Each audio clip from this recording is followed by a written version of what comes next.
The important war message you have been expecting will be broadcast immediately after the Fibber, McGee, and Molly program. Keep tuned to this station. And here's the Johnson Wax program with Fibber, McGee, and Molly.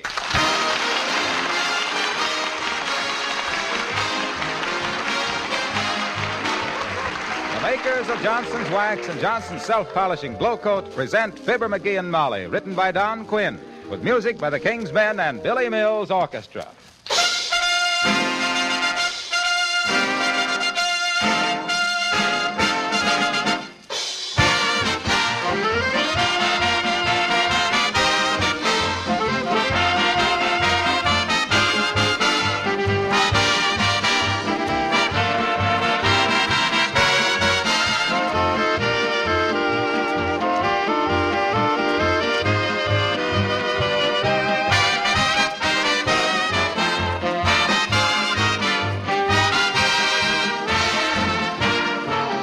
Last week, I was glancing over one of the country's leading newspapers, and I noticed an article called Keeping Your House in Tune with the Times. You know, it made me feel right at home, for this is what I read. Preserving and protecting the surfaces around your house was once the sensible thing for a good housewife to do. Now it's a case of preserve or do without. The situation isn't as bad as it sounds if you take advantage of wax in any of its forms. Wax is not only a great preservative, but it's also a great time saver. For wax surfaces are more easily dusted because the dirt and dust remain on top and don't penetrate the layer of wax. Well, now, doesn't that sound just like H. Wilcox talking about Johnson's Wax? I must remember to write them a letter. They've really got the right idea.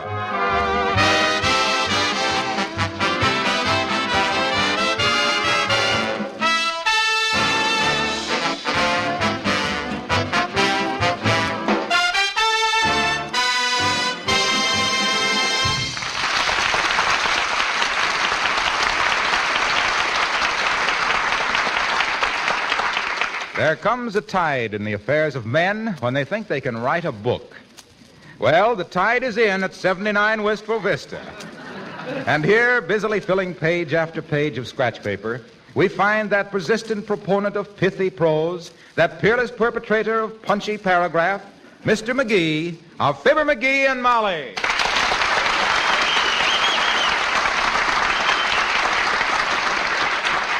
So, grasping her in his strong arms, he kissed her tenderly on the forehead as she run her slender fingers through his dark curly hair, which she had first took his hat off so she could. Then, as a knock came at the door... McGee, I never heard such drivel in my life. What are you reading? I ain't reading, I'm writing. You're what? I'm writing a book. So that's what you've been doing the last few days. That's it. And I thought you were going over the household accounts. Household accounts, my clavicle. Don't you worry about them, Molly. When the dough starts rolling in from this book, we'll have so much money the government won't know what to do with it. Now, let's see. Where was I? Oh, yes. I was just getting to the place where my heroine, Maisie Laprine, has just met Lieutenant Fragwell. Just met him? Yeah. Last I heard, he was taking her into his strong, curly arms and was kissing her. Well, it was love at first sight. You see, he was coming down the street on roller skates while she was cleaning the front steps, and she swept him off his feet. Oh. I got some cute dialogue there. Oh, I'll bet you have. But the plot really gets toward a little later on. This is a love story that'll have every woman in America dripping mascara. Oh, my. Where's my fountain? Oh, here. Running her fingers through his dark curly hair, which she had first took his hat off so she could. Then as a knock come at the door... Boy, is this realistic. Then as a knock come at the door... Look, Arthur, I hate to disillusion you, but that was a knock at the door. Well, it's plagiarism, that's what it is. Come in. For goodness sakes, Abigail Uppington. How do you do, my dear? I'm Mr. McGee. My dear Mrs. Uppington, what a charming surprise. Do come in. I say, Francois, chill another bottle of sparkling root beer for Madame. Oh, I say, this is jolly, isn't it? When was it we met last? On the French Riviera, was it not? Ah, remember that romantic evening over the gaming tables at Monte Carlo? The night Fifi de Goumenac shot the Duke? Ah, how gay. I remember how the stars shone down like a million jewels on the velvet canopy of night. Let's start over, Mr. McGee. I wasn't here when the game started. Listen, don't mind him, Abigail. He's writing a book and he thinks he's E. Phillips Ippenheim or somebody. Ah, yes. Fine chap, Ippenheim. I remember one afternoon we were sitting in a gay little cafe in the Latin Quarter. I remember it because I didn't know any Latin and Ippy didn't have a quarter. You know, it's great how those little experiences... Come off your high horse, dearie, before it throws you. Oh, I find this very interesting, Mrs. McGee. Didn't think I could write a book, eh? I didn't think you could write, period. Oh, he's been working like a little beaver, Abigail. You betcha. Chew a tree down and build a dam for the lady, little beaver. Okay, deride. Laugh, if you will, my fine feathered friends. But the time will come when you'll point to my picture in magazines and say, I know that man. That's Earl Stanley McGee, the author. Who? Earl Stanley McGee. That's my nom de prune. I think you mean nom de plume, Mr. McGee. I mean nom de prune. I'm going to show the writing business some new wrinkles.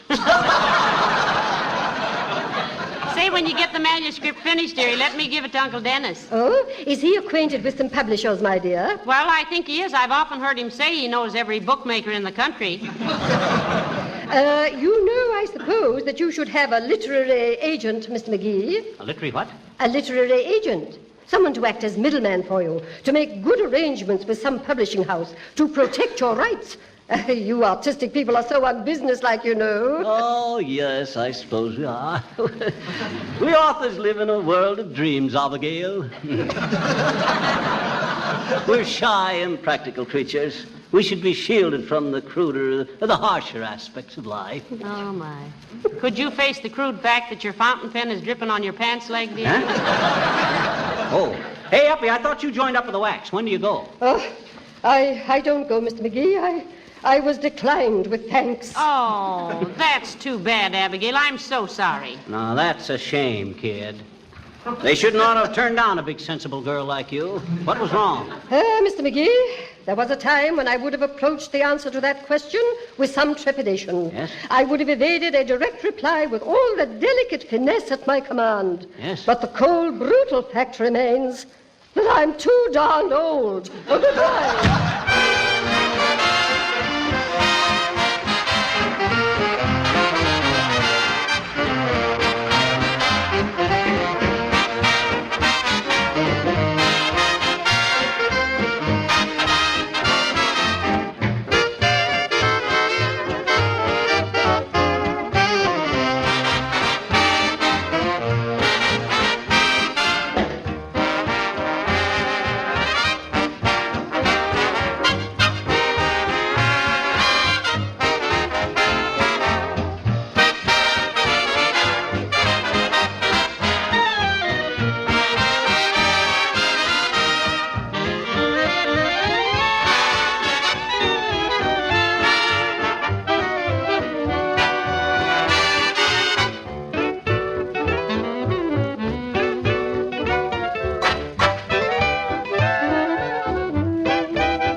Coming along, Earl. Who? Earl.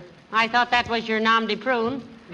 Earl Stanley McGee. Oh, yes. Oh, I say, I think I'm coming along rather well, you know. Top hole and all that. Working on a jolly situation at the moment. This lieutenant lad, Fragwell, you know. Frightfully decent chap, Oxford and all that. Oh, listen, stop it. First thing I know, you'll start wearing a manacle. If you mean eyeglass, my dear girl, the word is barnacle.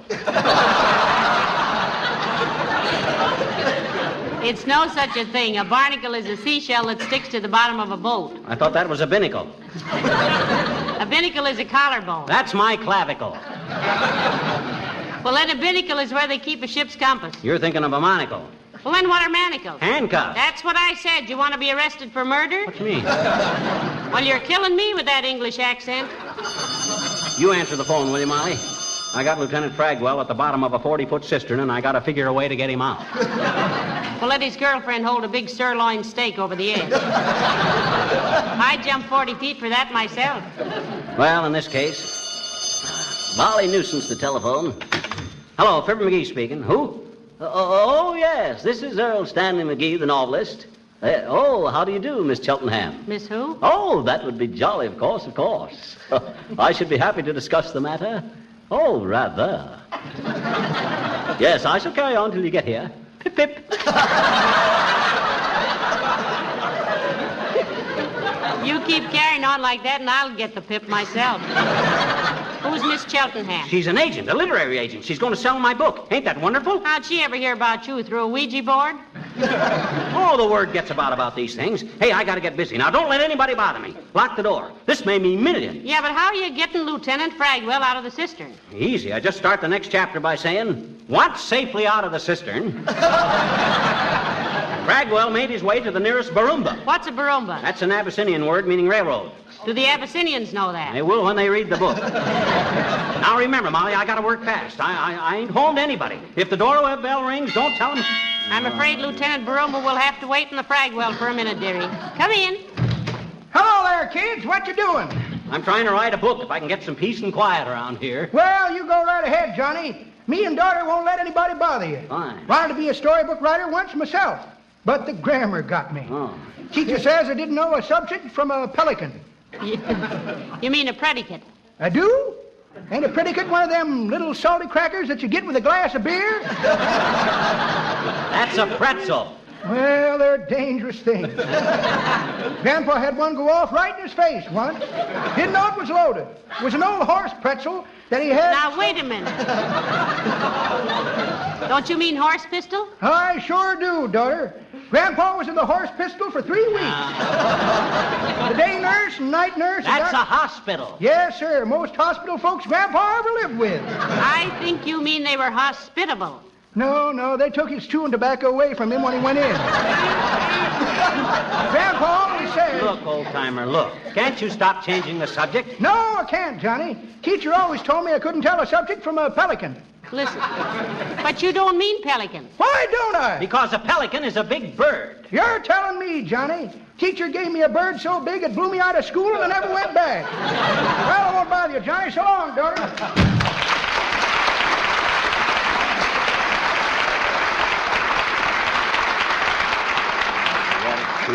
All right, Earl Stanley McStuff. You go to work on your masterpiece, and I'll stand here and guard the door like Voracious at the bridge. You mean Horatius. Voracious means having a big appetite. Well, this whole thing is strictly from hunger. Oh. So you get busy, and I'll... Hello, folks. Am I intruding? Oh, frankly, old chap, yes, you are. I say, old fellow, would you mind frightfully, old radish, if I asked you to stop by another time? That's a good fellow. What's the matter with him, Molly? Did he fall asleep in a Ronald Coleman movie? He's writing a book, Mr. Wilcox. He thinks that phony Piccadilly accent gives him a certain air. It does. Why don't you open a window? Oh, now I say, old broom. Stop it, Nicky. You sound like some dentist that just fitted you with a London Bridge. Molly, what's this about him writing a book? Well, let me tell you about it, Junior. You see, my hero, Lieutenant Fragwell of the Navy... The Navy? Yeah. Hey, could you say something about battleship linoleum and then sneak in a few words about Johnson's glow coat? This is a novel, Wilcox, not an advertising folder. Anyway, he falls in love with a girl named Maisie Laprine because she reminded him of his mother. And you remind me of my mother. Oh. McGee reminds you of your mother, Mr. Wilcox? Yes, when he's happy and excited like this, he acts just like my mother used to when she was telling somebody about glow coat. How easy it was to use, now it shines as it dries. Are you going to let me tell about my book? Oh, excuse me, go ahead. Well, just as Fragwell and Maisie are on their way to the house to get married, up comes a messenger in a cloud of dust. So, what's a little dust? With Johnson's glow coat, dirt and dust wipe right up with a damp cloth. And anyway, glow coat protects You better let him go on, Mr. Wilcox. He's turning green. Oh, pardon me. Well, then what, Fibber? It's a message for Lieutenant Fragwell to report for duty. The marriage is off. He's been called back into the service. Well, the surface is an important thing. Is If you protect the surface of your linoleum against dirt and wear, it'll almost last forever because Glow Coat is the I didn't finest... say surface. I says service. C-E-R-V-I-S-E. Service. You see, Fragwell is a West Pointer. Now, hold on. Wait a minute, McGee. If Lieutenant Fragwell was in the Navy, why did he go to West Point? Ah, wouldn't Hitler like to know that?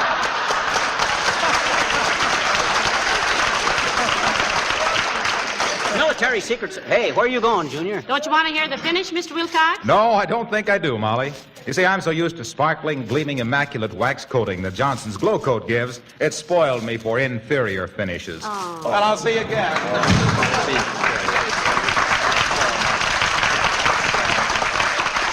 Of all the unappreciative, inferior finishes, my clavicle. I tell you, the ending of my book has got a wallop that'll tear your heart out. Well, what is it? I don't dare tell. But get this, Molly. After the book ends, I'm inserting 3 pages of crossword puzzles. Oh. Just to give the readers a chance to calm down. This book has got such a smash climax that I don't want to be responsible for people going hayseed. You mean Haywire? I thought Haywire was a movie actor. That's Hayworth. What is Hayworth? Buy the bail? I'll buy the bail if it's cheap Oh, enough. stop What it, are we you- talking about? Come in, thank goodness. Good afternoon. I'm sorry, sis. Whatever it is, we don't want any. We got all the linens we need. And if it's magazines, you're wasting your time because I... Are you Mr. McGee? Yes, I am, sis. And let me tell you again... I am Virginia Cheltenham, the literary agent. Oh, you... Oh, gee, if I'd only... Oh, my gosh. Got caught with your accent down, didn't you, dearie? Come in, Miss Virginia Ham. Cheltenham. Virginia Cheltenham. I suppose you're a mighty proud girl to have a father who could write a book. She ain't my father. I'm her mother. Oh, excuse me. Miss Cheltenham, my wife, Molly. How do you do, I'm sure? Your wife? Oh, how splendid. Let me tell you something about myself, Mr. McGee.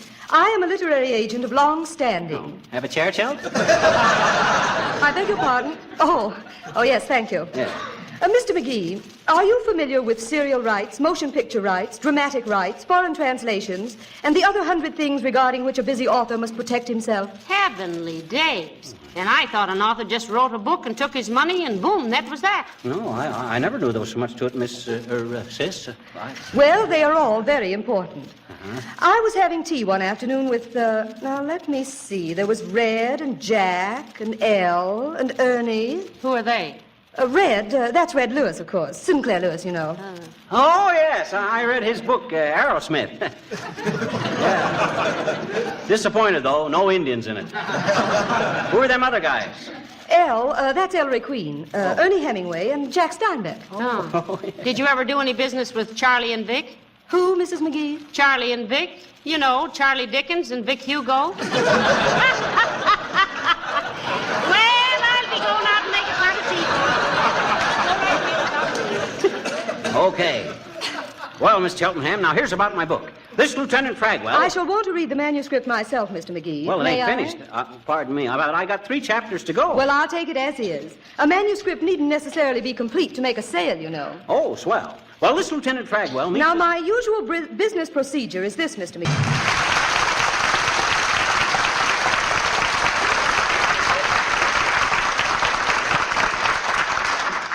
Did you say Miss Cheltenham took the manuscript with her? Yeah, and you know what? First, she's going to sell it to maybe a magazine like the Red Book or maybe Time Magazine. Time magazine doesn't run novels. Well, she says they will when they see this one. It's going to make history, she says. And then she says she'll sell it to maybe Random House as a book. You know them. They printed that book, I Lost My Garters. Oh. And she's... I lost my garters. I don't remember that book. Oh, well, maybe that wasn't exactly... Oh, no, it was the last time I saw Paris.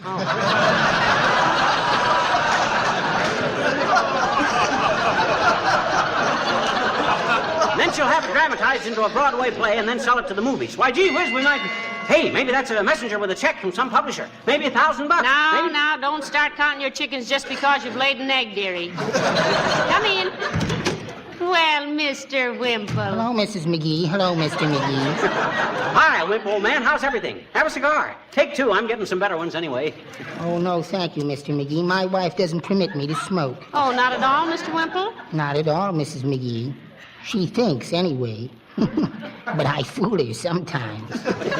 You do, eh? Yes. Maybe when you have corn on the cob next summer, you'll save me the corn silk. You smoke corn silk? Yes, but don't look so shocked, Mrs. McGee. I don't inhale. But why are you wearing that green eye shade, Mr. McGee? I've been writing a book, Wimp. Gonna make me a fortune, too. I'll send you an autographed copy. I do the light-hearted, gay, sophisticated stuff, like Somersault Maugham. Somerset McGee. Yeah, I know. Some are a little set, but I ain't. I can write like Somersault Maugham or anybody else. Oh, that's the sort of thing I always wanted to write before I turned to free verse. Incidentally, Mr. Wimple, why do they call it free verse? Did you ever try to sell any of it? Well, no, I never have. You ever do any serious writing, Wimp? You know, I might be able to give you a few pointers. Plot, motivation, and all stuff like that there. Oh, I did do one short story, Mr. McGee, when I was single. Mm-hmm. I called it The Dreamer. Oh, that's nice. Then I wrote a sequel to it after Sweetie Face and I were married. Oh. What was the title of that? The Awakening.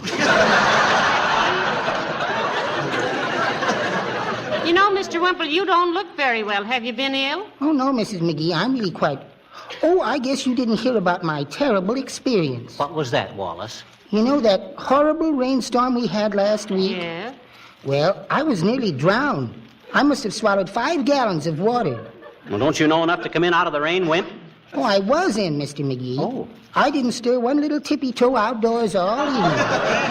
Well, then how did you swallow all that water? Oh, our ceiling started to leak like everything, and Sweetie Face said, "Oh, Wallace, what'll I do?" And I said, "Put a pan under it, silly." And she did. Mine. Well, that was a dirty trick, Wimp. One of these days, that woman is going to go too far. Yes, and I hope she stays there.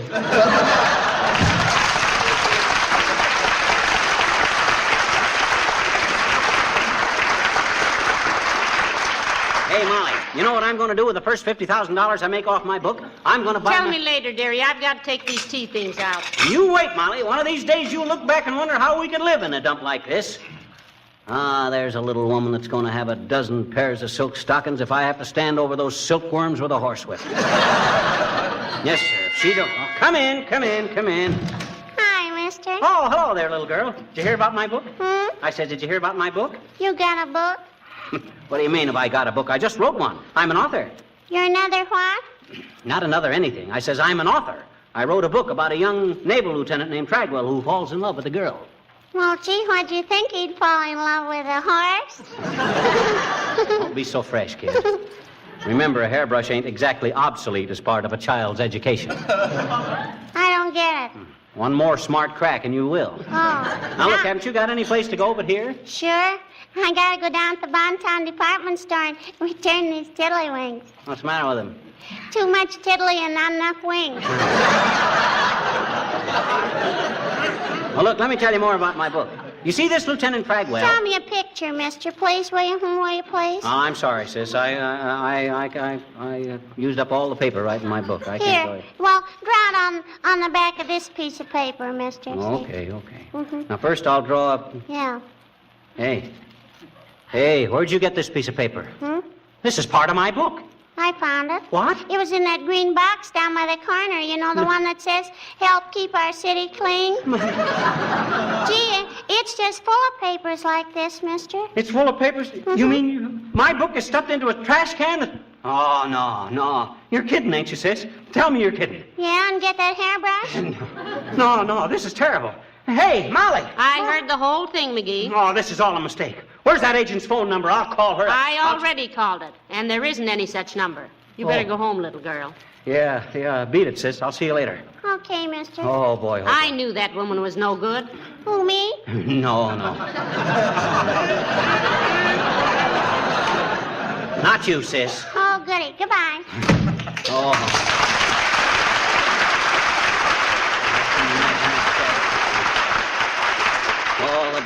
All that work for nothing. My career. How much money did she take you for, McGee? Well, gee whiz, she sounded legitimate. How much did she get? Well, she asked me for $500 to promote the book, advertising and stuff. How much did you give her? Then she come down to $250, and I said... How much did she get?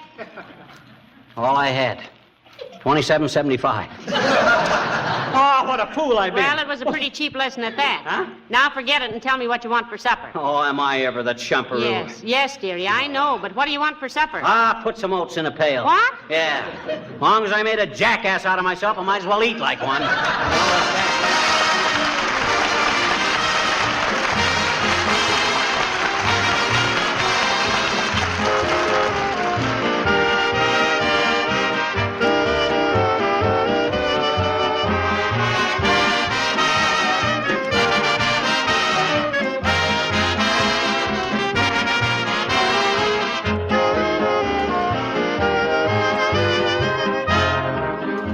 Have you noticed an increase in neighborliness in recent months? With less driving around, there's more visiting back and forth. I'm sure that in many homes tonight, friends and neighbors are sitting around listening to this program together. The makers of Johnson's Wax are glad they can bring Fibber and Molly into your home. And they want me to thank you again for your continued loyalty to all Johnson's Wax products. All of us on the show are happy to be working for a company whose products are so helpful in these times. The regular use of Johnson's Wax protects your floors, furniture, and woodwork at a time when conservation is so vital. It saves you many hours of work when manpower and woman power are so important. And besides, it makes your home more beautiful and more sanitary because a waxed home is a clean home.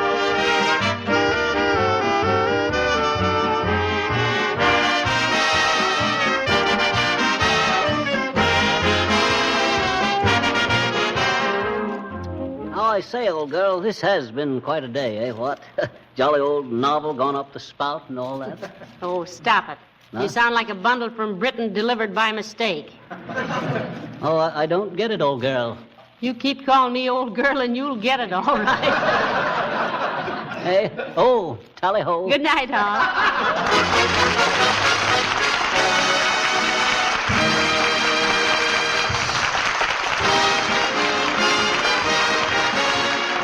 The characters of the old-timer and Wallace Wimple heard on this program were played by Bill Thompson.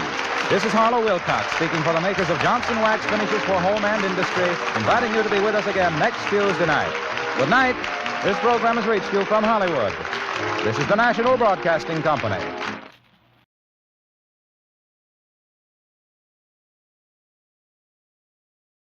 Lux presents Hollywood.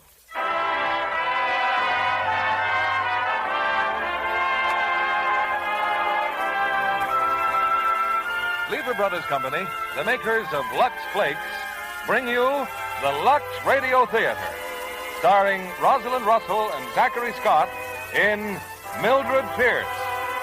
Ladies and gentlemen, your producer, Mr. William Keelan.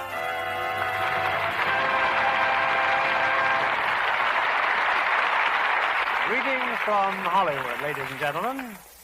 Thinking back over the unforgettable characters we've seen in the motion pictures of recent years, I'm certain that high on your list and mine will be Mildred Pierce. She was brought to life first in James M. Cain's realistic and inspired book, and then in Warner Brothers' magnificent film. A mother's love for her children has always been a great subject for drama. To Mildred Pierce, it's a love that means more than life itself. And tonight, her poignant story is brought to us by the artistry of Rosalind Russell, as she co-stars with Zachary Scott. An achievement like Mildred Pierce will always be outstanding in the film world, and is brought to you tonight by Lux Flakes, a product that tops in quality, too. You're the final judge in both cases, and your verdict on Lux Flakes keeps it at the top of the domestic hit parade. Our stars are on stage, and here's the curtain for tonight's play, starring Rosalind Russell as Mildred Pierce and Zachary Scott as Monty.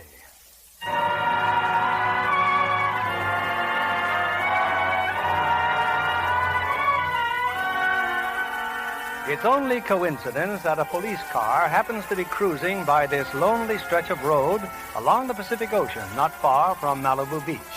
There's a house on the beach, and a man is just leaving. Hey, where you are, mister? Good evening, officers. That the way you usually leave a house, smash a window and jump? I'm an eccentric. Start making sense, mister. Okay, but you're not going to believe me. Hang on, you and Frank. I'll take a look in the house. Who's in there, mister? Oh, nobody. What's your name? Wally Fay. I own that cafe, Wally's Place, a few miles up the beach. Wally's Place, huh? Who owns this house? A man named Barragon. Now, look, I'm on the level, see? I know it's going to sound awful screwy, You keep saying that, but you don't tell me anything. Well, I'm a friend of Mrs. Barragon's. Well, she drops by the cafe tonight. How long? Yeah. She says, why not drive out here to the beach house? So naturally, Naturally. Well, we're in the house, and she says something about fixing a drink, but, well, she don't come back, see? So I start looking. Only the doors are locked. All the doors, and then she's gone. Ran out, huh? Yeah. Locked the doors so you wouldn't chase after her. Yeah. Well, maybe she wanted to get me in trouble. A nice guy like you. Hey, Al, looks like we run into something. Need any help? Plenty. There's a man in there on the floor, full of bullets. Oh, his name's Monty Barragon. Oh, I didn't kill him, and I don't know who did. As soon as I saw the body, I smashed the window. I jumped. Frank, I'll phone headquarters.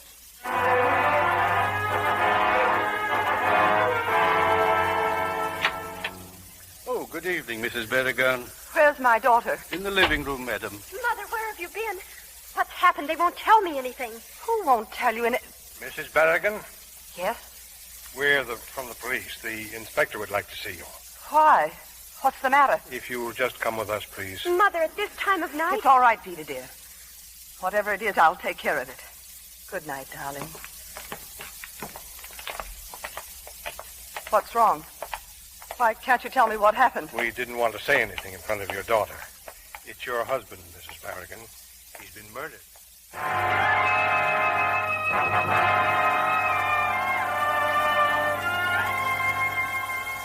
Please sit down, Mrs. Barragan. I'm Inspector Peterson. I apologize for bringing you down here for nothing. What do you mean, for nothing? Well, we know now who killed your husband. We're just booking him. So you're free to leave, Mrs. Barragan. Who did it, can't you tell me? Well, you're entitled to know. Yes, sir? Bring him in. Just in the next room, Mrs. Barragan.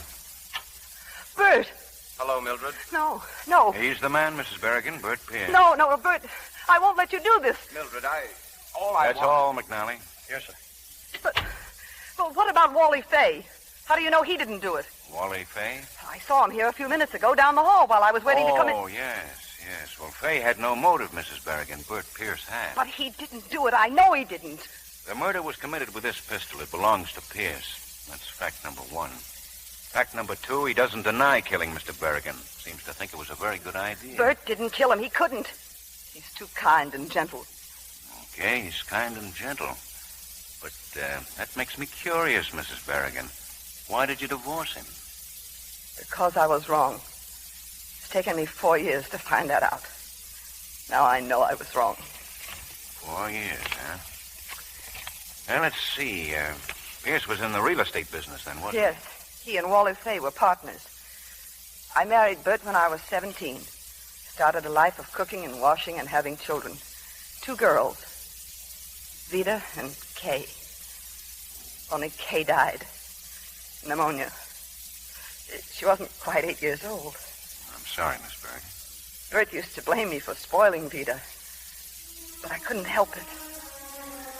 I'd lost one child and Well, it was the year after Kay died that Bert and Wally Fay broke up. Wally had the business and Bert was out in the cold. That you, Bert? Yeah. Who else? What's this package? A dress. For Vida? Yes, it's for Vida. The piano recital. Where'd the money come from? From doing what I'm doing now, baking cakes for the neighbors. I earned the money. That's right, Mildred. Throw it up to me that I can't I'm support. sorry, Bert. But I don't say half as much as I could with nothing but bills staring us in the face. Maybe you wouldn't have so many bills if you didn't try to bring up that kid like her old man was a millionaire. No wonder she's so fresh and stuck up. Well, one of these days I'm going to haul off. If you dare touch Vida, I'll... All right. Trouble with you, you're trying to buy love from that kid, and it won't work. I've always made enough to get by, but no. Vida has to have a piano and lessons and fancy dresses so she can sit up on a platform smirking her way through a piece any 5-year-old could play. Vida has talent. You just ask the neighbors. She plays the piano like I shoot pool. All right. What if I do want her to amount to something? She's all I've got, Bert. And I'll do anything for Vida, do you understand? Anything. You can't do her crying for her. I'll do that, too. She's never going to do any crying if I can help it. Oh, it's not right, Mildred.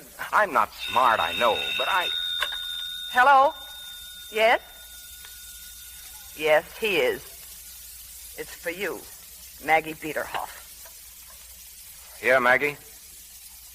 Well, I can't talk to you now. But I told you not to call me at... Okay. Yeah, later. So the noble Mr. Pierce can't talk now. Maggie means nothing to me. You know that. I wish I could believe it.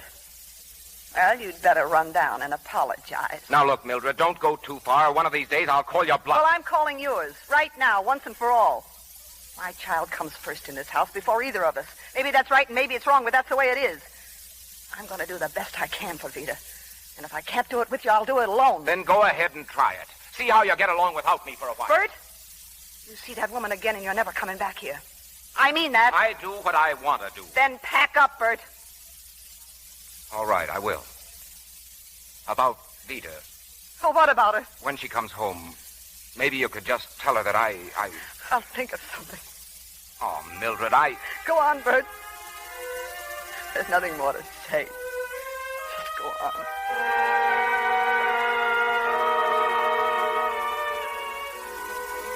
That's the man you say is kind and gentle? There's a lot more you should know, Inspector. Go ahead. I dreaded the moment I'd have to tell Vida her father had gone. I was still in the kitchen when I heard her come in. Mother? In here, darling. How did the lesson go? Very well, I think. I saw Father down the block. He was crossing the street. He had his suitcases. Did he? Where's he going? Vida, look, darling. You may as well know it.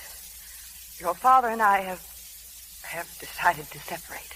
He's not coming back? No, I don't think so. I can't tell you any more now. If you mean Maggie Biederhoff, Mother, I must say my sympathy's all with you. Vida, please. It was just little things. Things like your dress. My dress? It came? It's up in your room. Oh, Mother, why didn't you tell me? That night, for the first time in my life, I felt all alone. So much to remind me of Bert. How things used to be with us. What great hopes we had. But I didn't have much time to feel sorry for myself. The doorbell rang. It was Bert's ex-partner, Wally Fay. Believe me, Mildred, I told him a thing or two. You know, Bert must be off his rocker walking out in a girl like you. You didn't come here to tell me that. You bet your life I didn't. But with Bert out of the way, I was hoping maybe there's a chance for me, honey. You know, I've always been soft in the head where you're concerned. Oh, cut it out, Wally. One of these days you're going to have a weak moment, honey, and I want to be around when it happens. You're pretty sure of yourself, aren't you? You got to be educated, Mildred. Why, you've just joined the biggest army in the world. A grass widow with a kid to support. Well, you'll get lonesome. You're not the kind who can get along by yourself. I can try. Oh, come on. I bet you're lonesome already. Good night, Wally. Oh, now look. Well, you can't shoot a guy for trying. I'll be seeing you, honey. Mother? Did Wally go? Vida. Well, I thought you were asleep. Yes, he's gone, dear. Is Father going to marry that Biederhoff woman? I don't know, dear. But I do know that you should be asleep. I've been thinking. You could marry Wally if you wanted to. But I'm not in love with him. But if you married him, we could have a maid and a new car, and maybe even a new house. I just hate this house, Mother. I don't like it either, dear. But that's no reason for marrying a man I don't love. Why not? Vida. Oh, I didn't mean it. I didn't. I don't care what we have, just as long as we're together. It's just that there are so many things that we should have and haven't got. Oh, I know, darling. I know, but wait and see. I'll get you everything you want, I promise. By baking cakes and pies for our neighbors. Oh, Mother, I feel so sorry for you. Well, stop feeling sorry and go to sleep. I love you, Mother. Good night, sweetheart.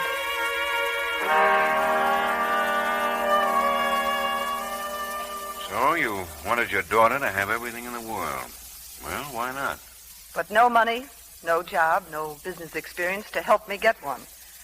I walked my legs off looking for work. At last, I took the only job I could get, a waitress in a restaurant. And I made a deal with the owner to furnish the pies and pastry.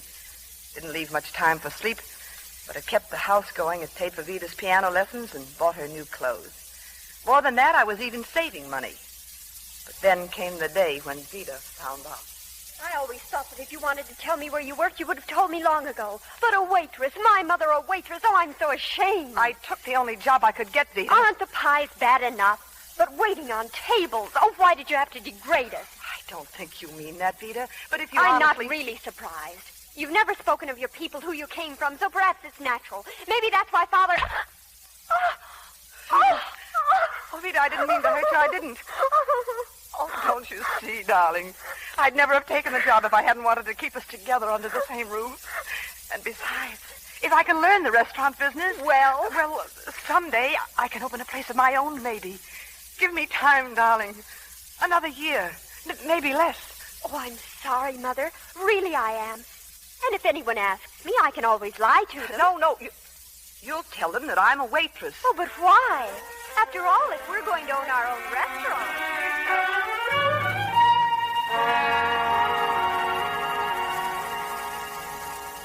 No, it wasn't quite that easy, Inspector. The year went by, and my restaurant seemed as far off as ever. And then one day, I rushed into Wally Fay's real estate office. Mildred, well, what do you know? Hello, Wally. Oh, sit down. Now, just give me time to make a phone Don't call. get any ideas. This is business. Business? What's business? I'm going to open up a restaurant, and you're going to help me. Oh, please, Wally. Well, I guess I am, then. Now, what's the score? Well, I found the location I want. It's an old house that hasn't been lived in for years. It's right near a busy intersection, which means it's good for drive-in trade. I clocked an average of 500 cars an hour. Do you realize what that means? And not another restaurant within 3 miles. Hey, it listens good. What's the address? 34904 Glen Oaks Boulevard. Let me see if I've got a listing on it here. Oh, Wally, I've got to have that house. You know the angles and I don't, but I want that property. Oh, just like that, huh? Hey, it's listed all right. $10,000. Well, that means they'll take $8. It's owned by the Berrigan estate.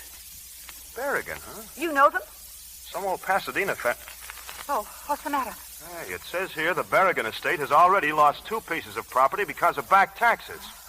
You relax, honey, and watch little Wally go to work. That's how I met Monte Berrigan, Inspector. Wally and I drove out to see him. He was at the beach house. Where we found him tonight? Yes. I let Wally do most of the talking. And that's our offer, Mr. Berrigan.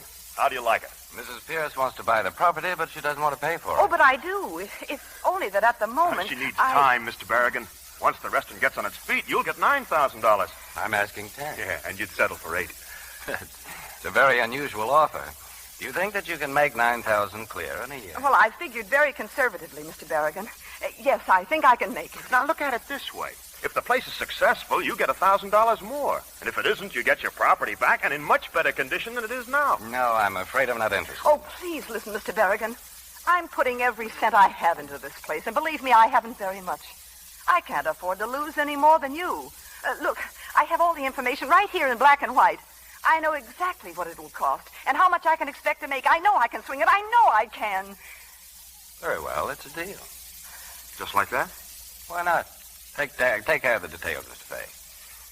Well, Mrs. Pierce, how does it feel to be the owner of a white elephant? Oh, it feels wonderful.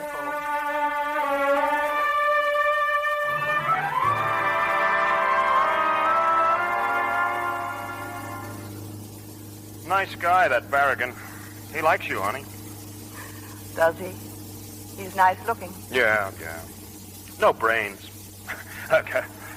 You just leave the angles to Uncle Wally. Now, what about that husband of yours?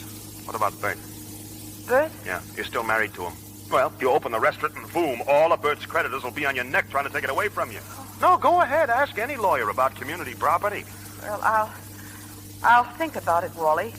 I'll see Bert on Saturday. He's taking Vita for the day. Now, you just remember, honey, no divorce, no restaurant.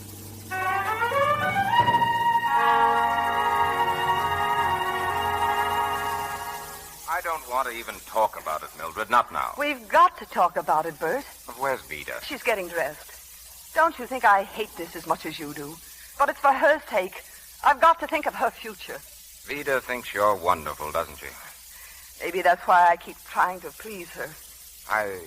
I'll have to know a lot more about this deal with Wally Fay. It's pretty obvious you mean a lot to Wally. Oh, I can't help it if you believe everything he tells you. Bert, listen. I've put everything I've got into this new restaurant. I've got a big loan from the bank that's got to be paid off. Suddenly, everything is starting to take shape. Well, I I've worked long and hard, and I'm going to get that divorce. No. No, you're not. There's very little you can do about it. I don't need your permission. If you don't mind, tell Vida I'm waiting for her.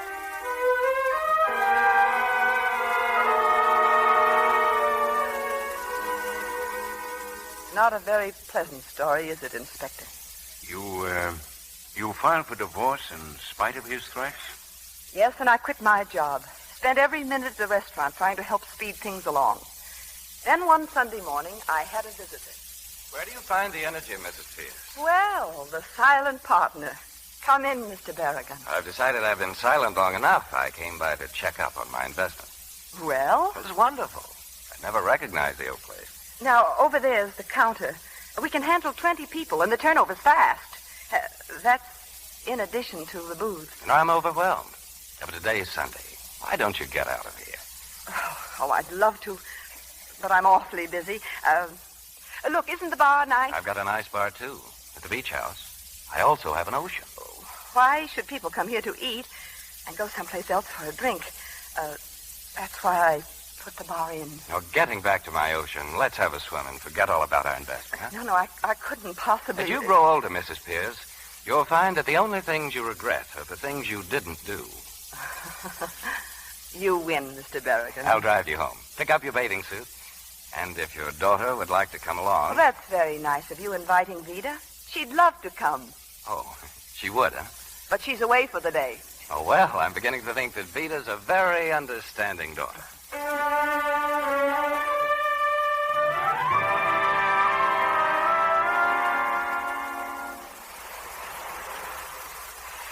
Oh, this is wonderful.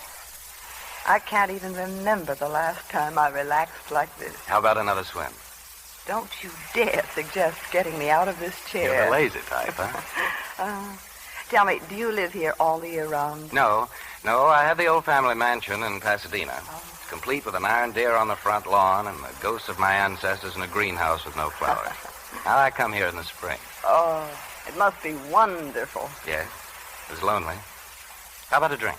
No, thanks. It's none of my business. But you drink too much. I know. I do too much of everything. I'm spoiled. Monte Berrigan. That's an unusual name. Well, I'm an unusual fellow. Berrigan. Spanish? Mostly. Little Italian thrown in. And just what do you do, Mr. Berrigan? I loaf. Oh, in a decorative and highly charming manner. You know, you're very beautiful when you smile. Mildred, look at me. I'm not very impressionable. I lost my awe of woman at an early age. Ever since you first came here, I've thought of nothing but what I'd say to you when we met again. Now I can't say anything. You take my breath away. Do I? I like you, Monty. You make me feel... I don't know. Warm and... Wanted. Beautiful. Yes.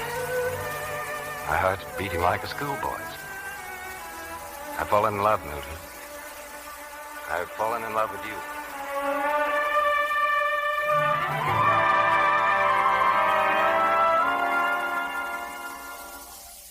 And that was when, Mrs. Berrigan?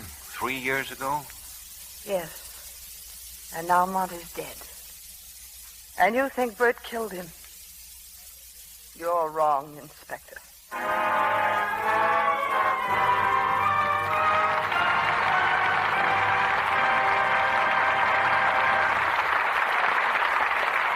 Our stars will return in Act 2 of Mildred Pierce in a moment. Libby, what's the news? Well, Joel McCrae made news because he gave up a trip to Europe to work. Must have been quite a roll. It is. Joel is the hero in Warner Brothers' Western thriller, Colorado Territory. And what a thriller.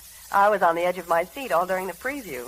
Aren't Virginia Mayo and Dorothy Malone in that, too? Yes, they are. And with very different roles. Virginia plays a high-spirited girl born on the frontier and educated in the dance halls of the 70s. Sounds like interesting costumes. Yes, indeed. Virginia's are all specially designed. In Colorado Territory, she's something of a wildcat, so the studio designed off-shoulder blouses for her and full, colorful skirts. short enough for scrambling over rocks and swinging on a horse. I'll bet they were luxed a good many times before the shooting was over. They were.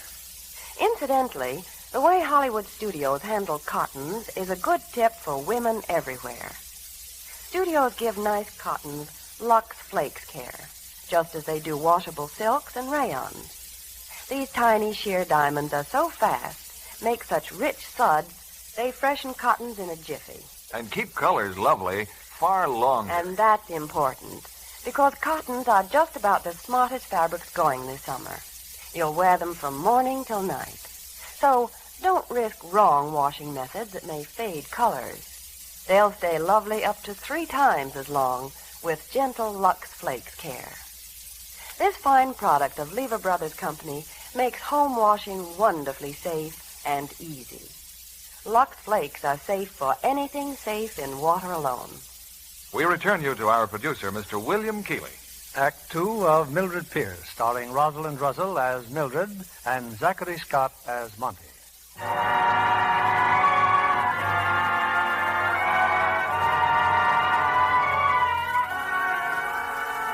A few hours ago, Monty Barrigan was murdered. The police are holding 2 men under suspicion, Wally Fay and Bert Pierce, with the case against Pierce building stronger and stronger.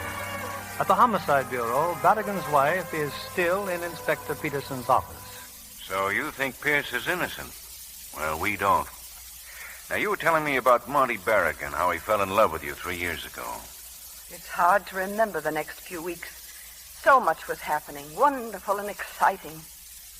Monty. And the opening of my own restaurant. You refer to it as your restaurant, Mrs. Barrigan. Oh, it wasn't really all mine. Wally had worked very hard arranging the financing for me. I cut him in for a third. And since I hadn't paid for the property, Monty Barrigan owned another share, a sort of partnership.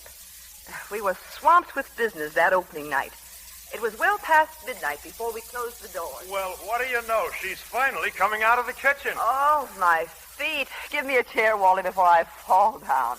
Oh, hello, Monty. Well, you're a great success. Oh, if we can say that a month from now, maybe I'll believe it. I've been getting acquainted here with your daughter. And guess what, Mother? Mr. Barragon's promised to take me to the races. Only if your mother comes along. I'd love it. Oh, Wally, do me a favor. You just name it, honey. Take Vita home. What? Home? Oh, Mother, anyone would think I was a child. Yeah, I figured on taking you home. Oh, please, Wally, you should see the kitchen. They'll be washing dishes there for another hour. I come out looking for an evening of fun and laughter, and what do I get? A date with a Girl Scout. Wally, will you please not refer to me Good as night, darling. Good night, Mother. And I trust we shall meet again soon, Mr. Barrigan. Very soon. I trust so, too, Vita. Get going, small fry. That's a very cute youngster, Mildred. No youngster anymore. Well, it's been quite a night. My white elephant may turn out to be solid gold. Monty, would you excuse me for a minute? I'd better check tomorrow's menu. Oh, later. Look, I've been waiting for you all evening. It's a lifetime. Don't you ever realize? Bert. I didn't mean to bust in on you. They let me in the back way. Oh, well, this is Mr. Barragan, my husband. Oh, I've heard a lot about you, Mr. Pierce. If you don't mind, I'd like to speak to Mildred. Yes, of course. What is it, Bert? I'll try to lose myself at the bar. About the divorce, Mildred. You can have it. I told you once to see if you could get along without me. I didn't think you could. Well, now I know better. I never thought it would end like this, Bert. Who knows how anything's going to end? Well, all the luck in the world. Thank you. Leaving already, Mr. Pierce? Well, I think I'd better. Oh, but doesn't this call for a drink? Here's a glass. You know, in the Barragan family, there's an old Spanish proverb. One man's poison is... Well, I guess that means you don't want a drink. I apologize, Mr. Pierce.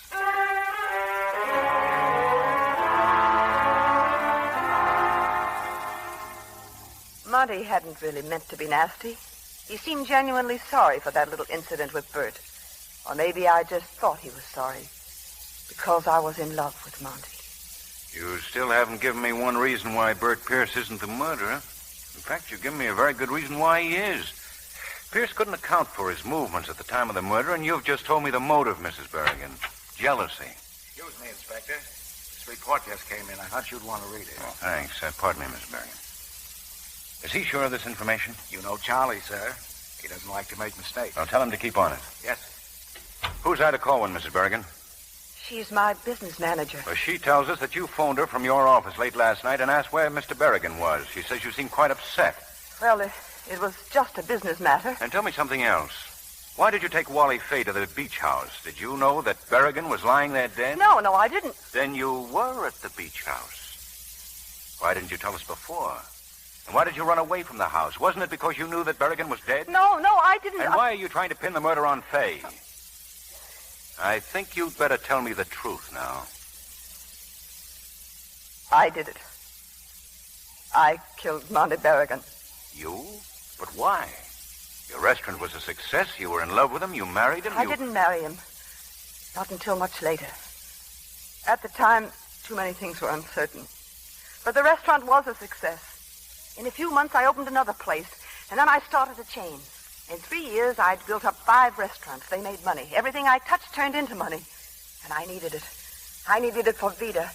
She was a young lady now with expensive tastes and several boyfriends.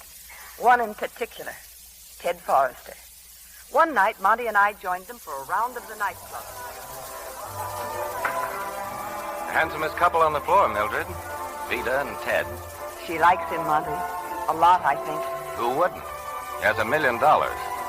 Now, what's the matter? Nothing. I've just run out of jokes, I guess. No, tell me. What's wrong? Well, I've had a little bad luck, Mildred. I won't be able to afford many more evenings like this. You need money? Well, why didn't you tell me? It's not quite that bad. Monty. Not yet. Monty, I want you to take this cash. Mildred, please. You've been awfully good to us. Now take it. All right. But I want it distinctly understood that it's only a loan. Yes, at first it bothered Monty to take money from me. Then it became a habit with him. After a while, Wally Fay found out about it. The accountant told me. Almost $2,000 in 6 weeks. What's the big idea? We owe Monty a great deal. We paid him off long ago. We don't owe him a cent. Now, look, baby, I'm in business with you, but keeping Berrigan in monogram shirts isn't my idea of You've business. done all right. When you opened up that cafe at the beach, I didn't ask to be cut in, did I? I can do what I want with my own money. So can I. Now, look, when you walked out on Bert, it was okay with me. I was glad to see you get some sense in your head. But now you've fallen for a guy who's a worse foul ball than Bert ever thought of being. Who I fall for is none of your business. Well, I say it is. This Berrigan's no good, Mildred. He'll bleed you dry. Suppose I'm in love with him. Okay. I guess I finally know just where I stand. That's right. Now you know. Do I dare come in? I wish you would, Ida. Things are getting a little out of hand. I hate all women. My. Thank goodness you're not one. Laughing boy there seems burned at the edges. A small green-eyed monster. Wally jealous? Doesn't sound like Wally. No profit in it. I just told him I was in love with Monty Berrigan. Are you? I thought I was once, but not now. Mildred, listen to me. I know I shouldn't say If it's this, about but... Monty, I agree with you. No, it's Vida. What? She's been borrowing money. From whom? Anybody who'd give her any. Waitresses mostly. And they're scared to say anything. You know how it is. See that they're paid back. I'm sorry I had to tell you, Mildred. Oh, I don't blame Vida entirely. A couple of times Monty was with her. Well, I brought those statements you wanted. Now, about the Laguna Beach unit. Hello, I think... everybody. Oh, hello, Vida. Oh, and Monty. Well, come in. I hope we aren't interrupting a big business conference. No, just a teeny one. I wish I could get that interested in work. You were probably frightened by a callus at an early age. And if you don't mind, Vida, you're sitting on the Laguna Beach statement. That's what I like about you, Ida. So delightfully provincial. I like you, too. As for you, Junior, don't look now, but you're standing under a brick wall. I don't get it. You will when it falls on you. Mother, look. Look what Monty gave me for my birthday. This necklace. Isn't it gorgeous? Oh, yes, darling. It's beautiful.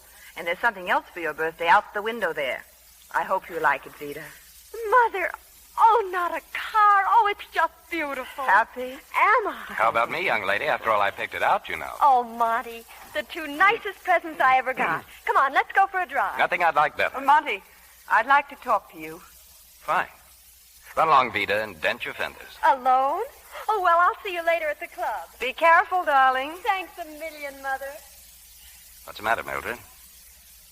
I want you to stay away from Vida. Why, have I suddenly sprouted 2 heads? Oh, has Ted Forrester boy been complaining It to you? isn't funny. Vita's not 18 and spoiled rotten. What's that got to do with me? Look, Monty, I've done without a lot of things, including happiness sometimes, because I wanted Vita to have everything. Oh, but kids at that age, they're all thoughtless. I still don't like it. And I blame it on the way she's been living. I blame it on you. I don't think you understand Vita very well, Mildred. She's not like you. She'll never make a waitress out of Vita. You can't help looking down at me because I work for a living, can you? All right, I work. I cook food and sell it and make a profit, which I might point out you're not too proud to share with me. Take it easy, Mildred. You're right. There's no point in going on like this. You're interfering with my life and, worst of all, with my plans for Vita, and I won't stand for it. I always knew that someday we'd come to this particular point in the scheme of things. You want Vita and your business and a nice, quiet life, and the price of all that is me. You can go back to making your pies now, Mildred. We're through. Wait a minute, Monty. You've had expenses taking Vita out. I don't know how much we owe you, but if this isn't enough... No, I've always wondered how it felt to take a tip. Thank you. Just mark the account paid in full.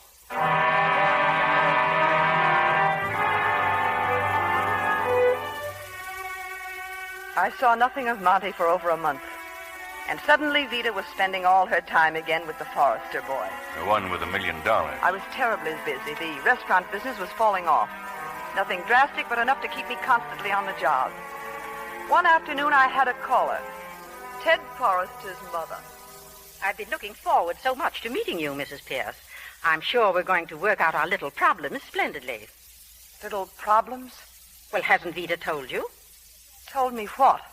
Well, your daughter somehow got the idea that, well, I can understand it, of course. Any girl wants to get married. But Ted has no such thing in mind. I want that made clear. You mean they're engaged? Vita and your son? Yes, and I'm sure you'll agree that we should put a stop to it.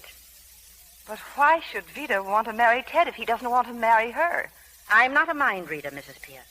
But if you or this girl employ any more tricks trying to blackmail my son into marriage... what? I'll prevent this marriage. I shall prevent it in any way I can. I don't think you need to worry, Mrs. Forrester. Having you in my family is a pretty dismal prospect.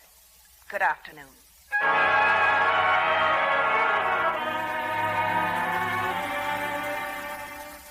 Well, what's so important, Mother? Yeah, what's up, Mildred? Vita and I were Wally, just do going you down mind? This is private. I think I know what's bothering you.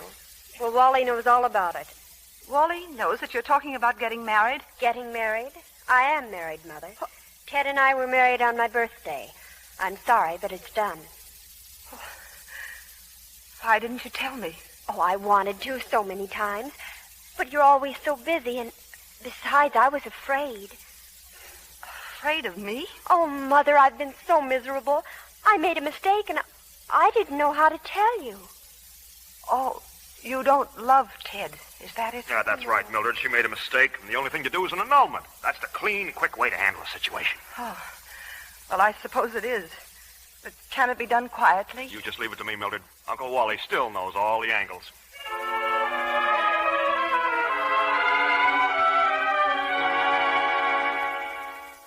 And you should have seen Mrs. Forrester's face when Wally told their lawyer. Oh, Mother, you'd have died. When Wally told their lawyer what? That the annulment was going to cost them $20,000. You asked for money? Well, of course I asked for money. They wanted the annulment, didn't they? And no publicity. Vita! How could you do such a thing? How could you? And I got the money, see? A nice big check. Oh, I'll have to give Wally part of it, but there's still enough for money. me. That's what you live for, isn't it? You'd do anything for money, wouldn't you? Even blackmail. For heaven's sakes, Mother, grow up. Yes, it's about time I did. All right, Vita. From now on, things are going to be different. I'll say they're going to be different. Why do you think I went to all this trouble? Why do you think I want money so badly? All right, why? Are you sure you want to know? Yes. With this money, I can get away from you. Vita! From you and your fried chicken and your kitchens and everything that smells of grease. I can get away from this house and its cheap furniture and away from this town and... I think I'm seeing you for the first time in my life. You're cheap and horrible. You think just because you made a little money, you can get a new hairdo and some expensive clothes and turn yourself into a lady. Well, you can't. Because you'll never be anything but common. Common like your father who lived over a grocery store. Common like your mother who took in washing. With this money, I can get away from everything that makes me think of this place or you. Give me that check, Vida. Give it to me. Not on your life. I said give it to me. No, you're tearing it up. Yes, I'm tearing it up. Now get your things and clear out of this house before they throw them into the street and you with them. Get out!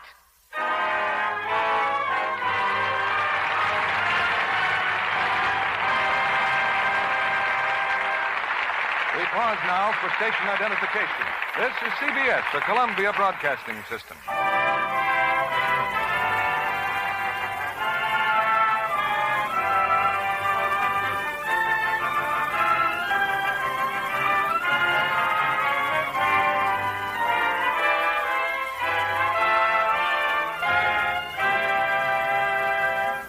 After a brief intermission, our stars will continue with Act 3 of Mildred Pierce.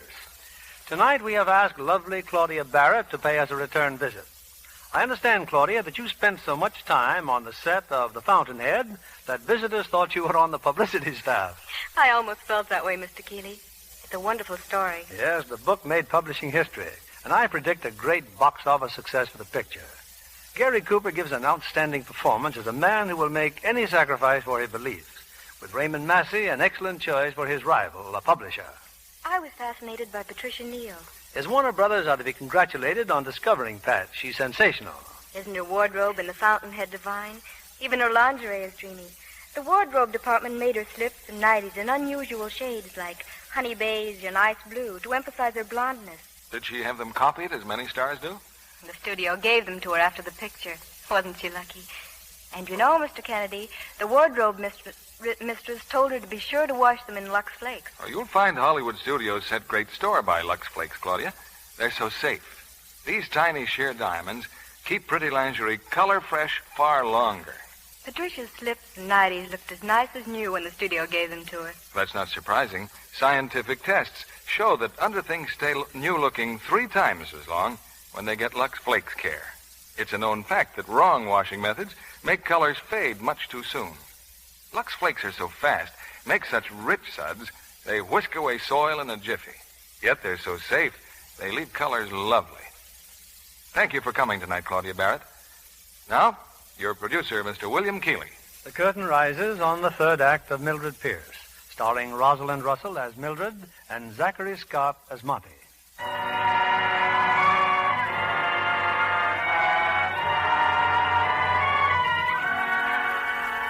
It's almost dawn now, but the lights still burn brightly in Inspector Peterson's office as Mildred Pierce continues her story. I had said some awful things to my daughter. I had driven her away. I went away for a while, too, but not far enough. Something kept pulling me back. Finally, I gave in and came home. But no sign of Vida. Not even a letter. Mexico, huh? So that's where you've been. People still eating in restaurants, Ida? Not enough of them. I'm glad you're back. Seen anyone I know? No. I wondered how long it would take you to get around to Vida. Why don't you forget about her? I can't. Maybe she didn't turn out as well as I hoped. But she's still my daughter, and I want her back. Well, personally, Vida's convinced me that alligators have the right idea. They devour their young. Hello? Hello, is Mildred there? This is Bert Pierce again. Just a moment. Your ex-husband. He's been calling every day for 2 weeks. Yeah. Hello, Bert. I just got back this morning. Are you all right? Yes, I'm all right. How about dinner? Dinner? I'd like to see you, Mildred. Or would you rather I didn't? I'd be glad to see you, Bert. You can pick me up at the house at 7:30. Thanks. I don't know why, Ida, but it's going to be nice seeing Bert again.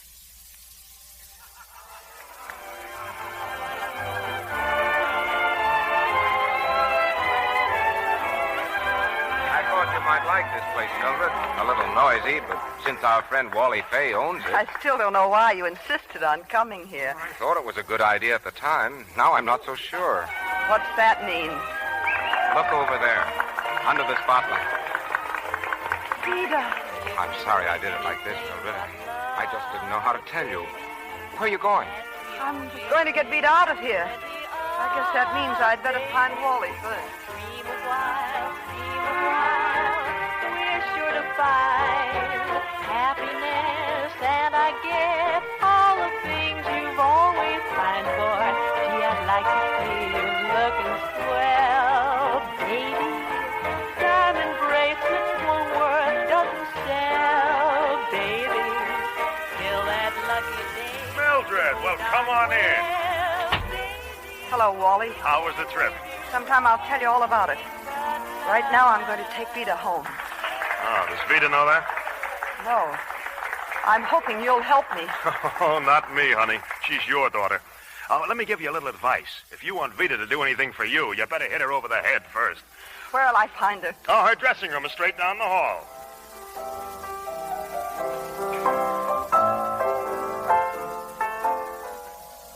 Well, quite a surprise, Mother. What can I do for you? I want you to come home, Vida. This isn't your kind of life. No. What is my kind of life? Oh, Vida, it isn't easy for me to beg like this. You must think I'm on a string. Go away, Vida. Come back, Vida. Oh, no. We'll have the house redecorated. We'll get all new furniture, a new piano. You'll like it, I know. You just don't understand, do you? You think new curtains are enough to make me happy? No. I want a little more than that. I want the kind of life that Monty Berrigan taught me, and you won't let me have it. I'm sorry for all the trouble I've caused you, but if I went back, it would only start all over again. You know how I am, Mother. But if I could give you the kind of life Monty taught you, would you be willing to come home then? But you couldn't, could you? Drop in again sometime, Mother. I'll be here.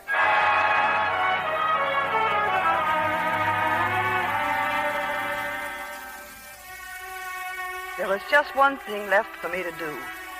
I had heard that the old Berrigan mansion in Pasadena was now up for sale. Oh, now look, Mildred. You can't be serious about buying this old barn. You're not a very good salesman, are you, Monty? No, I suppose I'm not. You're here alone. Well, somebody has to be on the premises to show the place. Need I add that I'm broke? What about the beach house? It's the only thing I haven't lost. What do you want, Mildred? You don't want to buy this antiquated tomb. You'd be out of your mind. Oh, I don't know. A little remodeling would do wonders. You're not fooling me.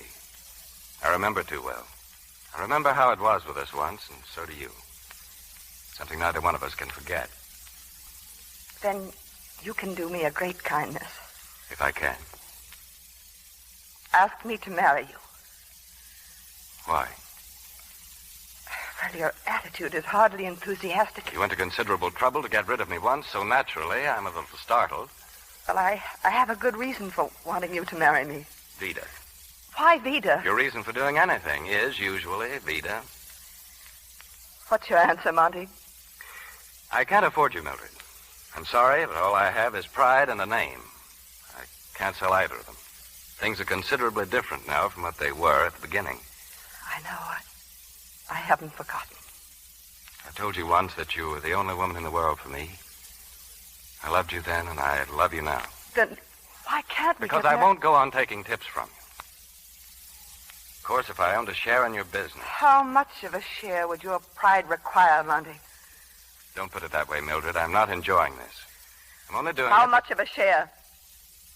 I think I can leave that up to you. It's a deal, Monty. Sold. One Berrigan.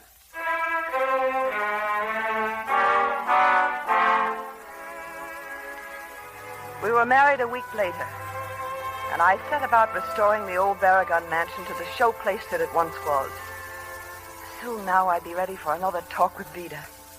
But before that happened... Maybe I shouldn't have stopped by, Mildred, but I'll only be a minute. But I'm so glad you came, Bert. Mildred, I've got a lot of nerve asking this, but are you really in love with Monty Berrigan? No, not exactly. But we understand each other. And I thought that maybe now... Maybe now Vida will come back. I know I'm a fool, Bert. But I can't help it. I brought you a wedding present, Mildred. Wedding present? Take a look out there on the terrace. Or what's out there that I... Vida. Bert, did you ask Vida to come with you? No, she called me up. She tried to pretend it was something else, but I finally got the truth out of her. She wants to come home, Mildred. Now go and get her. And I'll change, Mother. Oh, really, I will. I promise. I'll never talk to you like that again. I said a few rather nasty things myself. Oh, darling, if we can only trust each other and... I simply don't believe it. Monty! Well, hey, tears of joy at seeing me again, I hope. Well, of course. Well, you look lovely, Prodigal. It's about time you came to see it. See you, but I'm staying. I'm the new star boarder. Wonderful.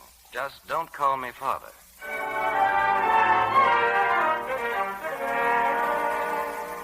For the next few weeks, I was happier than I'd been in years. I didn't see nearly as much of Vida as I wanted to, but it wasn't her fault. I was busy. The restaurants were running into trouble. But with Vida back, it didn't seem to matter. I planned a wonderful party for her, Inspector. It took place last night. Yes, so I understand. Only I wasn't there. A sudden meeting came up at the office. The accountants and a lawyer named Hopkins. At 11 o'clock, we were still at it. I've told you a dozen times, Mrs. Berrigan. In simple language, you owe my clients money. They must either be paid or you show cause why the restaurant should not be taken away from you. If you resist, your creditors force you into bankruptcy. It's as simple as that. I haven't a cent of ready cash, so I guess that's that. Any ideas, Wally? Well, you can still manage the restaurants. That's very nice of you, Wally. Stealing the business right out from under me and letting me run it for you, huh? Now, listen, I've got to put up the dough to keep us out of court. Well, you've been bleeding this business dry so you can live the way you have since Vida came home. You said so yourself. I know. The creditors want your hide. I can't stop them. Another month like this, and we'd all be out in the cold. Well, as it is... As it is, only I am. You'd still be all right if Monty hadn't forced the issue. What's Monty got to do with this? He wants to sell his share of the business. I got to go along with it, or I'm out, too. Well, you didn't know? No. You married him. I didn't. Let's go, Hopkins. As soon as they left, I called the house. Ida answered the telephone. But Monty isn't here, Mildred. He drove off about 20 minutes ago, just after the party broke up. Then let me speak to Vida. Well, Vita's gone, too.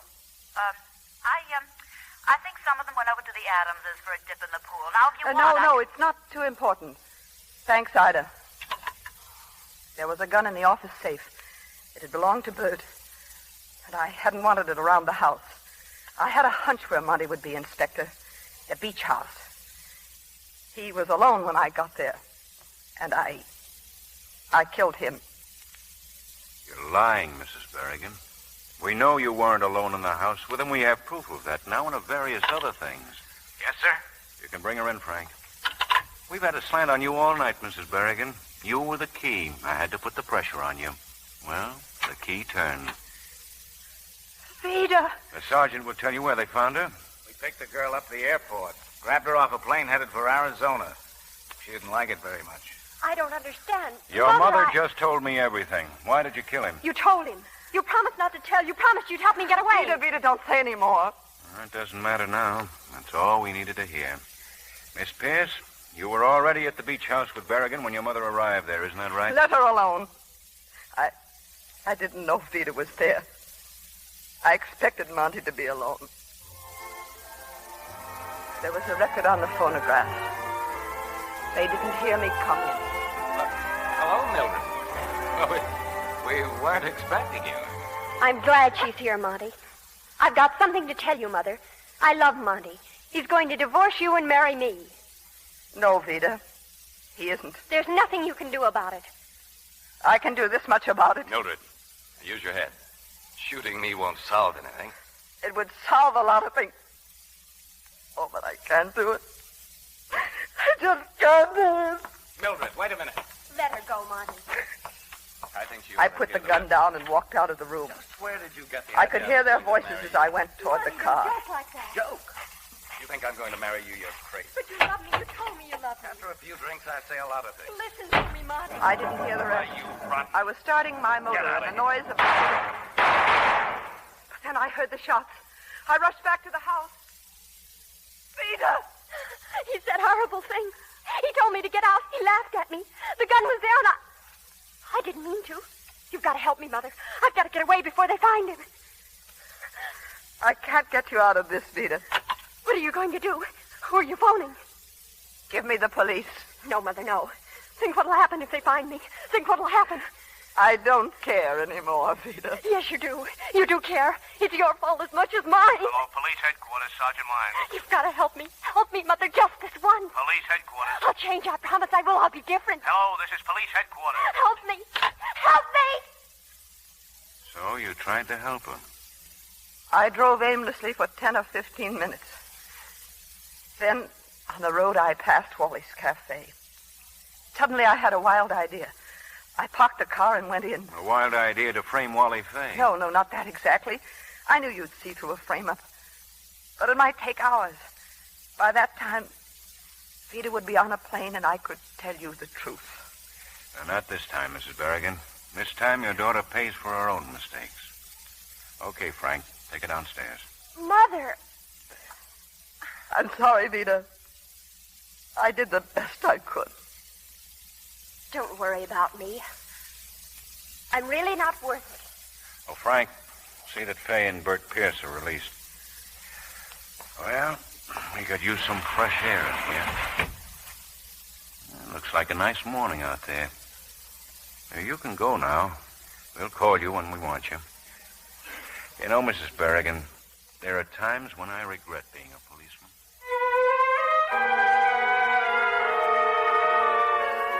Well, they're booking the girl, Inspector. You told Frank to release the others? Yeah. Come here, McNally. Take a look out the window. Pierce and Mrs. Berrigan. Together. Yeah. Maybe that's where they belong.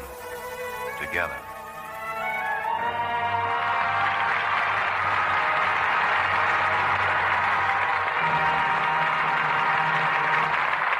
Our stars will return for their curtain calls in a moment. Libby, when you expect extra company for dinner, what's the first thing you check? Do I have enough spoons? I guess most women do. And Lever Brothers Company has a thrifty solution. An amazing value in original Rogers silver plate teaspoons just in time for summer entertaining. I've seen them. They're beautiful. And only 50 cents for 3. These teaspoons are extra heavy silver plate made by the world's largest silversmiths. The same quality and design we offered before the war. I love the pattern. It's a graceful wheat design called Allure. Later, you can get all sorts of matching pieces, even butter spreaders and oyster forks. An order blank for these extra pieces comes packed with your spoons. Why, you can build a service for 6 for as little as $10.25 with Lux Flakes box tops. Why not start yours today by ordering 3 original Rogers silver plate teaspoons? Just send 50 cents, the top from a box of Lux Flakes, and your name and address to Box 31, Wallingford, Connecticut. This offer is good only in continental United States, Hawaii, and Alaska, and is subject to all local and state regulations. I'll repeat the offer. For 3 original Rogers teaspoons, just send 50 cents and a Lux Flakes box top to Lux, Box 31, Wallingford, Connecticut. Here's Mr. Keeley with our stars. Fine drama requires fine acting, and tonight's stars certainly gave us that. Here they are, returning to the footlights, Rosalind Russell and Zachary Scott.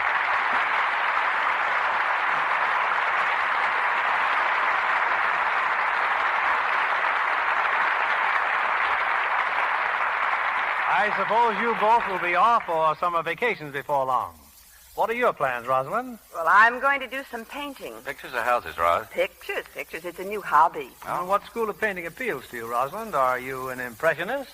Well, more of a hit-and-missionist. I paint by instinct. You mean you never had any lessons? Oh, just one lesson. You see, my first portrait was of my son, and when my husband saw it, he suggested some lessons. But after the first class, the teacher said I'd better not come back. He was afraid teaching would destroy my wild, free style. Well, you get enough compliments on your acting, so it probably doesn't matter. By the way, Zach, I saw you with a very beautiful young lady at the premiere of your new Warner Brothers picture, Flamingo Road. Thank you, Bill. I think she's kind of beautiful, too. That was my daughter, Waverly. Oh, your severest critic, no doubt. Well, she just won't believe me as a villain. She knows who's boss at home. Incidentally, Bill, I always make a hit when I come home after a Lux Radio Theater date. Oh, your family likes your performances here? No, it's the Lux Flakes I bring home. I know what you mean. I always keep them in my home, too. Oh, Bill, what was the attraction you mentioned for next week? It's a prize film comedy, Rosalind. The RKO success, The Bachelor and the Bobby Soxer. And we'll have 2 original stars of the picture, Cary Grant and Shirley Temple. This picture delighted millions with its fresh, original comedy. Entertainment that demands the special talents of Cary Grant and Shirley Temple, so we have them both next Monday. Well, I know you'll have a great show, Bill. Good night. Good night, Ross. Good night. And we'll see you soon.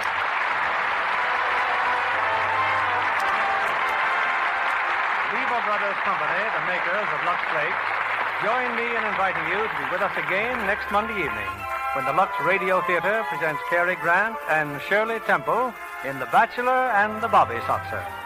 This is William Keeley saying good night to you from Hollywood. Rosalind Russell will soon be seen in the Columbia picture Tell It to the Judge.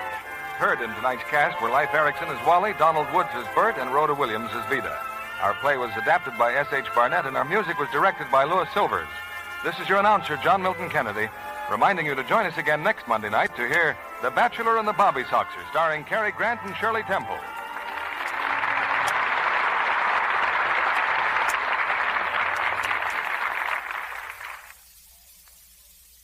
The generous new bath-size Lux toilet soap is making a hit with screen stars, with lovely women everywhere. Try this fine new product of Lever Brothers Company. You'll be delighted with the big satin smooth cake. You'll enjoy its abundant creamy lather, the delicate flower-like fragrance it leaves on your skin. The new bath-size Lux toilet soap is available everywhere. Be sure to listen next Monday night to the Lux Radio Theater presentation of The Bachelor and the Bobby Soxer, starring Cary Grant and Shirley Temple. Stay tuned for My Friend Irma, which follows over these same stations. This is CBS, the Columbia Broadcasting System.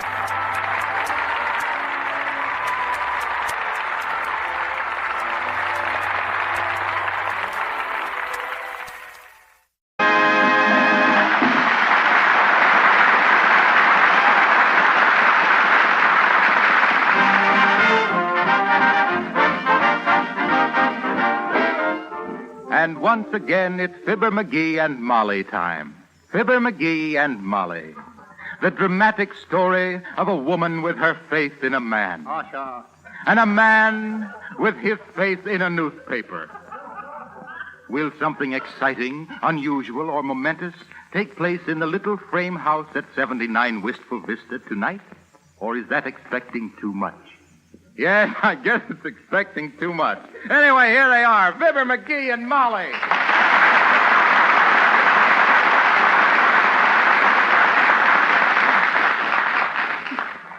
Anything interesting in the paper, dearie? Well, here's an interesting article on crop surpluses, Molly. You don't say. Yeah. Now, take corn, for instance. Certainly, we can take it and we can dish it out. Hey, I'm serious. This writer says that if conditions keep up, the small farmer will be completely annihilated. Oh. Hey, what's annihilated? Annihilated. Why, that means, when a farmer, well, now, for instance... Where's the dictionary? It's probably in the closet with the rest of your stuff. Give me your key and I'll get it for you. Oh, no, you don't. You lay off the stuff in that closet. I got all my stuff arranged in there just the way I want it. Now, don't be silly. Give me the key. Okay. Now, let's see. Which one of these is it belongs to? Heavenly day. Why do you carry all those keys? Does it make you feel important or something? What do you mean, important? Every one of them keys is necessary. What's that little key there for? Well, that's a padlock key. What padlock? Oh, for the backyard gate we used to have in Peoria.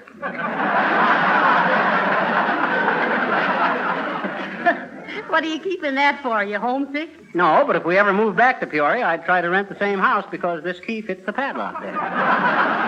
You got to think ahead in these things. And you see this key here? Looks like the key to a can of salmon. No, sardines.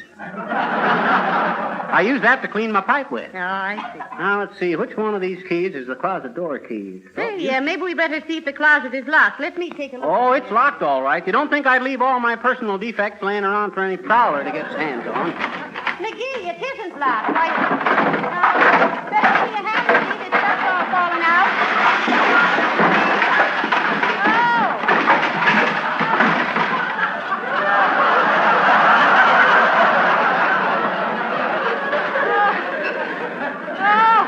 McGee, I'm buried alive. Get this junk off of me. All right, but Dad Rabbit, you might have been more careful with... Help! There's funny little insects all over me. Brush them off, quick. Oh, calm yourself. Them are my trout flies. Doggone it, Molly. Why did you have to go and mess up? Oh, dear. Come in. Fibber, McGee, and Molly? Yes.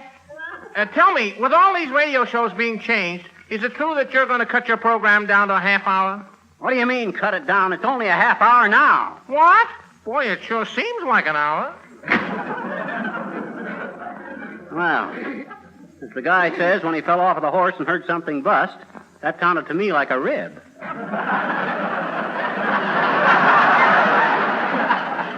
never mind that now.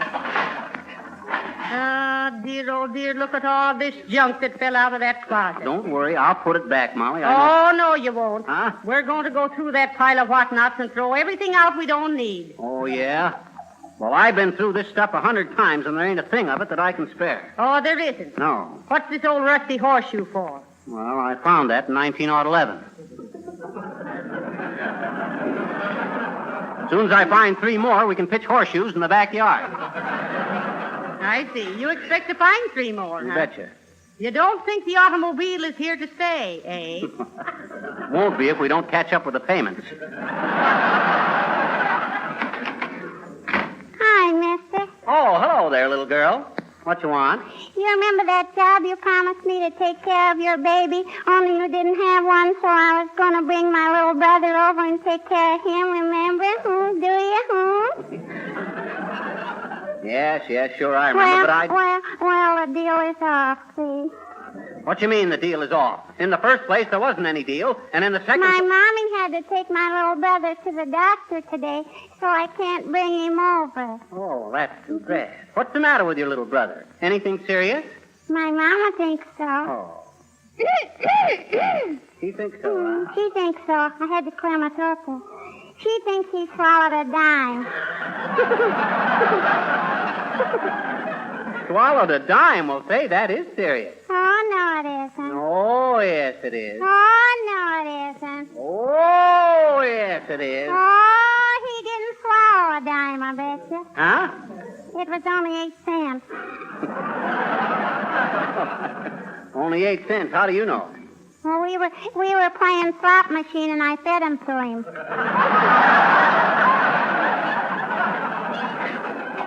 What you doing, mister? Well, we're cleaning out this closet, if you must know. I mustn't. Mustn't what? No. No? Yes. What? Oh. Listen, sis, suppose you go on home and annoy somebody else. Go bother your daddy. He isn't home. He's working on the senseless. On the what? The senseless. He goes to people's doors and asks them how many people in the family and how old are you and all stuff like that there, I bet you. Oh, you mean the census? Shucks, I didn't even think a kid your age knew what a census was. Well, I do, I bet you. Yeah? A census is information, please, on the Red, White, and Blue Network. Da-da-da-da-da-da-da.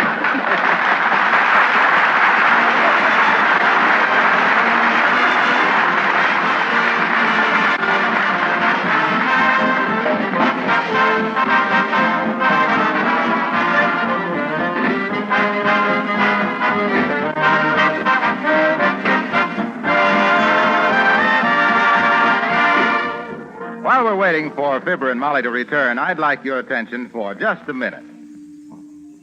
If you have valuable jewels, you protect them by keeping them in your safe or in a secret compartment. Valuable papers you keep in a strong box or vault. How can you protect your valuable furniture, floors, and woodwork? By locking them under a safe protective shield of genuine Johnson's wax. That may seem like a strong statement, but it's really true. When you apply a coat of Johnson's wax, you are completely covering the surface with an invisible yet very tough shield of real wax. This wax guards the floors and furniture surfaces against wear and against dirt and moisture. From time to time, you renew the coating of Johnson's wax, and your floors and furniture are given permanent protection. What is equally important, they have that rich, wax-polished glow that good housekeepers cherish. If your home is not wax-protected and wax-beautified, order genuine Johnson's Wax, paste or liquid, tomorrow.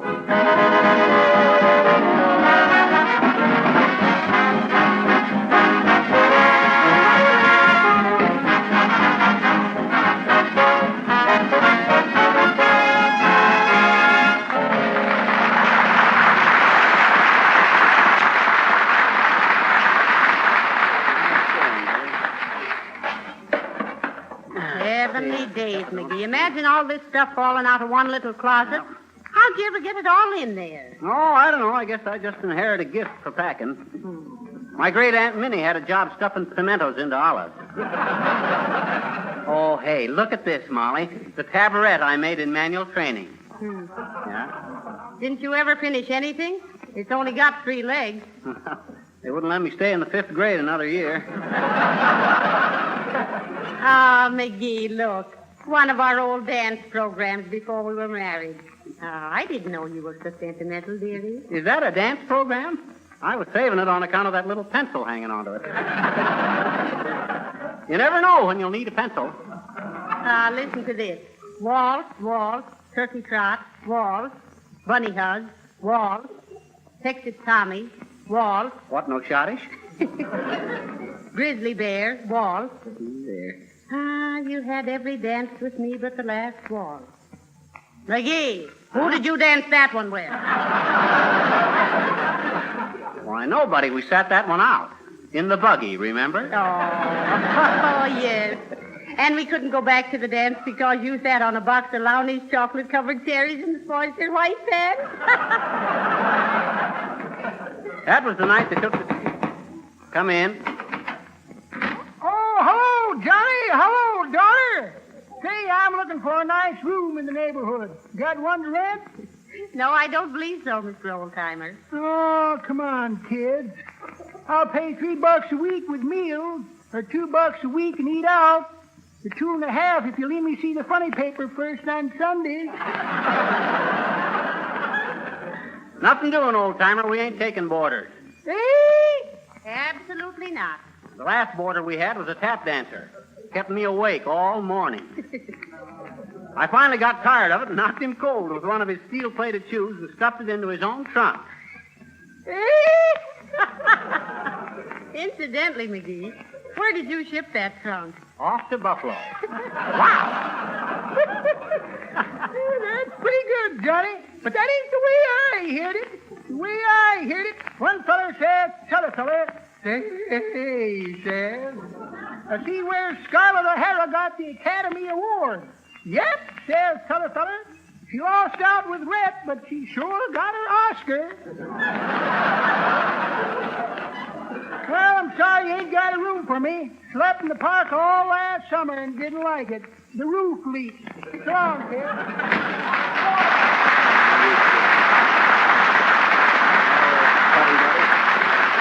I'm getting a little tired of all them Gone with the Wind gags. Yeah. I don't know how a picture about the bluegrass country could produce so many bum plugs. Well, never mind that, McGee. Isn't there any of this junk we can throw away now? Well, now, let me see, Molly. How about this old photograph album here? I should say not. That's got all our family pictures in it. Oh, dear. Who's this funny-looking man with the walrus mustache, McGee? Oh, that's my great-uncle Roscoe. We were pretty proud of Uncle Roscoe.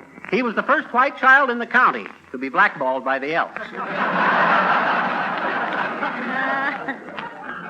Here's one of me Aunt Ad and Aunt Carrie. They both had big families. Yeah, how many kids do they have, anyway? 10 between them. Ad 6 and Carrie 4. McGee, now, what are you going... Well, hello there, folks. I was just going by and I thought Well, what goes on here? Have you been buying out an antique store? Hi, Harlow. This is just a lot of stuff McGee's been hoarding in the closet, Mr. Wilcox. Isn't it wonderful how much you can pack into so little space? Uh-oh. For instance, you only give me about 6 lines to tell how Johnson's Glow Coat saves hours of house cleaning because it beautifies and protects linoleum with absolutely no rubbing or buffing. But in those 6 lines, I think I can get the idea across pretty well that a self-polishing preparation like Glow Coat is the very essence of good housekeeping. Boy. It's so easy to use that it's easy to tell about. Ain't he marvelous, folks? That guy has dedicated his whole life to Johnson's Glow Coat. What do you mean, Fibber? Harlow, they tell me that way back when you were in college, they wanted you to stroke the crew. And you said, no. No stroking, no rubbing, and no buffing. Even for dear old University of Southeastern Nebraska. Is that true, Mr. Wilcox? No, I wasn't a crew man. I went out for ROTC. Oh, Reserve Officers Training Corps? No, revolutionizing old-time cleaning. Well, so long, folks.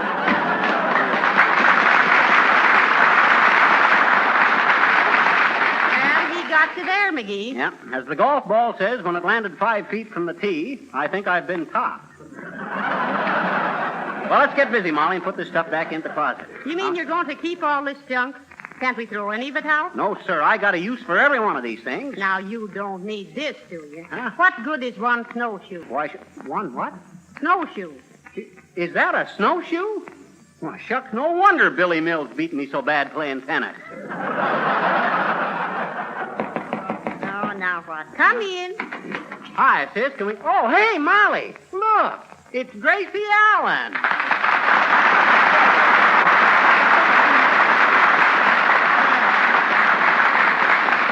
Well, hello, Gracie. Won't you come in? Oh, no, thank you, Molly. And I wouldn't have dropped in if I'd known you were entertaining. Oh, we ain't entertaining. Oh, you are, too. I think you're very entertaining. Oh. Now, you say something nice about Georgie and me. Oh.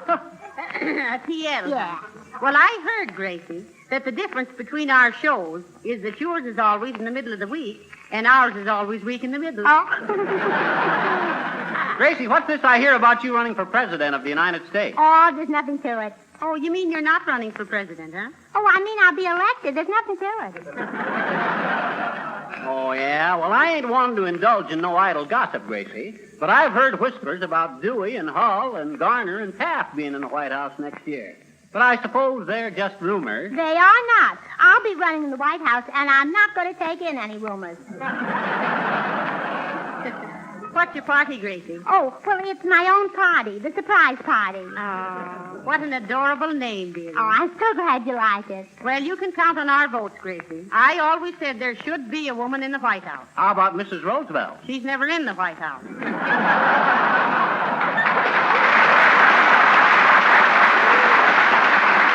Molly, do you play bridge? No, I don't. Oh, that's too bad. I'm forming my cabinet, and I need 7 more bridge players. How big a cabinet you going to have? Just 2 tables.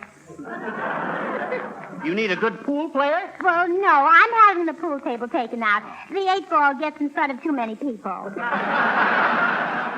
By the way, Gracie, when do you expect to move into the White House? January 1st. January 1st? You ain't going to be inaugurated on New Year's Eve, are you? Well, I may not be inaugurated, but I'll be feeling pretty good.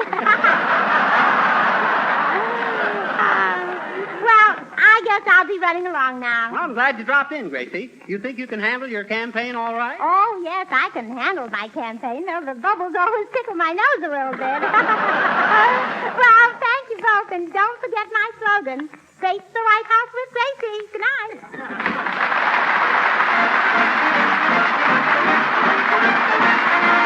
Well, McGee, I've about exhausted my impatience with you. Why? Packing all this useless junk back in that closet. How about these old books? What old book? Let's see him. Oh, them. Well, that's my correspondence course in taxidermy. Taxidermy.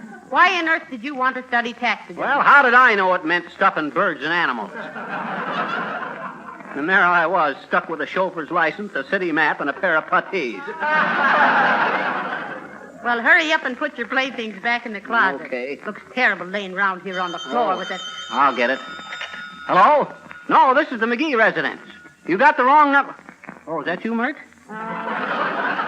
Egad, every week the same thing. Apologies to Skinny Ennis. How's every little thing, Mert? What's that? Your Uncle Gulliver. Oh, that's too bad, Mert. Oh, Mom. And they ain't found the body yet, huh? Oh, heavenly days, McGee. What happened? Mert's uncle drove his car off the cliff and had to walk home.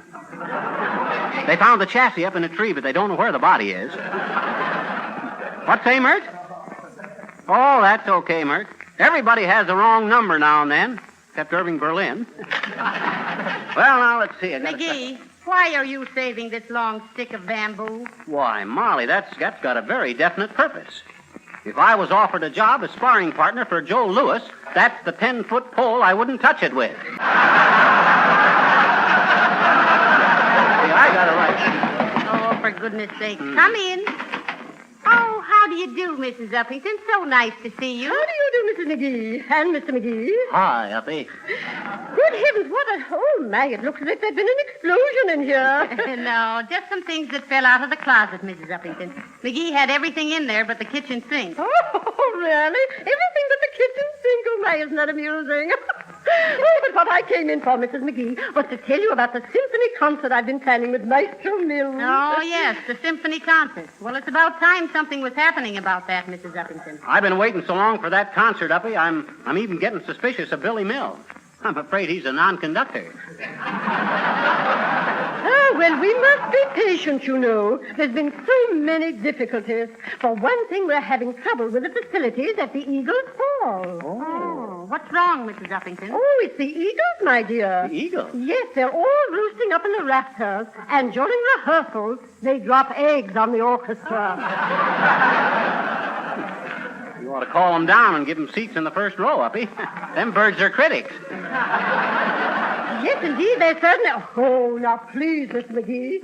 It's discouraging enough as it is. I hear they had a kind of an accident during rehearsal the other night, Oh, Uppy. yes, and it was so embarrassing. So? Yes, the musician playing the electric guitar reached for a high note and blew every fuse in the building. Oh, my, but those dear boys went right on playing, just as if nothing had happened. Oh, really, Mrs. Uppington? But how could they read their music in the dark? Oh, my dear, that's exactly what I asked Dr. Mills. And he said in his most delightful manner, Don't worry about it, babe. Those mugs can't even read music with the lights on. Oh, really? I thought that was just too gay. Or am I being a silly girl? I wouldn't be surprised. I must be going. Goodbye. Goodbye, Abigail.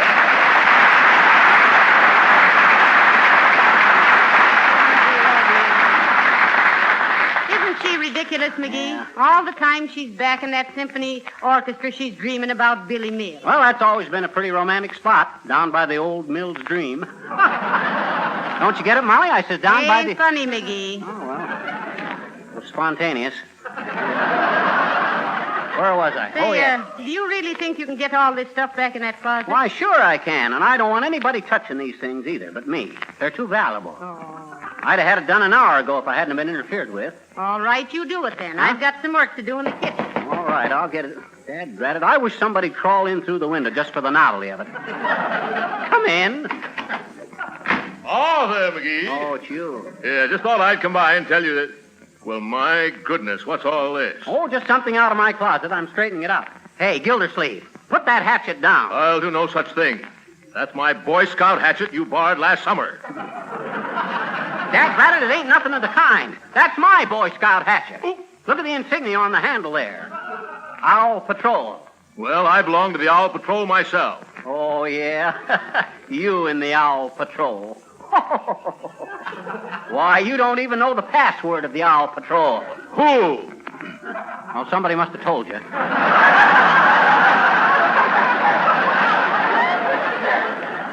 Listen here, Gildersleeve, I bet you don't know a thing about scouting. I do, too. I was an Eagle Scout with 26 merit badges. Oh, go on. Can you tie a sheep shank? Can you imitate the mating cry of the chimney swallow? Can you tell which way is north when you're lost in the woods? Certainly. How? I face south and then turn around quick. Look, Gildersleeve, if you're really a scout, you can do your daily good turn by scramming out of here and letting me finish putting this stuff back in the closet. Well, all right, McGee. You're sure that isn't my hatchet? On my word of honor as a member of the Owl Patrol, Gildersleeve. Well, all right, McGee. I'll see you later. Okay.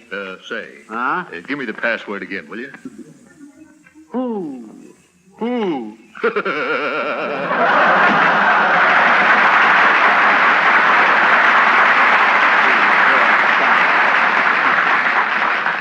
Boy Scout, that guy couldn't build a fire in a haymow by rubbing 2 sticks of dynamite together. Oh, well, I gotta get the rest of it. Looks like about all of it. Yep.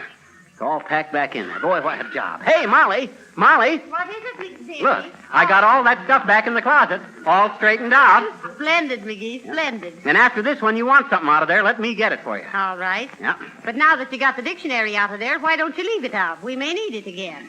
Oh, What's the matter? I forgot to leave it out. I packed the dictionary back in there. Oh, heavenly days. Now, hey, now you stay away from there. I know exactly where I put it. Well, I can get it out without disturbing the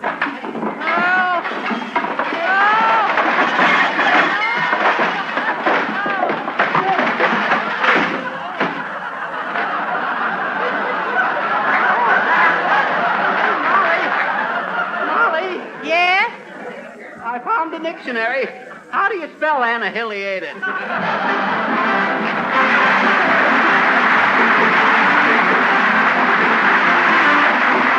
Fibber and Molly will be back in just a moment. In the meantime, I'd like to read you a brief letter received recently from a gentleman in New York State. For the past 15 years, he writes, I have installed many linoleum floors, as I am a linoleum layer. Most every time upon completion of an installation, I am asked this question: how can I preserve or improve the finish? Well, since Glow Coat has been on the market, I have used it with perfect satisfaction, so I always answer, use Johnson's Glow Coat and no other. Well, now, coming from a man who knows his linoleum, that is a pretty sound recommendation. Glow Coat does preserve and improve linoleum, whether it's new or old. It makes linoleum last longer, makes it easy to keep clean, brings out the colors. And remember, there's no rubbing or buffing with Glow Coat, because it's self-polishing. You simply apply and let dry. In 20 minutes, your floor is sparkling with new beauty. Try Johnson's self-polishing Glow Coat on your floors. Order a can tomorrow.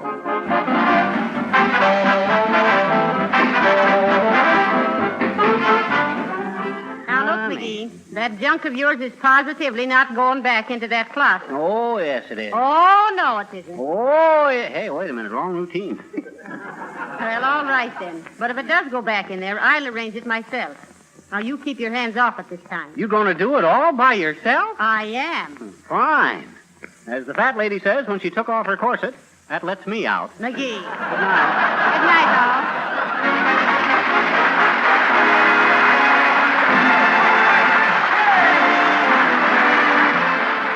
This is Harlow Wilcox speaking for the makers of Johnson's Wax and Johnson's Self-Polishing Glow Coat, inviting you to be with us again next Tuesday night. Good night. This is the National Broadcasting Company.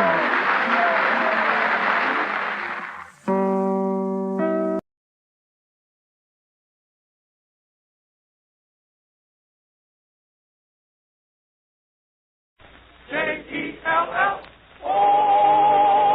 The Jell-O program, starring Jack Benny with Mary Livingston and Phil Harris and his orchestra. The orchestra opens the program with Cry, Baby, Cry.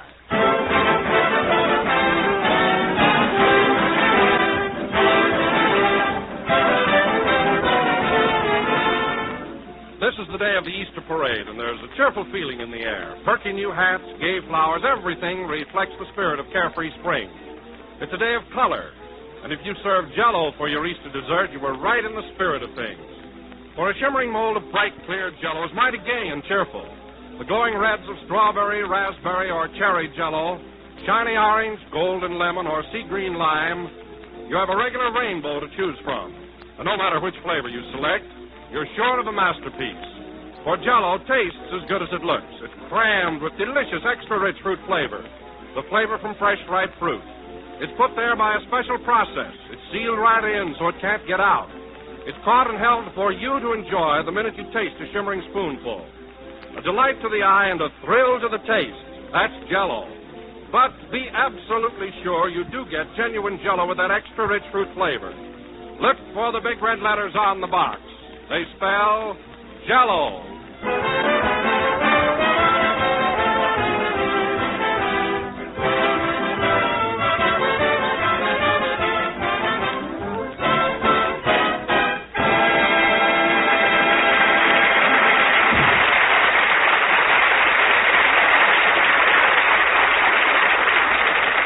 That was Cry, Baby, Cry, played by the orchestra. Now, ladies and gentlemen, we bring you a man who is celebrating Easter with a new suit, new shirt, new tie, and new shoes that squeak, Jack Benny.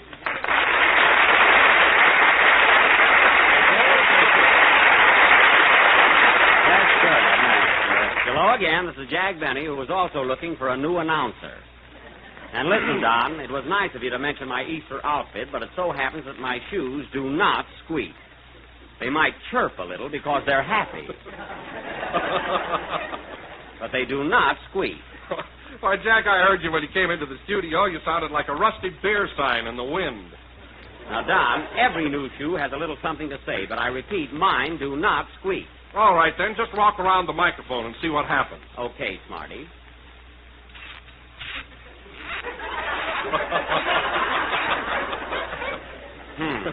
Well, what do you think of your shoes now? Well, naturally, they're a little nervous. It's the first time they've ever been on the air.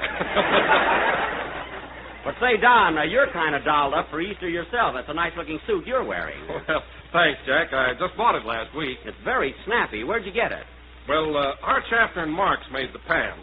Hart Shafter and Marks. I knew it wasn't a one-man job. Did they make the coat, too? Well, Jack, they put in a bid on it, but I finally awarded the contract to the Tri-State Construction Company. Oh, yes, they also did the Boulder Dam. They were something big. Say, Don, come here a minute. Look at Phil standing over there. Isn't it disgraceful the way he comes dressed on a holiday? Well, it isn't very good taste. Come here, Phil. What is it, Jack? You want to know a funny thing? Here I bother to get all dressed up for Easter with a new suit and shoes and spend hours fixing myself up. And you come to the studio with slacks, an old sport coat, and no necktie. Yeah, and you want to know another funny thing? What? I still look better than you do.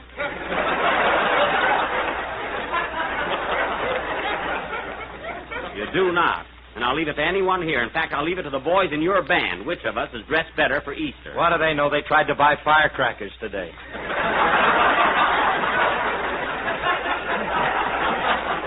Well, that's a nice organization you've got. Don't tell me they all thought today was the 4th of July. No, the drummer held out for St. Patrick's Day. Oh. Yes, I see the shamrock on the cymbal. Well, Phil, your boys might be mixed up about holidays, but when it comes to music, they're mixed up. Oh, hello, Mary. Hello, Jack. Happy Easter. Thanks. Same to you, kid. Gee, you look so cute in the Easter parade this morning, all dressed up in your new spring suit. Oh, I wasn't out there to show off or anything. I like to walk down the boulevard on Easter. Everybody does. So you were in the parade this morning, huh, Jack? I certainly was. You should have seen him, fella, strutting along with a cane on his hand and a flower in his lapel, and he was wearing the swellest derby hat. Oh, Mary. Way down over his ears. Well, it was a little too big. I bought it before I got my hair cut like a darn fool. And you should have seen that funny double-breasted suit he was wearing. Well, what was wrong with it? That coat fit me like a dummy in a window. Well, you should have stayed there. Well, after all, Mary, I don't have to spend a fortune for a little Easter outfit. You're right, Jack. Yeah. Tell him what happened on the boulevard this morning. Never mind that. What was it, Mary? Well, Jack was strutting along in his new suit, proud as a peacock. I was just walking. Go ahead, Mary. Well... Oh, you're silly. Well, he was walking along, and all of a sudden, a man behind him sneezed. He sneezed, eh? And then what happened? Jack's coat shrunk 4 inches.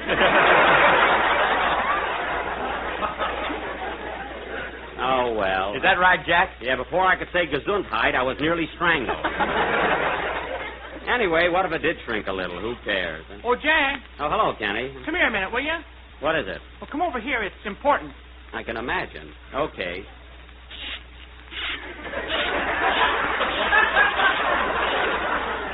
Oh, darn these shoes. Hey, what's that noise? A squeak at Oxford. All right. Now, what is it, Kenny? Well, I did something last week, and I don't know whether I ought to tell you. Well, you called me over here, didn't you? Well, if I tell you, will you promise you won't fire me for it? Yes, I promise. What did you do? Well, I listened to Fred Allen Wednesday night. Oh, you mean the guy that wears flour sack scandies? Well, Kenny, I don't care who you listen to. I heard Fred Allen, too, Jack, and the way he ran you down, you ought to do something about it. Well, I'll admit he is a bit of a nuisance, but what can I do? Why don't you have him bumped off? Bumped off? You know, take him for a drive.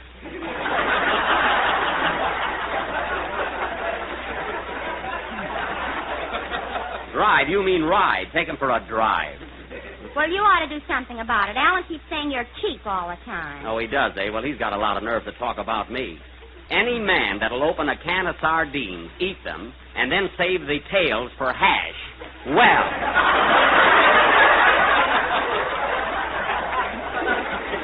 Glad I didn't blow that line, too. Don't tell me about that guy. Yeah, and another thing. He said your toupee didn't fit. Now, that's a big lie because I don't even wear one. Mary, look at the top of my head. What do you see there? A parking lot. Well, let's forget my head and Alan and everything else. Go ahead and sing your song, Kenny. Okay. Oh, Jack, wait a minute. I just thought of something awful. What's that? Here it is, Easter, and I forgot to write a poem. Well, Mary, what will people think? Now, you go ahead and write one while Kenny sings, and work hard on it. Oh, her and her old poems. Oh, yeah, you and your old songs. Well, my songs are better than your poems. Now, children! Sing, Kenny. Oh, me and my new shoes. I'm sorry I tore off that guarantee.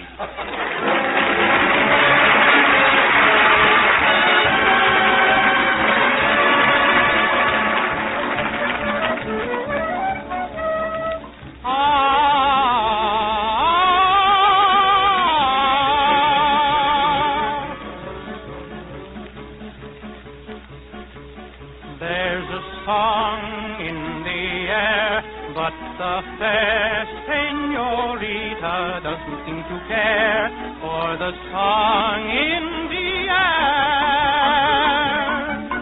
So I'll sing to the mule, if you're sure she won't think that I am just a fool serenading a mule.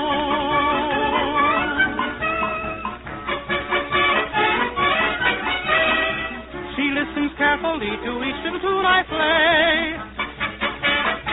La bella senorita, she'd love to sing it too if only she knew the way. There's a light in her eye, though she may try to hide it, she cannot deny there's a light in her eye. Oh, the charm of her smile, so beguiled Don Diego that he rode a mile for the charm of her smile.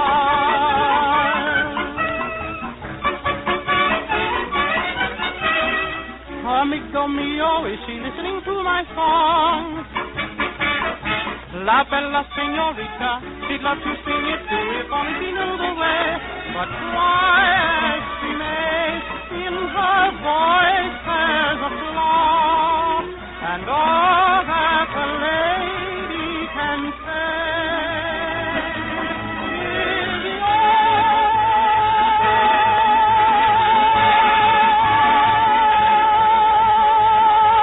Senorita, don't be sweet and not so sweet as a mosquito, but so sweet like my chiquita, you're the one for me.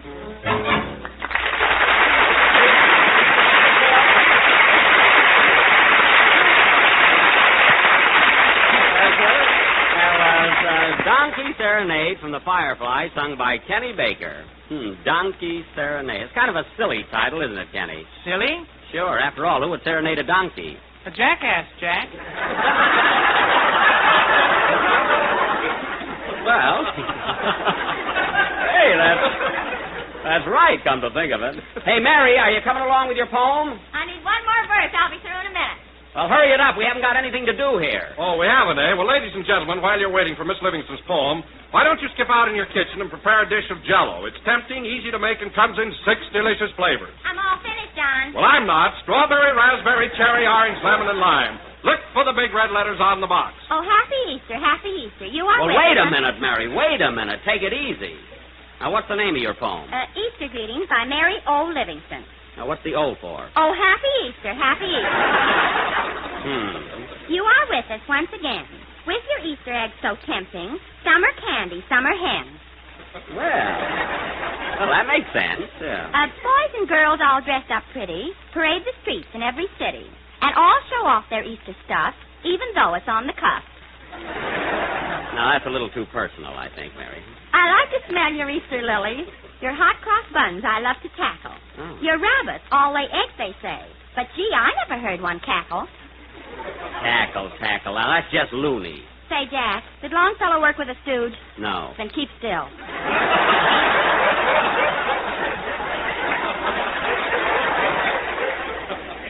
Laugh first. That's good. So I salute you, Happy Easter, with one hip-hip and two hurrahs. Until you come next year to greet us, I say farewell. The end. Applause.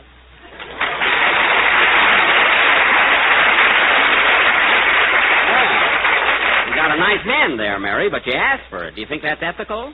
No, but it's yours. Oh, well, you got something there. There's nothing like going after it yourself. Say, Jack. Yes, Phil? What are we stalling for? When are we going to do something interesting? Well, Phil, we're doing the best we can. If it's dull here, why don't you pick up your orchestra and go home? That's what I say. Thanks, Kenny, and mind your own business. He always comes to at the wrong time. What I meant, Jack, are we going to do a play tonight? No, Phil, we don't have to do a play every Sunday night. What is it, the stock company? No, but I just thought we ought to. Well, putting on a play week after week is no picnic, you know. But people seem to like them. Yes, but gee whiz, do you think it's easy? Do you think it's necessary? It's none of my business.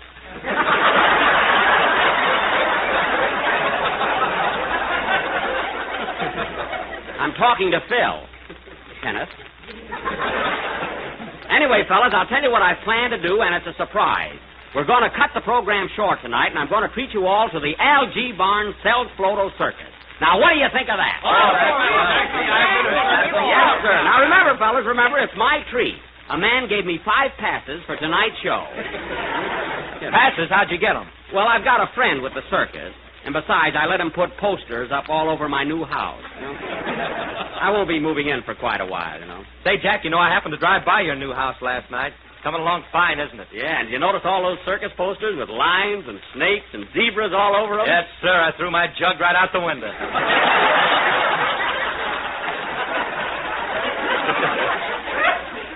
Oh, you did, huh? Well, tonight you're invited to see the real thing. We'll have a lot of fun, too. I'm terribly sorry, Jack. I'd love to go, but I got a blind date tonight. Oh, you and your blind date. Well, I guess you're stuck, Phil. How about going now, fellas? We'll just about make it. Oh, sir, I think you better hurry. Wait a minute. Come in. Well. Hiya, Buck. Well, hello, Andy. Say, you're just in time. We're all going to the circus, and I got a pass for you, too. You want to come along? Sure, Buck. I got an aunt with that show. She's the bearded lady. Your aunt? How did she happen to become a bearded lady? Oh, she just got tired of shaving one day.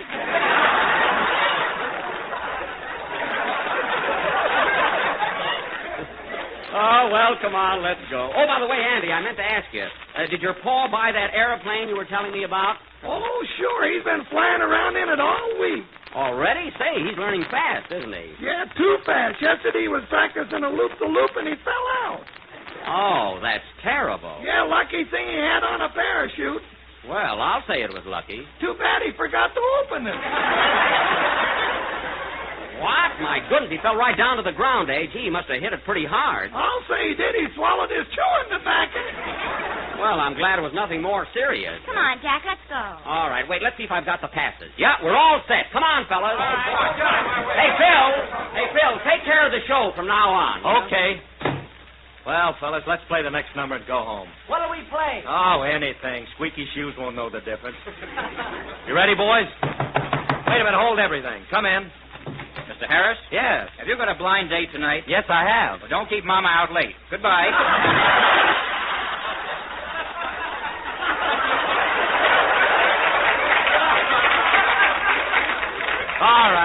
All right, boys. Play slow. I'm in no hurry.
big crowd, so everybody stick close to me. We've got a little time to kill before the big show goes on. Well, what do we do first? I want to see the elephant. I want to get my girl's name tattooed on my chest. What's her name, Kenny? Genevieve Pepper.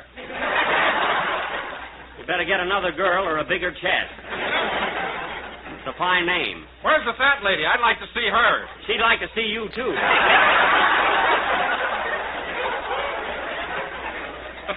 Hey, she'd go for you. Oh, Jack, What? look at the India rubber man over there. Oh, yes. Hey, that is the India rubber man. Huh? He must have a cold. A cold? Why? He just tied his nose in a knot. Say, I must try that sometime. It'll save handkerchiefs. Hey, fella, get a load of the wild man of Borneo. Look at him there in that cage. He's a tough-looking mug. Let's go over and talk to him. Goo, goo, goo, goo. Now! Oh, boy, he is ferocious. Hello, wild man. Tell me, what makes you so wild? It's town hall tonight. Oh. Very well, I can understand that. Balloons. Get them out there blowing up. Balloons. Oh, Jack, buy me a balloon. Yeah, I want one, too. That pretty pink one. Say, that is pretty. Do you want a balloon, Kenny? Nah, that's for children. I want a Tom Collins. Kenny, you don't even know what a Tom Collins is. I do, too. It's a hard-boiled lemonade. All right, stop showing off. Oh, Mr. Benny, Why, Rochester. I thought you was at NBC Broadcasting. Yeah, and I thought you were home where you should be, working. Well, here we are at the circus. Well, now that you're here, you can stay, but don't let it happen again. Yes, sir. Say, boss, Well, are you in the mood for a little conference in the field of finance?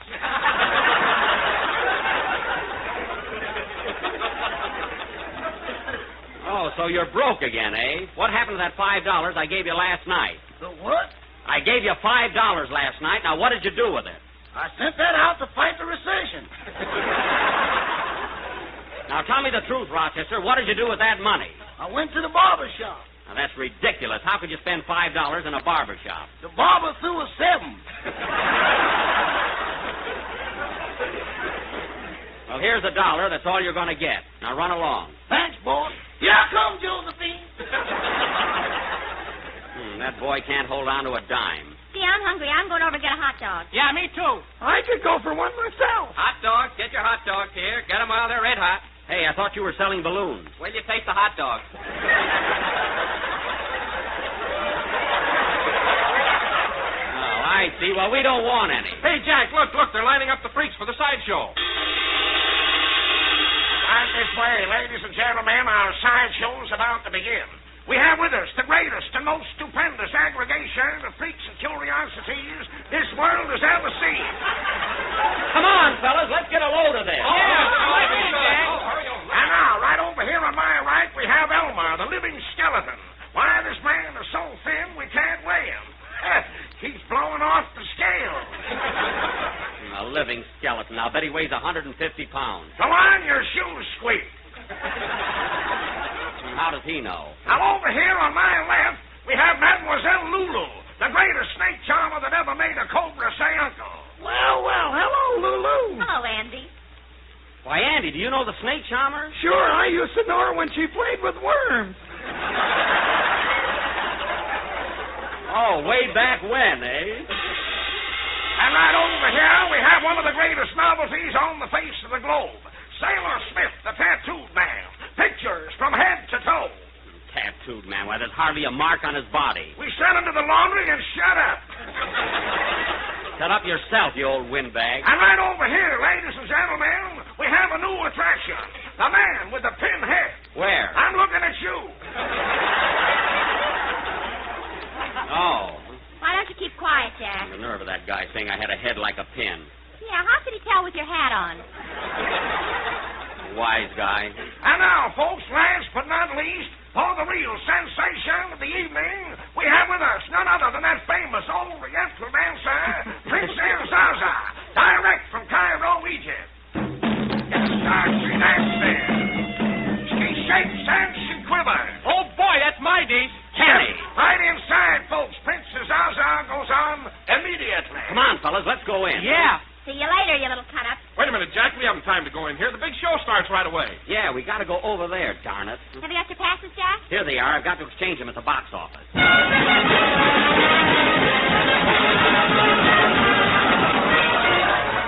Well, here we are, fellas. Yes, sir. How many? I'd like to exchange these for tickets. I've got 5 passes. Here you are. Listen, buddy, these passes are good, all right, but not for tonight. These are for the matinee. Matinee. The man that gave them to me said they were for tonight. I can't help what he said. These are for the matinee. Matinee or no matinee? So fine, how do you? I'm going right home and rip those posters off my house. Go ahead. We're leaving town tonight anyway. Well, this is the dirtiest trick that I've Move along, buddy. We're holding up the line there. Well, I've never heard of such a rotten thing in all my life. Oh, Jack, why haggle about it? Why don't you buy tickets? Sure, Buck. A couple of dollars won't break Now, you. listen, fellas, it's not the money, it's the principle of the thing. Oh, come on, Jack. Come on. If you feel that way about it, I'll buy the ticket. Oh, no, Don. You can take us out to supper later. But we're going to get into this circus for nothing. Now, follow me. Hey, the main entrance is over that way. I know what I'm doing. They're not going to put anything over on me. Come on around to the back. Now, quiet, everybody. I'll show those guys. Now, look nonchalant, fellas. I know what's coming. Now, wait. Here's a good place. Lift the tent, Kenny, and we'll all crawl under. Oh, gee whiz. Jack, what do you want to do? Oh, don't be afraid. Now, come on. Now, listen, fellas. Mary, Kenny, and I will go in first. And, Don, you and Andy can watch until I give you the signal to come in. Now, come on. Follow me under the tent. Woo! Kenny, don't push.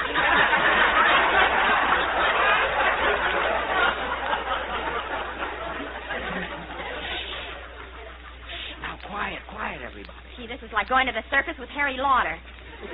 All right, here we are, up on your feet.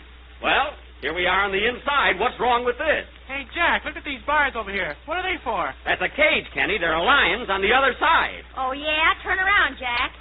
Oh, for goodness sake! Oh, come on! Kenny, wait for me! Jack! Go away! Calling Frank Box! Calling Frank Box!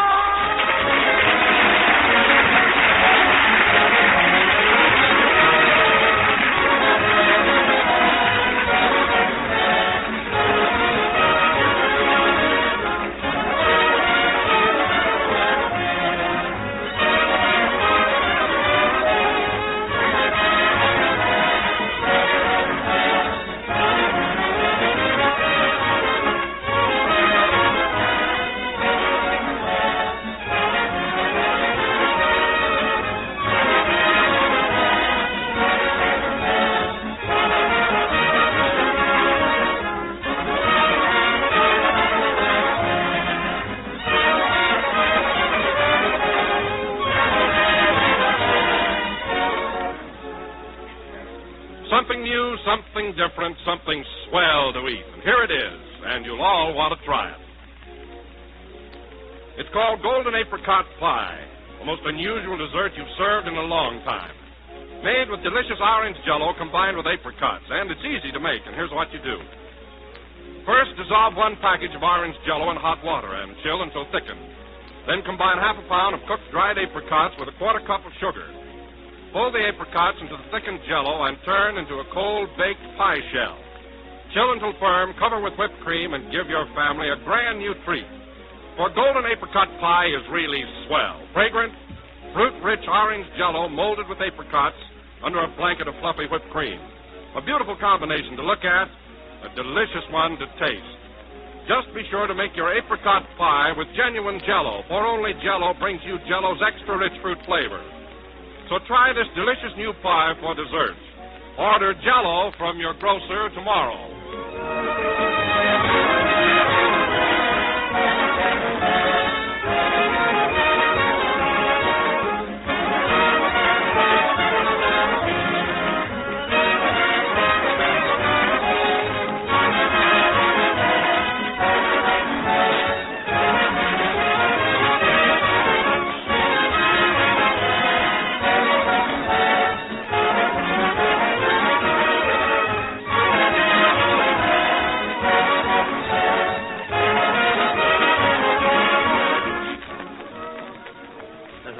Number of the 29th program of the new Jello series. I'll be with you again next Sunday night at the same time. Well, folks, I'm all out of breath, but I got away from that lion. And now, ladies and gentlemen, I would like to announce that next Sunday night we are going to present the highlight of our entire season. We are going to offer our version of Walt Disney's greatest film success, Snow White and the Seven Dwarfs. So be sure and listen in. Say, Jack, have you seen the picture yet? No, Mary, but I'm going to see it tonight. I've got passes. Do you want to come along? No, I'm not going to sneak under the Carthay Circle. Good night, folks.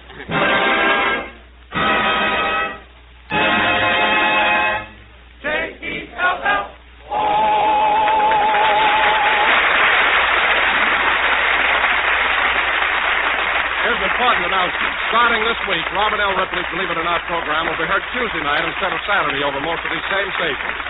Be sure to see your local newspaper for the new time. Daylight savings begins in some parts of the country next Sunday. This will bring a change in time for the Jell-O program on some of these stations. Consult your local newspaper for schedule of your station. Kenny Baker appears on the Jell-O program through courtesy of Mervyn LeRoy Productions. This is the National Broadcasting Company.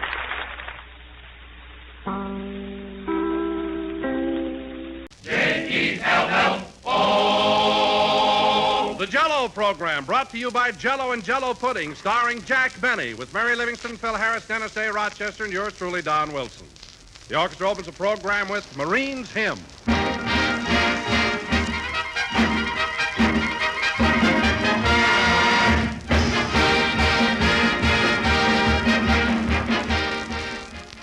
Jell-O spells grand enjoyment, friends, whether you find it on a box of Jell-O or on a package of those other wonderful dessert flavors. Jell-O puddings, Jell-O chocolate, vanilla, and butterscotch puddings, you know, are made by the makers of Jell-O. And like Jell-O, they're easy to prepare, thrifty to serve, and delightfully good. They give you all the mellow richness of homemade puddings, the tempting old-fashioned goodness of Grandma's creamy masterpiece. Yet how much less time and trouble they take to make. You can make such a variety of desserts, too, with Jell-O puddings. Butterscotch pie, for instance. All you do is prepare a package of Jell-O butterscotch pudding according to directions. Then cook, cool, and turn into a baked 8-inch pie shell. Serve plain or garnish with whipped cream. And you'll say you've never made an easier butterscotch pie or tasted one more delicious. So get a package of Jell-O butterscotch pudding and make the family this rich golden butterscotch pie for tomorrow night's dinner. In pie or in pudding, you'll find Jell-O butterscotch pudding a swell treat. Just like Grandma's, only more so.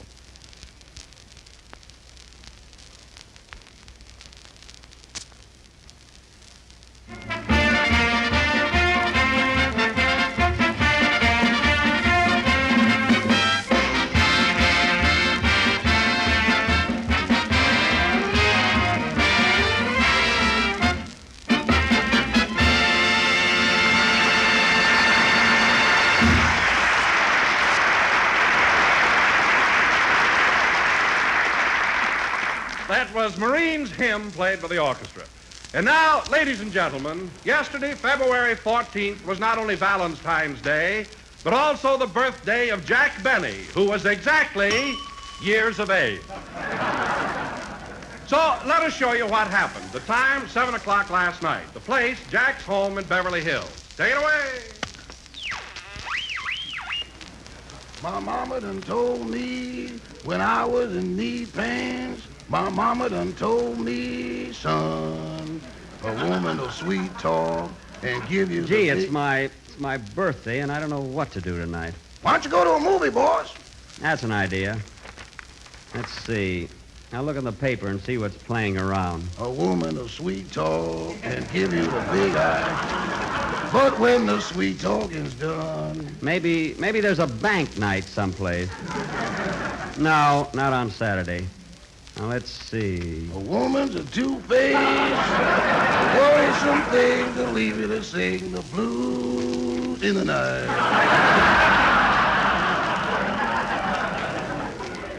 Gosh, I don't know where to go. Now the rains are falling here, the train a calling, woo-wee. My mama done told me. Here, that lonesome Say, here's a movie I could see. I could see Ball of Fire. Yeah, Miss Barbara Stanley's in that. Oh, yes. I saw her in the Brown Derby today, and she walked right by me. Well, what other picture can I see? Hear that lonesome whistle blowing across the trestle. Hoo-wee! My mama done told... Oh, here's Ida Lupino in Ladies in Retirement. No, she never speaks to me either. Now, what else? From Natchez to Mobile, from Memphis to St. Joe. St. Joe. What a hit I used to be in that town. Boy. Wherever the four winds blow. Very good, Rochester. I wish Johnny Mercer could have heard that. Now sing Rose O'Day. Oh, boss, come now. Rochester, I said sing Rose O'Day. Well, Mr. Benny, if you're in the mood for entertainment, why don't you turn on the radio? The radio's out of commission. Did you kick the tubes out of that thing again? Well? What a temper you got. Every time Mr. Allen has a funny program, crash, bang, zowie.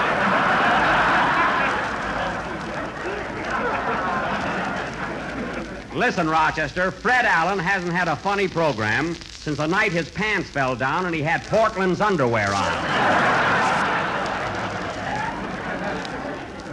They live in a very dark room, you know.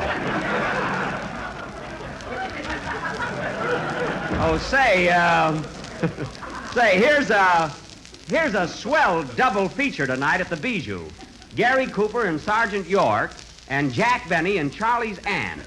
I think I'll go there. But, Mr. Benny, you've seen Charlie's Aunt over 20 times. I've never seen it at the Bijou.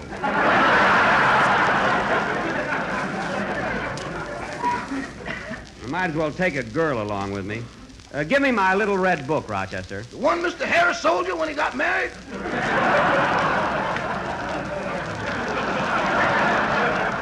No, my red book. The one I've always had. Oh, the thin one.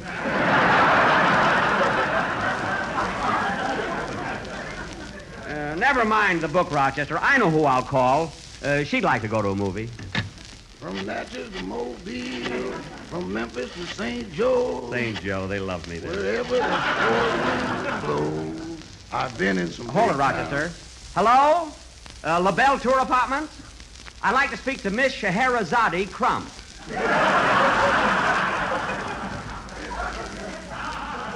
Yes, please. I've been in some big rooms and her... Hello? Hello, Scheher? This is Jack. Jack Benny, Blue Eyes. Say, honey, how would you like to see Gary Cooper and Sergeant York tonight? The other feature, Charlie's Aunt. Okay, some other time. So long, Scheher. I don't blame her. She's seen it so often, you know. Oh, well, I'll go to a movie alone. On your birthday, boss? Why don't you call that girl you took roller skating last week? Oh, yes, Thelma Stronach. She might be home now, yeah. From Natchez to Mobile, from Memphis to St. Joe. St. Joe, I can still hear that applause. Wherever the four winds blow. Hold it. Hello? Say, Thelma, how'd you like to go to a movie tonight? Oh, goodbye.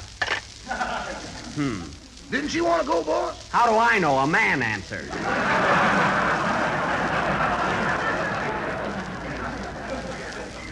Oh, well, I'll think of somebody to take along. I wish I could remember some... Say, Mr. Benny, look who's here. Well, if it isn't little Miss Lee. Well. For heaven's sake. Hello, Carolyn. Hello, Jack. Happy birthday. Thank you, honey. Say, what have you got in that box? Some candy for you, and I made it all by myself. Oh, some candy. A present. Isn't that thoughtful? My, it's fudge, isn't it? Uh-huh. Well, I'm going to eat a piece right now. It would taste better, but my mommy told me I mustn't use sugar. Oh.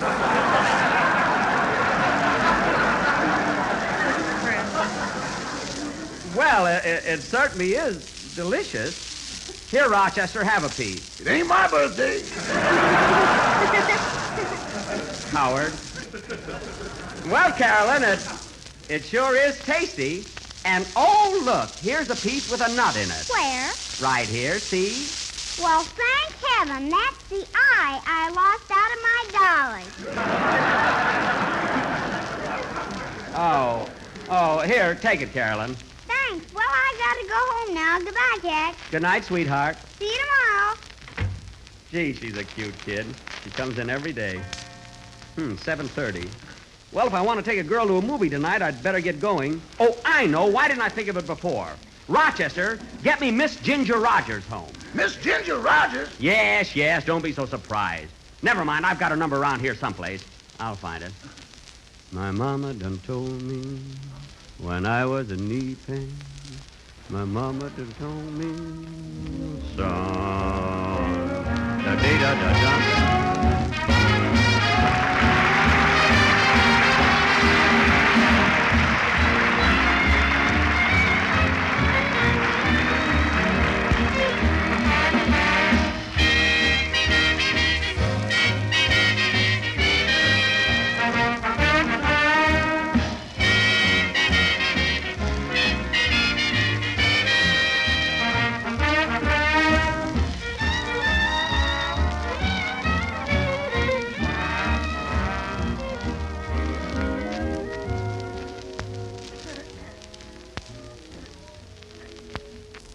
Hello? Hello, is this Ginger Rogers' house? Good. I'd like to speak to Miss McGuire, please. Jack Benny calling.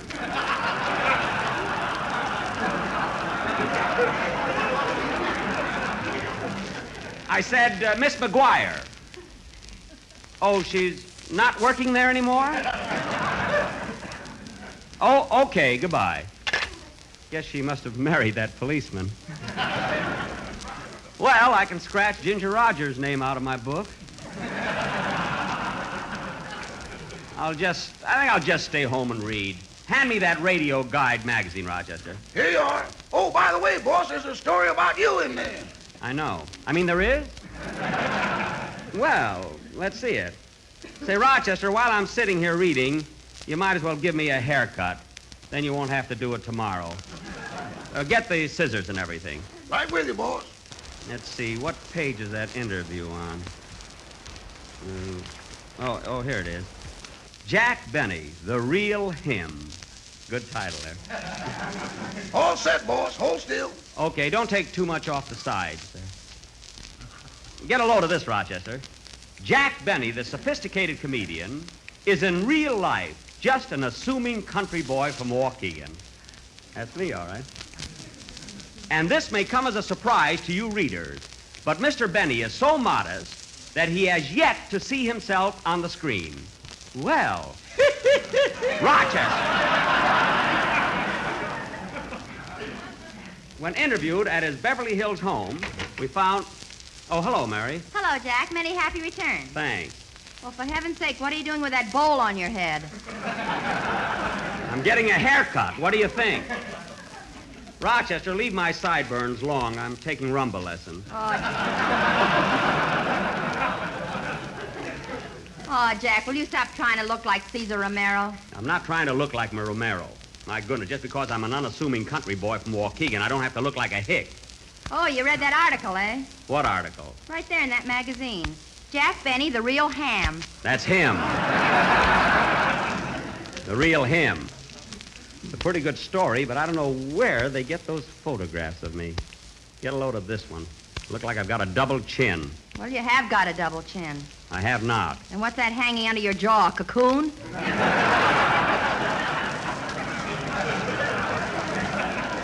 No, it's not a cocoon. All I say is, woo, woo. Say, Rochester, woo. Rochester, there's something tickling me on top of my head. What is it? Wait a minute, boss. Well, how could I ever be so careless? What's wrong? I left a goldfish in the bowl.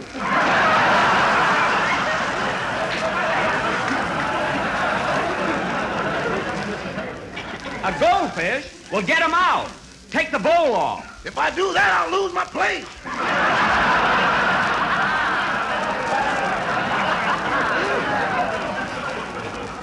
I don't care. Take this goldfish bowl off my head.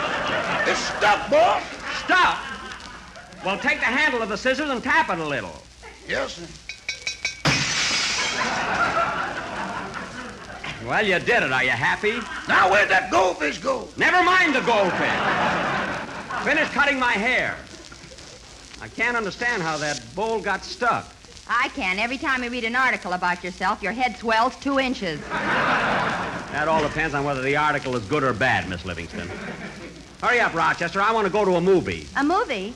Oh, Rochester, will you please come in the other room? I want to talk to you a minute. Yes, Miss Livingston. What do you want to talk to him about? Never mind. Look for the goldfish. I'll be right back.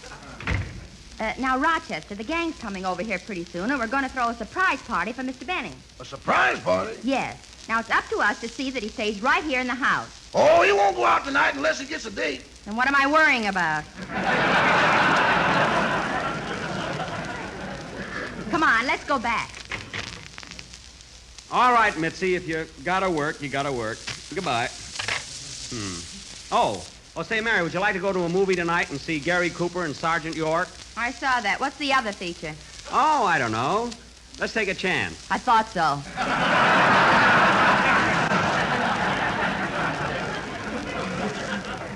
Well, it's a swell double bill. Are you all through with my haircut, Rochester? Yes, sir. Good. Now, just put a little bay rum on so I'll smell sweet. Uh-oh. Rochester, what became of the bay rum? The which? The bay rum. Where is it? Well, the bay is in San Francisco. I don't know what happened to the rum.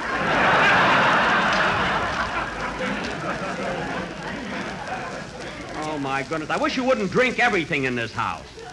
Well, I'm going to the movies even if I have to go alone. Oh, wait a minute, Jack. Why don't you let me give you a manicure? I don't want a manicure. I'm going to a movie. It's Saturday night, and Oh, hello, Dennis. What are you doing here? Happy birthday, Mr. Benny. Surprise, surprise. Dennis! Am I too early? Dennis! Surprise? What are you talking about? Well, he's surprised because you've got long sideburns and you look just like Caesar Romero. Oh, thanks, kid. You're welcome. Gee, I nearly spilled the beans, didn't I? Quiet! What are you doing here anyway, kid? Oh, nothing. Say, Mr. Benny, you and Abraham Lincoln both have the same birthday, don't you? Well, now, quiet, Dennis. You see, my birthday is February the 14th, and Abe Lincoln's is February the 12th. Yeah, Lincoln is 2 days older than Jack.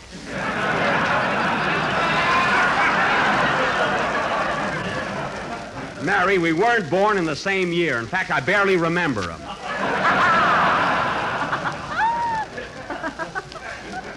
Well, thanks again, Dennis. Oh, say, that reminds me, Mr. Benny. You know what I'm going to sing on the program tomorrow? What? Jerome Kern's new song, Abe Lincoln Had Just One Country. Well, that's very appropriate, Dennis. What's wrong, kids? I'm going to a movie. Wait a minute. Don't you want to hear the song? Sing it for him, Dennis. I can hear it tomorrow. You'll hear it right now. Come on, Dennis. Okay. I'm sure sorry I let the cat out of the B.A.G. Dennis, will you please sing your song? What's all the mystery about, for heaven's sake? Oh-ho! I think I get it. I smell an R-A-T.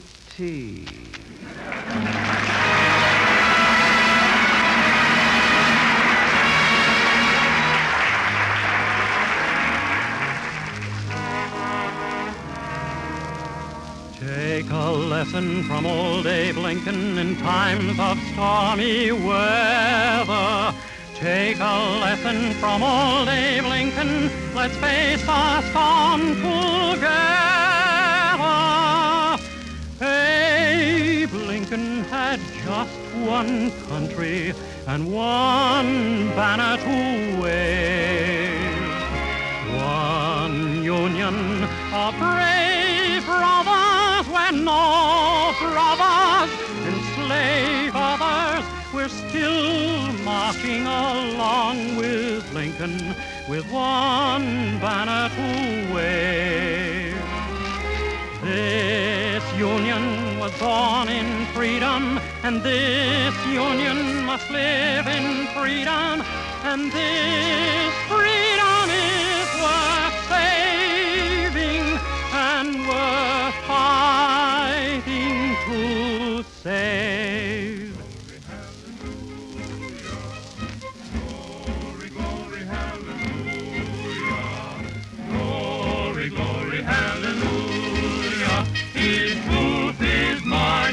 Still marching along with Lincoln with one banner to wave. This union was born in freedom, and this union must live in freedom. and this freedom is worth saving and worth fighting to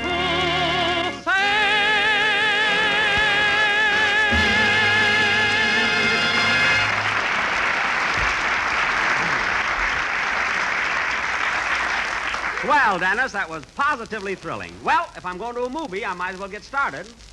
Or maybe I should stay at home in case anybody drops in. Yeah, let's stay here and play bridge.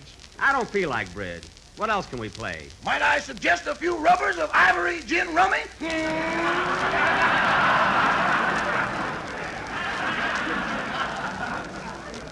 Rochester, put those dice back in your pocket. Let's go to a picture, Mr. Benny. Come on. I am not going to leave the house until the gang gets here and surprises me. So there. Well, you see, Dennis, you spoiled everything. Oh, yeah, I was wise. Well, then there's no use keeping it a secret. The gang will be here in a few minutes and bring you a present. Oh, a birthday present, eh? Well. Say, Rochester, go out in the kitchen and fix up a big tray of sandwiches. Yes, ma'am. Don't you cut one slice of bread. Listen, Mary, when your friends give you a surprise party, they're supposed to bring the food.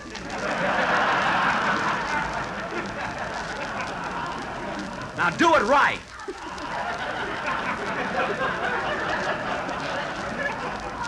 Gonna do it tall. Well, don't worry. We bought cold cuts, cheese, bread, and lots of stuff. Oh. And here's a nickel. We may need water for coffee. The coffee I'll furnish. And I'll also contribute some homemade fudge. All I say is that... Hey, Jack, look who's here. Oh, yes, it's Mr. Billingsley playing soldier again. Company! Oh! Well, good evening, Mr. Billingsley. Good eve. At ease, men. Good evening, Mr. Benny. Still up and about, I see. Yes, I didn't feel like going to bed. I'm a little disappointed in you. I blew taps over an hour ago. Yes, I know, but you see, some visitors dropped in, and we... Visitors, eh? May I see their passes? Oh, they're on our side, Mr. Billingsley. They know the password and everything. Give them the password, Mary. I am not going to bray like a jackass for anybody. All right, I'll do it for you. Hee-haw. Pass, friend.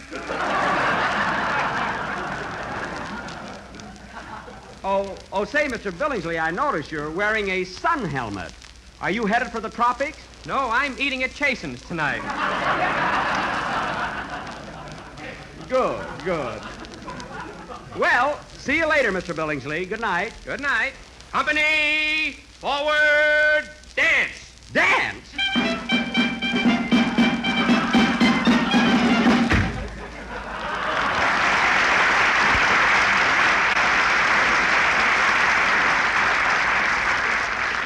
Well, there he goes. Some soldier is carrying a flit gun.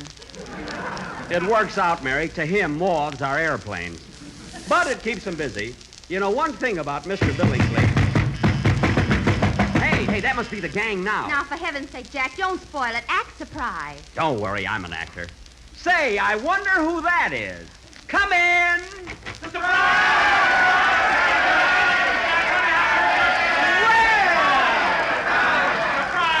And the orchestra boys! Well! Oh, my goodness, what is this? What's going on here? It's a surprise party for you, Jack. Yeah, Jackson, a surprise party for our good old boss. For good old me?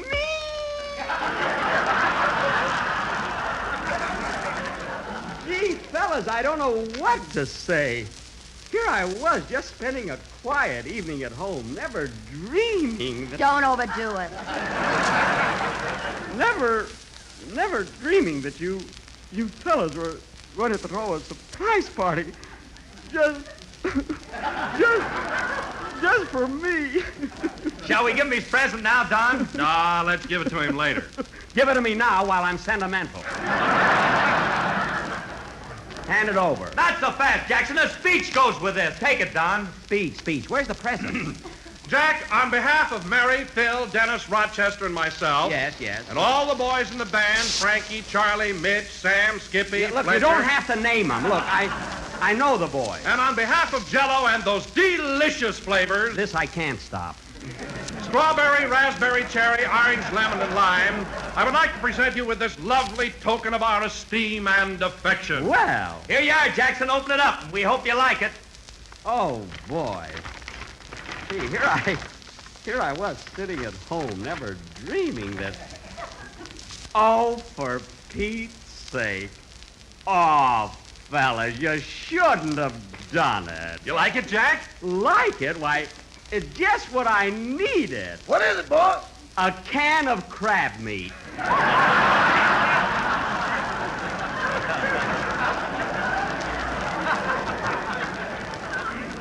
And the big size, too. You know, that stuff is hard to get nowadays. Oh, Rochester, get the can opener and we'll taste it. There's a can opener with it. Oh, will wonders never cease?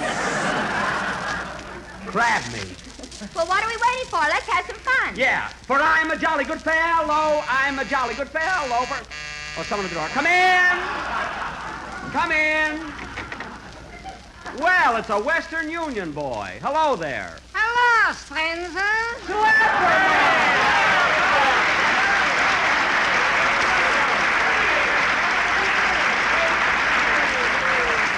Well, Schlepperman, this is a surprise I didn't figure on. What's the idea of wearing a Western Union uniform? Quiet. I told my wife I'm drafted. Oh, well, what's this all about, Schlepp? Have you got a message for me? Have I got a message? A singing telegram delivered in person by Bing Schlepperman. Bing, eh? With him, it's horses. With me, it's a bicycle. Well, let's have the greeting, Schlepp. Go ahead. All righty. Hit it, boys.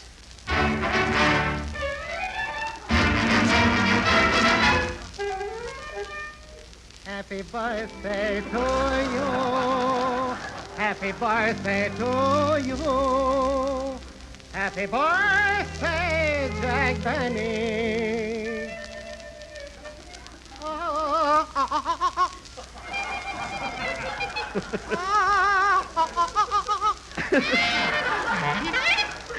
Oh, sabotage, huh? Happy birthday, Jack Benny. Happy birthday to you. Hey, thank you, sir.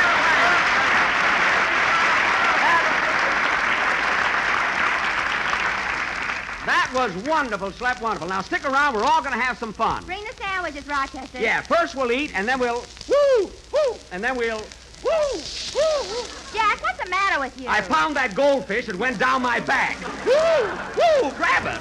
Darn you, Rochester, the next time you give me a hair, woo, woo. Watch out what you're doing there. And here's something every dessert lover will certainly be interested in hearing about. Lots of folks are discovering how much richer, how much more delicious Jell-O is today than it's ever been before. Never in all the years since it became America's favorite gelatin dessert has Jell-O been so gloriously good. And it's all because of Jell-O's new locked-in flavor. By means of a marvelous process exclusive with Jell-O, Jell-O locks its famous flavor right into the tiny Jell-O particles, protects it for your enjoyment, gives every dessert you make with it a livelier, extra goodness. As much as you've liked Jell-O before, you'll like it even more now that Jell-O's swell, intriguing flavor is actually locked in.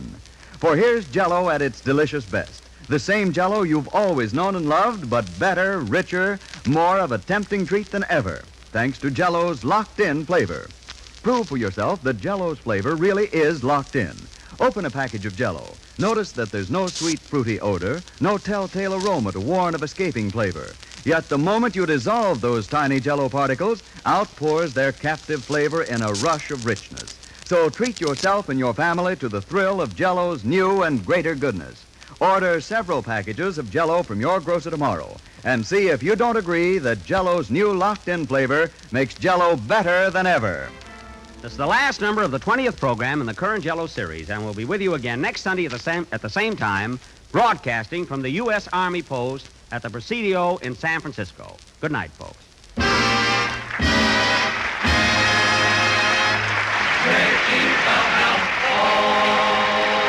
The Jell-O Show is written by Bill Morrow and Eddie Boulogne. Tomorrow, when you order Jell-O, be sure to order Jell-O puddings, too. Jell-O puddings are rich, luscious puddings that you make with milk. And they come in 3 swell flavors, chocolate, vanilla, and butterscotch.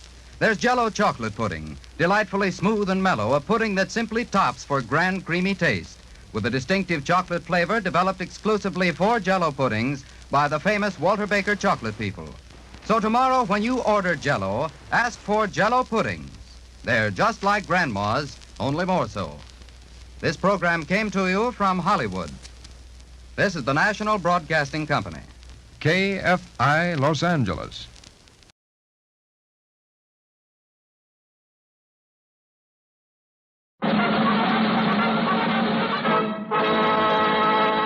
From Hollywood, California, the Lux Radio Theater presents Errol Flynn and Olivia de Havilland in Green Light with C. Aubrey Smith.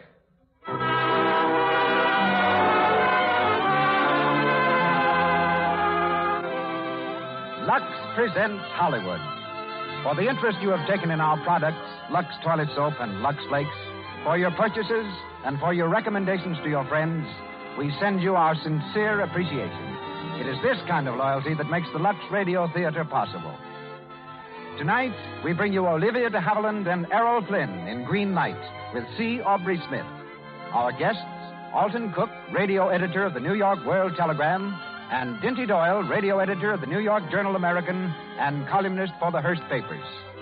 Lois Silvers conducts our orchestra. And now, the producer of the Lux Radio Theater. Ladies and gentlemen, Mr. Cecil B. DeMille.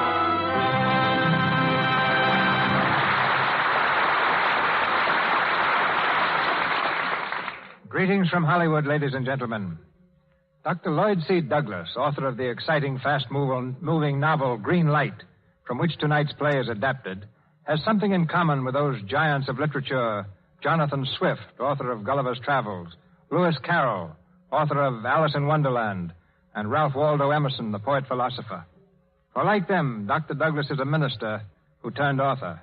And again, like them, his writings have a vividly human and appealing quality. From Dr. Douglas last week, I learned how he happened to write Green Light. While on a lecture tour, he addressed audiences harassed by fears and worries.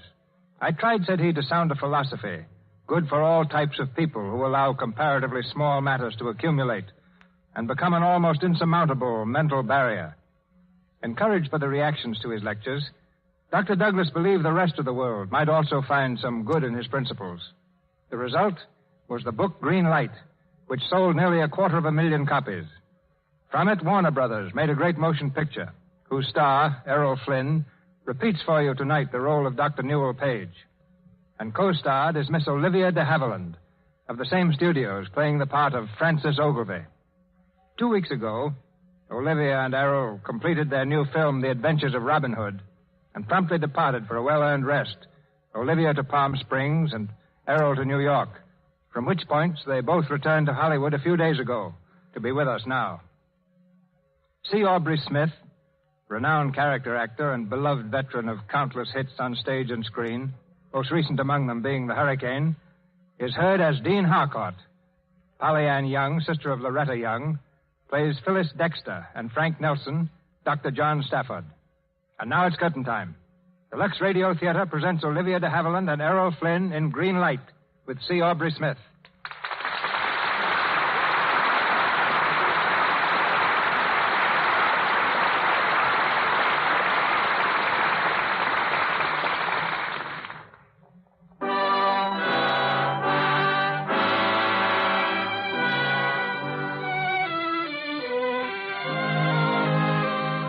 Bay Park Hospital on the outskirts of Boston. In his private office, Newell Page, a rising young surgeon, stands near the window examining an X-ray plate. By his side is Nurse Frances Ogilvy. She leans close to the surgeon, pretending a great interest in the photograph, while he pretends to be unaware of her nearness. See that spot? Mm-hmm. Well, that's it. I don't like the way it... Ogilvy, I wish you wouldn't do that. What? Lean so close to me. Why not? Because it prevents me from concentrating. You're very beautiful, you know. Yes? And in addition, you're intelligent and probably the best chief surgical nurse the Bay Park has ever had. Thank you. You're very welcome, Miss Ogilvy. I hate Ogilvy. Why don't you call me Frances? Frances, eh? That's a nice name. Now, about this X-ray. Do you ever think of anything but your work, Dr. Page? Oh, yes, occasionally. Have you met Sylvia, my cocker spaniel? She's the cutest little Do you ever trick think of anything but your dog and work, Dr. Page? Never, Miss Ogilvy. Yes, that's what I thought. You know, there was only one time I ever heard you say anything that I felt you really meant. Something unpleasant, probably. It was the day we did the little Morton boy's operation. It was a tough job. You were worried. You seemed to think I kept up with you pretty well, and when it was over, you said, Ogilvy, you're a good egg. Egg, eh? I know it sounds awfully silly, but it meant a great deal to me. Well, I'm glad. You have a great talent for surgery, you know. And by the way, how's Mrs. Dexter this morning? She's as sunshiny as ever. She's been listening to that minister on the radio again. What's his name? Oh, yes, Harcourt, isn't it? That's it, Dean Harcourt. Say, she goes into surgery in less than an hour. Have you got... Oh. What? I'm awfully sorry, but I forgot to tell you. Mrs. Dexter's operation has been put off. Why? Dr. Endicott's been delayed. He just telephoned. From where? Milwaukee. He can't get here until tomorrow. But that's dangerous. I'm not certain she can wait until... Has she been told? Not yet. Oh, well, I suppose that's up to me. I'll be back in a few minutes. Dr. Booth. Dr. Booth. Calling Dr. Booth. Hey, Newell. Newell, wait up. Hello, John. Oh, what's the big rush? Oh, Endicott's delayed that Dexter operation until tomorrow. Why? He can't make it. He's delayed or something in Milwaukee. By what? A lecture to some club or a stockbroker? You stick to your bugs, John. That's your business, and Endicott's his. Thanks for telling me. Oh, I'm sorry. Let's have dinner tonight. I can't. I've a date with some little bugs from Montana. Real old-fashioned killers from way back. That's interesting. What's the name? Dermacenter Andersoni. Wood ticks to you. Are you messing around with spotted fever again? Not again. Still, I may go out to Montana one of these days. Hope you enjoy my funeral. Thanks, I will. And striving constantly for the higher and the better life. Morning, Mrs. Dexter. But man's progress in life is not steadily onward. Dean Harcourt again? Not steadily forward. Again. Sometimes man's progress is stopped by something that is bigger and stronger than he. Something over which he has no control. And that's something I like to think of as a red light, flashing a halt to the forward surge of his life. And I like to believe there is a power which controls that light, which knows in its infinite wisdom that sometimes man must stop to learn through suffering before going on. For it is as inevitable as time that man progresses to a better future. If not for himself, then through his suffering for his fellow men. When he has learned this, the signal changes, and the green light frees him to resume his inexorable march into eternity.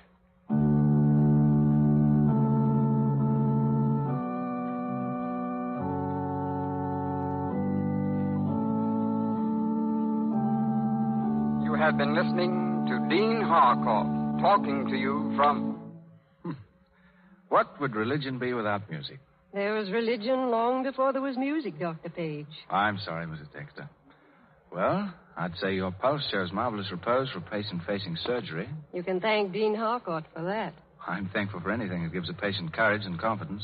A shorter word for courage and confidence is faith. Well, whatever it is, you'll need every bit of it now. More bad news?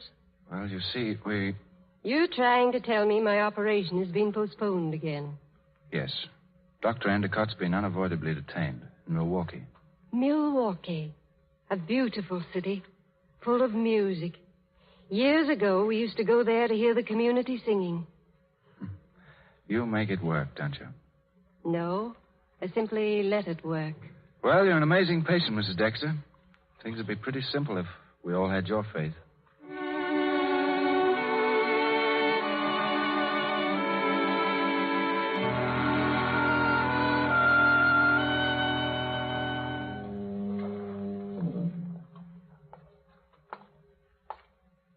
Evening, Dr. Page.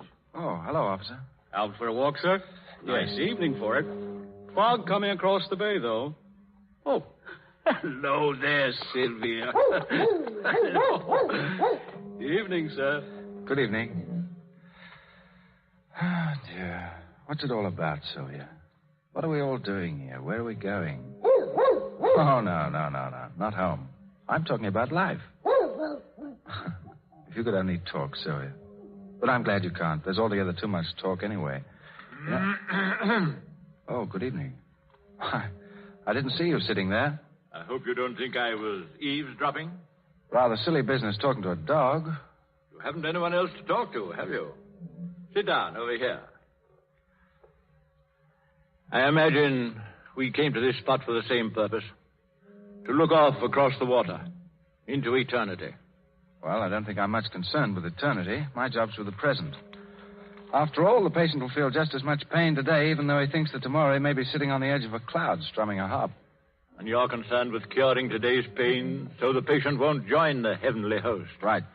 Naturally. As a physician, you believe that. How do you know I'm a physician? You just told me. As a matter of fact, we're almost in the same business. If I'm more concerned with eternity, it's because my job is with the soul rather than the body. Oh, I see. Preacher?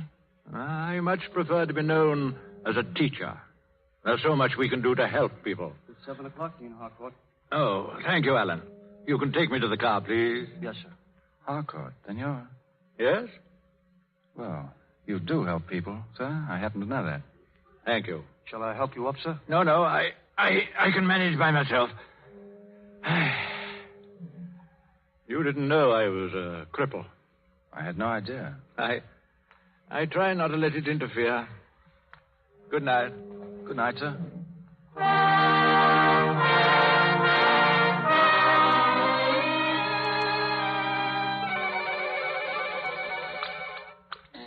Baypark Hospital.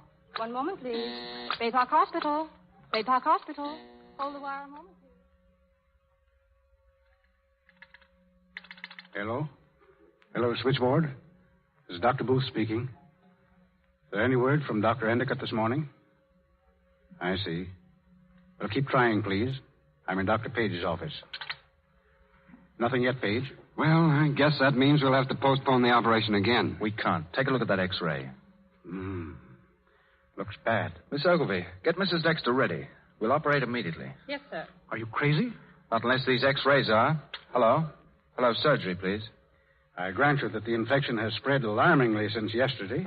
Nevertheless... Surgery, this is Dr. Page. Oh, you can't do that, Page. She's Endicott's patient. We'll operate on Mrs. Dexter immediately. Now listen, Page, if anything happens... Nothing's going to happen. Scrub up, Dr. Lane. You're handling it.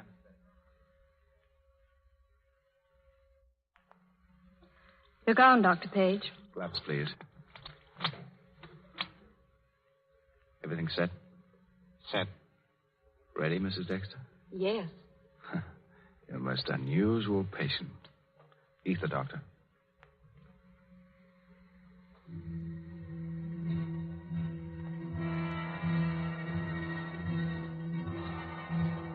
Scalpel.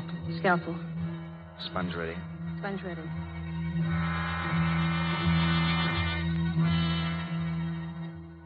Faster, Ogilvy, faster. Keep them coming. Clamp. Clamp. Sponge. Sponge. Respiration normal. Pulse steady.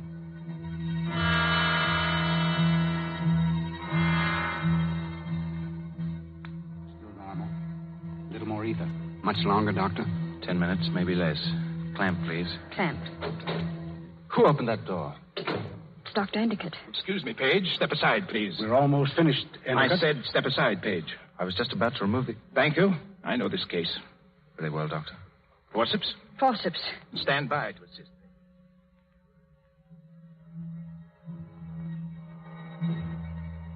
Pulse varying. Unsteady now. More ether? I don't think so. Endicott, through in 20 minutes. 20. Scalpel, please. Scalpel, but... Quickly. Yes, sir. Dr. Endicott, it's not time now. I know what I'm doing. Stand by to tie the artery. Pulse slowing. 42. You'll have to work fast. Tie the artery, Doctor. Well, tie it. Tie it. I can't. What? You've cut it too short. I can't make the tie. It's a hemorrhage. Quick. Sponge. Give me a sponge. Pack that artery. You can't. Clamp. Clamp. Wait. I'm afraid it's too late, Doctor. What? She's dead. Dead?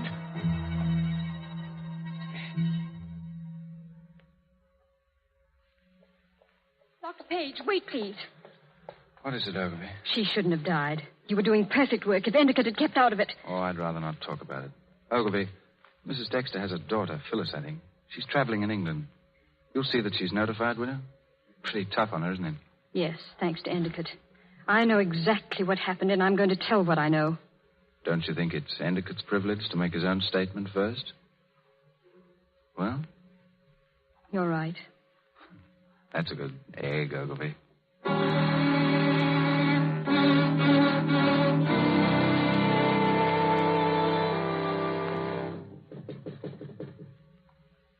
Yes? Oh, evening, Page. Evening, Endicott. I'm glad you came. Nasty business, this Dexter death. She was too well known. People loved her too much. What's that got to do with it? I'm simply trying to tell you that Mrs. Dexter gave most of her fortune to this hospital. That's why there's so much feeling about her death. I didn't know. No one knew, except the board of directors. I've been trying to convince them it was an unavoidable accident. One of those things that sometimes happen. It was unavoidable, wasn't it? No, it wasn't. For some reason, you cut the pedicle too short for safety. It should never have happened. You're right. You're right. My place was with my patient, not in a broker's office watching my life savings being swept away. Interesting how greed and medicine don't mix. I have a little money if it... Not enough. But you have youth. Your whole life is still ahead of you. I'm old. My life's all behind me. Even the money I've saved is gone. But you can always earn more. Not if I'm dismissed for this Dexter case. A split second, a woman dies, and a whole career dies with her. A split second, as against the 40 years I've given to medicine.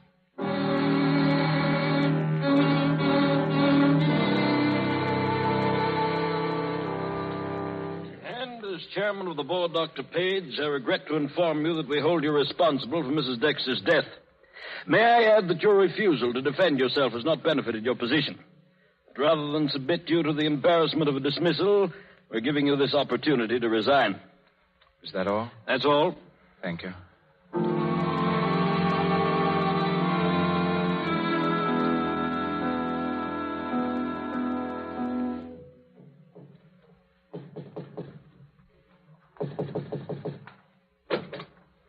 Oh, good evening, Miss Ogilvy. Where's Dr. Page, Mrs. Howell? He's still in his room. I've been trying to make him eat something. Excuse me. Dr. Page, Newell. Huh? Oh. Hello, Francis. What's the time? You've been drinking. Have I? Listen to me. You're going to pull yourself together. Go down to that hospital and tell Endicott and the board where to head in. You're not going to let them make you the goat. You know, Francis, you're a very beautiful girl. Oh, stop it, please. All right. What is it you want me to tell the board, Francis? That Endicott killed a woman? That'd be nice, wouldn't it? He's a human being, just as liable to make mistakes as anyone. That's no concern of yours. If you resign, you admit you were responsible for her death. Uh-huh, exactly. Why, you sound as if you were going to resign. I have, already. You're a fool. Thank you. A sentimental fool. I suppose you think you're being noble. I've been trying not to think at all. I don't see why you should.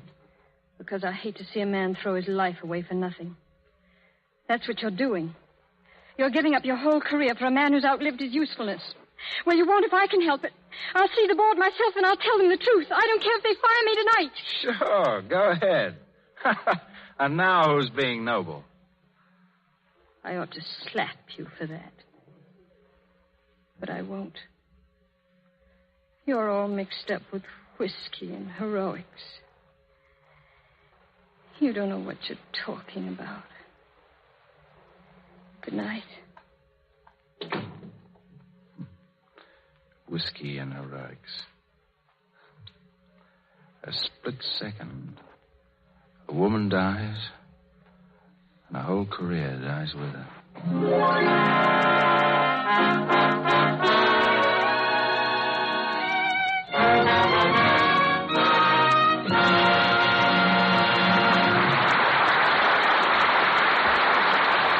So ends Act One of Green Light. In just a few moments, our stars, Errol Flynn and Olivia de Havilland, will return in Act Two of our play. But during our intermission, we raise a question. Is truth stranger than fiction? We think that often it is more exciting than fiction, and to prove this, we're going to present to you a regular Cinderella story which actually happened. The heroine of this real-life story, the modern Cinderella, is Miss Ann McDermott of 229 Chicago Avenue, Oak Park, Illinois. She keeps house for her aunt and uncle. Her exciting experience started when her friend Marjorie dashed into the house early one morning. Gracious, Marjorie, what are you doing here this time of the morning? Oh, Anne, I had to tell you right away. Tell me what? Why, down at the store, they're having a beautiful hands contest, and you must enter. Me? Oh, you're crazy. I'm not. Your hands are lovely. Oh, nonsense. All the young girls in town will enter. I'm 37, and I've done housework for years. I wash dishes 3 times a day, too. But your hands don't show it, Anne, and...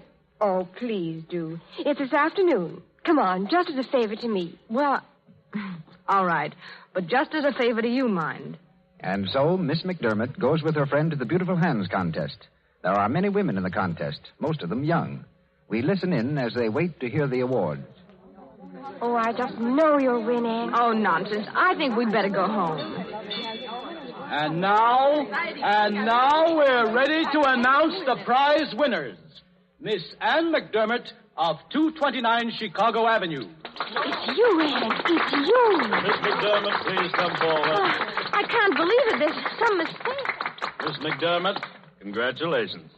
Miss McDermott, ladies and gentlemen, keeps house.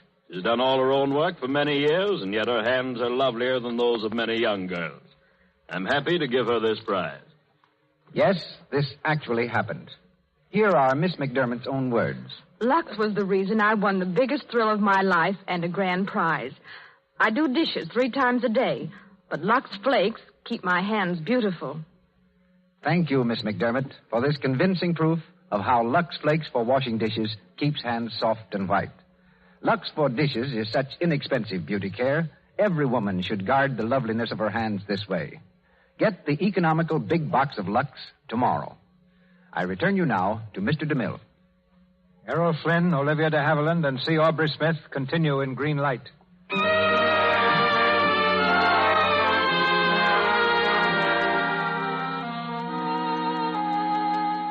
few days have passed, and Frances Ogilvy still has not told the true facts of Mrs. Dexter's death. In despair, she turns for advice to the dead woman's friend, Dean Harcourt. In the minister's study, she tells her story. The crippled old man listens quietly. And when I tried to make him tell that to the board, he refused. I could save him. I could save his career. But for some reason, he doesn't want it saved. Miss Ogilvy, no man makes sacrifices without reason. Whatever that reason may be, it is in itself compensation for his suffering. And whether you agree with that reason or not, you've no right to destroy it by exposing the sacrifice. I don't believe in sacrifices, Dean Harcourt. I don't believe in eventual justice. I believe that one gets what one fights for, and that only the fittest survive. Yes. And yet, you'd give up anything, everything, for him. You have a remarkable talent for love. He said I had a remarkable talent for surgery. I know, it's complex. But sometimes a viewpoint simplifies things. I like to think of civilization as a great parade, made up of all those who have lived, all those who are alive, and all those who will live. Many stumble, fall by the wayside. Many are lost. But whatever the individual problems, the individual destinies, the great parade of civilization must continue to march on to its own and much greater destiny. Maybe. But I've got my own little parade to push over some pretty rough roads. And I don't hear any bands playing either. I don't ask you to believe, my dear. I can only tell you that we, as individuals, are less important than our contributions. And we don't always know what form those contributions take. And in this case, my contribution may be silence? Yes. Well, I've taken a lot of your time. Is there something I can do to repay you? Yes. I want you to go into the anteroom. There'll be somebody there to see me. Ask her whatever questions you'll wish, then come back and tell me what she says. Very well, Dean Harcourt. Good morning. Is Dean Harcourt in his study? Yes, he is. What is your name, please? Just tell him it's Phyllis Dexter. Phyllis... One moment, please. Dean Harcourt. Yes? Mrs. Dexter's daughter is waiting to see you. Phyllis. Poor child. Will you do one more thing for me? If I can. That other door will lead you into the nave of the cathedral. Go there. Sit down. Face the altar. Think about what we've said to each other. Very well. Phyllis? Come in, my dear. Oh, Dean Harcourt, My dear, those tears aren't at all becoming. No, I know. But I can't seem to stop. Mother was everything to me. She still is everything.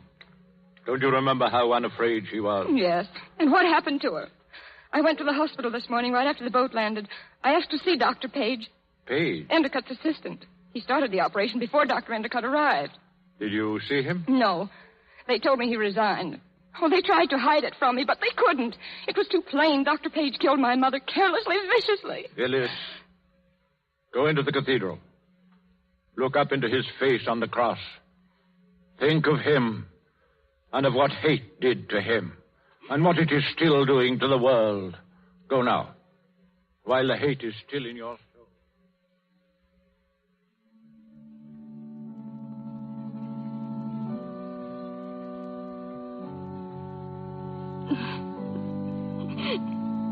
Miss Dexter, please don't. For my mother. I know all about it, my dear. Come with me, please. We both have troubles. Perhaps we can comfort each other.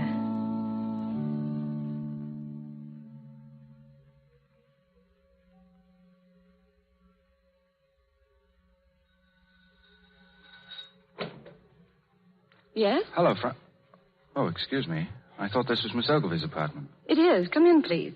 Well, thank you, but... Oh, I'm a friend of hers. Well, that is. Well, we only met this morning. She brought me here to tea. Oh. Who shall I say is calling? Why, I'm... Hello. Oh, hello, Francis. Sorry if I'm intruding. I should have telephoned. No, it's all right. May I take your coat? Well, Oh, please. Don't go on my account. Well, thanks.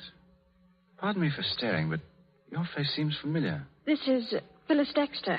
Dexter? She's the daughter of the Mrs. Dexter I was telling you about. Just arrived from England.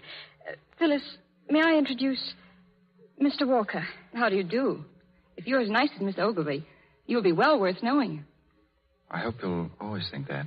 Oh, I think I hear the kettle boiling. Sit down, Mr. Walker. Thanks.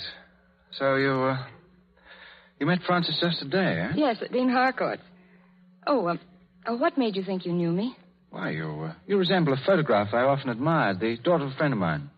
The daughter must be very beautiful. Oh, I feel flattered. I think she'd feel flattered, too. Thank you. You just came from England, Francis said. Yes, my mother died.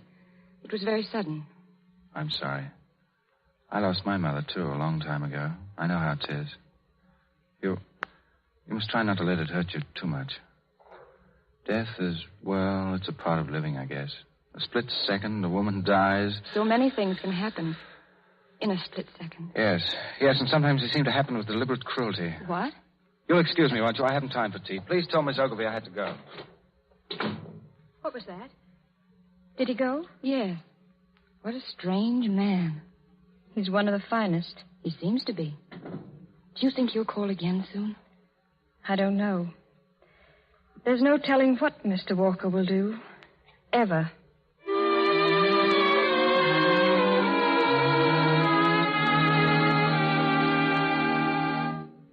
Come in, Doctor. I'm very glad to see you. Our first meeting was rather brief. I came here to argue with you, Dean Harcourt. Really? Sit down. I came to argue with you about your concept of everlasting life. I want to know how you can reconcile needless death, greed, the destruction of a career with your irresistible onward drive. Why? I'm the Dr. Page who operated on Mrs. Dexter. Page. I see. You have a fine religion, Dr. Page.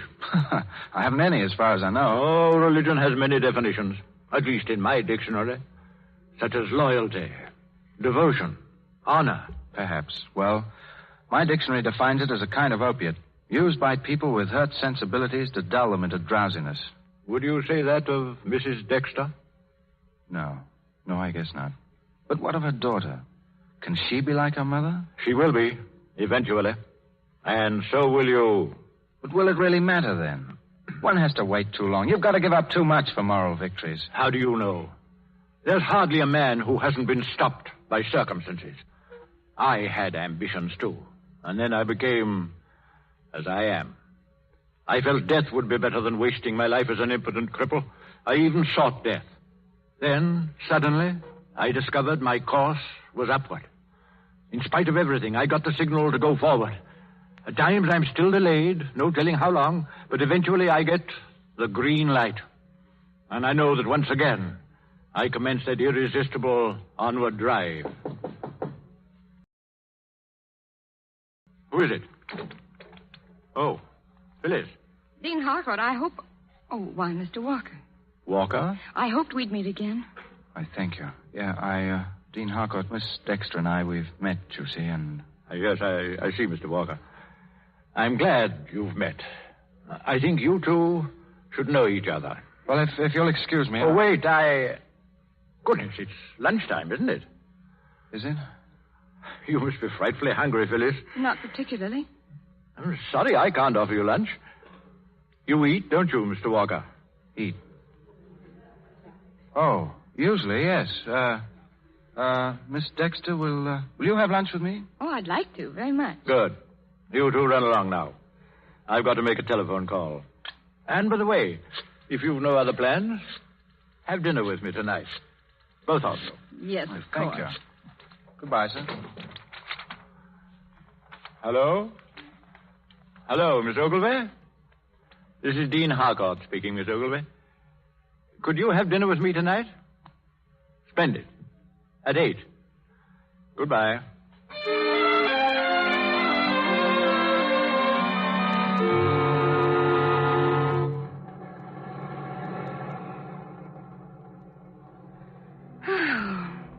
Oh, I don't know when I've had a nicer day, Mr. Walker. Really? Well, that goes for me, too. Dean Harcourt's a remarkable man, isn't he? Yes. Well, you seem to think we ought to be together.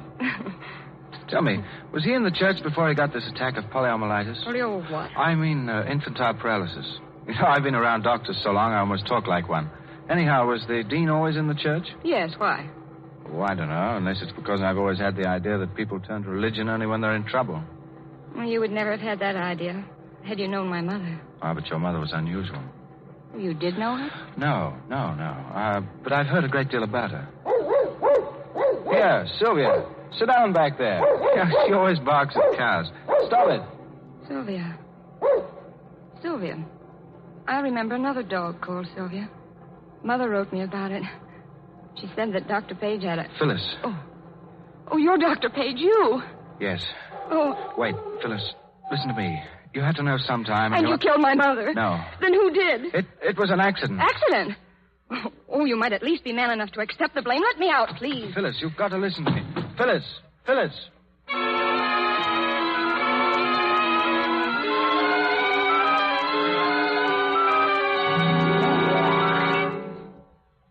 Well, if he doesn't come soon, I'm afraid we'll have to eat without him. Phyllis, have you any idea why he's so late?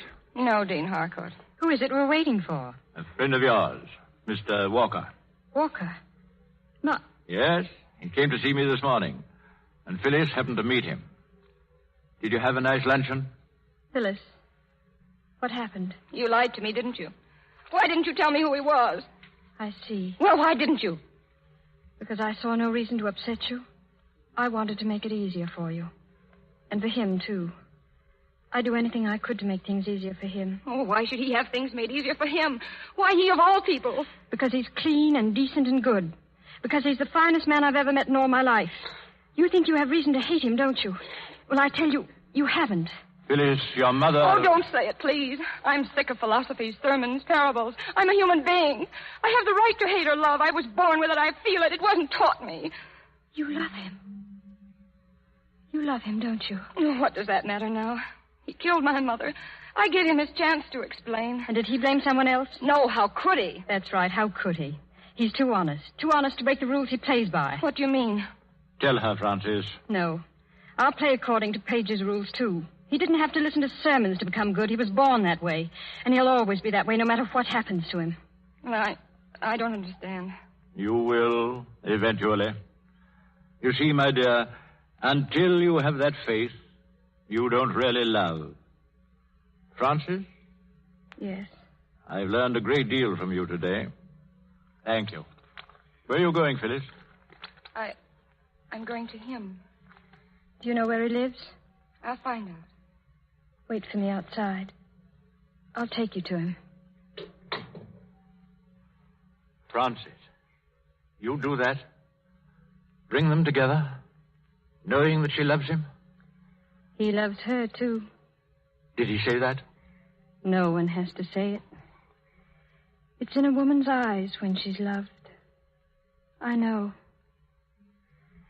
Well, good night, Dean Harcourt. Good night, Francis.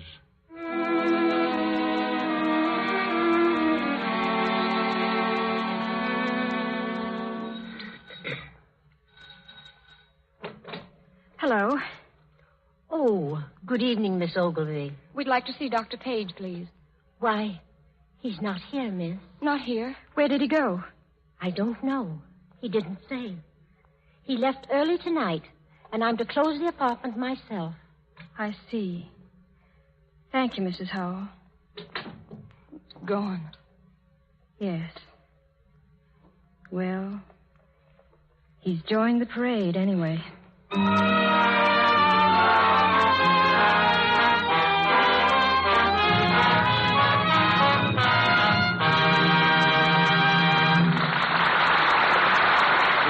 For station identification. This is the Columbia Broadcasting System.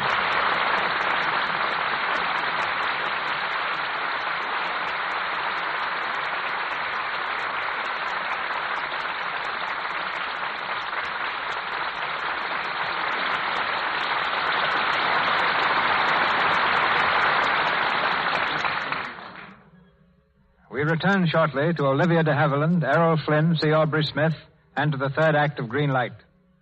But now, during our short intermission, we want to devote the next few moments to an event unique in the history of the Lux Radio Theater. We bring you two of the country's outstanding radio critics, Mr. Alton Cook of the New York World Telegram, who will speak to us from New York City, and Mr. Dinty Doyle, radio editor of the New York Journal American, who is here on our Hollywood stage. Both gentlemen have just concluded the tabulating of national polls conducted to determine the outstanding radio programs of the past year. Mr. Doyle's poll represents the opinion of all the radio editors of Hearst newspapers. The World Telegram poll reveals the opinions of 211 radio editors. And the two polls represent newspapers whose combined circulation is over 36 million. Thus you see the tremendous coverage represented by these two critics. Together, their checkups blanket the country. Criticism is a stimulant to the arts, to entertainment, and to all who strive to create, whether their endeavor is music or literature, motion pictures, painting, public affairs, or radio. And certainly the interest of radio editors has helped broadcasting to come of age as a recognized medium of culture. Through our two guests, separated by 3,000 miles, the Lux Radio Theater extends its gratitude to the hundreds of newspapers and radio editors all over the United States and Canada who are making radio criticism of equal importance to that of the stage and screen. And now from New York City, Mr. Alton Cook of the New York World Telegram. Thank you, Mr. DeMille. But tonight I'd rather pay my tribute to your program instead of to radio criticism. This is the fourth year your radio theater has led all the dramatic programs in the annual World Telegram poll. For a program in its fourth year, that's not at all bad. People have been having a lot of fun in theaters for a long time. They're having more now than ever before, thanks to your radio theater, which gets into corners of the world the theater used to have trouble finding. This past month, your program has brought one of the stage's great characterizations, George Arliss and Disraeli. This same month, the program included the amusing and audacious idea of making an actor out of good old Bob Burns and casting him in a Booth Tarkington play. A theater as lively as that is a good addition to our equipment for enjoying life. Your radio theater richly deserves the tributes voted to it by 211 American and Canadian radio editors in the World Telegram poll.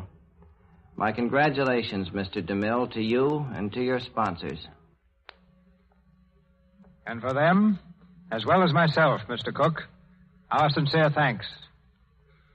2 weeks ago, Mr. Dinty Doyle sat with my good friend Major Bowes and myself when we spoke to the Lux Radio Theater audience from New York. Tonight he's here in Hollywood, only this time he's doing the talking. Mr. Dinty Doyle. You said, Mr. DeMille, that this is a unique event at the Lux Radio Theater. Well, it's just as unique for Alton, Cook, and me because for once we're in complete accord. The poll which I was privileged to conduct voices the attitude of the radio editors of Mr. Hearst's newspapers, who also award to this program first place among all dramatic shows heard on the air in 1937. There's a familiar phrase to be found in front of most railroad crossings which seems to cover my activities tonight. I've stopped, and I've looked, and I've listened, and I find the experience well worth the 3,000-mile flight I made to be here. I'm sure that many are perhaps a little curious as to the scene from which this program emanates. Let me describe it to you very briefly. Picture a large stage, such as you might find on Broadway, any Broadway, and in the center front of the stage is the microphone for the capable performers who are bringing you green light. In command of the operations, at stage right, is Mr. DeMille, speaking to you over another microphone. Across the middle of the stage is hung a curtain, hiding from view all the musicians except the conductor, Louis Silvers. It's not because we don't like to look at musicians, but simply because the curtain makes their music better over the air. In a balcony, above and behind Mr. DeMille, are the sound effects, and across the stage in another balcony is Columbia's engineer and the broadcasting apparatus that starts this program on its way to your living room. I hope I haven't shattered any illusions, other than the one that Mrs. Doyle may have entertained in believing her husband is a radio performer as well as a radio editor. Good luck, Mr. DeMille. I hope you try just as hard to get this award in 1938 as you did in the past year. After all, awards such as this are not given. They're won. Thank you, Dinty Doyle. Thank you.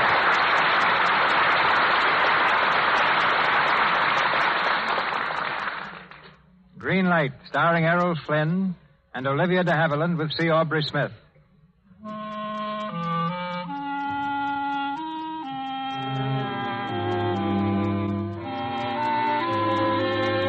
2 months have gone by, and nothing has been heard of Newell Page. At last, word comes from Dr. Stafford. Word from the fever-ridden hills of Montana, where death lurks in the sting of an insect, bearing the innocent name Woodtick. As Dean Harcourt and Phyllis listen, Frances reads the letter aloud. You know, Frances, that research requires unbreakable nerves, endless patience. Newell is too sensitive for it. The fever's been raging round here for weeks, and the things he's seen have gotten under his skin. He's working with me now on a new vaccine, and he's doing great work, but too much of it. I can't get him to rest. Do you know of any way to get him out of here for a while? Maybe there is something in his private life you know of that can be used. Well, Phyllis? I'll take the next train. My dear. Will you be coming too, Frances? I? No. No, you'd better go alone.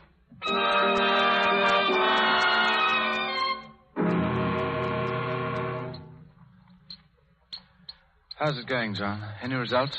Oh, just about the same. Where were you last night, Noel? You look all in. Oh, I went through the valley on some calls. Well? 8 more deaths. 8. Oh, God, it's horrible. A little wood tick bites a man. 3 days later, he's dead.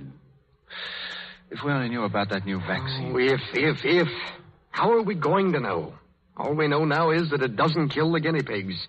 We still don't know if it makes them immune to fever. And if it does, what proof is it that it'll work on a human being? It's like shooting in the dark. John, suppose a man took a shot of that stuff, the new vaccine. A man? Yeah. And then suppose he let a wood tick bite him. That'd prove something, wouldn't it? If he died, it wouldn't. But if he lived? Well, then we'd know that the vaccine works. Unfortunately, we can't make that little experiment. Human beings aren't guinea pigs. Well, here's one who is. What? I did it last night. Did what? Gave myself the vaccine, 2cc. Then I let a wood tick have a bite at my arm. Are you crazy? I haven't your patience, John. We'll know all about that vaccine now, anyhow. Another man tried that up here. He lasted about 3 days. You're a fool, man. What do you think we have animals for? Oh, they don't need to justify their lives, John. I do. Answer that, will you? Hello. Yes. Who? Just a moment. It's for you, Newell. Me? Hello? Yes. Yes, this is Page. Who's this? Phyllis. Where are you?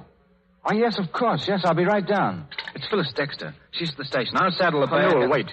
I wish you'd take it easy. The more you exert yourself, the harder it's going to be to beat off the fever if it hits you. Yes, I know. John, listen. Something may happen that'll make me lose my nerve. If I do, you've got to promise me that you'll keep yours. If I get the fever, the vaccine alone has got to lick it. Then we'll know. No other treatments. Promise? No other treatments, Newell. Good boy. I won't be long. Take it easy, will you?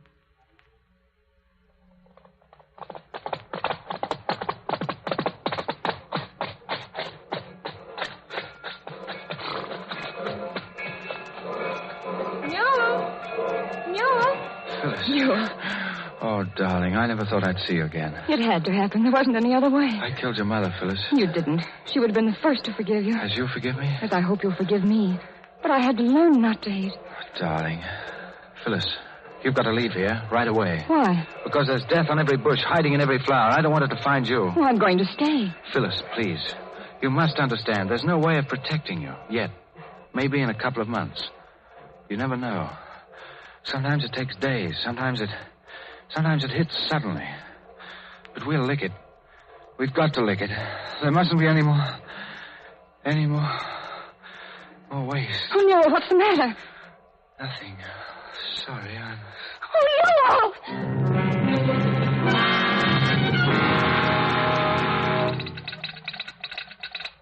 Straight telegram to Miss Frances Ogilvy, 415 West 78th Street, New York City. Newell's desperately ill. Spotted fever testing new vaccine. Will take no treatment.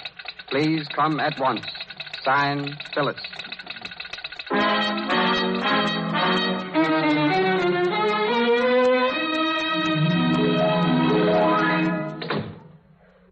But I tell you, Miss Ogilvy, Dr. Endicott has retired for the night. Then I'm afraid I'll have to drag him out of retirement. Where is he? Good evening. Good evening, Dr. Endicott. I said I had retired. And I said I was going to bring you out of retirement. I might have added, or force you permanently into it. Well, what do you mean? Have you ever wondered what's become of Newell Page? I've never stopped wondering. But you did nothing about it, did you? He's with John Stafford in Montana. On Boone Mountain? Yes. I won't have him in that pest hole. He'll die like the rest of them. He may be dying now. He's down with spotted fever. He gave it to himself to test a vaccine. He won't accept treatment. If he dies, it's your fault. Yours, do you understand? He won't die. He can't die. I'll go to him now. There's a plane in an hour. We'll go together.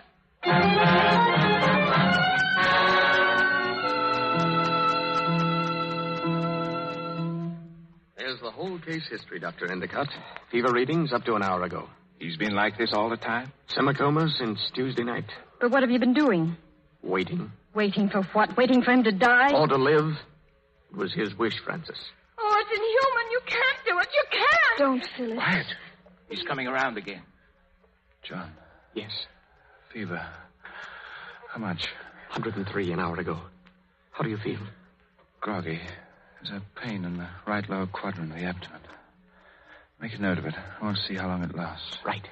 Did you take an agglutination test? Yes. Result? Positive wild Felix reaction. Proteus X19 and a dilution of 1/320. Oh, stop it! Stop it! Phyllis, you must understand all this is being done for a purpose. As time passes, I'll become weaker and weaker until either the fever breaks or I break. Please help me conserve my strength. Oh, I'll help you. Thank you, darling. He's unconscious. Not yet.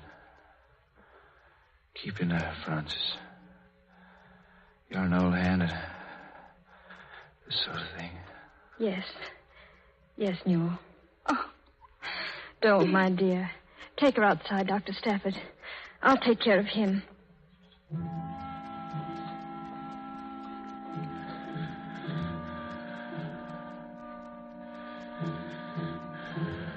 Fever. What is it? 103.6. Oh, going up. Keep taking it. Every hour.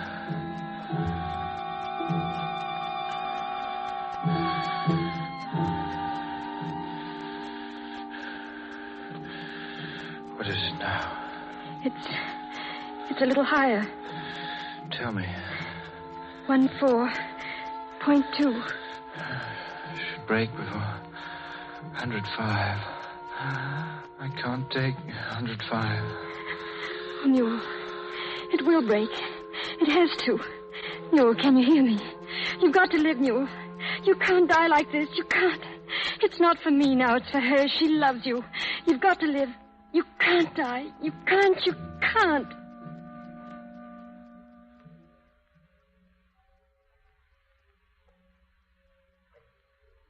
Well, Endicott? I don't know. Pulse about the same. Heart action weak. This next reading ought to tell. It's almost time for it, Dr. Endicott. Wait. Page. Listen to me. I've told the truth about Mrs. Dexter. Oh, don't try to speak now. I should have told it long ago. I just wanted you to know. Thermometer, Miss Ogilvy. Here. Well? Get out of my light, please. Well, what is it? 103. It's going down. Down. He's lifted. Oh, thank God. Quiet, dear. Newell, do you hear me? Yes. You've lifted, Newell. You're down to 103. And you've licked spotted fever. We'll shoot that vaccine into every man, woman, and child in the valley. You've done it, Newell. Do you understand? Yes. I think I know now what Harcourt meant. The green light. Irresistible onward drive.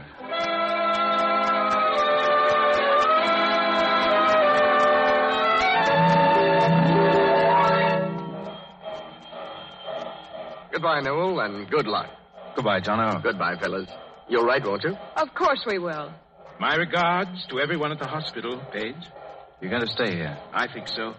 There's work here for me. Goodbye. Goodbye. Francis.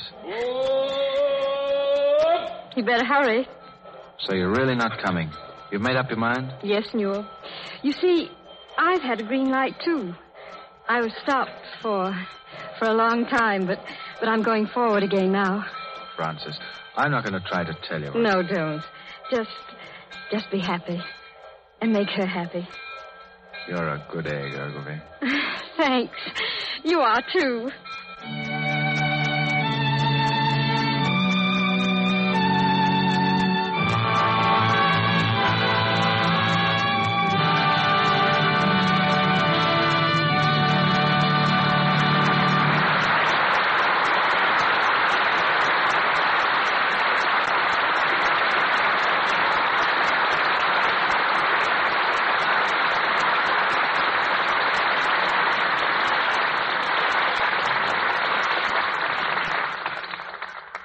We lower our curtain on green light. There's a word from Melville Roick, and then Errol Flynn and Olivia de Havilland return to our microphone. Mr. Roick. Here's an amazing fact, ladies and gentlemen. Amazing to a man, at any rate. Last year's stocking bill for the women of America totaled over $330 million. That's a lot of money.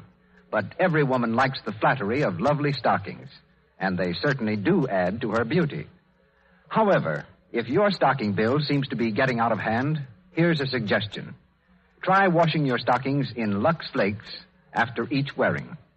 Lux preserves the elasticity of the threads, They give instead of breaking so easily when you bend your knee or stoop down or strain them in any way. Harsh soaps or rubbing with a cake of soap weakens elasticity. Then runs are apt to pop. To cut down these expensive runs, to save on stocking bills, always use Lux Flakes. Here's Mr. DeMille. A few years ago, when Errol Flynn was knocking about Australia, he and some friends bought a schooner and made a memorable 3,000-mile voyage to New Guinea, as set forth in his widely sold book, Beam Ends. So naturally, I was interested to learn when I was in Boston a couple of weeks ago that he'd just been in town looking for another boat. Does that mean, Errol, that you're planning to lift anchor again for those lazy South Sea islands? Well, I did buy a boat, Mr. DeMille. 75-foot ketch, which I've named after that old schooner of mine, the Sirocco. And I'm planning a trip, too. But instead of the South Seas, it'll be to the Caribbean this time and through the West Indies. And when are you leaving, Errol? Just as soon as the next picture's finished, Louis. Sometime in March. Well, Errol, is this another costume piece, like the Adventures of Robin Hood? I understand you're quite a dashing lad in your doublet and buskin and beard. Well, I hope the public agrees when they see the picture. But in this new one, I'll be back in modern clothes for a change. And when that's finished, and when I return from my trip, I also hope we'll meet again in the Lux Radio Theater. I get a great deal of pleasure listening to this program, and it's still more enjoyable to be able to take part. Many thanks, sir. I see, Olivia, that your schedule also calls for a little trip. Yes, for the premiere of another picture, Gold is Where You Find It. A number of the scenes were shot in a little town in northwest California, one of the old gold mining towns called Weaverville.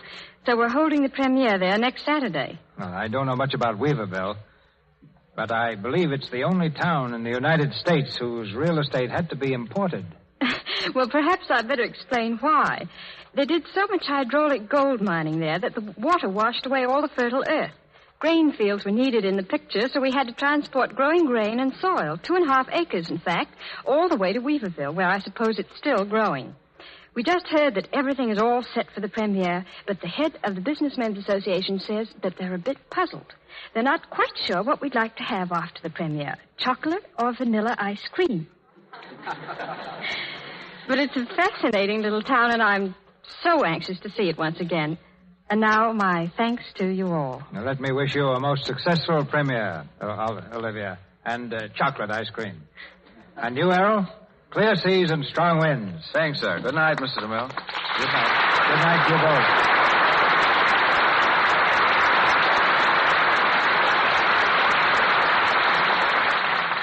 both. Ladies and gentlemen, this is your announcer, Melville Ruick. Before Mr. DeMille returns with some most welcome news about our show next week, may I say that our stars were assisted tonight by Janet Young as Mrs. Dexter, Roy Gordon as Dr. Endicott, John Lake as Dr. Lane, Lee Millar as Dr. Booth, Lou Merrill as Chairman, Ethel Wales as Mrs. Howell, Ross Forrester as chauffeur, Henry Anthony as police officer, Coral Colebrook as telephone operator, Ingeborg Tillish as nurse, and James Eagles as a telegraph operator. Louis Silvers, another book by Dr. Douglas, White Banners, is being made now by Warner Brothers. Louis Silvers was in charge of music for Happy Landing at 20th Century Fox Studios, where C. Aubrey Smith is now making Kidnapped. And now, our producer, Mr. DeMille. Next Monday night, the Lux Radio Theater is privileged to present one of the greatest plays of that distinguished American dramatist, Eugene O'Neill. I refer to his Pulitzer Prize play, that dramatic and powerful love story of the waterfront, which met with such tremendous success on Broadway and in pictures, Anna Christie. And our stars, two of the finest, most popular performers the screen has ever known, Joan Crawford and Spencer Tracy.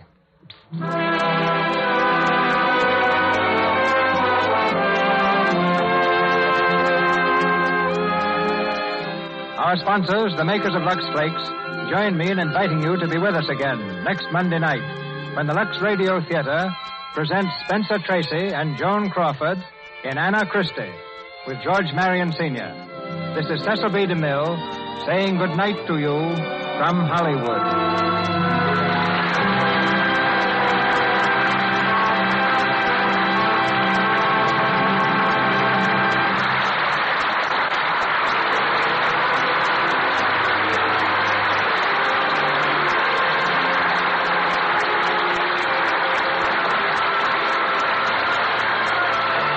This is the Columbia Broadcasting System.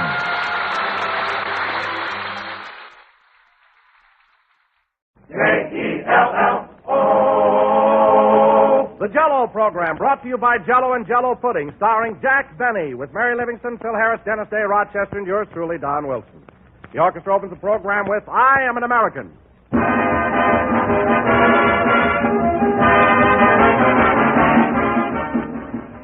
Year after year, Jell-O keeps getting better and better. And today, Jell-O is richer, more delicious than it's ever been before. The reason for this extra goodness is a new Jell-O process that locks in Jell-O's famous flavor and makes it even more tempting, even more enjoyable. Jell-O is a beautiful dessert, radiant with color and glistening with goodness.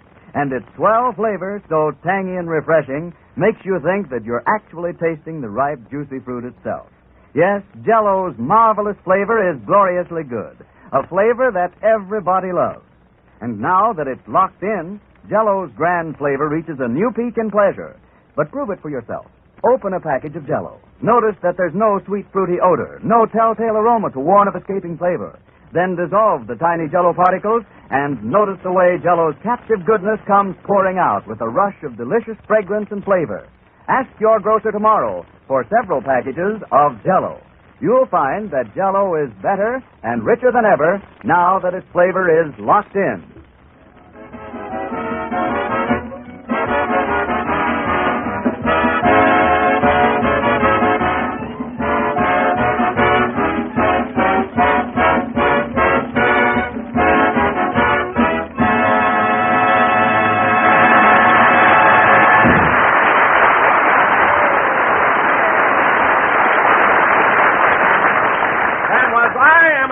Played by the orchestra. Now, ladies and gentlemen, as you all know, next Tuesday, March the 17th, is St. Patrick's Day.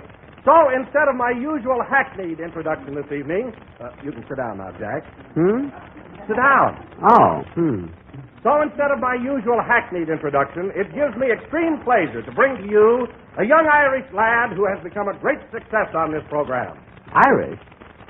I wonder if he means... No, he told me to sit down. Could it be... Jack, will you please keep quiet? Okay. And here he is, folks, that golden voiced tenor from the Emerald Isle, Dennis Day.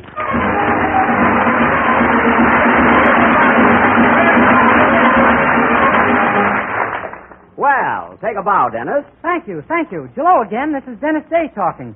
I'm sure 'tis a grand pleasure to be addressing all you lovely people. Listen to the blarney. And, folks, right now I'd like to tell you a little story about Pat and Mike. Oh, fine. Well, Pat and Mike were walking down the street when all of a sudden a parrot flew out of a pet shop right in front of them. A parrot, eh? And Pat turned to Mike and said, "My, hasn't that thing got beautiful feathers? What do you suppose it is?" So Mike said, "Sure, I don't know. Let's go and catch it." So? So they chased it, and finally the parrot turned around and said, "What the heck do you guys want?" And Pat tipped his hat and said, "Oh, I beg your pardon, sir. We thought you was a bird."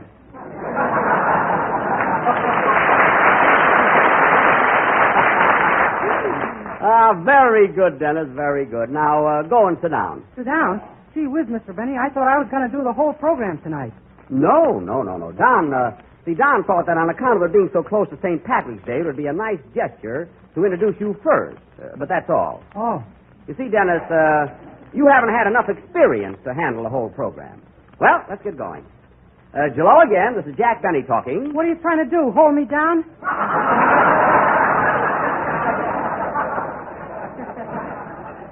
No, I'm not trying to hold you down, kid. But for heaven's sake, you can't be master of ceremonies. You're too young. Hello again. This is Jack Benny talking. He hates me because I'm young.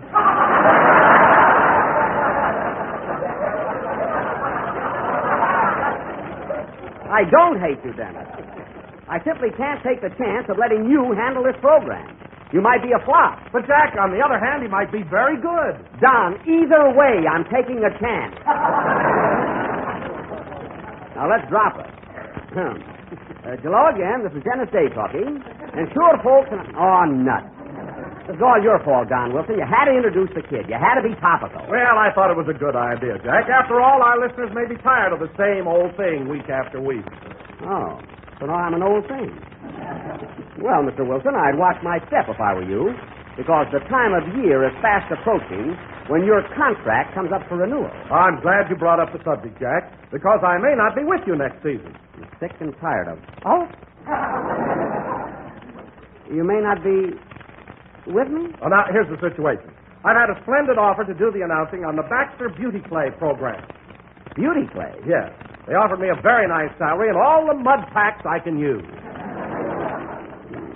Well, Don, after all these years, if a little mud can come between us, well... There's a difference in salary, too. Mud or money, you ain't loyal. That's gratitude for you. Hello, Jack. How are you? Hello. How do you think I am? Well, what's the matter with you? You look like somebody just stole your rubber heels. They better not, sister. I've got my license number branded on them. I'm taking no chances. I'll bet your hot water bag is safe, too. And so is my teething ring. I can go along with a gag. Anyway, if you want to know why I'm upset, it's because I've discovered that my pal Don Wilson is a traitor. A big, fat traitor. He wants to leave me for the Baxter Beauty Clay program. Well, why not? They made us a swell offer. What do you mean, us? They want Don, Phil, Dennis, and me. What? Can we put in a word for you, Mr. Benny? Keep out of this. Well, Mary, all I can say is have fine appreciation after all I've done for you. After all you've done for me? Yes. When I first met you, you didn't even have a pair of stockings. What are you talking about? There was a whole counter full. I mean of your own. And another thing, young lady, who put you in show business? Who started you out in vaudeville? I started in vaudeville with my sister Babe. What an act that was. Tumblers, the bouncing Livingston.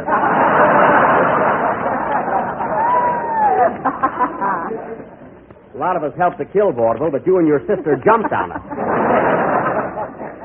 Now, wait a minute, Jack Benny. You never even saw our act. I did, too, and I'll never forget your sister Babe. She was so nearsighted, she used to take bows with her back to the audience. She knew what she was doing.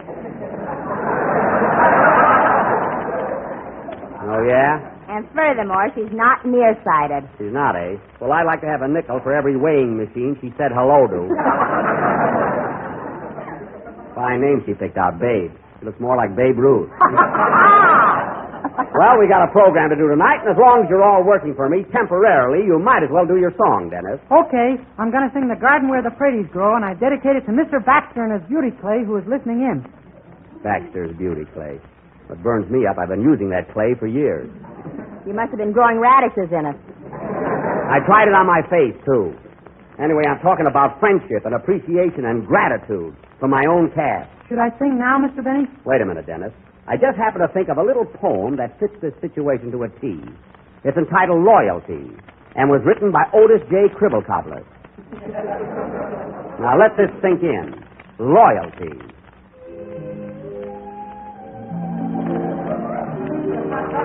Ahem. Hey, where's that music coming from? Like in the movies, it just comes. Loyalty. Real friends are few and far between. They'll never tarnish or turn green.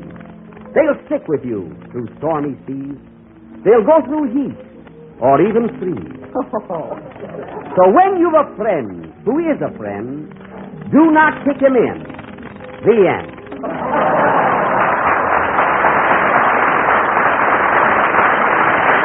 Now remember that, all of you, before you think of deserting me for another program. Sing, Dennis. That poem didn't sink in very well. Maybe I'll have to give the gang more money or something. I don't know.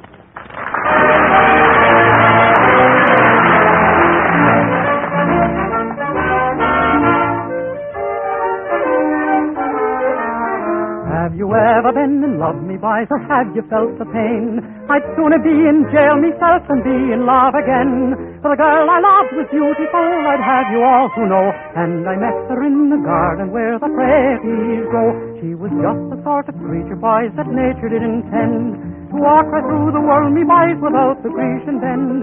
But is she where is she yon? I'd have you all to know. And I met her in the garden where the praties grow. Says I, my pretty Kathleen, I hope that you'll agree. She wasn't like your city girls who say you're making free. So she, I like me parents, and tomorrow I'll let you know if you'll meet me in the garden where the praties grow. She was just the sort of creature wise that nature did intend to walk right through the worldly vice without the Grecian bend. Now did she wear a chignon, I'd have you all to know, and I met her in the garden where the praties grow. Oh, the parents, they consented, and we're blessed with children 3. 2 boys just like their mother, and the girl the image of me. And now we're going to train them up the way they ought to go, for to dig right in the garden where the praties grow. She was just the sort of creature wise that nature did intend to walk her through the worldly vice without the Grecian bend. Now did she wear a chignon, I'd have you all to know. And I met her in the garden where the praties grow.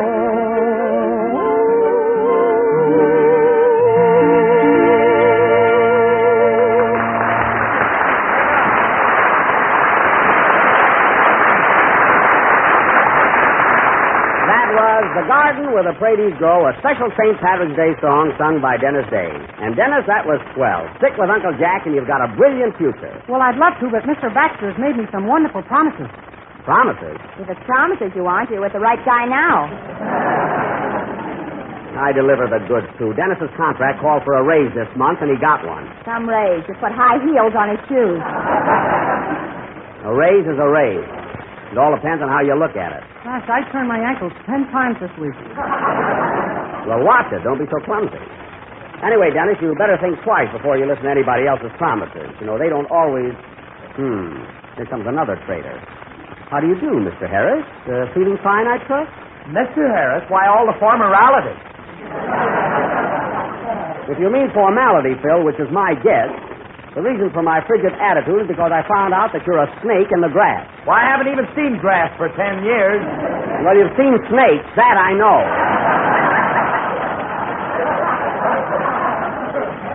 Snakes, are them those wiggly things that come just ahead of the elephant? I don't know the order of their appearance, but that's what you are. Imagine leaving me for Baxter's beauty clay. Jackson, I wouldn't leave you for all the beauty clay in the world, and heaven knows I'm a mess. What? Hey, Phil, you mean you're not going to walk out with the rest of us? No, sir. Look, Jackson, I got it all figured out. We don't need the rest of this bunch at all. We don't? No, next season we'll have just you, me, and a 100-piece symphony orchestra. 100-piece orchestra? Yeah, you lead one end, I'll lead the other, and let them bump. Well, it's a novel idea, Phil, but offhand, I don't know of 100 musicians that would stoop that low. No, if my gang wants to leave me, I'll just quit radio, that's all. Are you sure you don't like that symphony idea, Jackson? No, it stinks, Phil.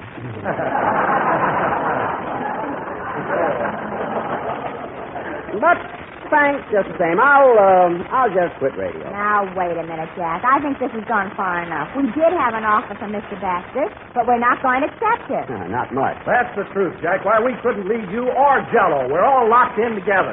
That's a plug if I ever heard one. Oh, wake up, Jack. The whole thing was just a gag. Oh, a gag, eh? God, you fellas really had me going. I've heard about your other offer. You had me so worried all week, my hair was falling out.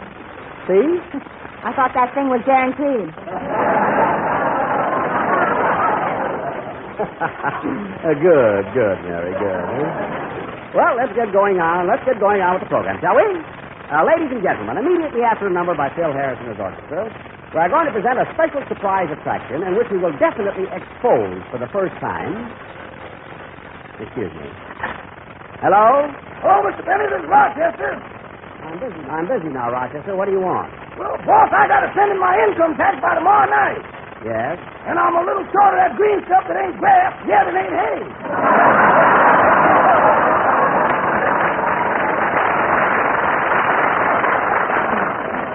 Why, Rochester, do you mean to say you have to pay tax on that small salary you get? I better. Mr. Morgenthau sent me a blank with RSVP on it. RSVP? Rochester Thin Velvet Council. Oh, I see.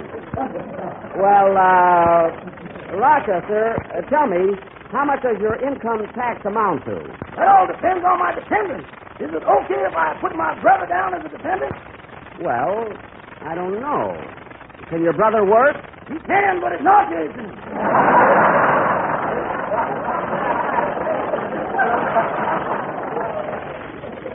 Oh, well, look, maybe your brother can't work. Maybe he's incapacitated. Beg your pardon? I said maybe your brother is incapacitated. He's too weak. Boy, any man that can stack up sirloin steaks and eat them like flapjacks ain't in for anything. Well, and in that case, you cannot deduct him as a dependent. In fact, Rochester, I wouldn't bother with any deduction. If I were you, I'd just send in a check for the full amount. A check? Yes. Well, can you suggest a good bank that can go along with a gas?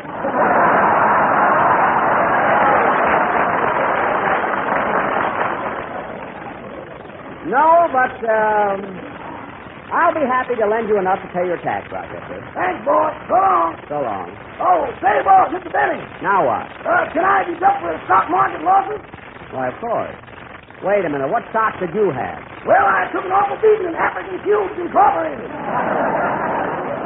You can't take off for dice. Goodbye. That guy is always in trouble. Play, Phil, and then we'll have our big surprise of the evening.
Was I Said No, played by Phil Harris and his Biltmore Bowlers.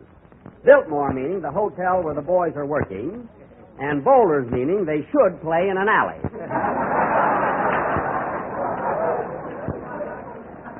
And now, ladies and gentlemen... Gee, thanks for the plug, Jackson. You can't insult the guy. It's amazing. And now, ladies and gentlemen, for our surprise feature attraction. No doubt a few of you heard Fred Allen's program last week, in which Mr. Allen very modestly devoted most of the show to his own life story. Well, I thought it was very funny. We won't go into that.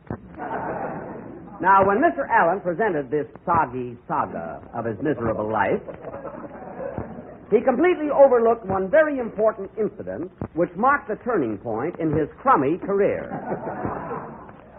Now, in order to bring to light this hidden chapter of Mr. Allen's drab existence, we are going to present the life of Jack Benny. What's that got to do with Allen? Because I'm the guy that... Be patient, Mary. We'll come to that.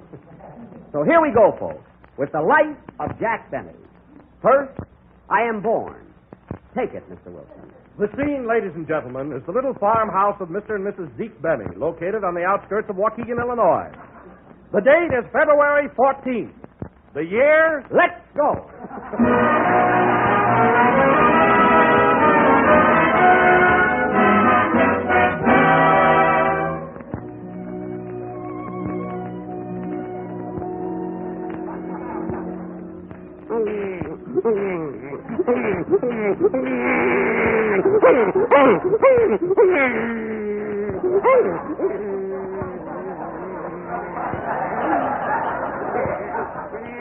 Goo goo. Well, what is it, nurse? Boy or girl? Congratulations. Congratulations, Zeke. It's a bouncing baby boy. Well, what are we waiting for? Let's bounce it.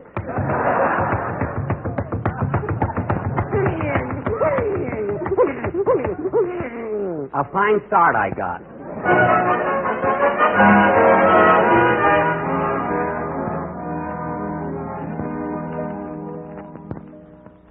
Years later, and Jackie Benny, our hero, is now a handsome little fellow with big blue eyes and long gray curls. They were golden, and they came way down to my ankles. You must have looked like a weeping willow. Quiet. We find Jackie practicing on his violin while his old music teacher stands by with a look of rapture on his face.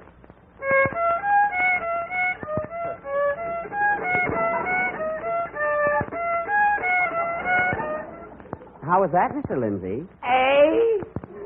I said, how was that? Am I getting any better? I said, am I getting any better? Oh, have you been sick? Oh, well, someday I'll be a great violinist.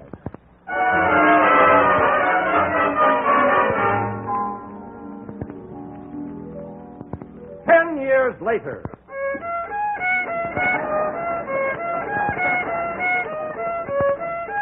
I'm playing it by heart now, folks.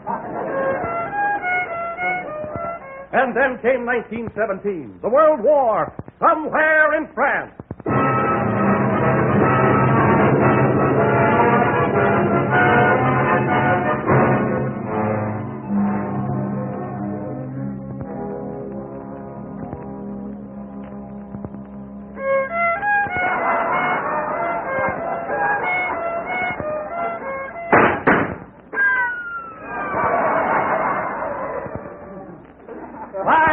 Later, and Jack Benny starts his vaudeville career as a concert violinist.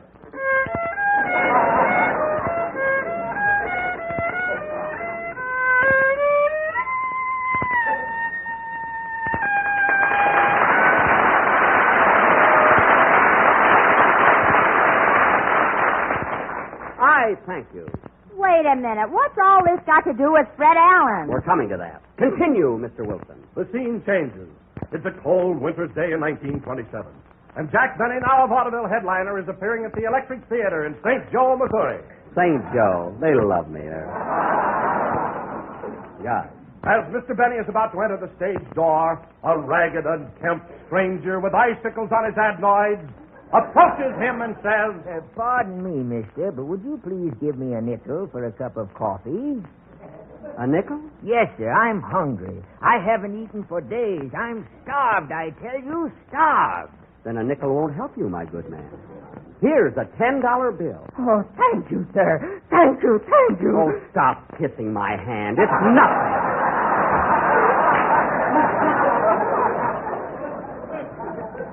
Poor boy. Oh, but I'll never forget you for this. Never, never. Don't wipe my shoes. It's quite all right. Tell me, my good man, what is your name? Sullivan. Fred Sullivan. Fred Sullivan. Remember that name, ladies and gentlemen. And that voice. Remember that Jack Benny gave him $10 when he was starving. And remember his words when he said, I'll never forget you for this.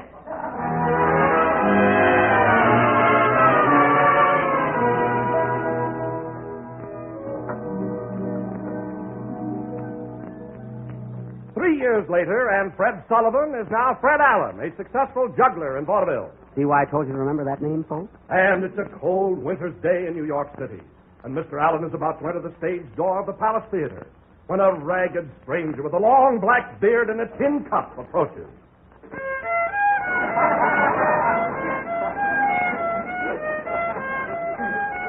Pardon me, sir. Would you please give me a nickel for a cup of instant postum?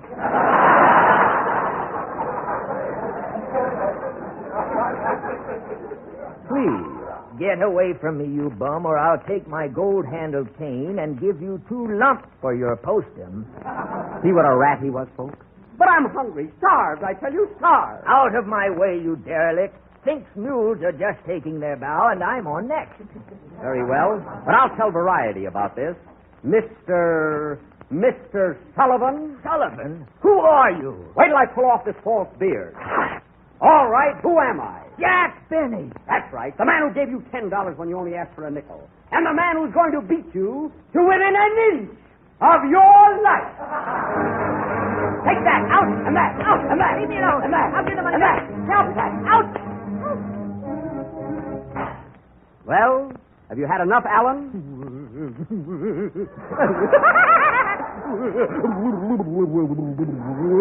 I knocked him silly, folks. And that's how Fred Allen became a comedian.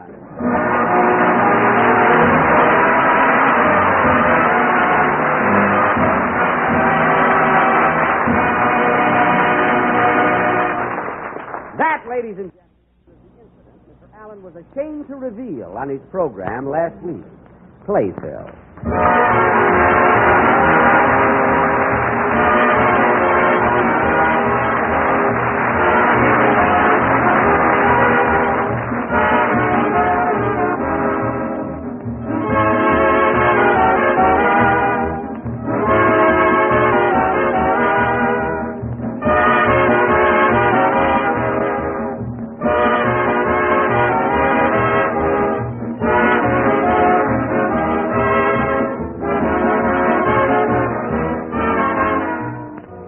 Here's a grand Jell-O treat, friends, that will really bring you compliments galore. A good-looking, swell-tasting dessert that you'll be proud to serve again and again. It's Cardinal Pear Mold, rich, juicy pears embedded in a shimmering mold of bright red raspberry Jell-O. And what a tempting treat it is. A dessert that looks gloriously gay and inviting, and in taste, downright delicious. Yet it's so simple and easy to make. All you do is just dissolve one package of Jell-O imitation raspberry flavor in a pint of hot water and chill until slightly thickened. Then fold in canned sliced pears, mold, and serve plain or with whipped cream. It's a dessert that will lend color and enjoyment to any meal. A bright, shimmering dessert, simply full of delightful flavor. Try it and see what a big hit it makes with everybody. Tomorrow, make up this tangy combination of juicy canned pears and beautiful red raspberry Jell-O. Remember, Jell-O's new locked-in flavor makes Jell-O extra rich.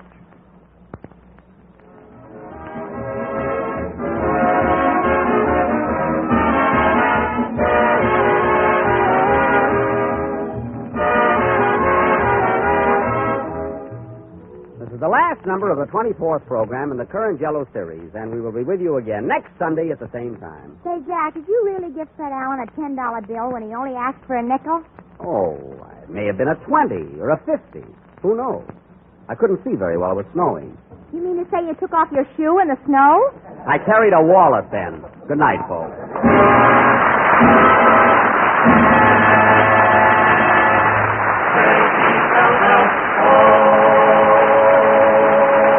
The Jell-O Show is written by Bill Maher and Eddie Beloy. The part of Fred Allen was interpreted on our program tonight by the RKO player Peter Lind Hayes.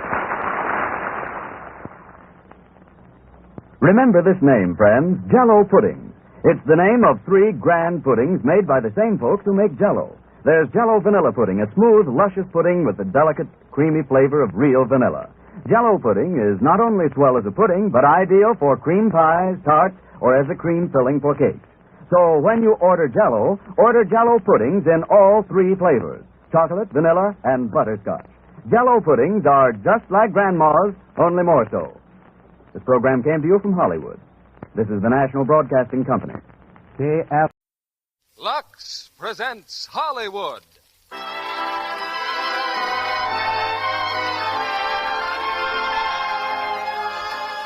Lever Brothers Company, the makers of Lux Flakes, bring you the Lux Radio Theater, starring Dennis Morgan, Jane Wyman, and Alexis Smith in One More Tomorrow. Ladies and gentlemen, your producer, Mr. William Keeley.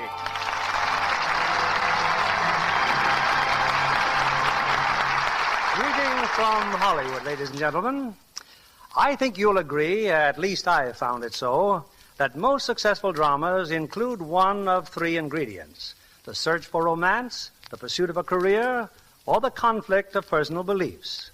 Our play tonight, One More Tomorrow, happily combines all 3. Which may be one reason why the Broadway version was such a hit and why it made such a successful motion picture. Another reason for its screen success is unquestionably tonight's three stars, Dennis Morgan, Jane Wyman, and Alexis Smith, who bring you Warner Brothers' entertaining and provocative screenplay. One More Tomorrow is particularly appropriate to this merry month of June, dealing as it does with problems of marriage and romance, a play I'm sure our June brides will especially appreciate. And speaking of that, we have a friendly letter from a young bride, Mrs. Dorothy Sherman of Los Angeles, who writes, "Long before my marriage, I was a faithful user of Lux Flakes, not only for my nice things, but for dishes, too. You can imagine how good it made me feel at dinner just the other night when my husband complimented me on my appearance and my smooth, soft hands. Those Lux suds in the dishpan are a hint I honestly believe all brides should follow. Our thanks to Mrs. Sherman, and may Lux continue to help brighten a long, happy married life. On to our play, the first act of One More Tomorrow, starring Dennis Morgan as Tom Collier, Jane Wyman as Christy Sage, and Alexis Smith as Cecilia Henry.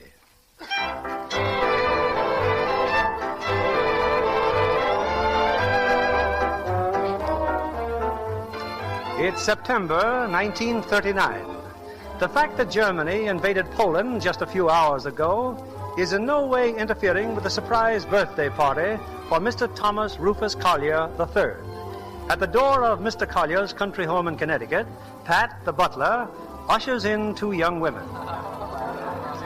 What's up, ladies? Trying to crash a party? Now, take it easy, Shamrock. I'm Miss Sage, and this is Miss Connors. We're from Mayfair Life magazine. Hoity-toity. You're not the butler. Why ain't I the butler? Oh, you certainly don't sound like one. That's what makes me so attractive, baby. Look, we came here to take pictures. We're supposed to shoot the party. Shooting's too good for most of them. So I'd gather.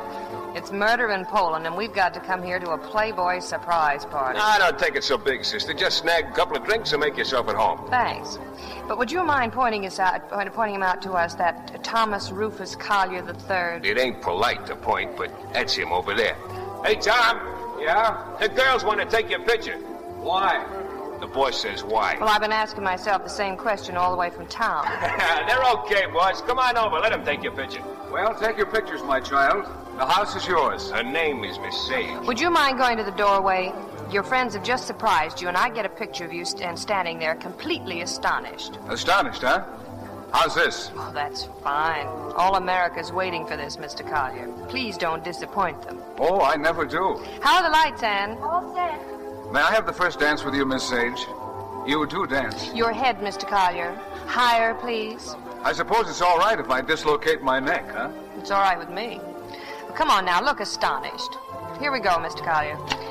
That's it. Oh, that's fine. Thank you. Oh, you're not going to stop with one. Well, we'll just browse around for a while, if that's all right. Oh, but I just can't let you, I thought you and I were going to have a quiet little talk. Were we, Father? Oh, Tom, be serious. There's a vacancy in the firm, and I thought that... Not again. Well, I thought you might like it as a birthday present. I've arranged... Well, what do you want? Him? Excuse me for butting in, boss, but you should see what's sitting outside in the patio. Well? Your lawyer, but what a gorgeous tomato he brung with him. Oh, for heaven's sake. Yes, what's the matter with you, Pat? Can't you see my father and I are talking business? Huh? But if you let that tomato get away, you're fired. I'll be out in a couple of minutes.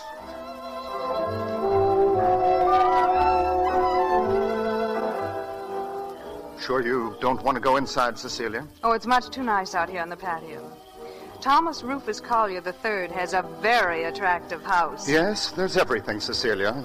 Country home, completely equipped. Bachelor available. Is that fantastic butler part of the equipment? Oh, Pat? Oh, definitely. Tom discovered Pat in a bar in Brooklyn. He's been his man Friday for 5 years now. Tell me more about Tom. Well, no sense of responsibility and a little money. Enough for a life of leisure while it lasts. Oh, his father's awfully rich. Money. The subject fascinates you, doesn't it? Completely. I just happen to like money. Lots and lots of money. I'm sorry, but I've lived on a shoestring ever since I was born, and I loathe shoestrings. And where exactly do I fit in? Oh, you know I'm fond of you, but as far as the future's concerned, well, Washed up covers it nicely, eh? Face it, Owen. A fine old family name and a pretty face are no good unless you do something about them. But why Tom Collier? You haven't even met him. Well, why do you have him as a client? Tom will come into a fortune one of these days, and he won't know how to use it. That's where I come in. Oh, no, darling. That's where I come in. I don't suppose it would do any good to remind you that marriage has to do with other things besides spending money. Really? Tell me. Well, making a home, having children. For other people, perhaps. I believe you're the most selfish woman I've ever met. Thanks for the compliment. Now run inside and get me a drink. Yes, darling. With lots of ice to match that personality.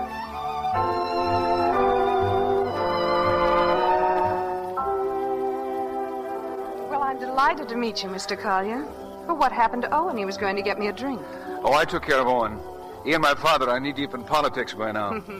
Say, why haven't I met you before? Well, perhaps it's because I've been south for a couple of years. Oh? Well, let's start from the beginning. Where were you born? What's your favorite color? And do you believe in dreams? You mean where have I been all your life? Hey, Pat, bring those drinks over here. I thought you might be getting thirsty. Pat, meet Miss Henry. Hi. How do you do? Hey, take a slug of this Manhattan, Miss Henry. Here's yours, boss, and baby makes 3. Well, happy birthday. 32. I feel ancient. 32? Oh, that's awfully young. You can't even be president till you're 35. I can't? Well, I guess I'll have to have all my fun the next 3 years then, huh? And I'll help you. By the way, are you old enough to vote? With a few years to spare. Good. That makes your vote mine and Pat's. I ought to do as well as Landon. You know, boss, this is a terrible party. Not a single dame has given me the glad eye yet. What's the matter with your friends anyway? They're not my friends. They're my father's. Oh, what's the matter with your father's friends? How about you, baby? You like to dance? I love to. Do you dance well? Well, I ain't never won no clubs, but... You still out there? This is our dance. I'll be right there, Owen. I'm terribly sorry, Pat, but I promised this one to Mr. Arthur. How about the next one? If I'm available. What's the matter with me, boss? Am I losing my fascination? I'd say we both are. Look who's leaving our party. Huh? In the driveway, Mayfair Magazine. Oh. Hey, did you get enough pictures? Oh, plenty. Wait a second. You know, it's a waste of time taking pictures of useless people. We have 2 million readers, Mr. Collier. Not all of them have your high standards. You girls are leaving much too early. Things really don't begin to happen around here until midnight. That's when I get sleepy. But somebody's sure to push somebody in the swimming pool. Well, by 12 o'clock, Poland may have started fighting. Then we'll have much more interesting pictures of death and destruction. I'm sorry. Look, will you give me a ride into town? You're leaving the party? Why not? Oh, won't your guests think it's strange? It's a surprise party. I'll surprise them. It'll be a tight squeeze. It's just a coup. To make it sound very attractive. Move over, boss. You too. Oh, sure. You're staying here, Pat. I'll phone you in the morning. Oh, who's going to help me with all those dirty dishes? Boss! Hey, you can't do that! Cecilia, alone again? What have you done with Tom? It seems he disappeared with 2 mad photographers. I'm afraid manners are not his strong point. They will be. Oh? When I marry him.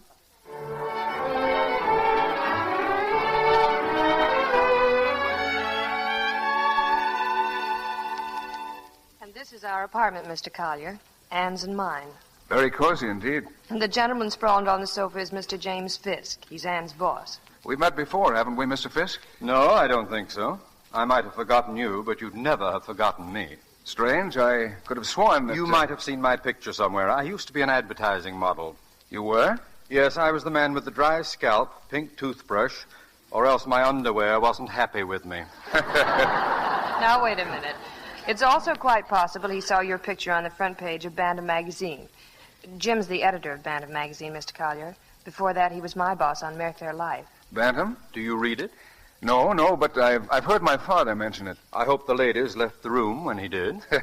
He doesn't like you very much, Mr. Fisk. The Bantam is nothing more than a good American liberal magazine.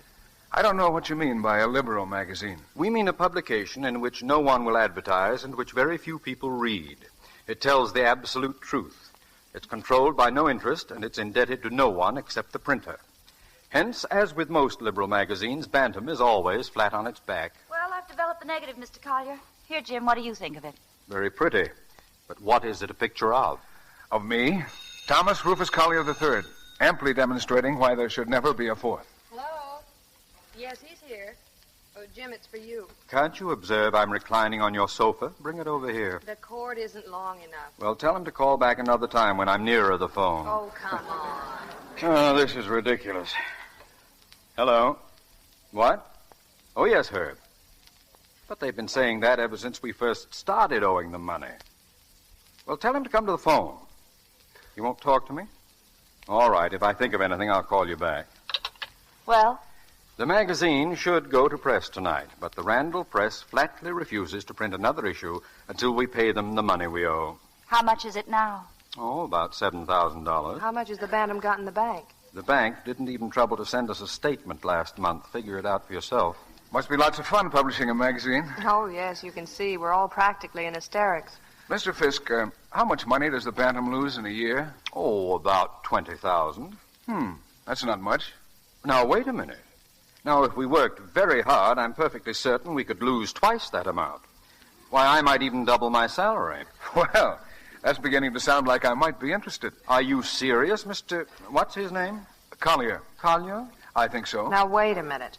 If you're coming in on this just on a rich man's whim... This is not a rich man's whim.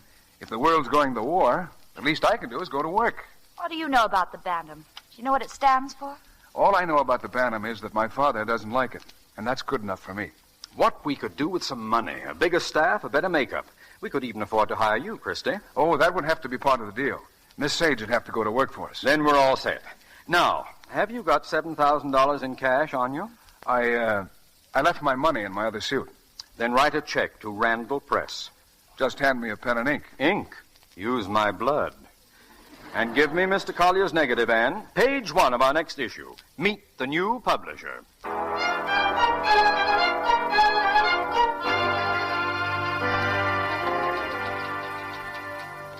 Jim? Jim, where are you? I'm lying down on my couch. Now, what do you want, Anne? Here, layouts. Want to take a look at them? Right after my 12 o'clock nap. What's wrong with now, after your 11 o'clock nap? Look, be a good girl and buzz Tom and Christy. We have a lot of important matters to talk about. You're the laziest liberal I've ever known. Besides, Tom isn't in his office. I just looked in. That was a mistake. Always try him first in Christy's office. Oh.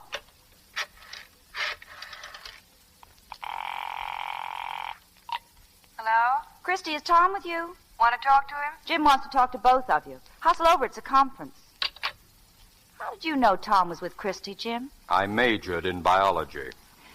Shall I tell you what I think? Oh, no. Please don't. I think those two are in love. Such things happen. They've seen enough of each other these past months. Hello, everybody. And what does our horizontal editor wish? Who wrote that editorial on the Bund meeting in Madison Square Garden? Well, I did. Why? Oh, nothing. It just reads good enough to be me. Thank you. I knew one day you'd make me sit up and take notice. The day when you just sit up, I want to be here with a camera. I think clearest in a prone position. Well, children, we have an important decision to make. The Williams and Warren Advertising Agency, on behalf of their client, Albany Copper, wish to purchase our back page for 6 months. Oh? Well, what's the matter with that? We have a back page, don't we? Well, the trouble, Tom, is that once you've taken that sort of advertising, you don't really own your own magazine anymore. We'll find ourselves making concessions, soft peddling, listening to reason. You mean that we won't be able to print what we want to print? We won't be able to insult the people we want to insult? Not with Albany Copper on the back page. Then we'll tell Albany Copper to go jump in the lake. I'm glad you feel that way, Tom, because I've already written them a letter telling them to do just that. But not quite so politely. I shall have to deliver it in person, though. It'd never get through the mails. And, my love, you'd better help push me into a taxicab. The trouble with you is you're bedridden. The trouble with you is you're in love with me. Maybe that's the reason I don't ask you for a raise. Come on, old man, this way. Christy, what goes on there? Do you think Jim and Anne are in love? Of course they are. Then why don't they get married? Well, the thought just hasn't occurred to both of them at the same time. But it will someday. Tom, I'm very proud of you. Why? What have I done now? Albany Copper. Oh, I have principles now. Lots of them. Well, if I have, it's your doing. You took me over, remember? I think I did a good job. Christy, what would you say if I kissed you? Well, I'd say, why, Mr. Collier, during business hours? It's lunchtime. Oh, well, that's different then. As long as it's lunchtime, I'll kiss you.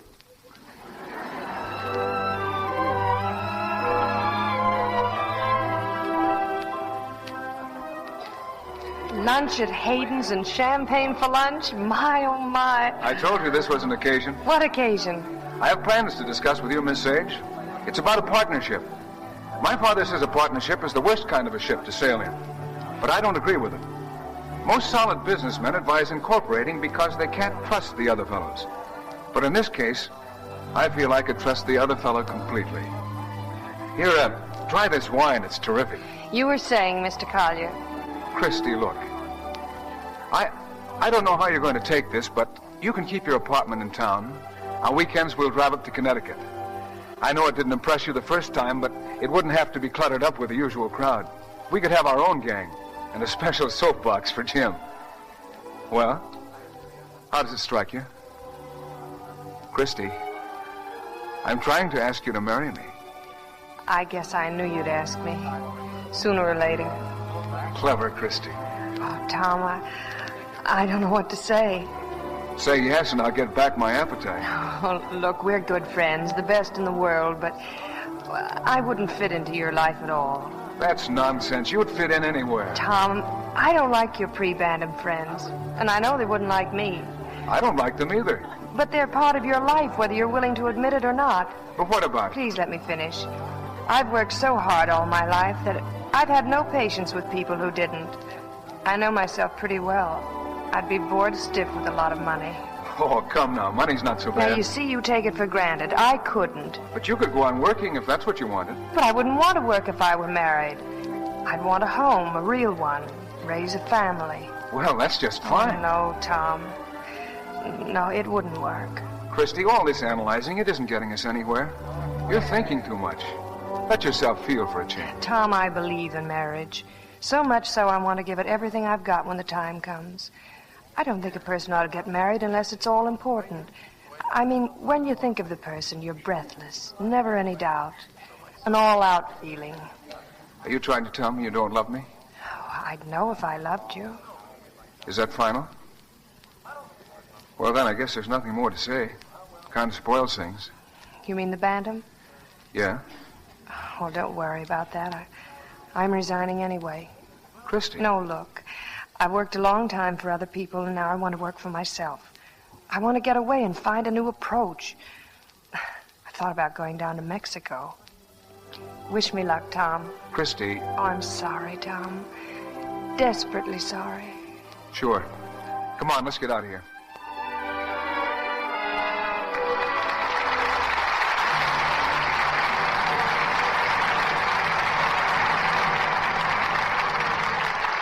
Stars Dennis Morgan, Jane Wyman, and Alexis Smith will return in a moment with Act Two of One More Tomorrow. What's this about a new use for an unfinished house, Libby? Why, it makes a wonderful place to dance. That is, if you're as clever as Gene Kelly. In Metro-Goldwyn-Mayer's new picture, Living in a Big Way, he does the most sensational dance of his career. Right over the roof, walls, and framework of a half-built house. Even the tools take part. Well, if I were building a house, I'd like to have Marie McDonald inside it. Oh, she makes a wonderful dance partner for Gene in the picture. And she's very lovely to look at, too. With Charles Winninger and Spring Byington for her screen parents, you can imagine there's plenty of fun. And more fun whenever Clinton Sundberg comes in camera range. Well, everybody would be living in a big way, just like the picture's title, if real life were packed so full of comedy, romance, songs, and dancing. And beautiful clothes. Oh, yes. Marie McDonald's costumes are absolutely out of this world. They stay that way, too, through strenuous dance routines, because they get such perfect care. Meaning Lux Flakes? Yes. I was surprised at how many of the gorgeous dance costumes were luxed to help keep them in first-class condition for the picture. Though, after all, the studio's rule is the same one smart girls everywhere follow. If it's safe in water, it's safe in Lux. Colors do stay lovely longer with Lux Care. That's been proved. You remember, Libby, that a famous laboratory washed scores of different fabrics. When they checked the results, they found that those washed the Lux way stayed color fresh up to 3 times as long as those washed the wrong way. That means a lot to a girl on a budget.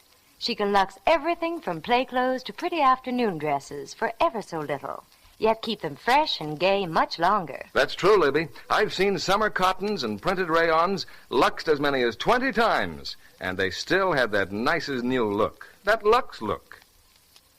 Now back to your producer, William Keeley. we continue with the second act of One More Tomorrow, starring Dennis Morgan as Tom Collier, Jane Wyman as Christy, and Alexis Smith as Cecilia.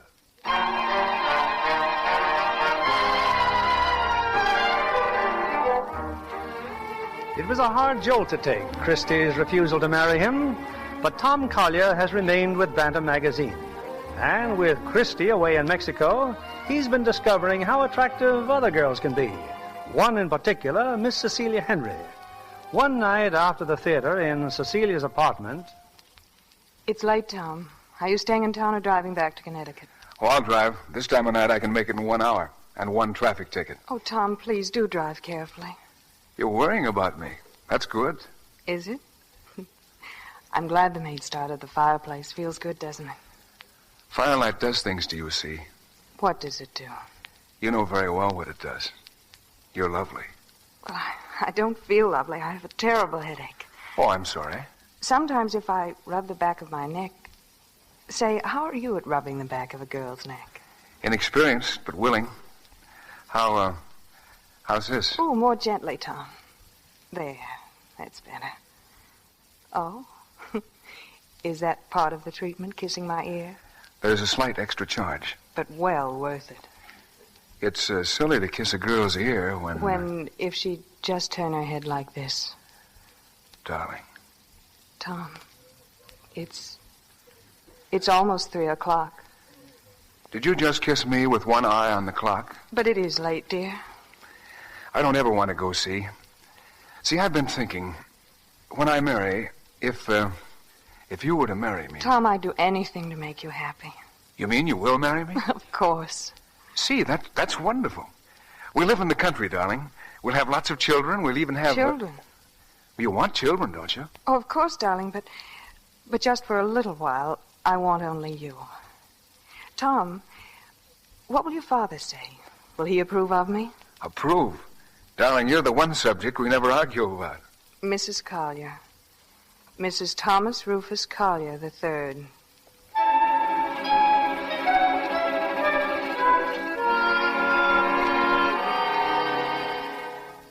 Well, say something, Pat. I told you I was going to get married. Look, boss, if you want to get married, get married. What do you have to ask my permission for? Forget it. No, wait. You happy about getting married? Sure. Is Miss Henry happy about getting married? I hope so. Is your old man for it? Hook, line, and checkbook. So even if I vetoed it, you could still raise the necessary 2/3 vote.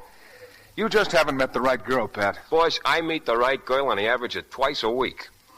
No. It's just a guy gets married, he's tied down. One day he turns around, he's 50. Even if you're not married, you turn around one day and you're 50. Boys, I ain't winning this argument. It's not that you don't like Cecilia, is it? Well, no. She's a swell looker and... But what? Well, it ain't a big but what, but you think she's a little... would cold be the word? All women with her classic type of beauty are a little reserved. Yeah, well, give me a little less looks and a lot more Fahrenheit. You've got to admit she's awfully smart. Boss, she's a whole lot smarter than you are.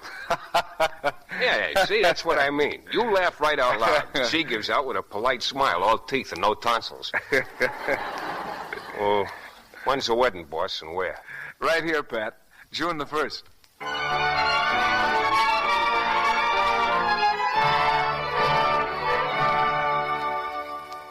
I'm sure glad we don't throw a wedding here every week, boss. The guests all gone? Me and your old man just rolled the last of them out the front door. Well, I'll start cleaning up the joint. What a character.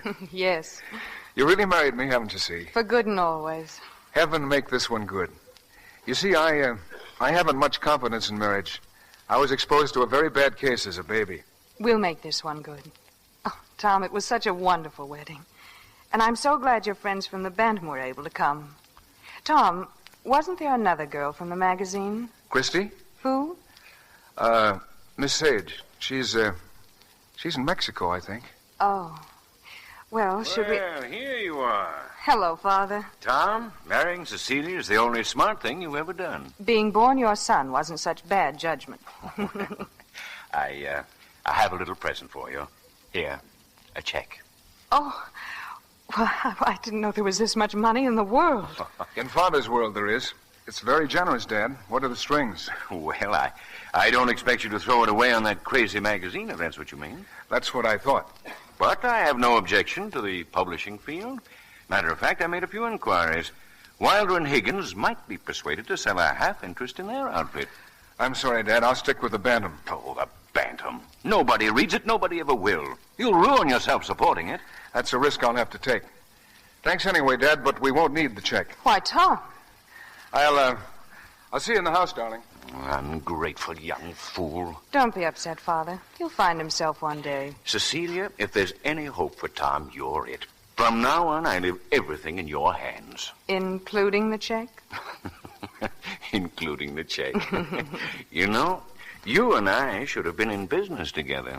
Well, we are in a way, aren't we?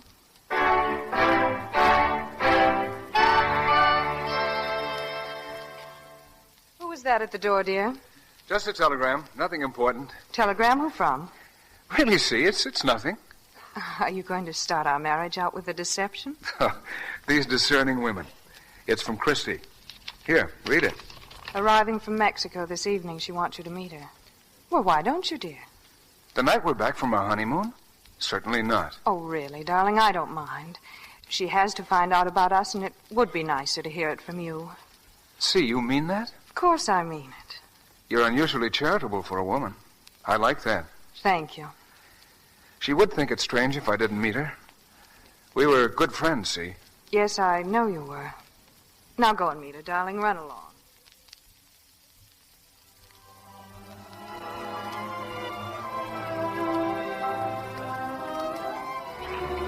Thanks for bringing me here, Tom. Why did you want to come to Hayden's? Oh, because it was here we once said goodbye. You haven't told me a thing about Mexico. Oh, you'd love it, Tom. Sometimes at night in the sleepy little towns you hear a man singing far away, and beyond your balcony the stars are whiter than any stars ever were. You've changed. Analytical Christy talking about stars and balconies.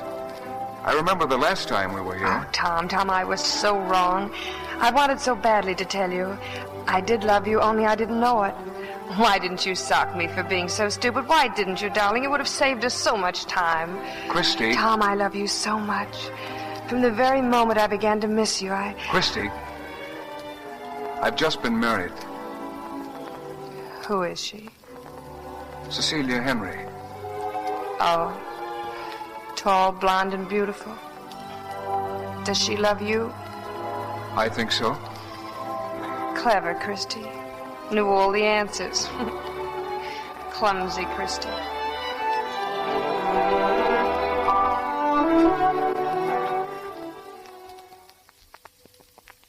Boss is just coming up the drive, missus. We'll have cocktails in the patio. Bring the mail out first. Wait till he gets a load of them bills. You open my husband's mail again. Oh, he don't mind. I always used to. What you used to do 5 months ago is no concern of mine, but what you do now is. Okay. And when you come back, please see that you're wearing your white jacket. And our circulation's going up, see? 1,000 new subscriptions last month. Not bad for the Bantam, huh? Sit down, darling. You must be tired. Where's Pat? Mixing you a martini. Tom, I hate to say this, but... Well, really, we've got to get rid of him. See? Well, when you lived here alone, it didn't matter. Perhaps Pat fitted in. But, well, are we being fair to him?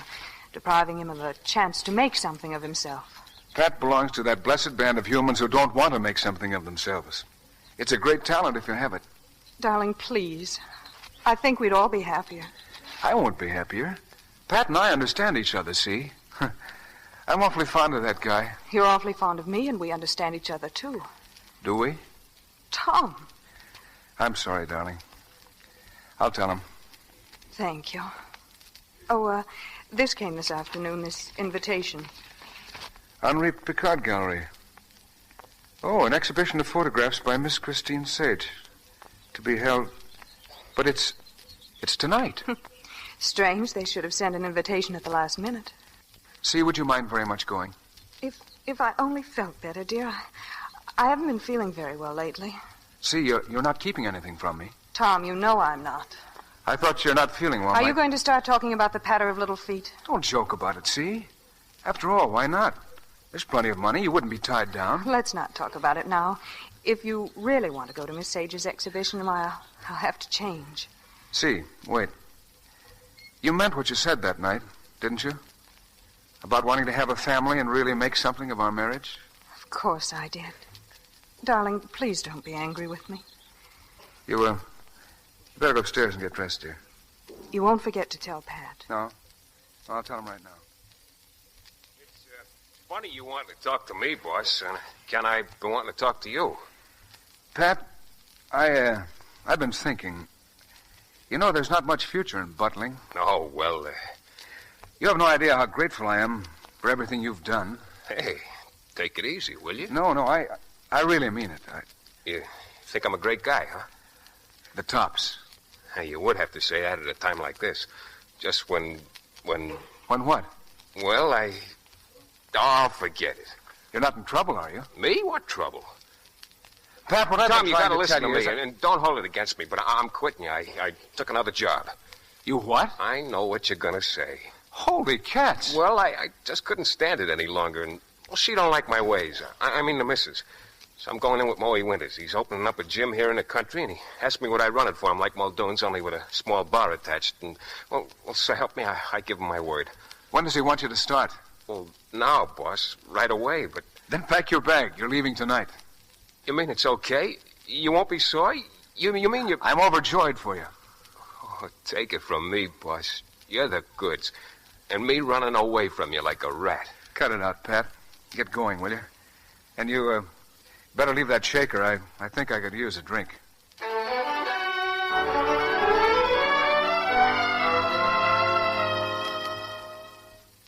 He's gone, see? Pat's gone. Thank you, darling. I know it's for the best. Hey, didn't you come up here to get dressed? Well, I'm really not up to it, Tom, an exhibition. Besides, it would be better if you went alone. But see, I thought... Run along, darling, or you'll be late. Won't you change your mind? No, dear. And don't worry about me. I have a treat in store for myself. Treat? The luxury of missing you. See, I'm not going either. But, darling... No. Oh, but you wanted to, and Miss Sage, she'll be disappointed. I'll send her a telegram. I look at you, see, and wonder what sort of a fool I am ever to think of leaving you. Tom, you're so very sweet. You're beautiful, see. I've never seen you look so beautiful.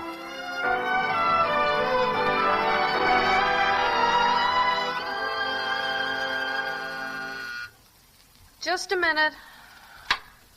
Hello, Christy. Good morning. Oh, Tom, what are you doing here? I just stopped by on my way to the office. Oh, you're very early. Yes. Well, Anne hasn't left yet. I'll tell her you're here. You can give her a lift. Christy, I want to speak to you alone. Your exhibition last night, I read the morning papers. I've got them all here in case you missed any. At least the critics are unanimous in their opinions. The greatest flop that ever hit an art gallery. They weren't fair. No, I don't think so, but how do you know? You weren't there. No, I thought maybe you'd be needing a friend. Don't let the critics get you down, Christy. Oh, but I'm not down, Tom. I've got all sorts of commercial assignments, and besides, Jim Fisk called me and wants me to write a series of articles for the Bantam. Yes, he mentioned that. So, I'm on top of the world. Let's skip it, then. Oh, no, Tom, don't soften. Be tough so I can take it. Not tough. Honest. You taught me to be honest, remember? All right. Be honest. You have a great talent, Christy. Thank you. How do you want me to use that talent? Well, I'd use it to... Look, let's have lunch and talk it over. No, Tom. I've missed you, Christy. Haven't you missed me? Well, you see, it's this way. Of course I've missed you. We need each other, Christy. No, Tom, it won't do. Why can't we see each other once in a while? Christy, please. All right. On one condition. Always out in the open where everybody can see. Why should a friendship be hidden? What's there to hide? Well, things get misunderstood. Not this. 1 o'clock for lunch at Hayden's? I'll be there. Thanks, Christy. Everything all right, Christy? I recognized his voice. Couldn't be worse. Oh, poor kid. No, I'm glad, but I can't see him again. Yeah, that's wise. No mess. We couldn't have that. Hey, now, take it easy. He said he'd give you a lift to the office. He'll come back for you now. And if I see him again, I'll die. He loves you, Christy. Oh, I don't know. I don't think he knows himself. Oh, Anne, did you see the way he looks? Curly hair and that same crooked smile. Now, stop it. He'll always look like that, even when he's old. And the funny way he stands with his feet sort of... Duck-footed? Oh, no, not at all. It's a perfectly natural way to stand. Hey, I forgot Ann. Let's make it 12:30, Christy. 12:30 at Hayden's.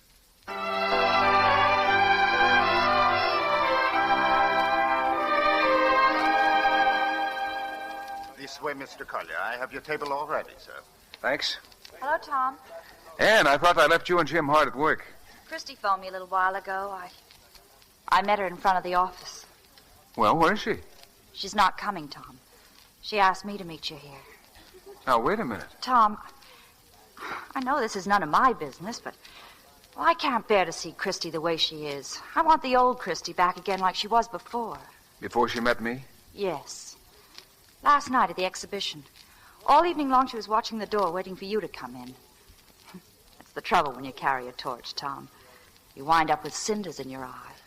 Last night doesn't matter. Christy knows now that she's got to stop yearning for something that can never be. And you know it, too.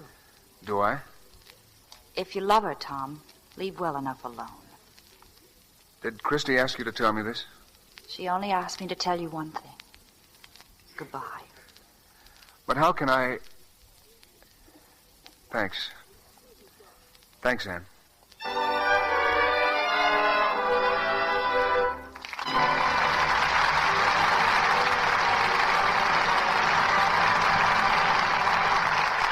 We pause now for station identification. This is CBS, the Columbia Broadcasting System.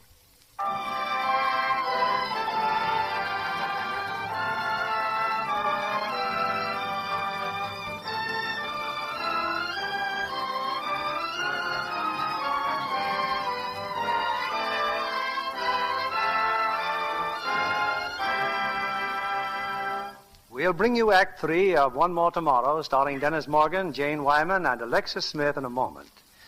A good actress tries to live her role, but not many go so far as Maria Palmer, our lovely young guest tonight. When Enterprise cast her in the role of a nurse in the David Lewis production, The Other Love, she immediately enrolled in a nurse's training class at a Los Angeles hospital so she could do a realistic job before the camera. Maria, I understand you made your first picture in Vienna at the ripe old age of 4. That's right, Mr. Keeley, and I made my stage debut at the ripe old age of 8. And how do you like working in Hollywood now? Oh, I love it. My most interesting experience here has been working with Barbara Stanwyck, David Niven, and Richard Conte in The Other Love. A very intriguing love triangle. Oh, and Barbara Stanwyck is so lovely. Even though she plays the part of a convalescent in the picture, she wears the most beautiful gowns, perfectly gorgeous nightgowns and negligees. So playing ill had its compensations for Barbara. Oh, yes. And her lovely things weren't too extravagant either. Mr. Kennedy will be glad to hear that the studio luxed even the most delicate ones, and they looked wonderful at the end of the shooting. Well, that's a helpful hint for every girl, Miss Palmer. With Lux Care, lovely lingerie isn't extravagant. That I know, Mr. Kennedy, because Lux keeps things lovely so long. Yes, actually 3 times as long. An independent laboratory proved that. They washed identical slips and nighties 2 different ways. Strong suds, hot water, and rough handling soon faded colors, left lingerie old-looking, shabby. But underthings washed the Lux way stayed lovely 3 times as long. And that's a help to any girl. Right you are, Miss Palmer, because when underthings get gentle Lux Care, girls find they can afford 3 times as many undies. They can buy extra ones instead of just replacing drab, faded ones. Just one more reason why Lux is thrifty. Thank you for coming tonight, Miss Maria Palmer. We'll be seeing you again on the screen. Now, here's Mr. Keeley at the microphone. Our curtain rises on the 3rd act of One More Tomorrow, starring Dennis Morgan as Tom, Jane Wyman as Christy, and Alexis Smith as Celia.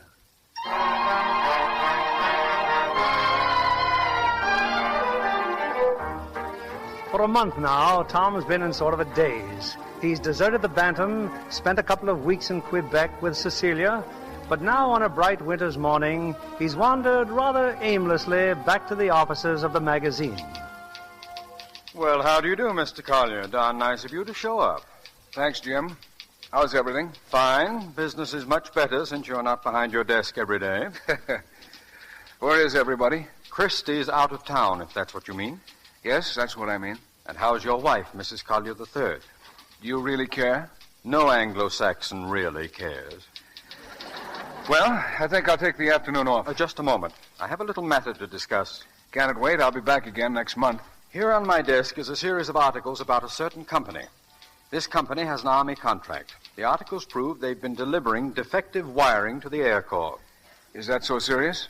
My dear boy, the wiring goes into airplanes. Yes, I think it's serious enough to cause a congressional investigation, which might send a few people to jail. Well, what's the hitch? Go ahead and publish the articles. One hitch is that the company in question is Albany Copper, an outfit festering with your friends. It means your friends would go to jail. Oh, it isn't exactly nice to send your friends to jail. They're not exactly nice people. Confound it, they ought to go to jail. I think so. Well, go ahead and publish the articles. You're sure now? Be a lot of pressure on you, you know. Hello. Yes, he's here. Just a moment. It started already. Papa's on the line. Oh. Hello? Yes, Father? What? Yes, I think so. Lunch will be fine. I'll meet you at your club in an hour. No, to be perfectly frank, Tom, I wanted to see you about that series of articles your magazine is considering. They're founded on a pack of lies, my boy. They're not, and you know it. I know nothing of the sort.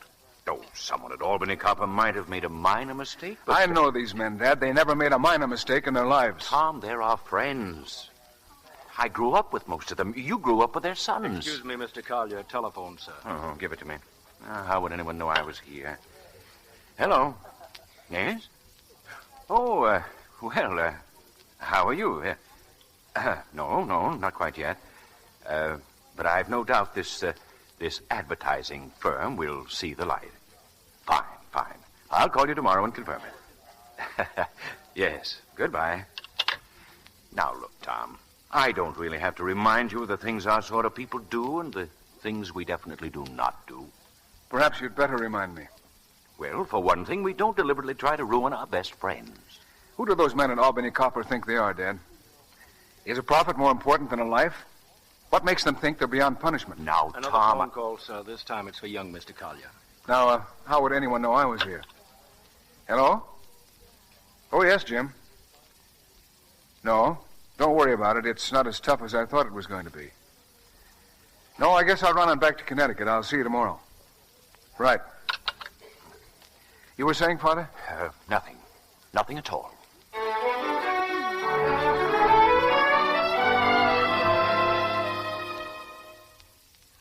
Dear, I specifically told the new cook you wanted 3-minute eggs, Tom, and just look at these. She's as bad as the new butler. Why don't you fire them both? Don't be silly. With 3 defense plans around here. Oh, and I so wanted this to be an especially nice breakfast. Why? Well, a favor to ask. Tom, those articles in that silly magazine of yours... Now, look, Father's spoken to me 6 times. His friends, my friends, people who bounced me on their knees, they've all spoken to me. But I'm your wife. Above all others, you should listen to me. And, well, I'm going to have to tell you something I promised your father I wouldn't. There's nothing else I can do. Tom, if Bantam Magazine publishes those articles, your father goes to jail with the others. What's Dad got to do with it? He runs Albany Copper. Yes, I know it isn't generally known, interlocking directorates, dummy vice presidents, and all that. But the point is, if the rest are guilty, he's guilty too. Why didn't Dad tell me this? Well, because he's a gentleman. He's willing to take what's coming to him rather than let you sacrifice one of those so-called principles of yours. Are you sure, see? Absolutely sure? He made me swear I wouldn't tell. But then, I haven't any principles. I'd better get downtown right away. Oh, incidentally, dear, try to get home early. We're entertaining, you know. Oh, sure.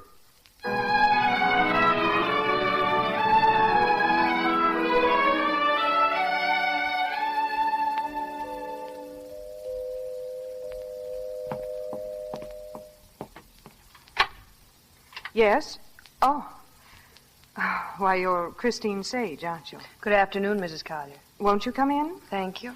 I'm sorry to have kept you waiting, but I've been on the phone. My cook and butler suddenly decided to quit. I've been trying frantically. Well, I won't take up much of your time. Oh, I'm so sorry. Tom isn't home. Tom's in his office, Mrs. Collier. We've had to make a lot of last-minute changes in the next issue of the Bantam. A series of articles was suddenly canceled this morning. Oh? Well, do sit down, Miss Sage. You know, I feel I know you quite well. Tom has spoken of you so often. Really? So much so that sometimes I've had a twinge of jealousy. So stupid of me. You're wondering why I'm here. Well, I'll admit I'm a little curious. I wanted to talk to you about the Albany Copper articles. Oh, well, I thought you just said that was all settled. In a way, yes. But not a very nice way. Why did you lie to your husband? Really, Miss Sage? Why did you tell him his father would go to jail? Because it's true. I wrote those articles. I made a very thorough investigation. Tom's father owns a lot of shares, yes, but he couldn't possibly have been aware of what was going on. I know my facts. And I know my husband and what's best for him. I had to stop this reforming the world complex you people have imposed on him. And you didn't think a lie or two mattered as long as you got what you wanted. Exactly. Now, suppose you tell me what you want, Miss Sage. I want you to tell Tom the truth. And if I refuse? Tom is the publisher of Bantam magazine. It's up to him whether or not those articles are printed. And if they're not printed, he'll lose everything. Oh, lose everything? Yes. All that he's built up this past year will be gone. He won't be able to trust himself because when you publish a magazine like the Bantam, above all things, you must keep your integrity. You must do what you know is right. In this case, it's for me to decide what's right for Tom. It's a wife's privilege, you know. The right wife, yes. You're very outspoken. I'm sorry, but... No, really, I like it. I think I am the right wife for Tom. And this phase will pass, and he'll take his rightful place in the scheme of things. Whose scheme? Mine, no one else's.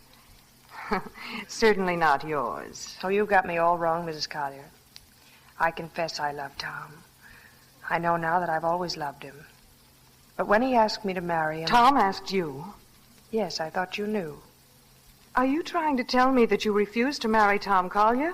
Unfortunately, yes. I've often wondered what sort of a woman you were. Now I know.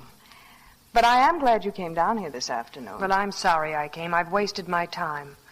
You know, it's a shame. I've seen what having a job of work has done for Tom. But I can also see that you're not interested. You shut the door against honor or integrity or anything worthwhile because you know that one ray of decency let into your marriage would wreck it. I've been very patient with you, Miss Sage, but now you're going to listen to me. Anybody home? You were saying, Mrs. Collier? Nothing. Cecilia? That isn't Tom. No, that happens to be his father. Well, I won't embarrass you. I can leave through the patio. Goodbye, Mrs. Collier. Father, in here, dear. Oh, hello, see. Say, wasn't that photographer woman just leaving? We were just clearing up a little unfinished business. Oh, well, now suppose we do the same. Let's have our little talk before Tom gets home. I'm ready, Father. Let's go into the library.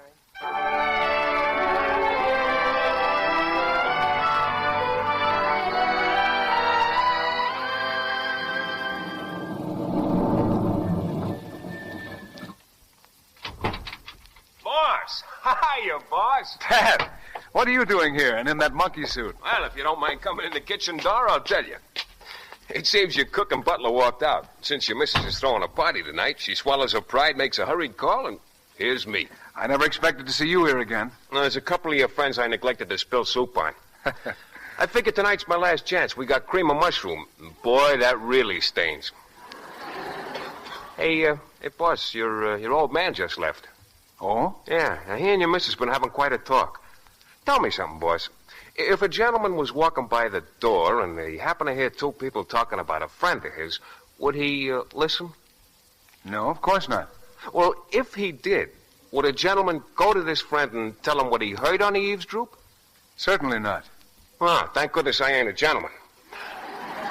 Pull up a chair, boss. You are about to get an earful.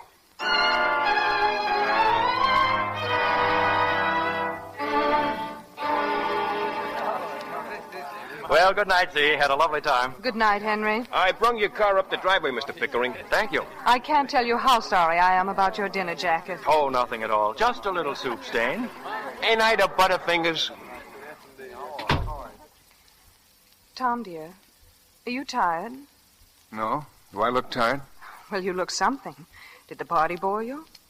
I thought it was a grand success, except for Henry's dinner jacket. Yeah, I thought it kind of relieved the monotony myself. You can turn out the lights, Pat. Good night. Okay, Mrs. Good night, boys. Good night, champ. You coming up, dear? See, I want to have a little talk with you. Well, of course, darling. What about? First of all, I'm going to print those articles. Your what?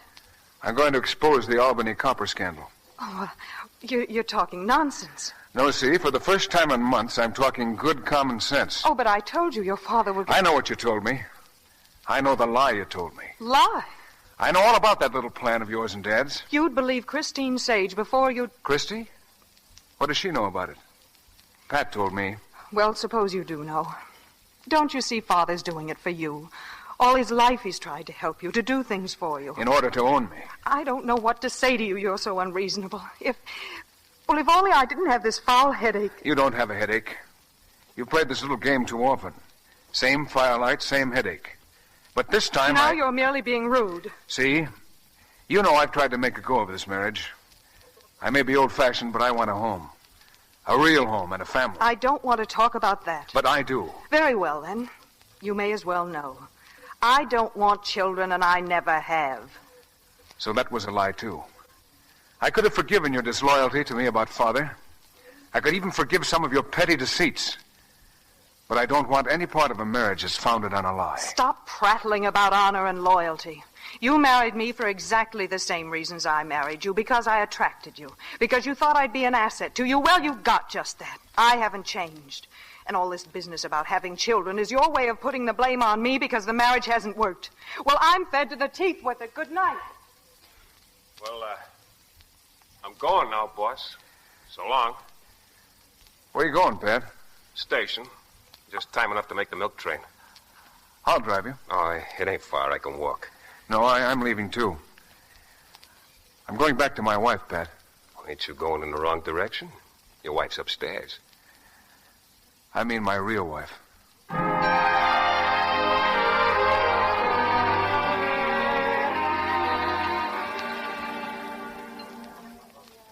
Christy! Christy, over here. Tom, I came as fast as I could. Oh, Anne phoned me that you were here. Here we are meeting at Hayden's again. You scared of jinxing? Oh, no, Tom, no. Good. She's getting what she wanted, Christy. My shirt. Oh, don't worry, Tom. We still have the Bantam. That little fellow's going to have to support me from now on. He will. Well, I've had a busy morning. I've sent my friends to jail, my wife to Reno. What are you doing this afternoon and this evening? Well, I don't know. But one thing I'm sure of, darling. This time I'm not going to Mexico.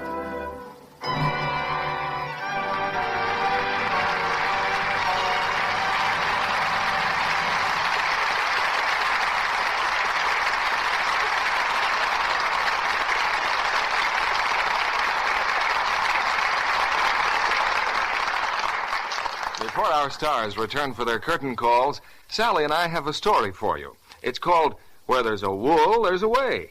Or Leave It to Lux. It's a continued story because when you give your blankets Lux Care, they continue to stay soft and fluffy longer. And it's an escape story because with gentle Lux Care, you escape things that are particularly hard on wool blankets. There's no need for hot water or strong soap. None of that rough handling that's so apt to shrink and roughen the soft wool fibers. It's a story that needs to be told right now, too, when you're getting ready to put most of your blankets away for the summer. You know how wonderful Lux is for baby woolens, your own sweaters, and your husband's wool socks. Well, it's just as wonderful for wool blankets. And they stay lovely, last longer when you Lux them. Besides, moths don't like clean blankets. But, Sally, let's get right down to the facts of our story. How to wash a blanket.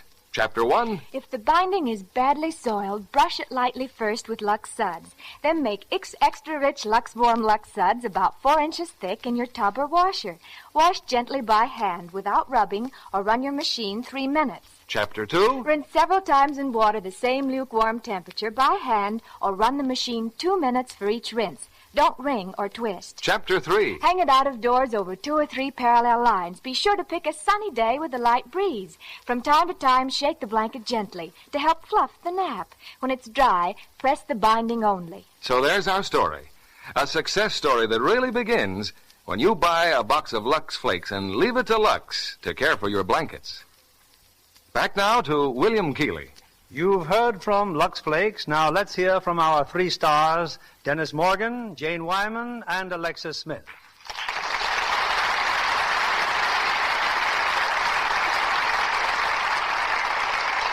You know, this is something of an occasion for you three. Being on Lux is. How else do you mean, Bill? Well, Alexis here has just finished celebrating her birthday. If a woman can ever really celebrate a birthday. And you and Jane are opening here in your latest Warner Brothers picture, Cheyenne. Well, thanks for the plug, Bill. And Dennis's fans are going to love him in that picture. He's so brave and so rugged. well, who wouldn't be brave? Wearing a brace of young horse pistols. Just what are young horse pistols? Colts, of course. I understand you went to Cheyenne for the premiere of that picture, Dennis.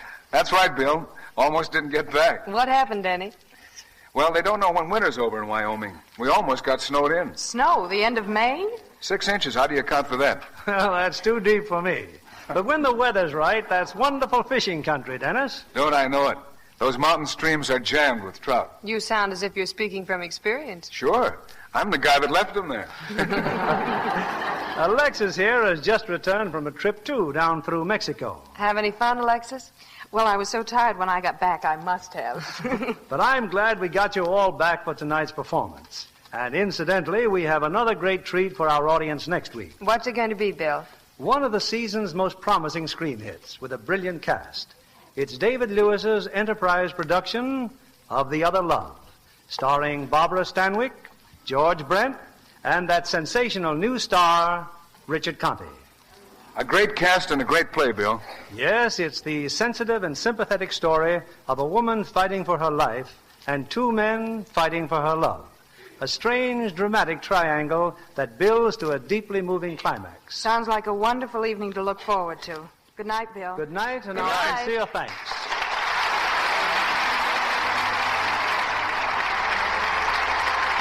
Fibber Brothers Company, the makers of Lux Flakes, join me in inviting you to be with us again next Monday evening when the Lux Radio Theater presents Barbara Stanwyck, George Brent, and Richard Conte in The Other Love.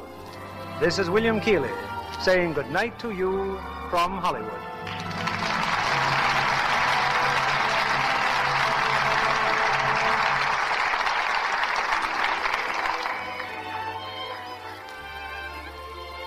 Here's a way to help bring down your food budget.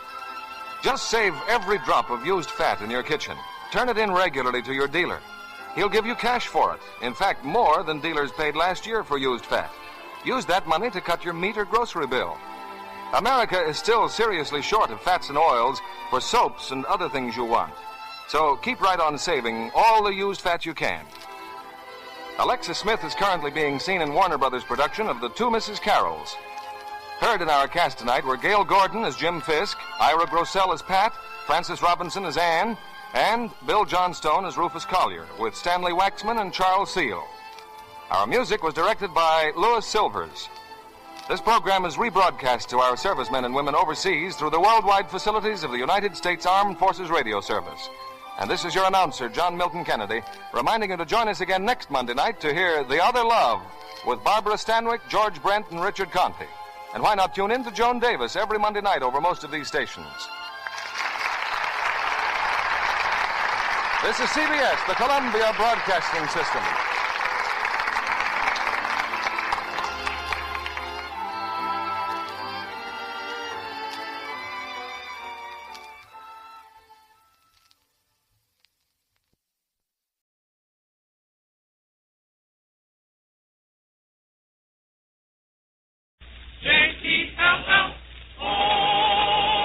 The Jell-O program, starring Jack Benny with Mary Livingston and Phil Harris and his orchestra. The orchestra opens the program with Hi Ho from Snow White and the Seven Dwarfs.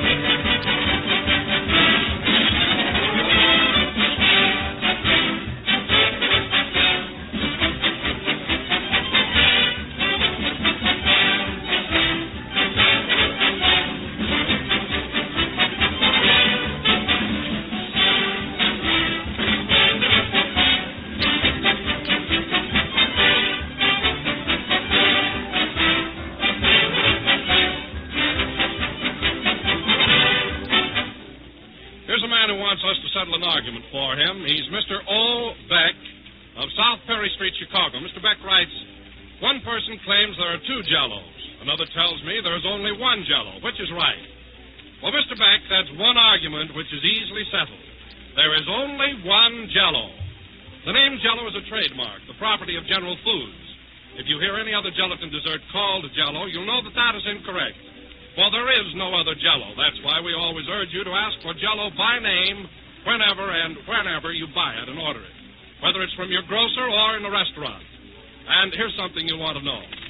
Restaurants serving real Jello can now display an autographed picture of Jack Benny.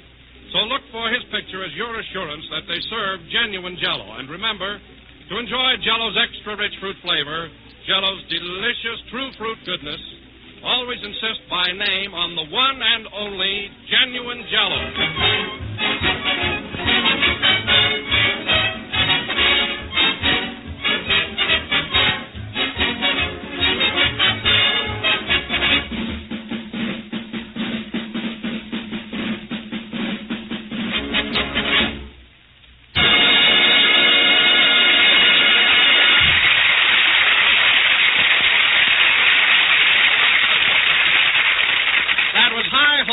By the orchestra. Now, ladies and gentlemen, we have a little surprise for you.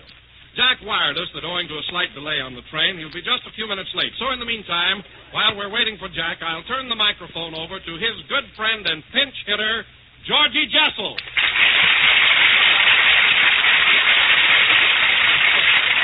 Thank you, ladies and gentlemen. Hello again. This is George Jessel, the stand-in, talking. And I want to tell you folks, I'm very happy to be here tonight for two reasons. First, it's an honor and a pleasure to help Jack out. And second, it's a job. And, of course, Don, it's nice to be working with you, too. Well, thank you, Georgie. I think we'll get along just fine. Oh, by the way, Don, Jack does expect to give me something for this. By that, I mean, I hope he won't take advantage of our friendship. Oh, no, Georgie. Jack wouldn't do a thing like that.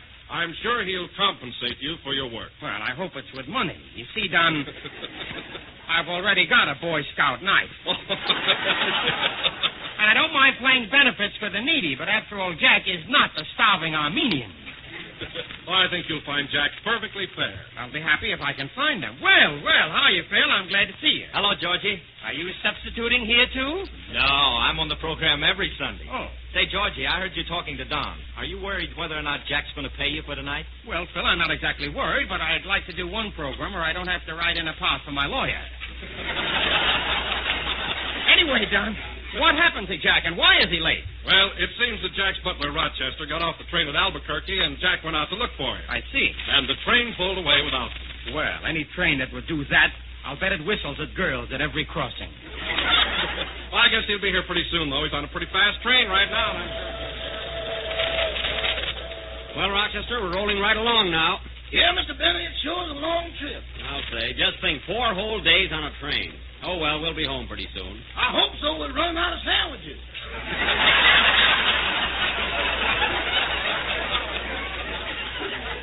Well, we would have been home yesterday if you hadn't got off at Albuquerque to look at those Indians. I thought I was back in Harlem. Harlem, I told you before, all those people at the station were Indians. Indians? Yes. Well, just the same, I saw a papoose eating a pork chop. Well, what of it? He can be an Indian and still eat a pork chop. I know, but he had it between 2 slices of watermelon. All right, you win. But I want to tell you something, Rochester. It's the last time I'm going to take you to New York. You're supposed to help me. The only time I saw you is when you needed money. Well, you spent more than I did. That ain't no record.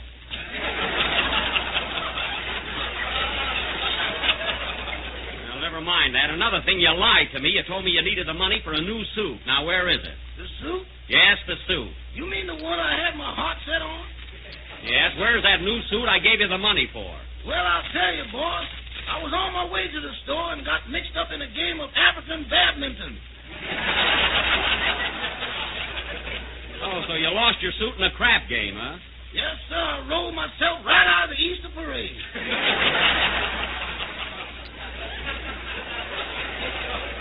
Oh, you did. Well, it's a good thing we're going home. Say, Mr. Benny, who's taking your place on the program tonight? A fellow named Georgie Jessel. He's a great pal of mine, he is. Georgie Jessel? Yeah. You know, I've never seen him. What does he look like? Well, I'd say that Jessel was medium height, nice personality. Looks something like an anteater. Although I doubt if he does. Say, is there a radio in this observation car? There's one right over there by that lady. Oh, fine. Pardon me, madam. Do you mind if I tune in the radio? No, not at all. Go right ahead. Thanks. I'm very anxious to hear the Jack Benny program. You're just the type. Well, there's a fan for you. Rochester, tune in NBC. It's around 65 on the dial there. Yes, sir. So therefore, ladies and gentlemen, insist on genuine Jell-O. It is America's leading dessert. That's it, Rochester. It's Don Wilson, all right. And it comes in 6 delicious flavors: strawberry, raspberry, cherry, orange, lemon, and lime. That was very good, Don. What you said was not only thrilling, but educational. We got the wrong program. Quiet, that's Mr. Jessel. Oh. Well, Don, how am I doing so far? Do you think I'm handling the program all right? Well, to tell you the truth, Georgie, and please don't repeat this to Jack. Oh, you can trust me. You know, I think you've given this program new life. Frankly, you're much more amusing than Jack. He ain't kidding, Georgie. You're dynamite. He didn't even ask Bill. Say, Georgie, you've known Jack quite a little while, haven't you? Yes, Jack and I have been in show business about the same length of time. As a matter of fact, we started out in the very same theater. Oh, in the same theater, huh? Mm-hmm. And even in those days, Jack was a real showman. He wouldn't sell one single peanut during my act. That's a lie. It was popcorn. But anyhow, Don, I must admit that Jack has made marvelous strides. He went from peanuts to Jell-O in 6 delicious years. Oh, say, Don, where's Mary? Here I am. Hello, Georgie. There's Mary. Doesn't she sound natural? Well, Mary, I bet you're anxious for Jack to get back. It'll seem sort of strange working with me. No, I like to work with you, Georgie. You want to know something? Now, don't repeat this to Jack, will you? Oh, you can trust me. Well, believe me, it gets pretty tiresome week after week looking at that blank face of his. Looks like a bowl of mush. Much yet. Well, Mary, after all, I'm not so much to look at myself. I've never been taken for a Mona Loy. Of course, she's much taller than I am. But at least you're different than Jack. You smile and laugh once in a while. Jack never laughs. Well, my teeth don't slip out. That's a good one. Now, Rochester, my teeth don't slip out. No, sir. You hold them in better than anybody. Get away from me. I want to hear this. Say, Mary, I'd like to ask you something, and believe me, you're the first one I've mentioned this to. Now, what do you think Jack's going to give me for taking his place tonight? Oh, he'll take care of you. First, he'll tell you how wonderful it was of you to come up here, and then he'll give you a great big pat on the back. You mean the same as I get every place else? But, Mary, Jack isn't that tight. He isn't, eh? Listen, Georgie. Jack has been in New York a week, and I'll bet he's still got California air in his pocketbook. But surely he'd open it up to let the moth see Radio City, wouldn't he? Rochester. He ain't no good at all.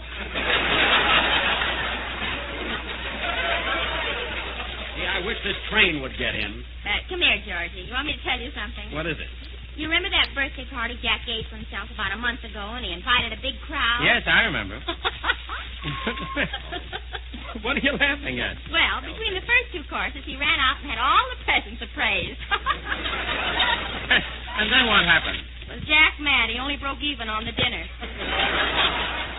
The little traitor. They're sure tearing you down, boss.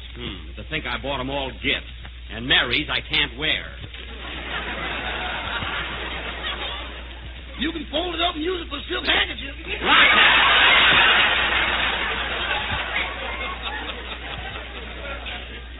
Well, Mary, you've given me a vivid picture of what I'll have to go through when Jack gets here. Georgie, by the time you get your money out of Jack, you'll be so bent over you'll have to endorse a check on the floor. Oh, well, play, Phil. With my luck, not only I won't get paid, but when I leave the studio, I'll probably tan my pants. Go ahead, Phil.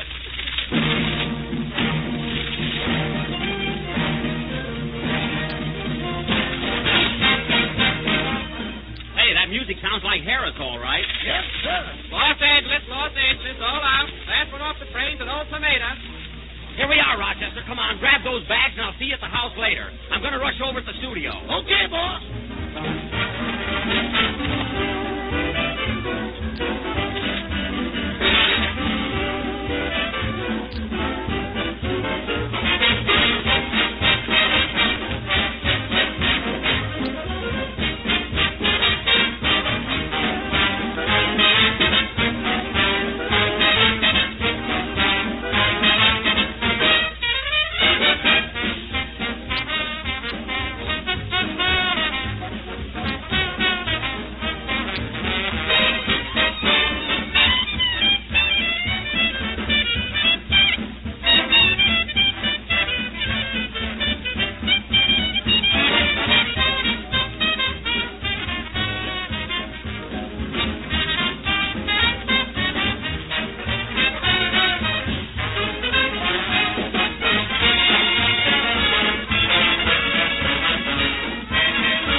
was Swing Hang Laurie Through the Rye, played by Phil Harris and his orchestra. And I must say, Phil, after hearing the boys, I'm surprised at the way Jack stands up here every week and keeps running down your music. He shouldn't do that. Of course he shouldn't. My music is all right. No, it's pretty bad, but Jack should never mention it. I tell you, Phil, the way I feel about swing music is just this. Now, wait a minute, George. Here comes Kenny Baker. Do you know him? Well, no, not personally. You like him, Georgie. He's a great kid. He thinks Gracie Allen should be president. Quiet, my wife thinks she is. But anyway, you leave Kenny to me. I'll handle him all right. I'll bet $1 he'll drive you nuts. All right, it's a bet. Here he comes, Georgie. Oh, yeah. Hello, Kenny. Hello, Jack. Did you have a nice trip? A nice trip? What is this? Hey, Don, didn't Jack go to New York? Oh, wait a minute, Kenny. It's Jessel. Jessel. Where's that? Well, I've lost 35 cents already. Listen, Kenny, I'm just taking Jack's place till he gets here. My name is Jessel. Oh, yes. Well, gee whiz, I didn't recognize you there for a minute. I thought you did. Well, you know me now, don't you? Sure. Say, didn't I see you in a picture the other day with Betty Davis? What picture? Jessel Bell.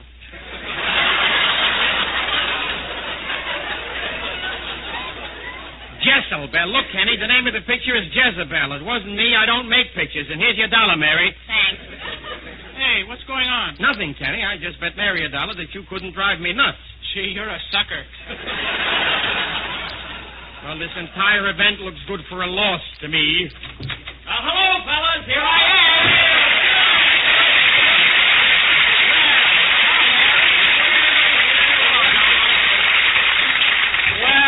Well, it's sure good to be back. I'm certainly glad to see you, Jack. Believe me. Me too. I really missed you, old pal. So did I, Jack. Gee, am I tickled to see you? Oh, yes, of course, certainly. I'm tight except for my teeth, which slip out. And I got a face like a bowl of mush. Doesn't have to be in a bowl. Well, there was a radio on the train. I heard every word you fellas said. That was fine loyalty talking behind my back. Well, I didn't say anything against you, Jack. I know you didn't, Kenny. I just got here. I know that, too. Hello, Georgie. How do you like it here? I'll know in a little while. Well, I appreciate your coming over and helping me out tonight. It was a great display of friendship. Here it comes, folks. Now, look, Jack, patting on the back, that's for children. You know that, don't you? We're very good friends, but this is my business, the same as yours. I understand that. But look, Georgie... Look, nothing. You wanted me to come over here, I did, and I expect to get paid. Well, all right. Gee, you'd think I was a chiseler or a tightwad or something. Up to something, you were pretty hot.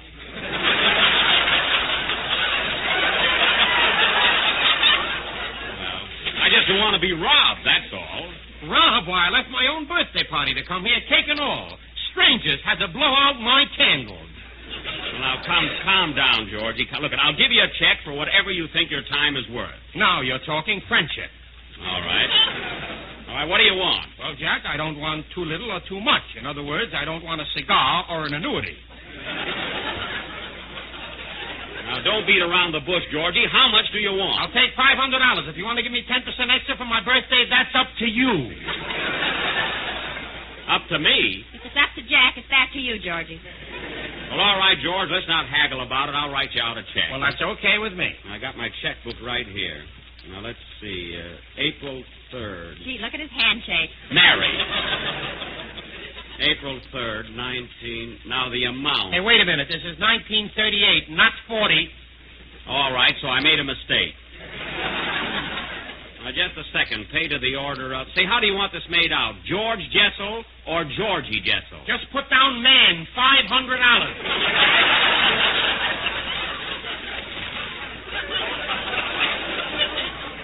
All right, here's your check. Oh, thanks, Jack, and it's really been a pleasure. If you ever need me again, don't fail to call on me. Oh, I will. By the way, Georgie, where can I get in touch with you? I mean, what's your phone number? Anteater, 8056. Goodbye, everybody.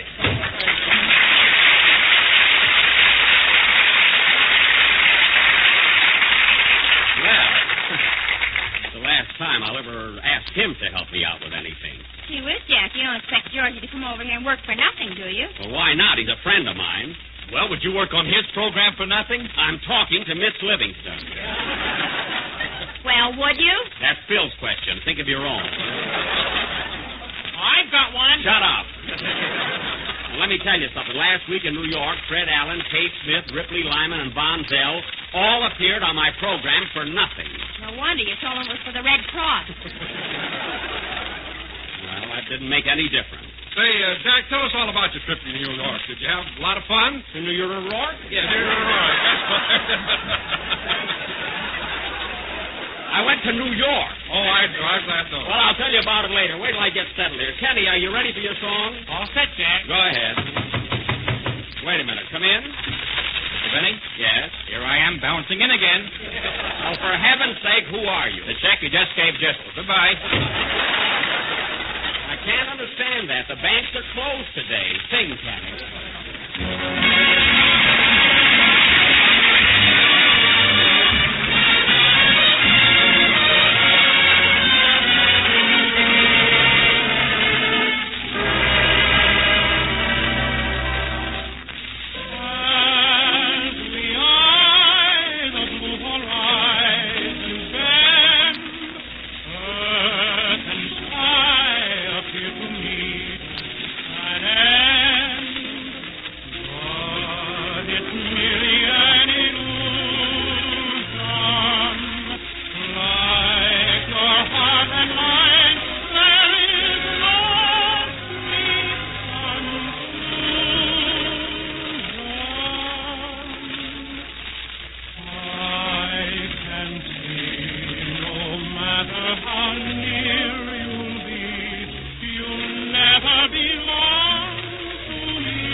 Say, Kenny, did you listen to me last Sunday when I was in New York?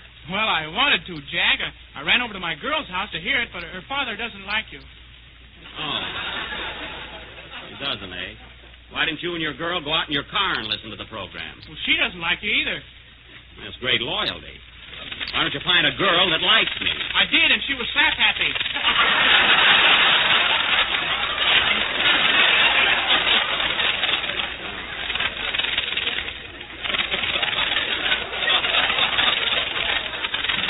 I'd like to know how the program came over last Sunday. Did you hear it, Mary? Well, I invited a big crowd over to the house that night. You know how it is. Some wanted to dance, and some wanted to listen to you, so we took a vote. Oh, how did it come out? The Big Apple won by a landslide. That's fine. You were the hostess. Why didn't you put your foot down? I did. I said, this is my party. You can either listen to Jack's program or go home. Read that again, Mary. It's an awfully good line. I don't know. You know, put force into it. Go ahead. I did. Wait, I'll ask you first. You were the hostess. Why didn't you put your foot down? I did. I said, this is my party. You can either listen to Jack's program or go home. That's great. And what else did you say? Nothing. I was alone. So I went to bed. Well, as long as you were left alone, you could have listened to me. Why all this hurry about getting to sleep? I'm having a continued dream about Clark Gable. Oh. And I didn't want to miss Chapter 12. That's a very feeble excuse. Did you hear the program? program, Don? Well, to tell you the truth, Never Jack, mind. All I can say is, I'm certainly proud of my associates. Not one of you listened to me. Now, wait a minute, Jack. Don't be so hasty. I heard the program from beginning to end. It was great. Thanks, Bill. Say, how'd you like that routine I did with Paul White? Oh, that was swell. I'll tell you, Jack, I'm still laughing. Well, stop laughing. Whiteman wasn't even there. You double-crosser. You didn't hear the program. I did, too. Well, how could you hear Whiteman when he wasn't there? I could have been drunk, you know.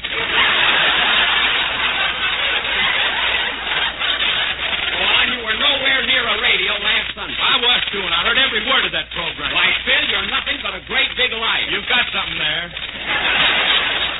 What a gang to think that not one of you could devote a half hour to me. Come in. Well, look who's here. Hiya, Buck. Hello, Spencer.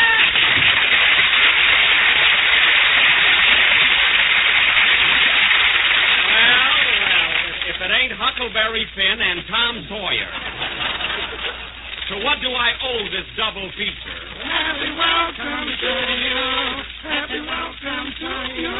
Happy welcome, Jack Brandy, and happy welcome to you. I got the That's what I call a real greeting. Say, Andy, how come you and Slap came up here together tonight? Well, I'll tell you, Buck, Slap and I are neighbors now. While you were away, I sold him part of my ranch. Oh, you did? Well, that's a surprise to me. So you're a farmer now, eh, Slap? That's me, by cricky, Zeke Slapperman. Well, Slap, I can't picture you behind a plow. What do you keep on your ranch? Oh, I got everything. Sheep, cows, dogs, goosies. Goosies? You know, a seagoing chicken. And you bought the land and all the livestock from Andy, huh? Yes, sir, Buck, and I gave him a square deal. Yeah, a square deal, he calls it. 3 times already he sold me the same homing pigeons. No kidding. Did you do that, Andy? Well, you ought to be ashamed of yourself selling pigeons to Slap to fly right back to you. I only sell them, Buck. I can't change their habit. Well, tell me, Slap, what did he charge you for them? You mean for each pigeon? Yes. $1.50 a round trip. Well, that's fair enough. But I'll tell you one thing, Buck. I gave him a real bargain on a cow. Oh, he sold you a cow, too, eh, Slap? Yeah, a fine bargain. Only 1 sausage worth.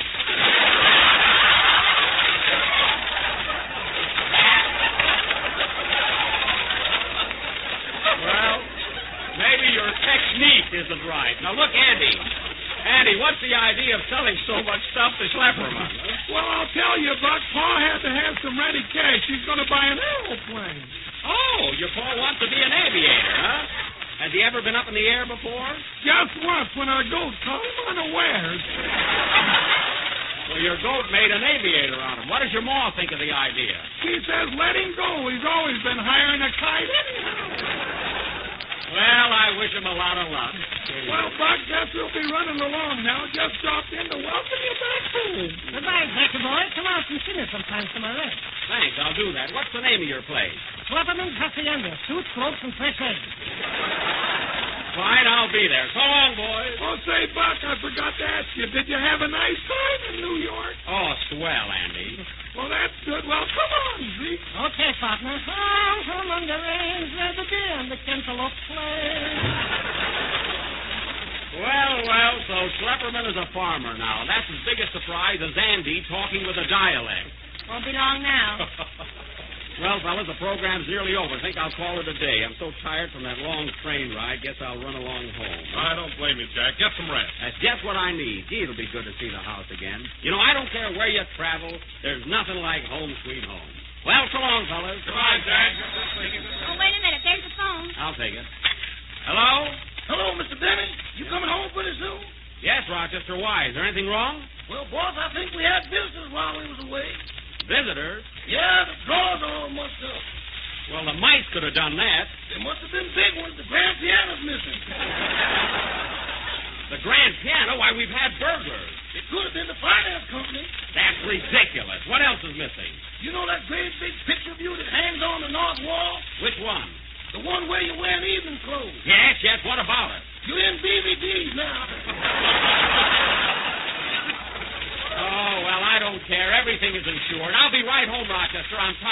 to get some sleep. You better hurry. They're tearing the bed out now.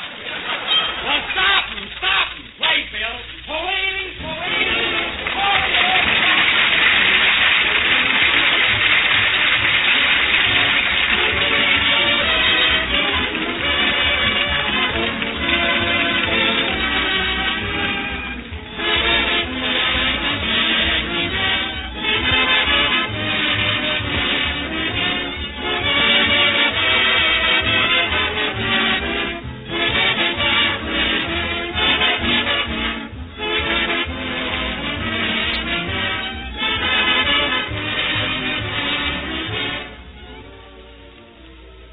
If your family's appetite has a touch of spring fever, here's a swell way to cure it.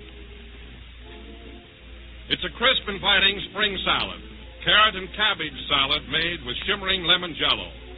It's a fresh, tangy vegetable combination that's especially nice for Lent. And here's the way to make it. Dissolve 1 package of lemon jello in hot water. Add 2 tablespoons of vinegar and half a teaspoon of salt. Chill until slightly thickened. Then fold in 1 cup of grated raw carrots and 1 cup of shredded cabbage. Chill until firm, unmold on crisp lettuce, and serve with real mayonnaise. And believe me, you really have something. A clear golden mold of lemon jello with crisp carrots and cabbage inside.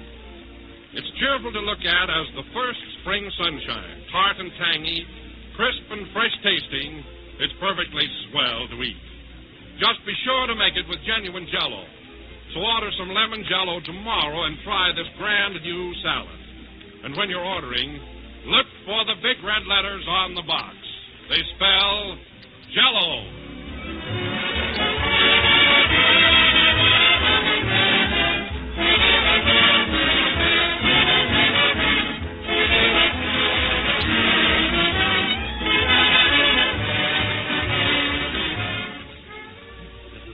Number of the 27th program in the new Jello series, and we'll be with you again next Sunday night at the same time. I want to thank Georgie Jessel for helping me out this evening and wish him good luck on his personal appearance in Detroit next week. Say, Jack. What? Did you hear Fred Allen's program Wednesday night? No, but whatever he said, I didn't do it. The idea of accusing me of stealing everything out of the Waldorf Astoria. Thought you didn't hear him. Well, I say, if you think that... Oh, good night, folks.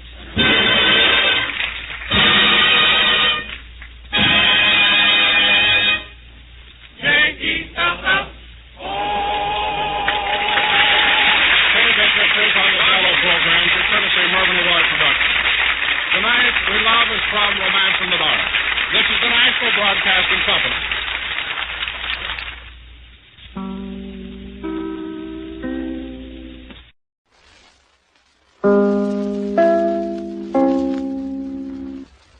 WENR, the voice of service in Chicago. WENR leaves the air now, and this channel will be occupied by WLS. Good evening, everyone. You are now listening to WLS, the voice of Prairie Farmers, Chicago.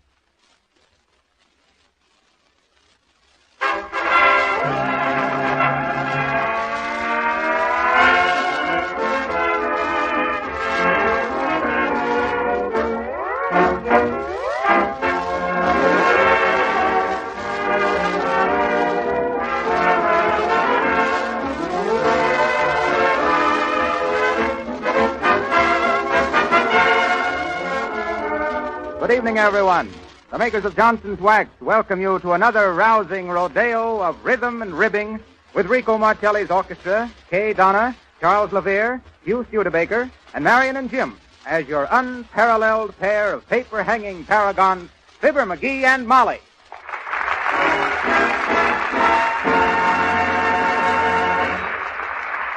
Martelli ups anchor and gives us a mellifluous medley from the picture Shipmates Forever, including I'd Rather Listen to Your Eyes and Don't Give Up the Ship. Cast off, Rico!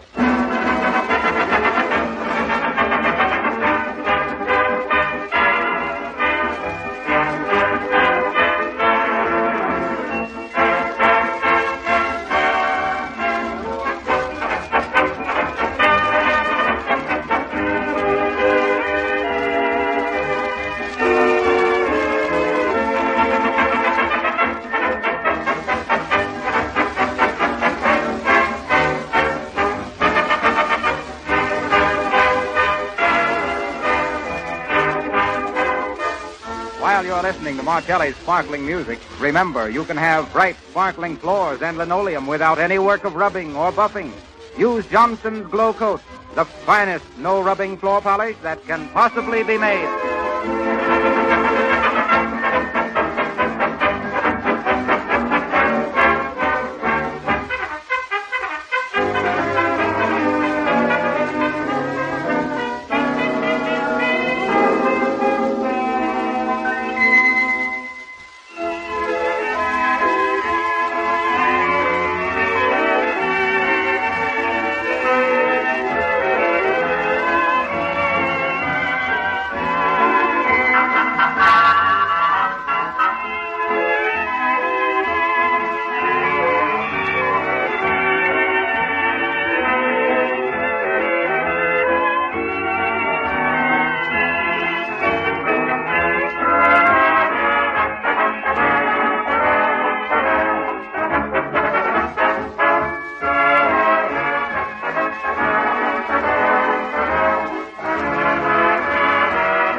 Well, here are some diverting domestic doings at 79 Wistful Vista. Fibber has taken it upon himself to paper the dining room, while Molly surveys his preparations with a skeptical eye. McGee, for the last time, will you give up the idea? What idea is that, Molly? Of papering yourself. I ain't papering myself. I'm papering the walls. Of papering the walls yourself. And you don't know the first thing about it now. Oh, shucks, Molly. It don't take no mastermind to slap some paste onto some paper and stick it on the wall. Shucks. Wasn't I the leading label licker at the Lapawalla Licorice Laboratories? And what has that to do with papering a wall? Just a matter of size is all. You gotta adjust yourself to conditions, Molly, or you don't get along into this world. Well, 'tis a fine time I'm going to have adjusting myself to that purple poppy wallpaper you picked out, McGee. 'Tis enough to give me the spasmodic horrible. Oh, shucks, Molly. You just saw the sample in the book. It wasn't enough to give you the right idea. You wait till you see it all over the walls here. You got no idea how it's going to brighten up this here dining room. Well, I'll just have to learn to eat with my eyes closed. That must be that boy I hired to give me a hand. Let him in, will you, Molly? Let's see now. Scissors, ladder, table, paper, brush, bucket. Just put your coat in the hall there, son. Yes, ma'am. You're Considerable Watson's brother, ain't you? What's your name, Bud? My name is Silly. What do we care? Tell us anyhow. No, sir, I mean my name is Silly. Oh. They called me Silly for short on account of my name being Sylvius, Leviticus, Numbers, Deuteronomy, Watson. Well, for heaven's sake, how'd you get such a name as that? Mammy named me that account. I come right after Pappy made the exodus out of town. Well, that's all right, foolish. No, sir, not foolish, silly. Oh, well, no use splitting hairs. You know anything about wallpapering, Silly? Wallpapering? No, sir. Fine. We'll all start even. Oh, shucks, Molly, this ain't going to be nothing. Just a case of matching up the edges and slapping her onto the walls. How do you like the pattern, Silly? He says, how do you like the design on the paper, Silly? Yes, my husband. I was just trying to think how to answer in a nice way is all, ma'am. You see. Never mind, son. Artistic tastes differ. Now, you help me mix up this here flower paper. Hey, Molly, unroll a couple of them rolls of wallpaper and spread them out, will you? Face down? Yep. Thank heaven. Shall I pour this here water right in there, Mr. McGee? Yep. You pour it in now, and I'll stir it up. Easy now, easy. Shucks, this here's the first time I mixed paste since I was building kites for old Carson Kipper. Who, McGee? Carson Kipper. Had him a kite factory in Chesterton. The Carson Kipper Cord Control Kite Company in Chesterton. Ever hear of it? No, did you? No. I mean, shucks, of course I did. I was construction manager for old Carson Kipper. We built kites from little 8-inch kitty kites to 300-foot box kites. Y'all mean you make kites to sell, Mr. McGee? Yep. Mostly army kites. Used them for signaling purposes. Shucks, we developed kites that would carry an army mule for 2 miles. I'll never forget the time our Model 645 JKB 32B ran away with me. I ever tell you about that, Molly? Yes, often. Well, I imagine Silly here wants to hear about it. Don't you, Sil? You is paying for my time, boss. Yeah. I thought you'd want to hear. A little more flour in that mixture, Silly. Yes. Well, sir, this here kite was so strong, I used wire cable on it instead of string. And the way we flew them was to dangle them off the back of the truck at 85 mile an hour till the wind took them. Yeah, better unroll a couple of more rolls of paper, Molly. Sure. You go fly your kite, McGee. Yeah. Well, sir, up she went till the whole cable was unwound and the kite was out of sight above the clouds. Just for fun, I written me a message onto a slip of paper, stuck it into an envelope, slapped a 3-cent stamp onto it, and sent it up the cable. But say, when I seen that envelope come sliding back down that cable, you could have threw me with a sliver. Why, McGee? It had gone so far, it come back marked 3 cents more postage due. Easy on the water in that paste there, Silly. We don't want this too thin. Sounds pretty thin to me already. Then all of a sudden, there come a big gust of wind and snapped the cable. I reached up like lightning and grabbed the end of it, not thinking. The next thing I knowed, there I was, a mile in the air, hanging by one hand. Right hand or left hand, boss? Left. That, what difference does it make? It make a lot of difference to me on account I can never reach my left hip pocket with my right hand. And why would you want to? That's where I keep my rabbit foot. A rabbit's foot wouldn't have had enough luck for me in my predicament. The elephant's foot wouldn't have been none too big. Well, sir, there I dangled, getting weaker and weaker, and every second getting further and further from the ground. So what happened then, Mr. McGee? Well, sir, I was just about to drop off when I gets me an idea. And about time, too. You was at the end of your rope. Well, sir, I started going hand over hand up the clothesline. I thought you said it was a steel cable, boss. Huh? Oh, yes. Well, it was for half its length, and then it was clothesline the rest of the way. That way we always got resiliency. What? I says that way we always got resiliency. Yes, I should say so. Well, sir, up I went for miles. Then I seen the kite just a little speck way off in the distance. I kept on going, hand over hand, straining every muscle. Finally, about 5 hours later, I got to the kite and pulled myself up on the crossbar for a breathing spell. Who is Mr. McGee? I'm plumb tuckered out just listening to it. Then for the first time, I looked down. At first, I couldn't see nothing but clouds. Then all of a sudden, I seen the earth swinging and swaying down below, looking no bigger than an Italian meatball. Well, Mr. McGee, how you ever get down from that little old kite? What's that? I say, how you ever get down from that little old kite? Well, sir, what does I do? But I carefully crawls around that kite, tossing and pitching into the wind, and holding on with one hand, I reaches down and grabs onto the tail. Then I lowers myself knot by knot, real slow. About 10 knots an hour. Real slow down the tail of the kite till I was down to the last knot, and there I hung, swaying in the wind, hanging in space by one hand. More water in that case there, boys. Yes. But what happened then, boss? Huh? Oh, nothing. That was the end of the tale.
was Martelli and his men playing Isn't It a Lovely Day to Be Caught in the Rain? And the answer is, no matter how gloomy it is overhead, you can always have it shiny and bright underfoot. Just get a can of Glow Coat at your nearest... Hey, Harpo. Harlow. So you must have me confused with Harpo Marx. Oh, no. The difference between you and Harpo Marx is he don't talk, and you don't say nothing. I get it. Say, Harpo, I understand the Johnson Wax Company is helping the government organize a bureau for preservating floors. Oh, is that so? Mm-hmm. Oh, something like the HOLC. No, this is the NRNB. NRNB. Yeah. Oh, I see. National Recovery of Natural Brightness. No, NRNB. No rubbing, no buffing. Well... But I always says... And that's what she always says. Oh, well, if you want to make an application to the NRNB for less work and better-looking floors in your house, here's all you have to do. Order a can of Johnson's Glow Coat from your nearest dealer. This amazing new kind of liquid floor polish, perfected in the famous Johnson's Wax Laboratories, gives your floors and linoleum a beautiful, gleaming surface. And you don't have to do one bit of rubbing or buffing. Just spread a little Glow Coat lightly over the floor. Go away and let it dry for 20 minutes. Come back to find your floors shining like new, protected from scuffing and wear. Dirt can't stick to the beautiful gleaming polish. Soil spots are easily wiped away. Glow Coat makes floors so much easier to care for. It actually saves you hours of work over a period of time. Be sure you see the name Johnson's Glow Coat on the attractive yellow can.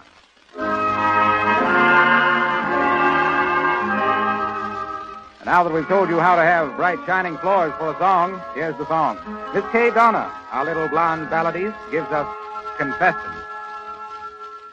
I'm confessing that I love you. Tell me, do you love me too? I'm confessing that I need you, honest I do.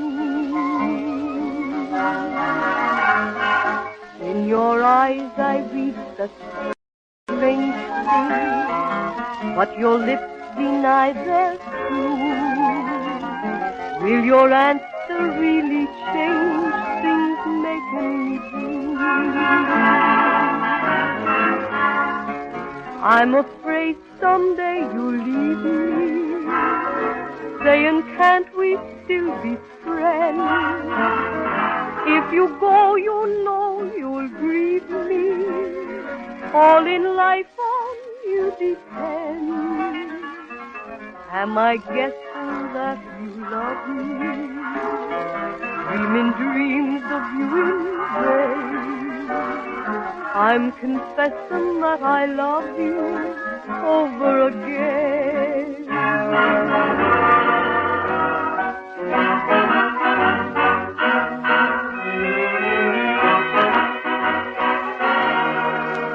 I'm confessing that I need you, honest I do. Oh, I need you every moment.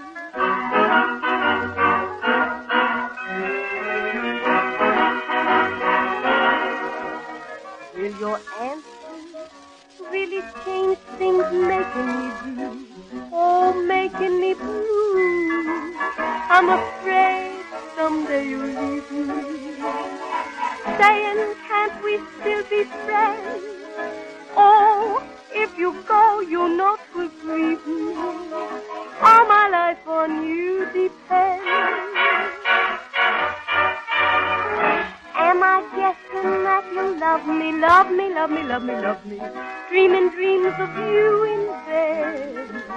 Oh, darling, I'm confessing that I love you over again.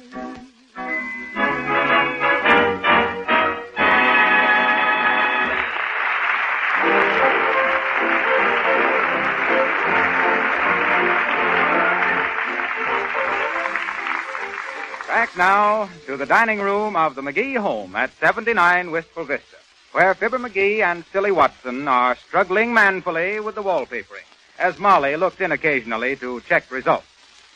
Did you stir this here paste up good like I told you, Silly? Yeah, sir. Why? I don't know. Seems kind of lumpy under the paper is all. And, hey, Silly, Yes, sir. Does that there strip we got on upside down show up much? Yes, sir. Oh, shucks, it don't nother. I don't think nobody'd ever think twice about it. Even if they did.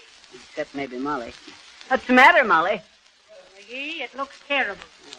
For heaven's sake, you haven't even matched the edges now. Look at it over there. Where? Right there.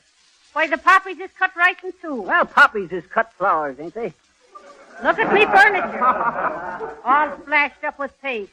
A fine paper hanger you are. I told you about splashing that paste, silly. Yes, sir, you say never mind. It washes off easy. That's what you say. Oh, McGee says that, did he? McGee, look at yourself. There's paste in your ears and your hair. And... Oh, shucks, it's just flour and water. We got plenty more. Ready with another strip there, silly? Yes, sir, coming up. Y'all got that side? Yes, now easy now. Now slide her over, Mike. Up a little, McGee. Down on your side, silly. Yes. No, that's too much. Up a little. Not you, McGee. How's this? Don't look at me. Look at what you're doing. Now then, over to the left a little.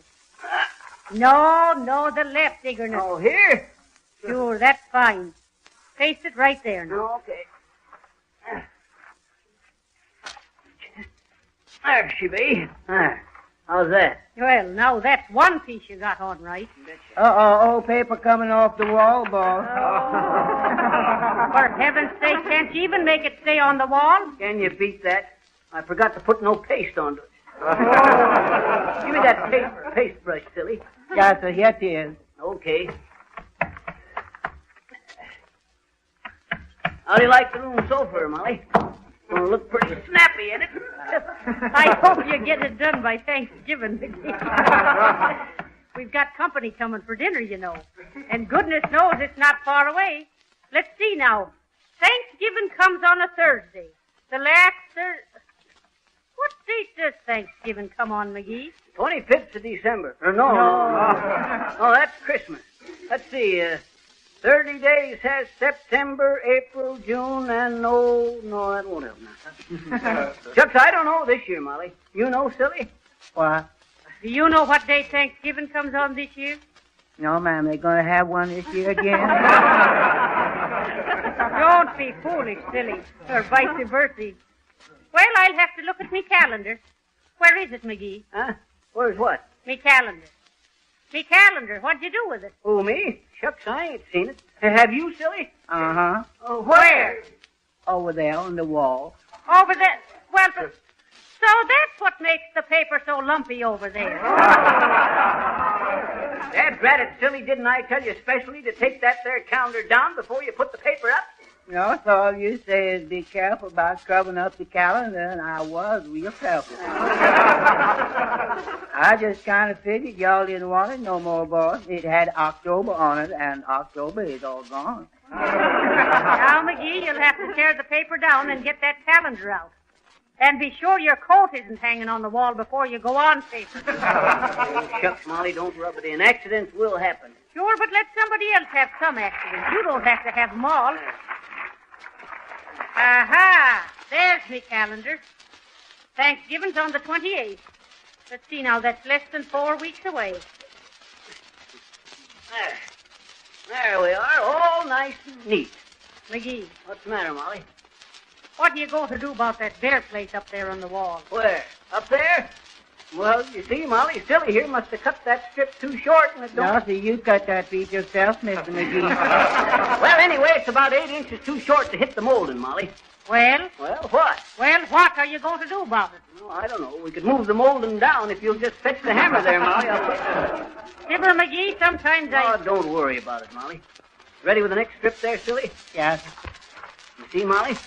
Now watch how slick this here piece goes on. First, I match up the bottom edge. Then, quick but careful, I run the brush up the port side there. Now then. Then the left side. There. How do you like that, Molly? Fine, but was it necessary for you to stick your thumb through the paper? Where? Right there. Oh, there. Shucks, that won't show none. Move the paste pail over closer to me, silly. Yes. Shucks, I think we're coming along okay. You know, I used to have me my own little paper hanging business, son. Is that so? Yeah, down in Paducah, Kentucky. I had me the best paper hanging business in town. Did some real delicate work, too. Pastel McGee, they called me. Oh. Pastel McGee, plastering, painting, and paper hanging for particular Paducah people. McGee, Take your elbow out of the paste there. Oh, yeah. Thanks for the tip. You ready there, silly? Yes, sir. You all want me to get on the ladder or you all? No, you get up there. I'll stay down here and hold her steady for you. Where are you going, Molly? I've got me work to do, McGee. And for goodness sake, try to get the paper on right. It'll look bad enough then. Okay there now, silly. Now watch yourself. Hold it a mite higher. Yes, sir. Better watch out for that little old paste bucket, Mr. McGee. What say, son? I say you better watch out for that little old paste bucket. I'm watching it. Now you get your top edge even with the mold in there, boy. That's it. Up a little more. Now hold it. Hold it whilst I get the bottom of it. Dad, rat said that. Now, shucks, look at that there cut. Ain't that a mess, though? For goodness sake, what's happened in there? Tell her, silly. Yeah. Quick, think of something. Tell her. Miss McGee just kicked the bucket, ma'am.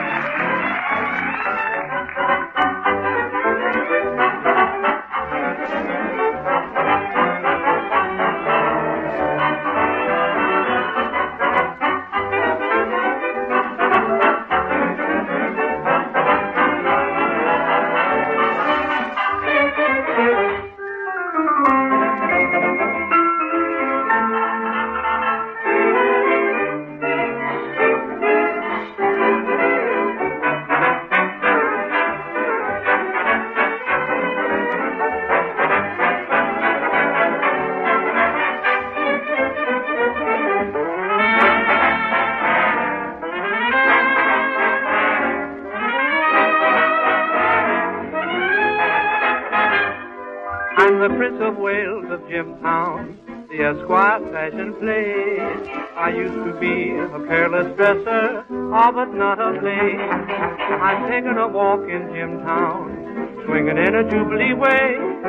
The crowd yells, "Hey, wait, go there, fella!" Well, how do I look today? I got a brand new suit and a brand new tie.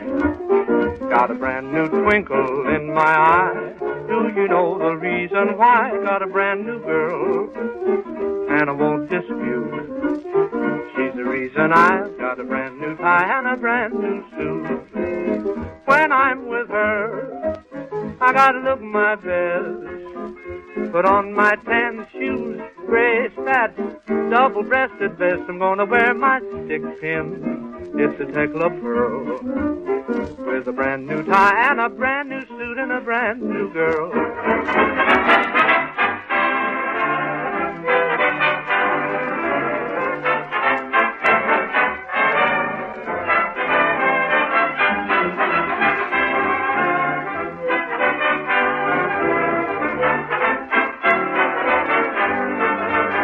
Got a brand new tie and a brand new suit and a brand new girl.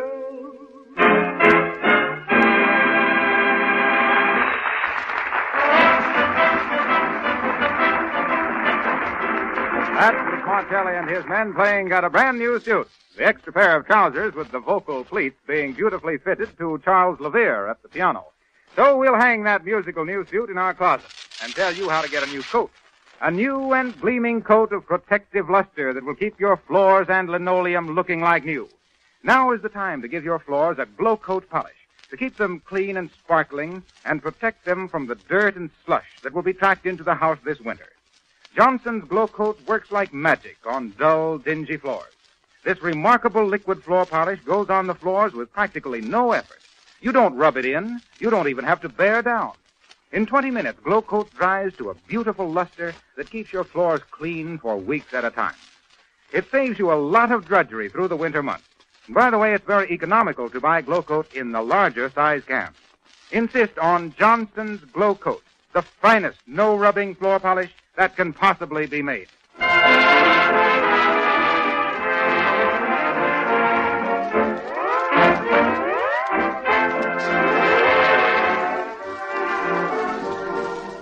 Now, glue those dials right where they are until next Monday night, when we'll be back with another hilarious, harmonious howdy-do. We understand we'll meet Fibber in the guise of Sensational McGee, the celebrated sharp-shooting sergeant of the scrappy 77. And we'll have a bang-up time, I can tell you. And so, until we meet you Monday, remember, Just as the best housekeepers use Johnson's Wax and Johnson's Glow Coat to keep their houses clean and shining, so the most particular car owners keep their cars sparkling with Johnson's Auto Wax and Cleaner. This is Harlow Wilcox, the straight man. No ribbing, no bluffing. Good night.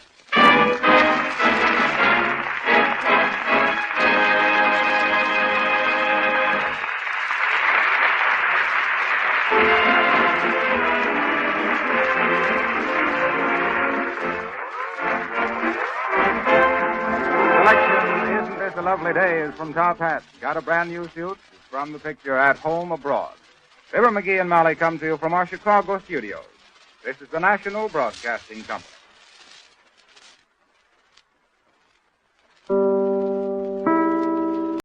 J-E-L-L-O.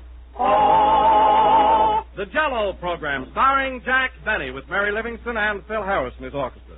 The orchestra opens the program with Life Begins When You're in Love.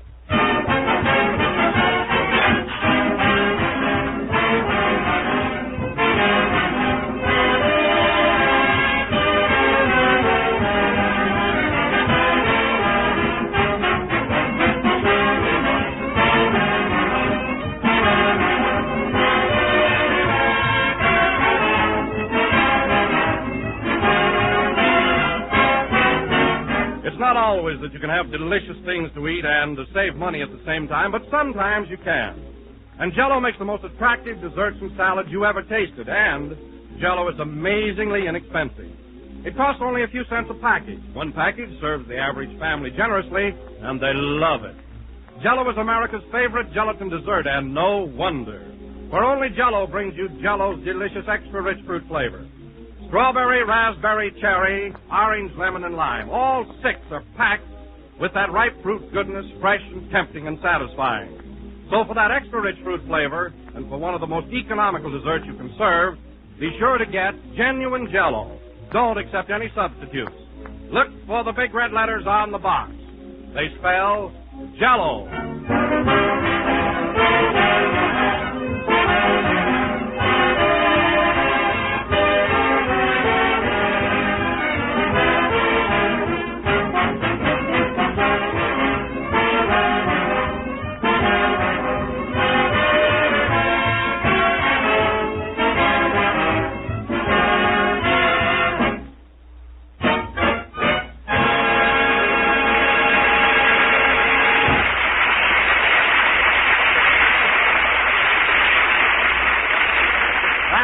Life Begins When You're in Love, played by the orchestra. Now, ladies and gentlemen, we bring you a man who has joined the ranks of Hollywood turfmen and bought himself a racehorse, Jack Benny.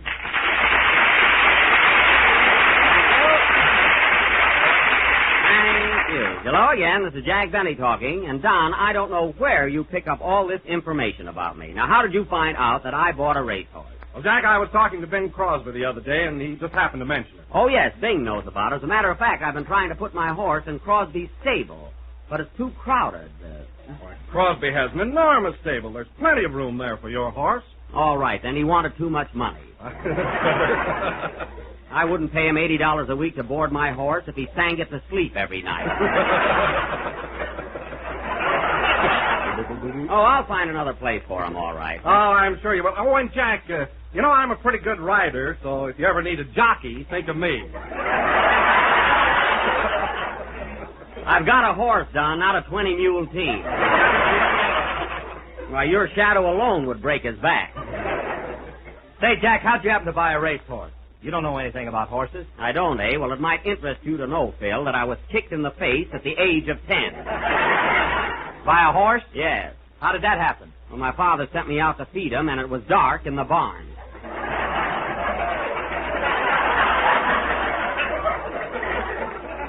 Now, believe me, fellas, I know plenty about horses. But why this secrecy? Why didn't you tell us about your horse before? Well, I didn't want people to think I was showing off or doing it for publicity. You know how modest I am, you know? Yeah, what's the name of your horse? Buck Benny. And you're going to hear from that baby. If I'm any judge of thoroughbreds, he's going places. Well, tell us more about it, Jack. Is it a yearling? What's that, Don? Is it a yearling? Well, it's a sort of a back bay color with a black spot on his nose. Oh, you don't understand, Jack. Is it a yearling? In other words, how old is it? It was 2 years old in January. So I wish you'd talk a little plainer, Don. I didn't quite get you there, you know. But it's a real thoroughbred, and I know. By the way, Jack, who's your horse's sire? What is that, Phil? I said, who's the sire? The sire? Yes. Oh, I am. I paid for the horse.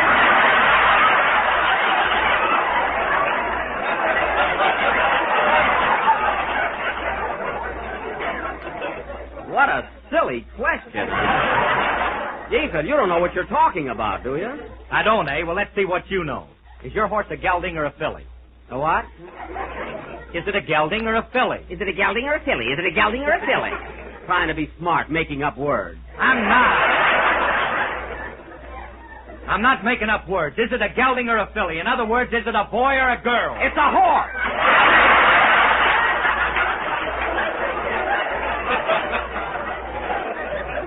My goodness, you're just a dodo if there ever was one. You won't be so smart when he wins the Irish sweepstakes. Have you got a trainer for him, Jack? A trainer? No, I just bought him a rowing machine. That'll keep him in shape, all right. A rowing machine? Well, that settles it. You don't know any more about horses than I know about music. Oh, I don't. I don't know anything about horses, eh? I used to be a trout.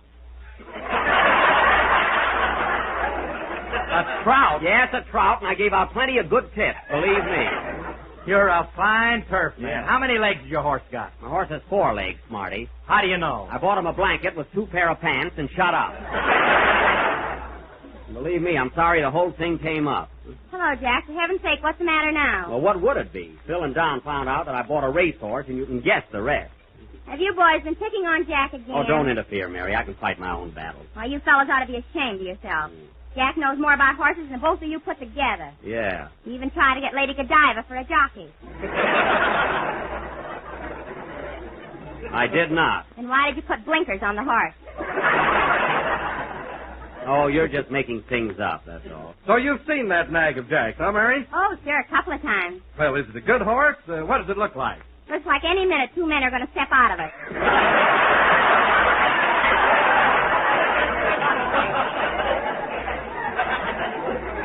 It does not. It's a fine-looking steed. Oh, it is. Hey, gee, fellas, you ought to see the way Jack pampers that horse. Pampers him? What do you mean, Mary? Jack bought him shoes with arch supporters. Now, look, fellas, Mary's giving you the wrong impression. Now, here's a picture of him, Don. He's a pretty good-looking animal, isn't he? Say, he is at that. Yeah. Hey, Jack, let me see that picture, will you? Here you are, Kenny. What do you think of him? Oh, boy, he's a beauty. Looks pretty fast, doesn't he? I'll say he does. Well, why is he laying on his back? Kenny, turn the picture around like this. There. Well, I'll be darned. He got up. He does all kinds of tricks like that. Now, go ahead and sing your song, Kenny, and give me back that picture. Say, wait a minute. Let me have a look at that. Here you are, Phil. Well, is that a real horse or isn't it? A good-looking animal, all right. But wait a minute. What's this stamped on the back of the picture? Where? Right there. It says Man o' War. Man o' War? Well, that's the name of the photographer, Joe Man o' War. He's a Greek fella. Oh. Sing, Kenny. I must have picked up the wrong picture.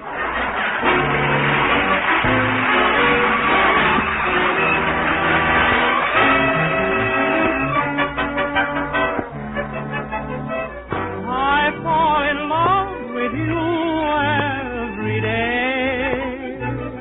I fall in love with you same old way. Just like the first great moment long ago. I fall in love with you.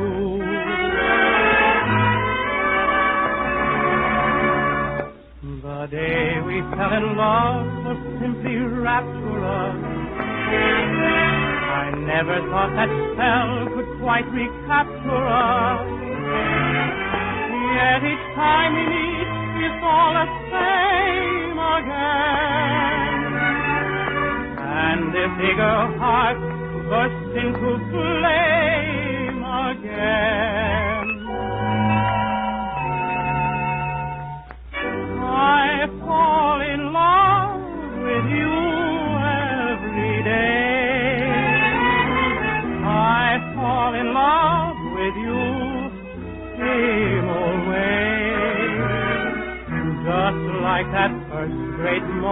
long ago.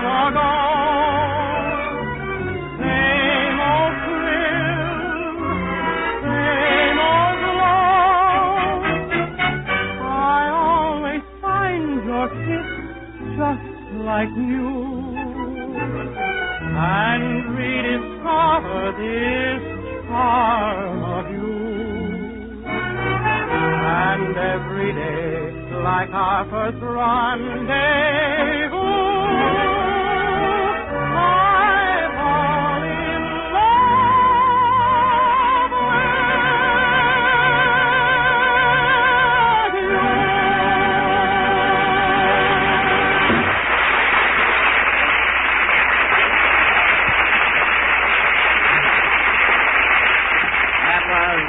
Kenny Baker singing I Fall in Love with You Every Day. That was a beautiful number, Kenny, and a very romantic thought. Thanks, Jack. And dedicate that song to your horse. To my horse? Why? Oh, I'm mad at my girl. A little snip. Kenny, gee, I never saw a kid like you, always getting a new girlfriend, then picking a fight with her. What's the matter with you? Oh, I don't know. I guess I'm just a gorilla.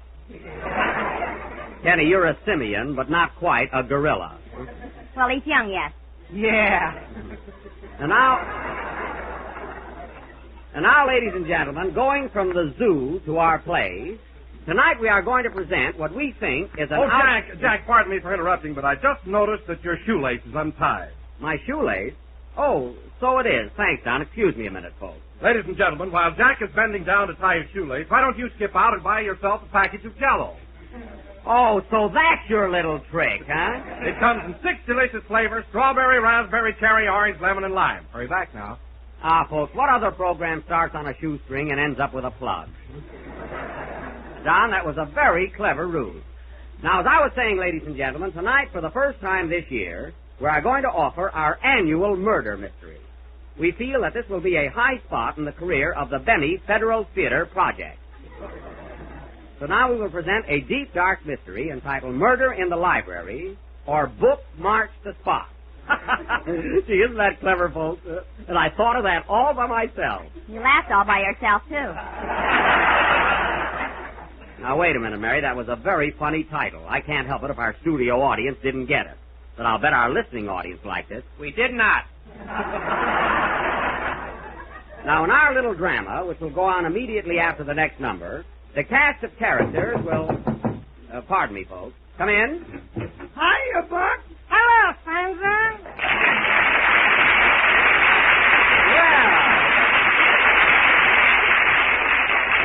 Well, if it isn't Damon and Pythia.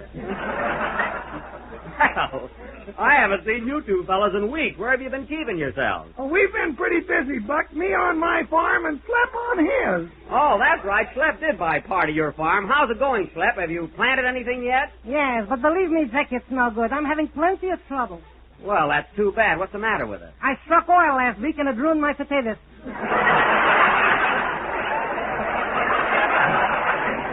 Oil? Why, that's great, isn't it? What kind of oil is it? Banana oil. He's trying to sell that property back to me. Oh, well, I don't blame him if it isn't good land. Well, he shouldn't complain. I gave him a rock-bottom price on it. Yes, that's all I got was rocks. Our cactus wouldn't grow there. Well, naturally, Slep, you got to clear the land first. You know, break up the rocks and cart them off. Say, what am I, a chain gang? Well, you just don't know anything about farming, that's all. Is that so? I'm a good farmer. A fine farmer. He bends over in front of goats.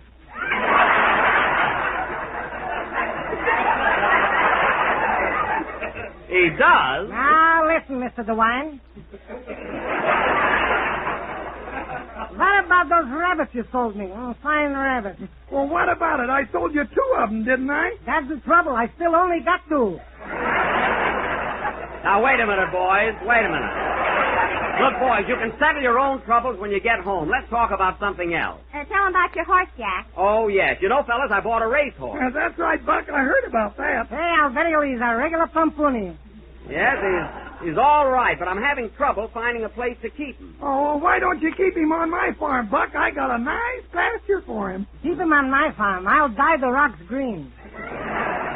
Well, that's a good idea. I'll tell you what I'll do, fellas. I'll split it between you. Andy, I'll let you feed him for 7 days, and Slep, you can feed him for 7 days. How's that? What are you laughing at, Mary? The most tomatoes in 1 week.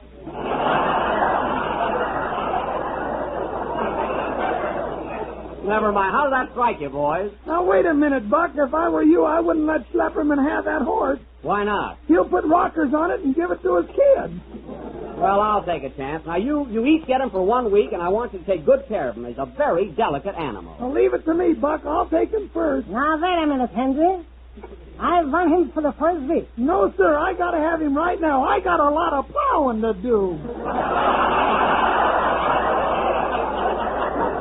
Oh, that's fine for my racehorse. Say, how much are you guys going to charge me? Don't worry about it, Jackie boy. If he wins the Kentucky Derby, you'll break even. I thought so. Now, come over here a minute, boys. We'll talk this little deal over and down.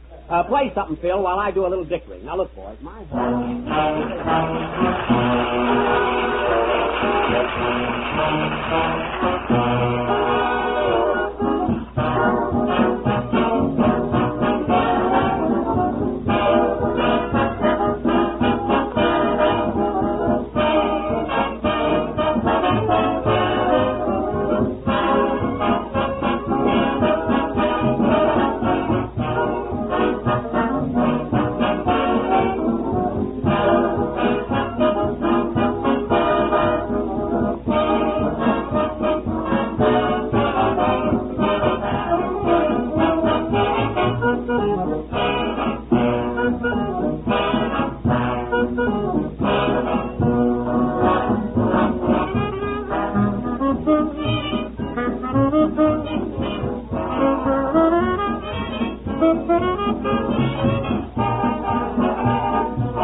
Phil Harris and his orchestra. Now, ladies and gentlemen, we will present our thrilling, baffling, spine-tingling melodrama entitled Murder in the Library, or Book March the Spot. See, I love that. Boy, are you corny. Go away, Mary. Now, I will play the part of Police Captain O'Benny, as brave a bluecoat as ever wore bulletproof undies. Phil Harris and Kenny Baker will be my brave, loyal, and stupid assistants. Here's your badge, Phil. Okay, Chief. Here, Kenny, here's your badge, your uniform, and your club. Okay, where's my flat feet? On the opposite end of your flat head. Oh, that's right.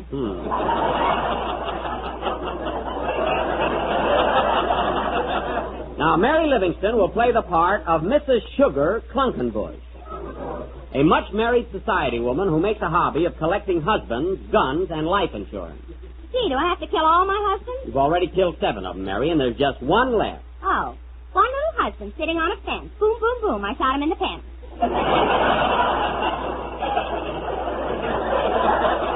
Well, I suppose that wasn't corny. I suppose you didn't write it. Quiet. Now, the part of the butler will be played by Don Wilson, who has been in the service of Mrs. Clunkenbush for about... Don, how long have you been with Mrs. Clunkenbush? It'll be 6 husbands in October. I see. And now for our play, folks. The scene opens at police headquarters, where we find Cap O'Benny very busy playing solitaire. Curtain. Music.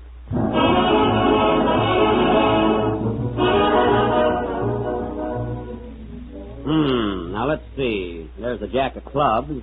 Here's a 7 of hearts. I'll put that on the jack. No, I won't do that. That would be cheating. Or should I?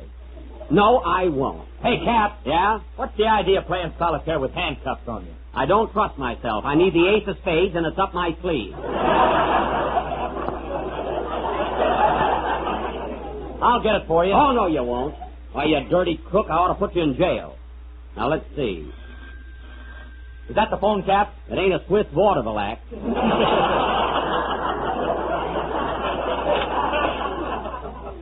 Capo Benny speaking. Yes, sir. What? You say your wife ran away 8 months ago. Well, why didn't you report it sooner? Oh, you wanted to give her a good start. What? No, don't worry. I won't rush. Goodbye. Now, let's see. The 6 of hearts goes on the black king. Oh, I wish I wouldn't do that. But how else can I win? Oh, Cap! What is it, Sergeant Baker? Somebody's been passing $41 bills all over town, and I've got one of them. $1 bill, eh? How do you know it's phony? Washington is wearing Lincoln's beard. Let me see that. You're right, and he's wearing Lincoln's hat, too. You think that's something? Turn the bill over. Good heavens, Carol Lombard is sitting on the eagle. Nice work, Baker. We got to report this to Washington. Can you get any more of these bills? Yeah, my uncle makes them. Your uncle? Well, you better tell him to stop or else. Hey, Cap. What is it, Harris? You know the prisoner in cell 21 that sent his suit out to be pressed? Yes? Well, he was in it. I'll wait for that one. All right. Hang out the vacancy sign and don't annoy me. I'll take it. Hello, Capo Benny speaking. What? A murder? Yes, hold everything. We'll be right over. Hey, fellas, what do you know? We've got a murder. Hooray! We've got a murder. Yippee! I knew we'd get one if we waited long enough. Come on, fellas, let's go right over. Where are we going, Chief? Oh, darn it, I forgot to get the address.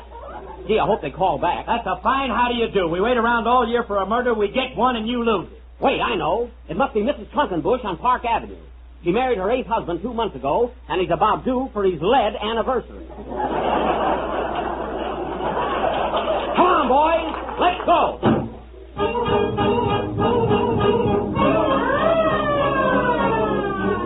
Calling all cars. Go to 215 Maple Street. Man beating up wife. That is all. Man beating up wife. Make a note of that, Sarge. I got it, Chief. Calling all cars. Go to 215 Maple Street. She's beating him up now. That is all. Tear up that note, Sarge. Okay, Chief. Calling all cars. Go to your nearest grocer and ask for a package of Jell-O. That is all. Well, I see our police department finally got a sponsor.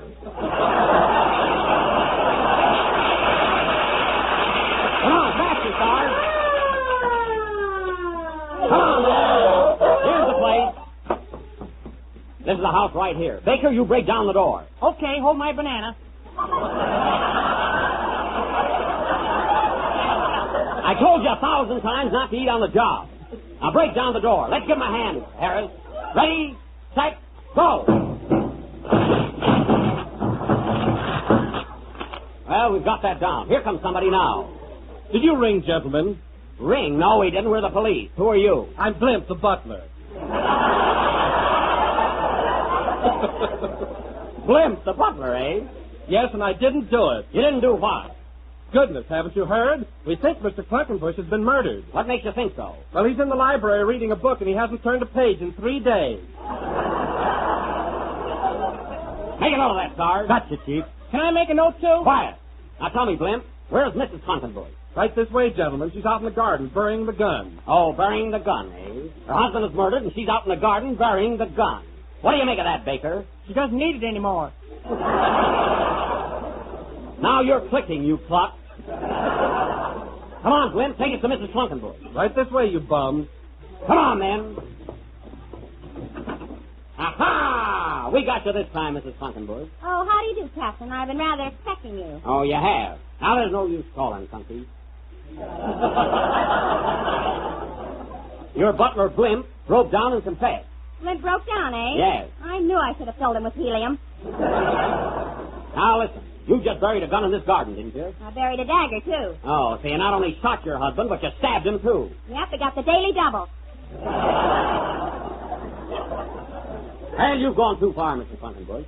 You've had 8 husbands in 4 years, haven't you? What about it? And they all met untimely death. Take your first husband, the big game hunter. You went on a hunting trip with him, and he's the first thing you shot. Well, he looked like a gazelle. That's no excuse. And your second husband. You mean Pasquale? Yes, Pasquale. You no sooner fell in love with him than we found him laying on the floor with an arrow in his back. You did that. Could have been Cupid, you know. That's what you told the jury.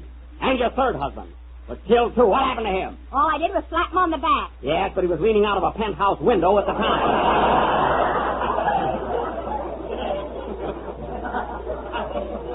And what about your fourth husband? Oh, this is getting boresome. It is, eh? Oh, hello, Philsy. I didn't see you standing there. Hello, sweetheart. Sergeant Harris, do you know this woman? Yes, we're engaged to be married. I'm going to be her next husband. Well, congratulations and rest in peace.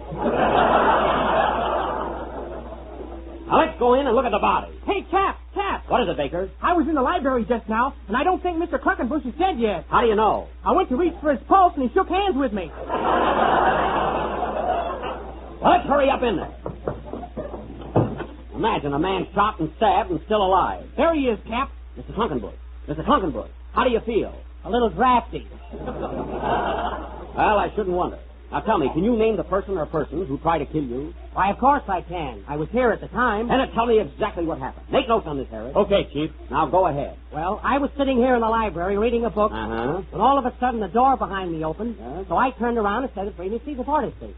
Of course, I couldn't tell the racing station what I said rated on, and I figured my own estate was rated as boarding station. And right at the time the road to see the big beat, oh, it sent it. Oh, it was ghastly.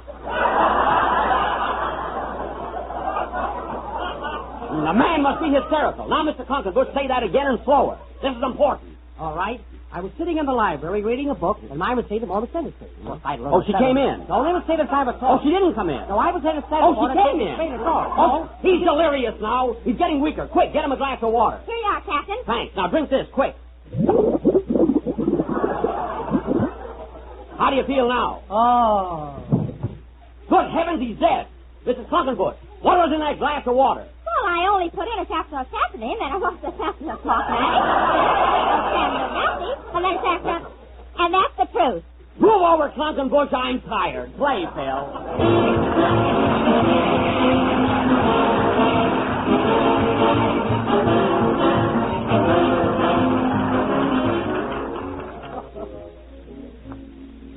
Everybody loves homemade ice cream that's rich and creamy smooth, grand ice cream. And here's a new and better way to make it. It's made with Jell-O freezing mix and made just perfect. For Jell-O freezing mix is a wonderful new product that gives you ice cream that's velvety and rich. It has a beautiful creamy texture that's simply grand, and it's amazingly quick and easy to prepare. Open a can of Jell-O freezing milk, add milk and some whipped cream, and turn the mixture into your freezing tray. Stir only once during the whole freezing process and take out 6 servings of delicious ice cream. One of your favorite flavors will be rich, smooth chocolate, the chocolate flavor that can't be beat. Then there's maple walnut, real vanilla, and fruit flavors that are real fruits in their own sweetened juices, strawberry, tutti frutti, and orange pineapple. There are 6 luscious flavors in all.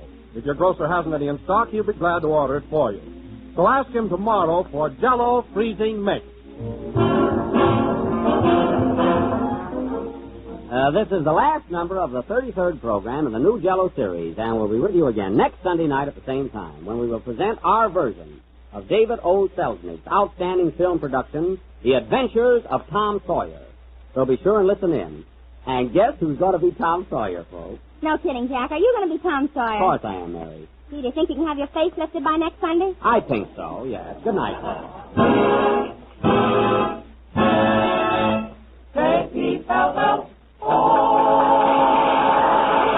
This is the National Broadcasting Company. Lux presents Hollywood.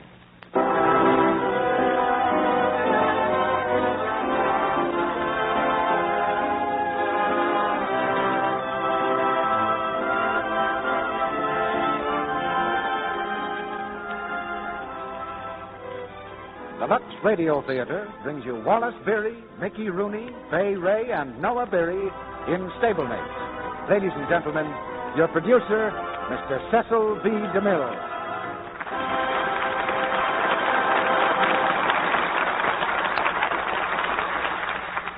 Greetings from Hollywood, ladies and gentlemen. This is the time of year for spring tonics, so tonight we've mixed you one of the best. A large dose of Wallace Beery and Mickey Rooney. It's a combination that's very pleasant to take and a sure cure for what ails you. In fact, after a week of rehearsing Wally and Mickey in the Lux Radio Theater, we're all in the spirit of spring. We bring these 2 lads to you tonight in a story called Stablemates, adapted from the Metro-Goldwyn-Mayer picture in which they scored such a great hit. And with them, we present Fay Ray, who adds a decided touch of glamour to the whole occasion. We borrowed both of our leading men from MGM, where Wally has just finished The Bad Man, and Mickey has been working in Men of Boys Town with Spencer Tracy. As you might surmise from the title, Stablemates has a horse racing background. And against that background is a drama of deep emotion. The story of a man who has lost his self-respect and a boy who helps him find it again. This is the kind of story that makes horse racing human instead of merely sport. They call it the sport of kings, but the people who get the biggest thrill out of it don't live in palaces. You'll find them at the rail at 5 a.m., when the thud of hoofs is beating a rhythm with the love in their hearts, and breakfast is less important than the time on the stopwatch. We have a great cast and play tonight, but spring always promises great things in the world outdoors and right here in the Lux Radio Theater, too. But there's one thing that remains unchanged the year round. Whether nature wears the flowers of summer, the gold and scarlet of autumn, the white of winter, or the green of spring, the women of America keep right on attending to their own beauty with Lux toilet soap. And we haven't been able to discover any season when this audience falters in its friendliness. Because in summer, winter, spring, and fall, so many of your letters begin so cheerfully alike. For instance, we listen to your plays. We look forward to hearing your stars on Monday nights. And every day, in every way, we like Lux toilet soap better and better. And now here's the first act of our play. The curtain rises on Stablemates, starring Wallace Beery as Doc Terry, Mickey Rooney as Jimmy Donnelly, Fay Ray as Mrs. Shepard, and Noah Beery as Donovan.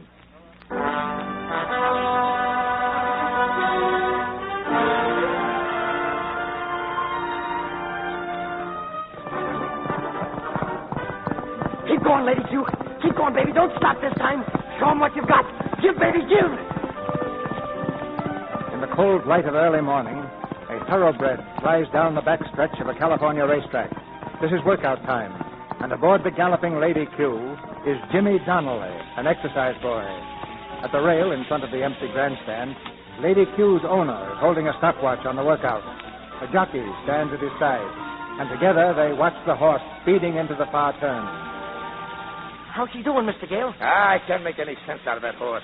She was the best 2-year-old I'd ever seen, and then she began stopping in the stretch. She cost me my shirt. Say, she's moving along nice this morning. Yeah, but wait till she hits that 5-ace mark. She'll start seeing red lights on every pole. Well, she better start showing something this morning, or she'll be blue this afternoon. Come on, baby. You can do it. Don't stop now, honey. Keep moving. Keep moving, at her, girl. Show 'em, baby. Boy, she's still flying, Mr. Gale. Hey, this ought to be pretty good time. Yeah, here she comes. Ease her up, Jimmy. Ease her up. Come on, Cliff. I want to speak to that kid.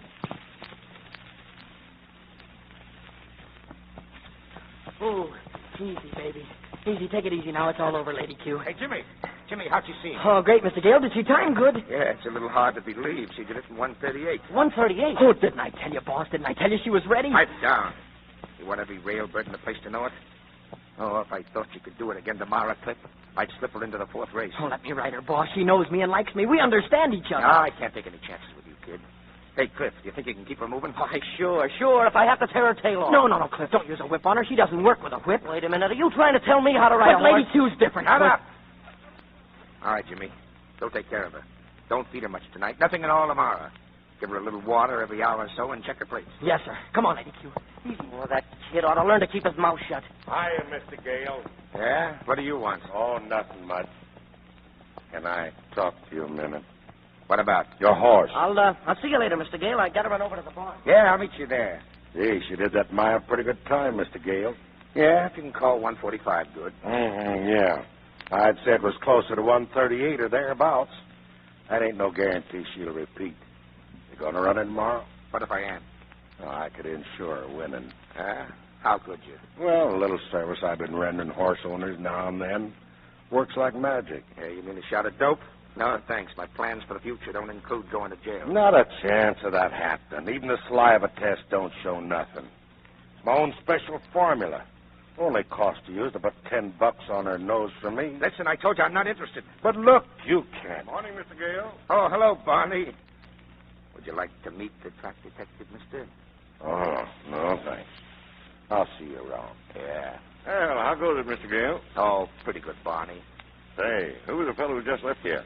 Oh, I don't know. Just a racetrack bum. Anything wrong? No, but I hadn't seen him around here before, and something familiar about him. He just wanted the usual thing, a tip. Oh, did you give it to him? I could use one myself.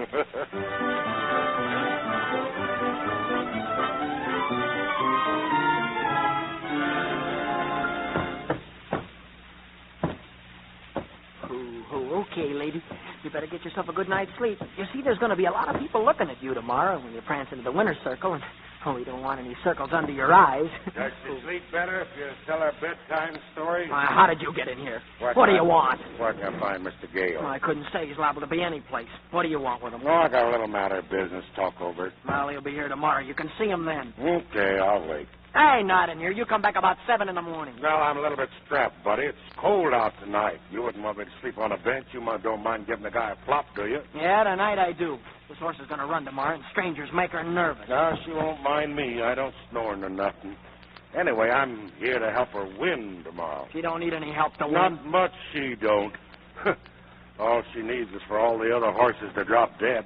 You get out of here, or do I have to call a stable cop? Does he know you and Seabiscuit are keeping house here together? Now, get out of here. I'll bring you in. Oh, yeah. Put on that brake. Put it down. Now, here. Now, look, buddy. Mr. Gale wouldn't like it if I told him you was rude to me, so if you'll calm down, I'll promise to keep my mouth shut. And I'll also promise not to break every bone in your body. Now, go on and make a bed out of that straw. No, make your own bed. Well, I was talking about where you'll flop. I'm going to flop on the cot there. Hey, get off. That's where I sleep. Real hospitality is when a host gives up his own bed to his guests, like you're doing. Oh, I'll get back at you for this if I have to take Oh, go on, pound your ear, fella, before I pound it for you. Why, you dirty, rotten old tramp. Now, that's perfect. That's nice coming from something like you. What do you think you're heading for, being president? You see me? Well, you're looking at yourself 30 years from now. That's what hanging around racehorses does. Yeah, the best thing ever happened to me since I went over the hill is getting a horse to take care of. Over the hill, huh? Well, you look like something fresh out of a reformatory. St. Joseph's Home for Foundlings. Something that was picked out of an ash can. Yeah, well, I'm out of the ash can, see, and I'm going to stay. Oh, go on. That's enough of that schmooze for tonight. Hit the hay and listen. Don't sit up worrying about that nag winning tomorrow. She'll be 8 lengths behind, coming down the stretch. Ah, shut up. All right, nighty-night.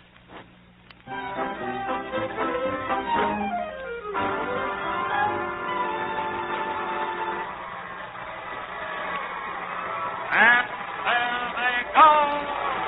It's Lady Q in front, Benny Pat in second, Liberty Bell in third, Lumberjack in fourth, and the third. Come on, Lady Q. Keep on, baby. Come on, Lady Q. Lady Q in front. For a while, anyway. Yeah, for good. Just watch this and see how long the wrong guy can be. Lady Q's been around for alone. That's right. Alone. After all the other horses. I can call this race with my eyes shut. Yeah, sure. Come on, Lady Q. Watch, kid. I'll shut my eyes. Oh, shut your mouth, too. Go to it, honey. Go to it, baby. Well, she's stopping. What? She's stopping. Lady Q's still leading, but, well, I figure about 2 lengths. I should say that Lumberjack is making his move. Liberty Bell is out of it. Why, you rotten... I'm right, ain't I? Not even looking. Lumberjack should be overtaking Lady Q. They're running into the stretch down. Your sweetheart is starting to wobble. You're a dirty jinx, that's what you are. She'll still take it. Captain of the stretch, it's Lady Q and Lumberjack going into the drive. It's Lumberjack going ahead. See? Lumberjack should be leading by about a length now. Reckon it's Pitty Pat behind him. Lumberjack and Pitty Pat hand in hand. Turn on the heat, baby. Turn on the heat, lady. Please keep going. You can still win. You can still win.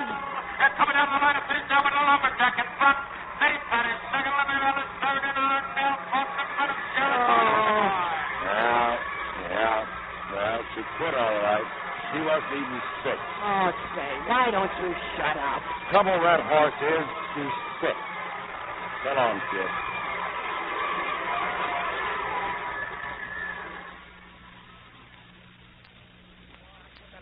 Get her out of here. I'll take care of her, Mr. Gale. I won't need you anymore, kid. You won't need me. That's right, sorry. But wait, Mr. Gale, Lady Q and I couldn't get along. She'll get along where she's going. She won't need a swipe in the boneyard. Get her moving out of here. Hey, wait a minute. What is this? You ain't going to shoot that horse. That's just what I am going to do. Why, you can't do that, Mr. Gale. That's murder. It's worse than killing a person almost. She's just an animal. She ain't responsible. She never wanted to do nothing to you. Nothing except rob me of every nickel I had. Now, wait a minute. You owe me 6 weeks' salary. That's $30. Give her to me and we'll call it square. What are you going to do with her? How do you expect to feed her, or do you expect to eat her yourself? Well, that won't be no concern of yours. All right. But don't let me see either of you again. Your jinx is both of you. I'm through. Now take her out of here. Oh, thanks, Mr. Gale. Thanks.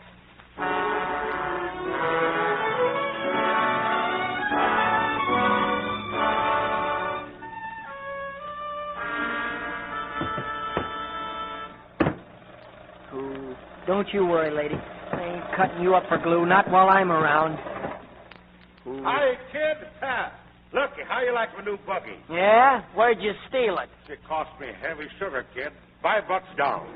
She's only got 82,000 miles on her. Practically brand new. Where'd you ever pick up $5? I won a bet, see? Lumberjack 20-1. Yeah. Oh, hey, that reminds me. Did you heist a buck out of my pocket this morning? Huh? A buck, you know. You took it when you cleared out. Oh, was that your... Yeah. Well, just as I was leaving, I sees it right there on the doorstep, that buck. Uh-huh. From its position, I couldn't tell whether it was your dough starting to blow out or somebody else's dough starting to blow in. So being undecided in my mind... Yeah. Come on. Give $1. All right. Here you are. I wouldn't gyp you. Say, I bet Mr. Gale's sorry now he didn't listen to me. He'd be in the money like me if he had. Well, if it comes around asking you where I am, you tell him I got a lot of other plans now. Well, he won't be around. Lady ain't his horse anymore. Who's stuck with her now? She's mine. No, that's too bad, son. No, never mind the cracks. Why, she's shanty material if I know anything about horses. Why, look at that rangy neck and that short back and the straight, clean legs. And see the way her shoulders slope and that space between her eyes? Yeah, she sounds like money in the bank, but she's sick. You keep harping on that. How do you mean sick? Here, come here. I'll show you. Hey, get away from her. She don't like strangers. She'll kick you. No, I'll take a chance. Come on, baby. Give me your hoof. Atta girl. Give it here. Say, you seem to know how to hammer. What are you looking at her hoof for? Yeah. That's what I thought. Put it down, baby. Well? You heard of Thunderbolt, ain't you? Who ain't heard of him? Holds the all-time record for a mile and a quarter, huh? Yeah, that's right. Well, the way I figure it, she's got the same thing he had. What same thing? When Thunderbolt was a 2-year-old, why, he had a tumor just as big as a marble right under the left front hoof. Every time he put his leg down, it hurt him like I think it hurts her. Then how'd he win all those stakes? Well, there was a vet around there about that time. Young fella, smart as a whip. Best vet in the country. They got mixed up with some gamblers and got into a beef. Yeah, so what? Well, so this vet, he operated on Thunderbolt. It's a pretty tough operation, too. Tough? How? How do you mean? Well, first he removed the hoof. And then right there was that growth. Now, the trick was slicing it off without injuring the nerve. If he cut 1/1000th of an inch too much, a $100,000 horse would have had to be sent to the glue factory. Well, did he do it? He did it. He nursed the animal through the fever that always follows an operation like that, and next year, Thunderbolt won more money than the owner could count. Well, do you think it hurts Lady Q just to walk? No, how does it feel when you got a pebble in your shoe? Look, tell me, where's that vet now? Oh, that vet? Yeah. Oh, he's dead. Well, I'll be moving along. Oh, wait a minute. Where are you going? Oh, I'm going to go get a beer or something. Oh, I think I'll trail along too, huh? No, nothing doing. They don't sell them to minors. Well, I can drink sarsaparilla. Oh, gosh. Just the sound of that makes me sick at my stomach.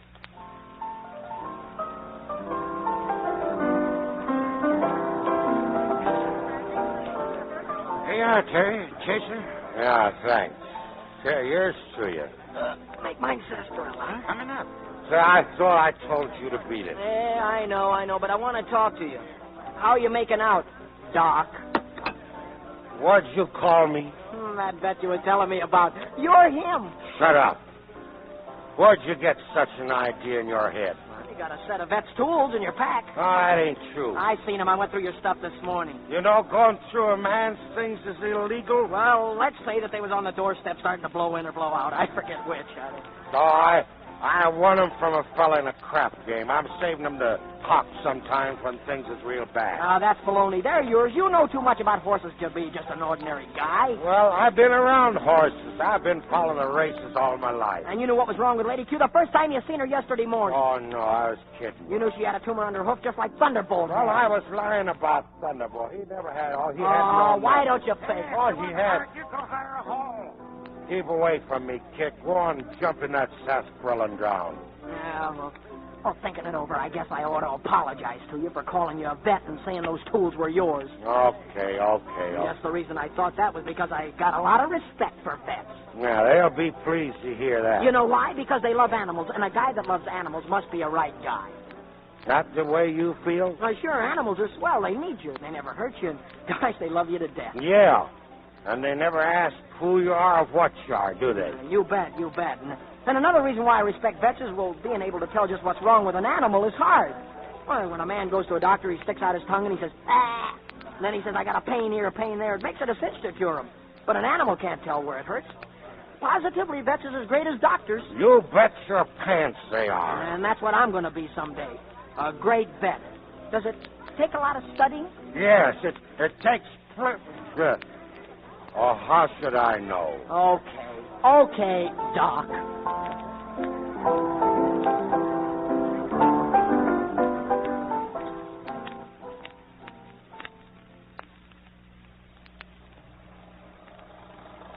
Hey, George, dry that thing careful. Oh, sit tight. I'm doing okay. Yeah, you're a good kid, but you're dumb. Look, how did you cure Thunderbolt's fever after the operation? I cured him? Uh-huh.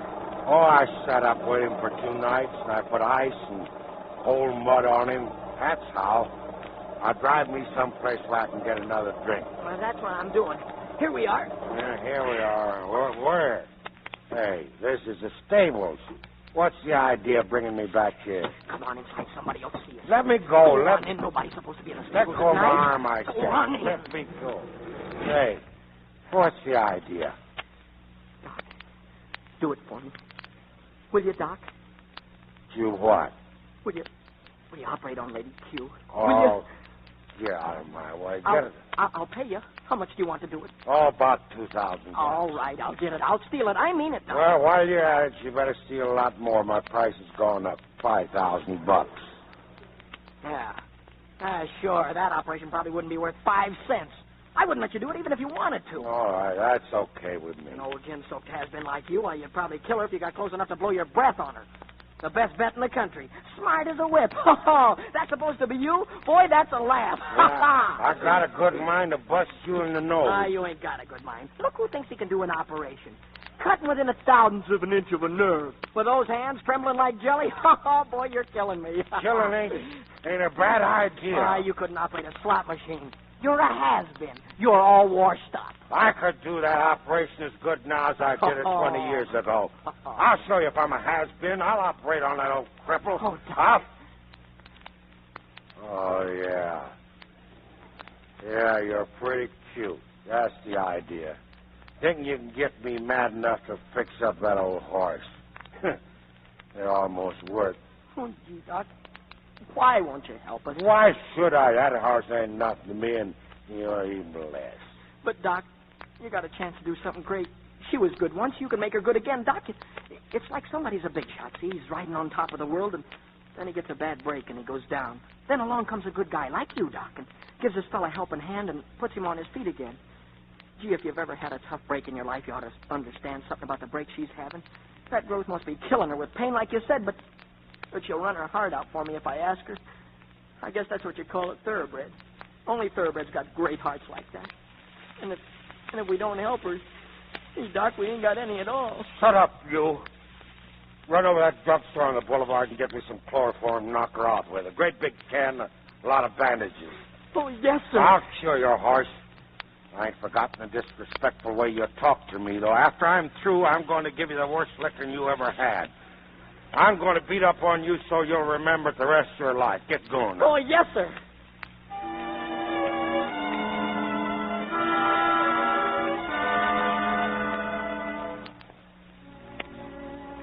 How we doing, Doc? Well, she's out now. Keep that sponge under her nose. Yes, sir. Hand me them rubber gloves.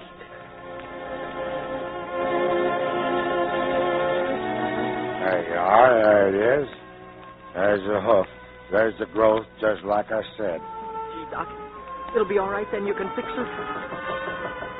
Put that light out, quick. Everybody out? It's the watchman. He's making the rounds.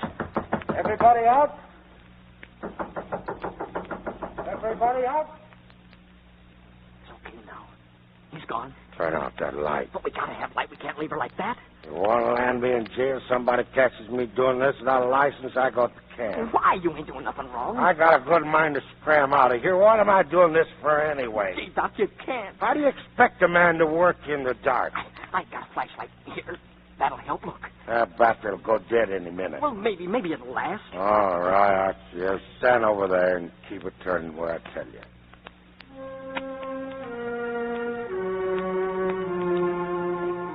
Go ahead, Doc. What are you stopping for? I can't do it. I'm forgetting how. You can't stop now. You can do it. You're a great vet. You've done this before. You've made a champion out of a cripple. You can do it if you just try. Come on, Doc. Oh, no, I need a drink.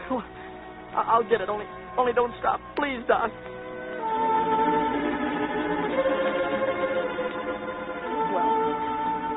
Well, Doc? I done it. I never touched the nerve at all. Oh, gee, Doc.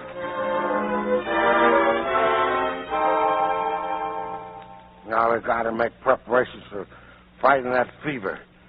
You get all the blankets you can. Get a lot of cold water ready. Dig up some cold mud. Cool. I got the mud here, Doc. Put it on her neck. Here, give me. Here. Oh. Doc, what's the matter? Get up, Doc. Listen, you can't pass out on me this way. I don't know what to do. She'll die. Wake up. Wake up. Quiet, lady, quiet. I'll take care of you. I'll fix you, lady. Oh, let her live. Let her live, Lord. I don't know the words, but I'm asking you to let her live.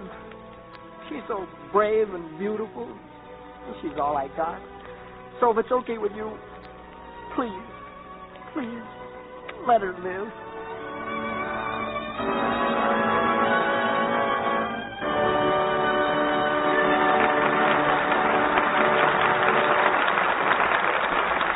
After the brief intermission, Mr. DeMille and our stars Wallace Beery, Mickey Rooney, Fay Ray, and Noah Beery will bring us Act 2 of Stablemate. And now I'm going to find out just how good an observer Sally here really is. Oh, Sally, tell me, have you ever been in Claudette Colbert's dressing room over at Paramount? I certainly have, Mr. Ruick. And you should see the simply gorgeous negligee she was wearing. I'll bet you didn't miss that, Sally. But did you notice what soap she keeps there? Oh, why, yes. Lux toilet soap, of course. And you know, Mr. Ruick, Claudette Colbert says she just never neglects her daily Lux Soap Active Lather facials. Thank you, Sally. And now, for the benefit of those women who haven't yet tried them, will you explain exactly how to take an Active Lather facial? My goodness, Mr. Ruick, I'll be glad to do that. Because Active Lather facials with gentle Lux toilet soap are such a wonderful beauty aid, I think every woman should know about them. They're easy and so quick, too. You just pat Lux toilet soap's creamy lather lightly into your skin, rinse with warm water, a dash of cool, and pat gently to dry. Then you'll notice that your skin feels softer and smoother, looks so fresh and nice. Well, it's really very simple, and yet every woman who uses this care regularly finds it a wonderful beauty aid, a real help in keeping skin smooth and lovely all the time. Yes, Claudette Colbert, like other famous screen stars, uses this daily Lux toilet soap care. Active Lather facials give her priceless complexion the protection it needs. Active Lather is thorough, removes stale cosmetics, every trace of dust and dirt, yet it's gentle as can be. Now, if you'll try Lux Soap Active Lather facials for 30 days, I know you'll find they really work. Give your skin this care as a quick beauty pickup during the day, always at bedtime. Then see if you don't feel like joining the famous stars and the millions of lovely women everywhere who say, Active lather facials are a wonderful beauty aid. A wonderful aid in keeping skin soft and smooth, the way it ought to be. We pause now for station identification. This is the Columbia Broadcasting System.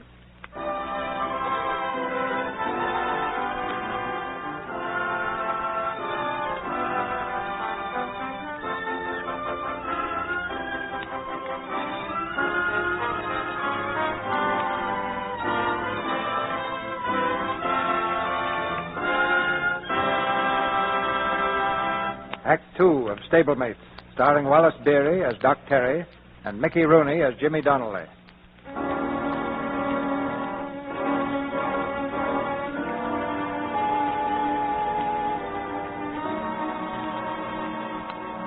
Jimmy's prayer was answered. As the long night ended, Lady Q rallied. Her fever broke, and the doc knew that she'd pull through. It's a few weeks later. In a dilapidated horse trailer, Lady Q bounces away from the stable area, behind Doc's $5 jalopy. Doc is at the wheel, and beside him, Jimmy is in high spirits.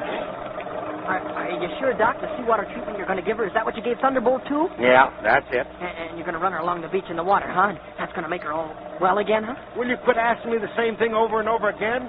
She grew a new hoof like I said she would, didn't she? Oh, sure she did, Doc. That makes an old has-been out of me, don't it, huh?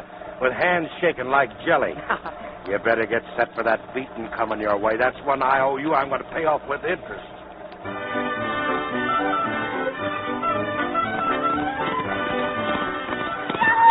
Doc, look at her go! Oh, you lady, run it, baby, run it! We're a couple of flying fish! Woo!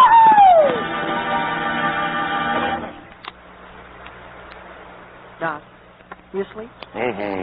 What? I was just thinking. We got maybe another man of war, ain't we? Yeah.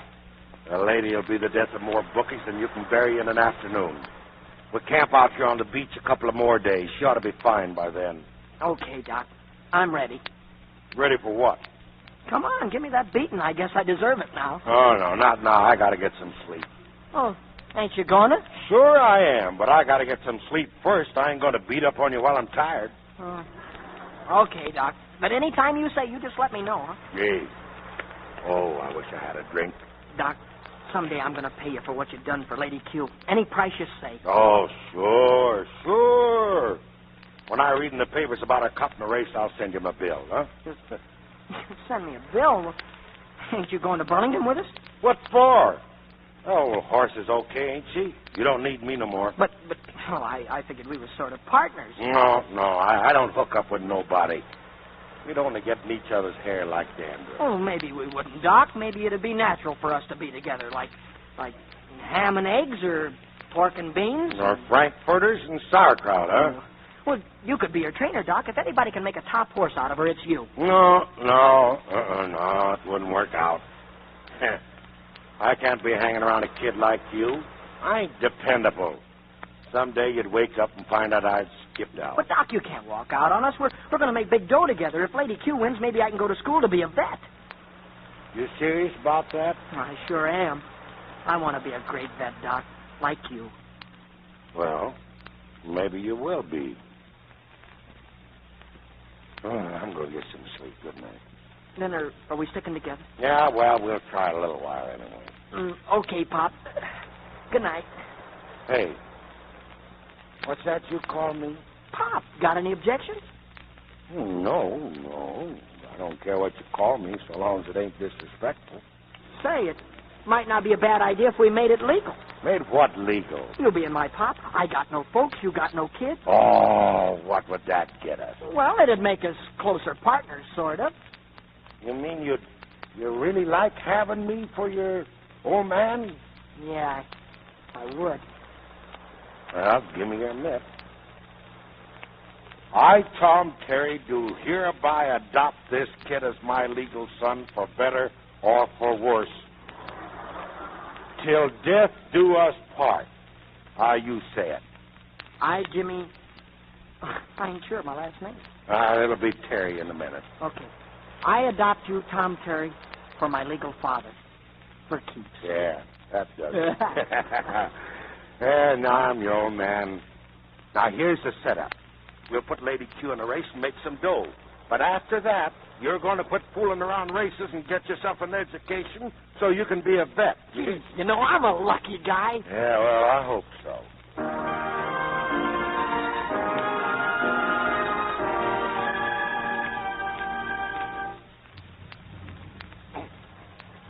Say, you think we ought to try and make the racetrack pop? You know, pop sounds good even out here in the rain. Sure, we can make it. It's only about 50 miles. Oh. What happened? That's it. I think we blew a fuse. I heard something drop underneath. Must have been the drive shaft. Yeah. Well, maybe when the rain stops, we can get her going again. No. I can tell rigor mortis when I see it. They don't build nothing to last these days. Say, there's a barn over there, Pop. Maybe if I asked up in the house, they'd let us use the barn to sleep in, huh? Yeah, they might say no. We better just use it without asking nobody. Come on, get Lady Q. Come on, Lady.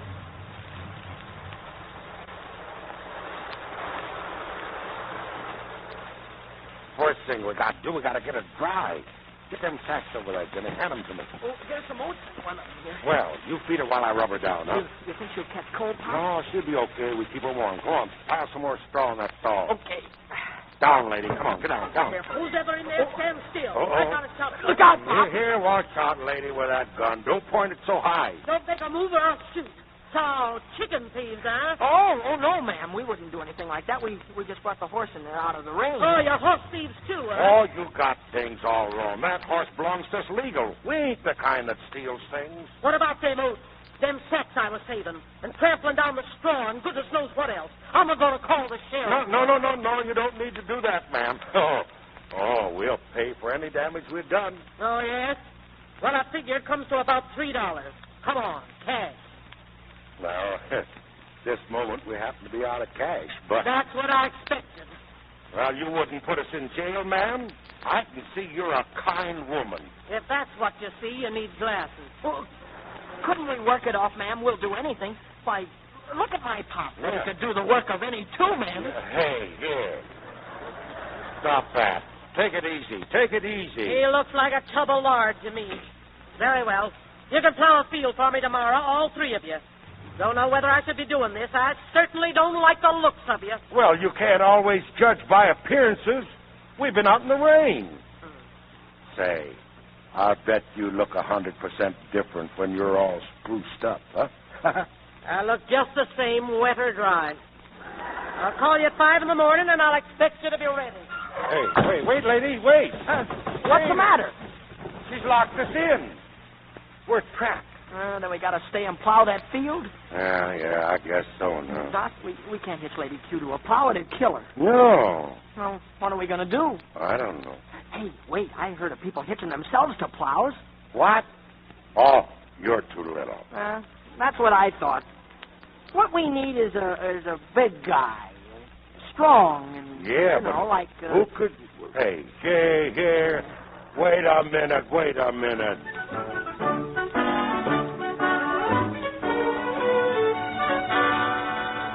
Pull, Doc! Pull! Oh, you're doing great, Doc! Keep pulling! Wait a minute, I got a rest. Okay, take it easy a while. How you feeling? Well, I'm still breathing.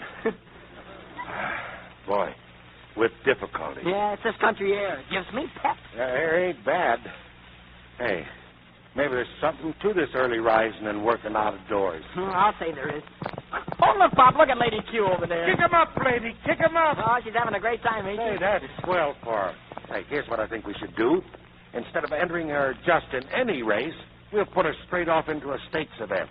You know that Brewster handicap that they're running on the opening day? What, you think she's good enough, Pop? Yeah, I think she is. But we need an entry fee for that. Yeah, $75. What do? Do we stick up a bank? No. Oh, no, I got away with women. Now, I think I could talk that Mrs. Picklepuss into letting us work here. You know, this farm could certainly use a good Simonizing job. Pop, I think you had a thought.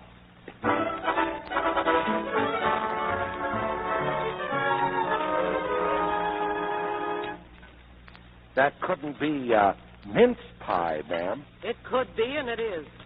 That's the favorite pie. Mm-hmm. Mine, too. Even if it wasn't, that's all you'd get tonight. Ma'am, you know, I've been thinking. It must be kind of lonely for a woman living out here all alone. Don't you find it so, ma'am? Got a canary and a shotgun.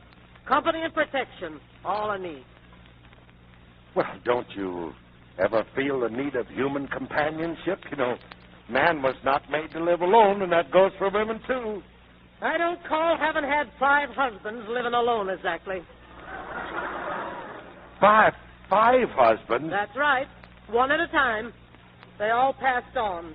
Mr. Flanders right in the middle of spring planting. No. Yeah. Well, it ain't hard to understand your success with men, Mrs. Flanders. A handsome little filly like you. I bet you was a pretty little thing. Never was, ain't now, and never will be. Now, suppose you quit buttering me and start on the bread. And if what you're getting around to is that you'd like to stay and do some work for me, well, I'll pay you for it. Oh, gee, thanks.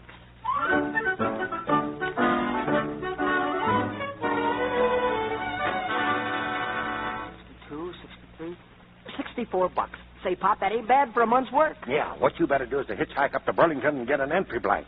I'll raise the rest of the dough somehow. Go on, beat it. Starting this minute. Gee, it'll be a great day, won't it, Pop? Yeah, when she prances into that winner's circle and gets the wreath. Oh, that'll be fine, too. But I was thinking of the day when they hand out those vet diplomas and you're sitting there. And, right in the front row. The guy with that square hunk of cardboard on his bean says, Dr. James Terry, come up here and get yours. And if you try real hard, maybe you'll be half the vet your old man is. Oh, go on. Get out of here. Go on.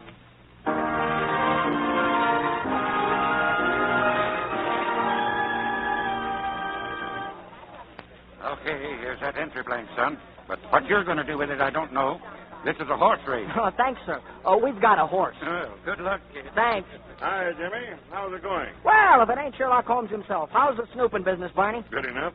How's the stable boy racket? Oh, I wouldn't know. I'm an owner now. Remember Gail's horse, Lady Q? Yeah, the shortstop. Well, she quit stopping long ago. She's mine now. We're entering her in the handicap. Great. But who's we? Me and my old man. Didn't know you had a father. Oh, say, ever run into that guy again? The one who was hanging around Gail's stable one day? Well, Barney... I finally remembered who he was. Looked him up in the wanted file at headquarters. It was Doc Terry, all right. What? Oh, that's his name. Thomas Terry. Used to be a vet. He owes the state about 8 years. Haven't bumped into him, have you? Why, no. What's he wanted for? You remember a horse called Grand Sheik? Sure. One of the greatest animals the track's ever known.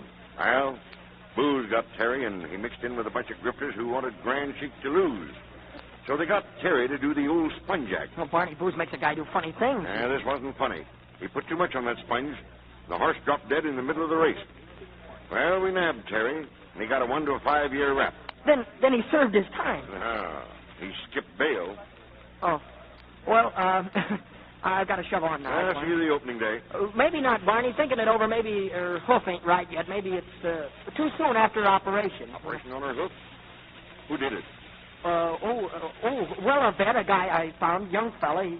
Terry did a marvelous operation on a horse once. Oh, this wasn't anything like Thunderbolt's. I didn't mention the horse's name. How did you know about it? I read it someplace. I thought you told me you had no folks. Where did you find your father? I met him accidentally, like. Hadn't seen him in years, had you? Not since I was a baby. Then how did you recognize each other? That strawberry mark on your left shoulder? Take your hands off of me. Why are you lying to me, Jimmy? I ain't lying. I don't know a thing. Go do your own gumshoe work. But lay off me, see? Lay off!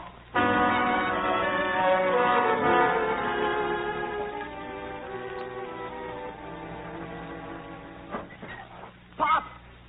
Pop, are you here? Oh, where'd he go, lady? Gee, lady, we're in trouble. If Pop goes near that track, Donovan will nab him, sure. We can't let a great man like him go to jail no matter what he done. There ain't nobody like him in the whole world. Oh, what are we going to do? Jimmy. Oh, Pop.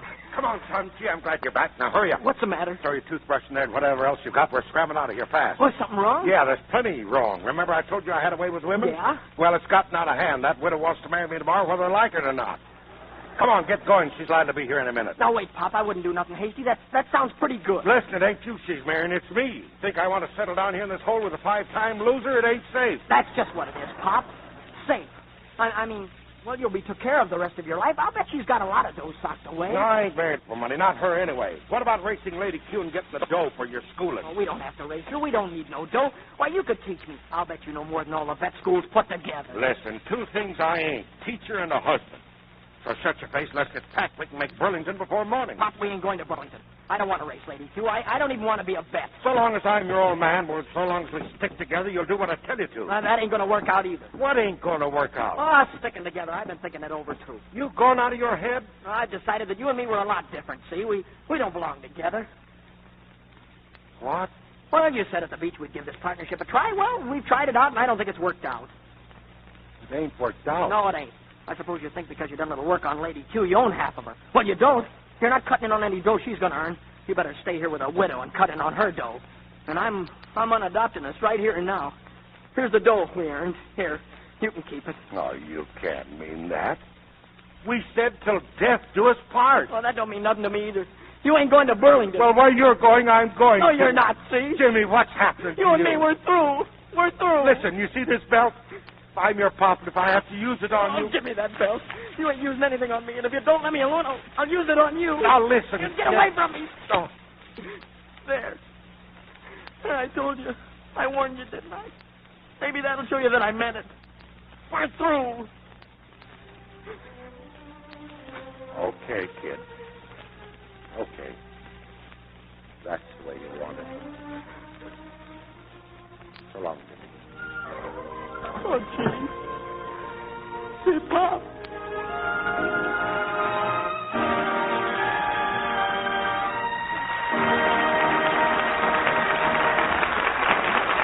In just a few moments, Mr. DeMille and our stars Wallace Beery, Mickey Rooney, Fay Ray, and Noah Beery will return in Act 3 of Stablemate.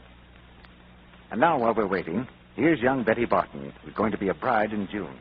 Betty, just look at all those things. That's real lace, too. Nothing but the best, Sue. After all, it's the only trousseau I'll ever have, I hope. Silly. But, Betty, what's that simply divine sachet? It smells wonderful. Sachet? Oh. Look there, Sue, underneath that white satin slip. Why, for goodness sake, that's a cake of Lux toilet soap. Of course. Don't tell me you haven't found out about that little trick, Sue. You just put a few cakes of Lux soap in among your hankies and lingerie and things, and it makes the most wonderful sachet. Such a nice, delicate perfume. Isn't it good? It certainly is. I'm going to get some extra cakes of Lux soap right away, Betty, and put them in the house. Something tells me Betty Barton's sure to make a lovely bride and a clever wife. You see, Betty's what we call a Lux girl. She buys this fine white soap several cakes at a time and uses it regularly every day. Yes, Betty's a Lux girl. She depends on Lux toilet soap for help in keeping that smooth, young complexion of hers always at its loveliest. She uses Lux soap as a bath soap, too, because she knows active lather will make her sure about daintiness, sure of skin that's really fresh, perfumed with a delicate fragrance that clings. Betty's so fond of that perfume, as you've seen, she's delighted with the way she can use Lux toilet soap as a sachet, too. Yes, Betty's a Lux girl. A clever girl. A girl who makes men say, "Gosh, Betty, I love to be near you. Your skin is so sweet." And now Mr. DeMille returns to the microphone. Curtain rises on the third act of Stablemates, starring Wallace Beery as Doc Terry, Mickey Rooney as Jimmy, and Fay Ray as Mrs. Shepherd.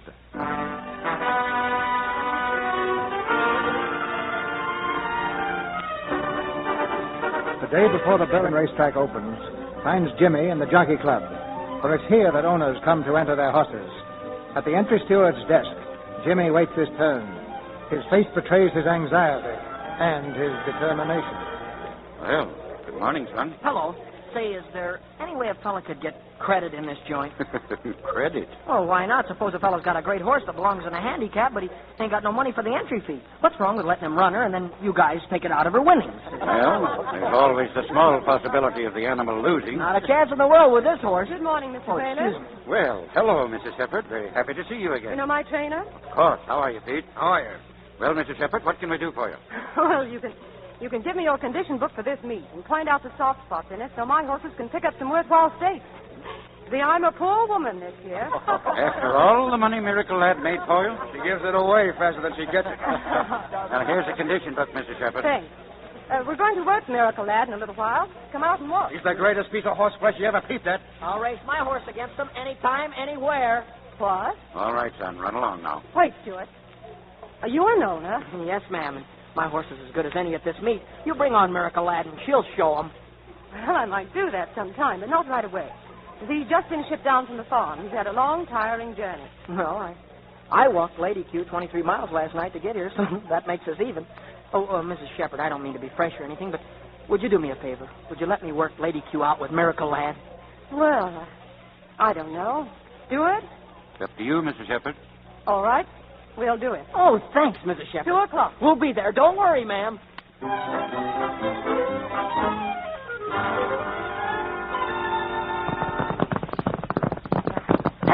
Hey, what's the idea there? Keep back. Go on, let that hot house work it out. Now get back, you mug. Get back. This is Miracle Lad. This is Lady Q.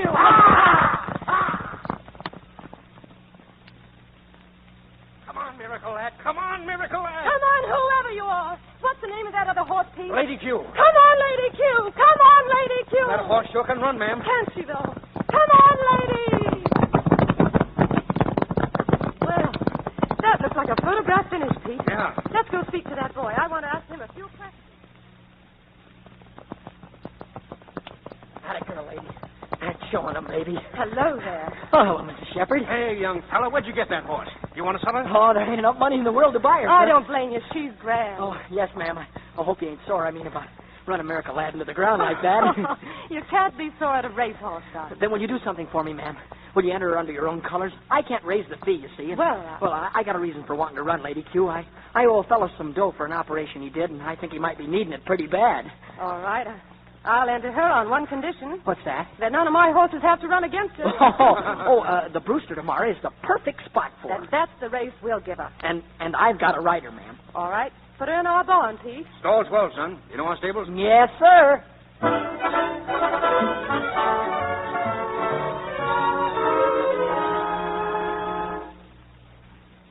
Well, son, how do you like your riding silks? Gee, they're awful pretty, Mrs. Shepherd. I ain't never seen them with so many colors. I look like a rainbow with pants on. They've come home in front a lot of times the last few years. They'll come home again today, won't they, son? You bet they will, ma'am. By the way, what's your name? Jimmy. Jimmy what? Jimmy Terry. All right, Jimmy Terry. Good luck. Mr. Pizza. Yes, Joe? That horse, that Lady Q, she ain't gonna run today. Oh, what's the matter? She lame, sir. Lame? Why, she can't be lame. She holding her foot up, all sore on the knee. Her foot? Let's take a look. Now, don't worry, Jimmy. Pete'll know what to do. Come on. How does she look, Pete? What is it? Can't tell, ma'am. Might be anything. Nah, it's too bad, young fella. If she can't run, I'd better go over to the steward's office and scratch her. I guess so. I'm sorry, kid. I'm sorry, too, Jimmy, but don't take it so hard. We'll have her fixed up and run her some other time. The meet's just begun. Well, she ought to run today. Some other time it'd be too late. Today's when she should be running. She can run today. Doc, get out of here. Who is this, Jimmy? Her hoof's a little bit tender, ma'am. That's what I figured might happen, so I brought along a bar shoe with me. That'll protect it. With this on, she'll run the pants off of anything in the race. If you don't mind, I'll just go to work now. It won't take me long. Who are you, please? Well, I used to take care of her for that kid there.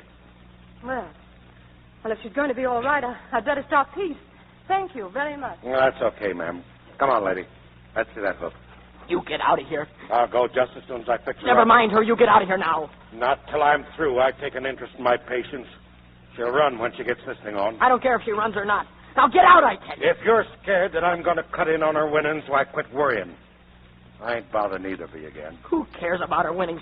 You got to leave her before that detective nabs you. What are you talking about? That detective Donovan. He told me all about it when I came here for the application. Poppy's hanging around watching me just so he can get you. Donovan told you? That's why you did what you did? What other reason? I had to keep you away from here, or I'd have rather cut off my arm than to hit you, Pop. I thought that you was sore at me. Pop, look, after Lady wins, we'll have a pretty good steak. You beat it out of here right now. I thought you hated me and didn't want me around no more. Will you listen? Then I'll meet you, and we'll get ourselves a little joint someplace, and they won't ever find you. I kept on wondering what I'd done to make you so sore. Pop, we ain't got time to talk. Go back to the widow's staller, and I'll meet you there in a couple of days. Let your beard grow. Oh, gee, wouldn't I look swell with whiskers? Oh, you look okay to me. Now get going and keep off the main roads. son, I'd like awful much to watch you win that race. Ain't you got any sense, Pop? I'm telling you that Donovan is here at the track. I could stand someplace where he wouldn't see me. Pop, if you don't get out of here right away, I won't even race her. Okay, son, okay. I'm going. I don't think so, Doc. Oh, gee, Pop. Unless you meant maybe that you're coming with me. Oh, hello, Barney. You ready now? I guess so. There's a train in a few minutes. Barney, let him alone. Please let him alone. Oh, easy, son. You better get going. You got a race to ride. I can't, Pop. Oh, sure you can. No, Sure Pop, you can. Please. Go on. Do you hear me? You got to ride.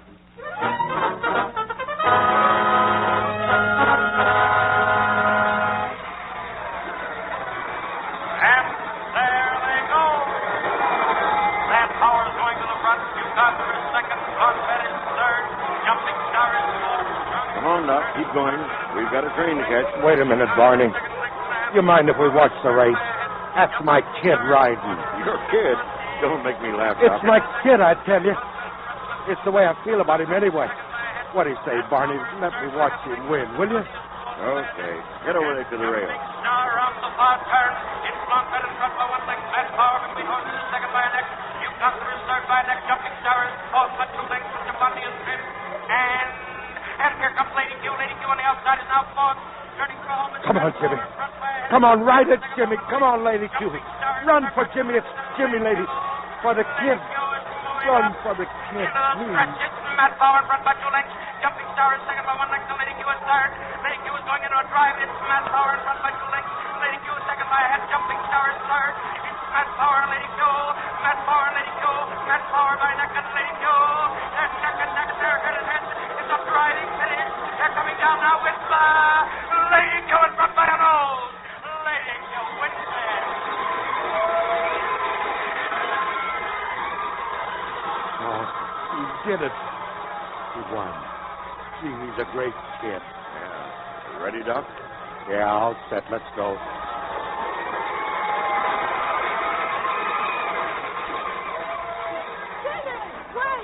I can't, Mrs. Chesterton. I got to get out of here, please. Jimmy, what's wrong? Something's happened to my father. Your father? That was him that brought the bar shoe for Lady Q. He's in trouble, Mrs. Shepard. What sort of trouble? There was a detective after him. He was taking him to the train. Detective? Hey, young fella, there's a $2,500 purse waiting for you. Come on, I'll let it wait. Help me, ma'am. Will you, please? Of course, Jimmy. Come on, I've got my car outside.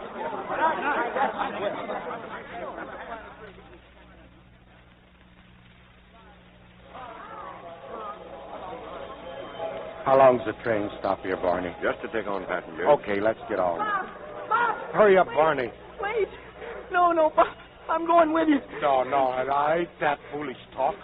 How can you be going with me? You ain't invited. But I'll get myself invited. I'll do something so they'll send me up there. I'll still... You ain't going to leave me behind. Jimmy, don't. No, let me alone. I'm going. Oh, stop that foolish kid talk. You got things to do. Why, you're all set. Oh, I don't want none of that. I want only to be with you. If you're going to jail, then I'm going. Now, say, listen. You think jail's tough?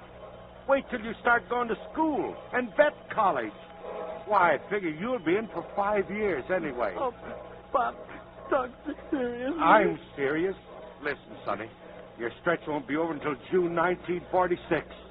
My rap will be finished in March of that year, so I'll be waiting on the steps when they spring you. Gee, Bob. I'll see he gets on all right, Mr. Carey. You see, he's wearing my silk now. Thanks, ma'am. So long, Jimmy. Goodbye, Bob. Goodbye. Not goodbye. Just so long. Bye, Bob. So long.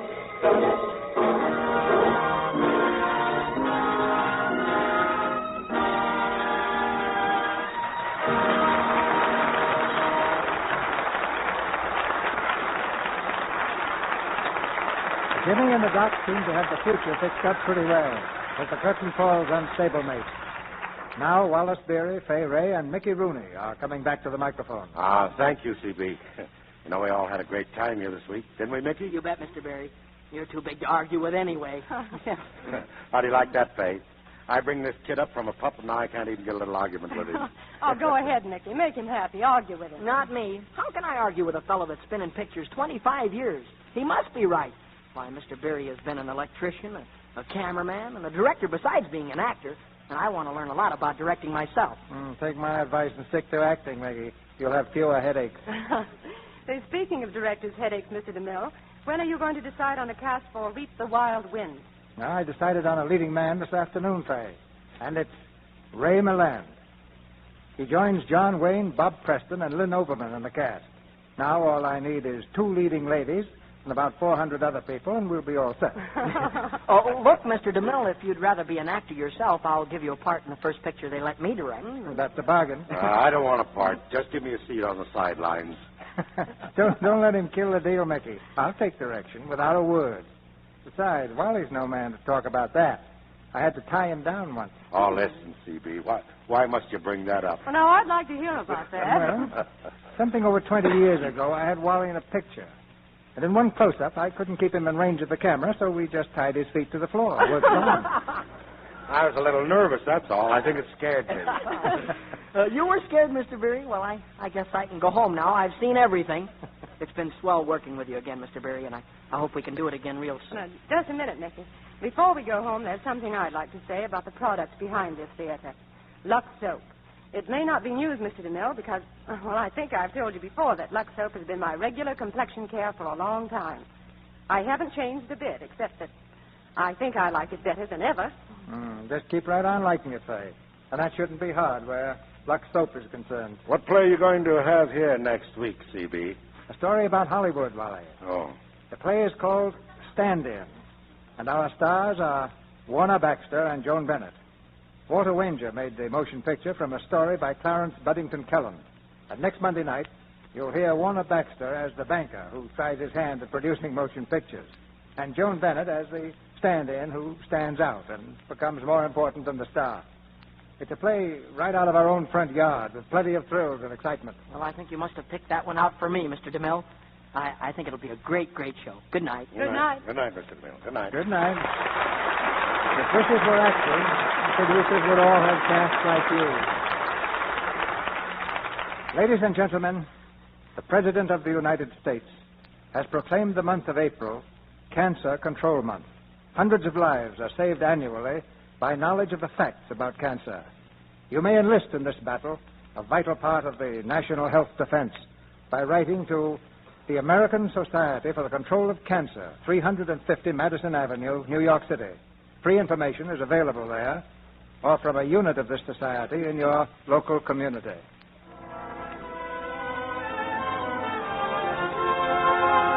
Our sponsors, the makers of Lux Toilet Soap, join me in inviting you to be with us again next Monday night when the Lux Radio Theater presents Warner Baxter and Joan Bennett in Stand-In. This is Cecil B. DeMille saying good night to you from Hollywood.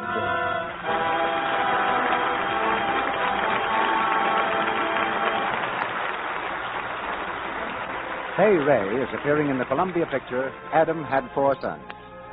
Heard in tonight's play were Verna Felton as Beulah, Griff Barnett as steward, Lou Merrill as announcer, Sidney Miller as Cliff, Wally Mayer as Gale, Warren Ash as Pete, and Jack Carr as groom. Our music is directed by Louis Silvers, and your announcer has been Melville Ruick. This is the Columbia Broadcasting System.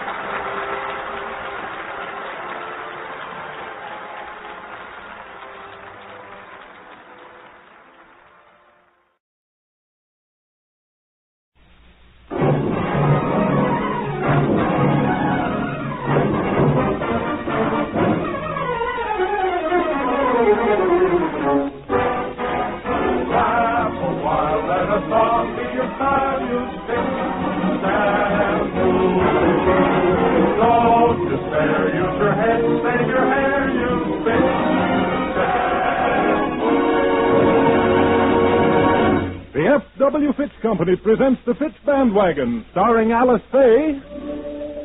You'll never know just how much I love you. You'll never know just how much I care. And Bill Harris wants to come with me to Alabama. Let's go see my dear old mammy. She's frying eggs and broiling hammy. That sugar-cured hammy. That golden gravied hammy. And that's what I like about the star.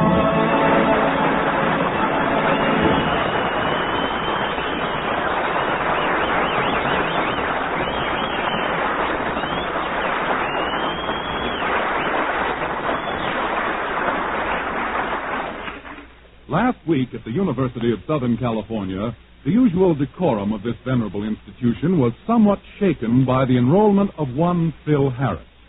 While it's only an adult extension course, Phil is taking it very seriously. Last Monday was his first day in school, a day which began about 9 a.m. as Phil prepared to leave the house.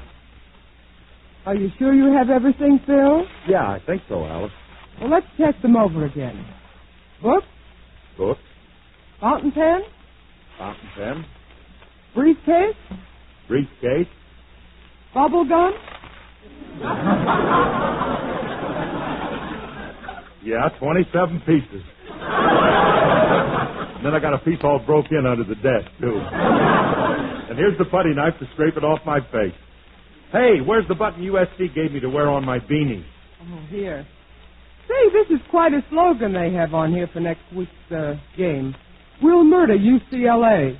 Yeah, but I don't think they're too confident of winning. Why? Well, the button's reversible, and on the other side it says, well, weather permitting.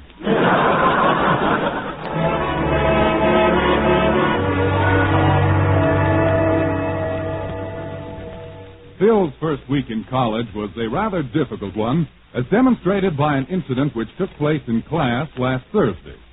Professor Whiteside. Yes, Mr. Harris? You're going to have to change my seat again. What is it this time? Well, I can't concentrate. That girl behind me keeps dipping my curls in her inkwell.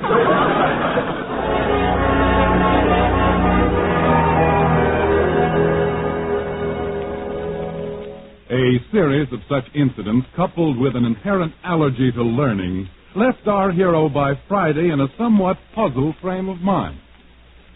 Phil, it's 9:30. Aren't you due down at USC? Yeah, honey, but I don't think I'll go today. Why not? I thought you were doing so well in your basket weaving class. Yeah, I was, but they gave us a test yesterday. Well, how did you make out? Not so good, honey. After the test, they told me I was still 2 years away from the leather burning group. Well, what kind of a test did they give you in basket weaving? Oh, the professor looked at everybody's work, and then he gave each one a grade. What grade did you get? I didn't get no grade. He didn't give me one. When he came to mine, he just read a little poem. Oh, that's wonderful. What did he say? A tisket, a tasket, who made this lousy basket?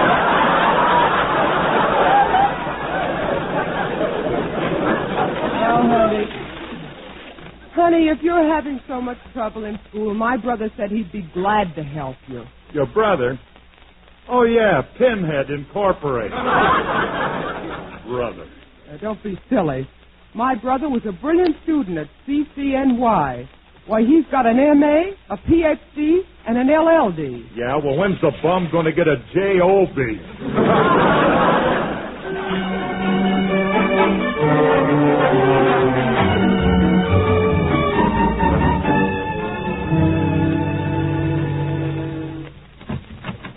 Oh, hello, Mr. Merton. Say, Alice said the children were up here with you. Yes, they were a minute ago. I was giving them a little geography lesson. Oh, you were, huh? Hey, Governor, what's this big ball here? Why, that's the globe, Mr. Harris. A map of the world. Yeah? How come you got a round one? Mr. Harris, the Earth is round. The Earth is round? No kid. Hey, wait till Alice finds out about this. Well, I'd better get my things together. I thought I'd take the children outside for a little nature study this afternoon. Outside? Well, you better be careful. There's still a pretty strong undertow by the sundial. Well, Mr. Harris, I really don't mind your California weather. You know, we English have always been a seafaring people. Oh, Governor, you're really cooking with Barville now. I knew that wasn't going to get nothing. I knew it wasn't. Say, you got a lot of books there, haven't you, Mr. Merton? Yes, I'm quite an avid reader in my spare time. Yeah. Hey, this must be a new novel. Here, this one. Annie's Lit on a Bicycle. Let me see that. Oh, no, Mr. Harris. That's analytical psychology.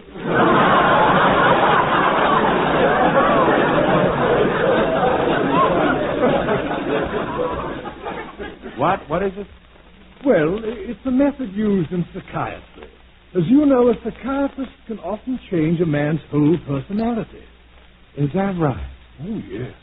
Often they can take a shy, hesitant person and turn him into a strong-willed, domineering individual. Yeah, well, I think they overdid it a little with John L. Lewis.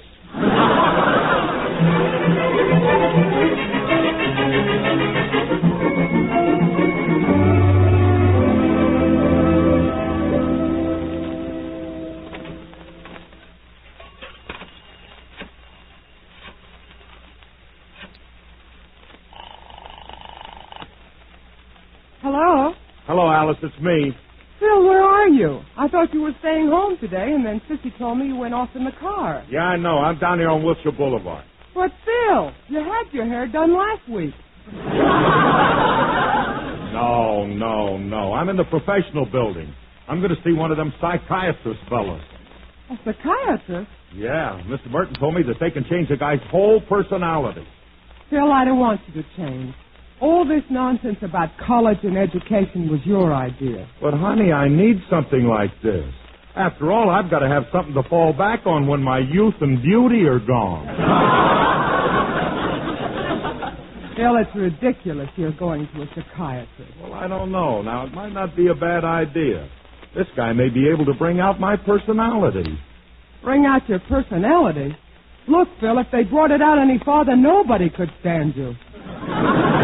All right, wise guy, go ahead. Stifle the tender blossom of gentility. What? Oh, never mind. I'll see you later. Bye.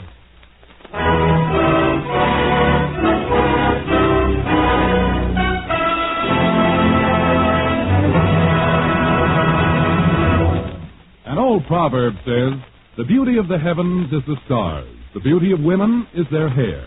Yes, and that's why countless beauty-wise women give careful beauty care to their hair with regular use of Fitch's Dandruff Remover Shampoo. For Fitch Shampoo guards the loveliness of the hair, giving it the shining sparkle of exquisite jewels, leaving it soft and manageable, a real beauty asset.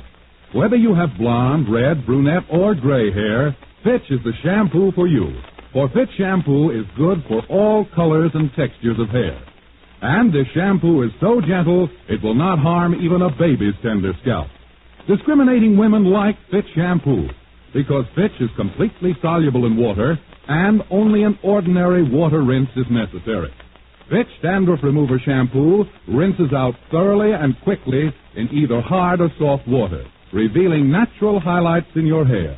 It's the shampoo you can depend on for exacting hair beauty care. Fitch is spelled F-I-T-C-H.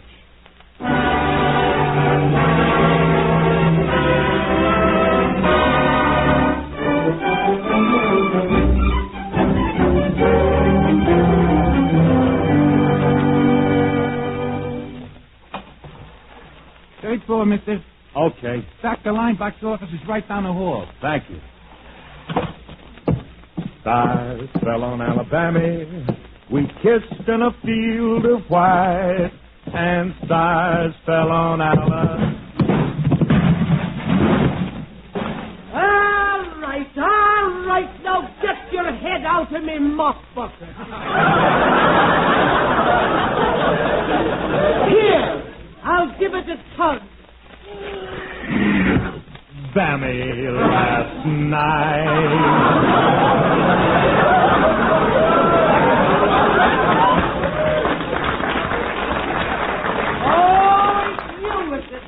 Oh, hello, lady. Say, didn't I run into you over at USC last week? That you did, you balmy-headed jobber owl. And it was to shed myself for the likes of you that I quit my job and came over here. Lost talk and bucket. Well, I'm very sorry, lady. You see, I just happen to be looking for a psychiatrist. Oh, a psychiatrist, is it? Well, if you're asking me, it ain't a minute too soon. But Miss Bucket... Get along with you now, before I wash your mouth out with me bottle of Clorox. Democrat.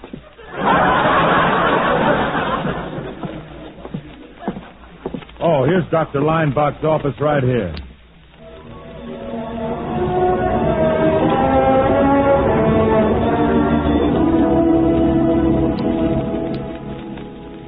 Well, Mr. Harris, one of the principles of psychoanalysis is for me to come to know you as well as possible. Now, suppose you begin by telling me a little about your background. For instance, was your youth a happy one? Oh, yeah, sure. My father and I were great pals. We'd always go out together. Oh, I'm very glad to hear that. Yes, and after 5 or 6 drinks, we'd always go out together. Yes. Well, before we continue, I don't believe you told me your present occupation. Well, I'm a band leader. Ah, a musician. No, a band leader. I see. Well, to what school of music do you subscribe? Wagnerian, romantic, impressionistic? Gut bucket. A gut bucket. Well, perhaps if you continue talking at random about yourself, you will unconsciously reveal something else of value. Now, just keep rambling on and say anything that comes into your head. I say anything? Yes. Well, let me see. Well, I remember when I started with my first band in Nashville, Tennessee. We had a sharp little outfit, too, Psyche. We was billed as Jeter Harris and his Tobacco Road Playboys. Yes, sir, we was really ready. Now, we opened at a little joint on First Street. Yes, go on. Yeah, it was called Sol Cohen's Southern Rat Killer. I can hear that outfit playing now, Psych. We had one number that was murder. Murder!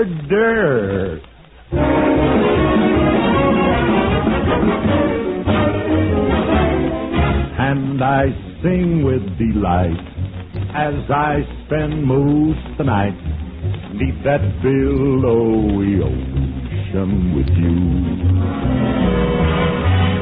Last night I dreamed that I was down in the bottom of the sea, down in that salty water. And I met a maiden fair who had a cottage there. Of course, she didn't have it in her own name, but anyway, she had it.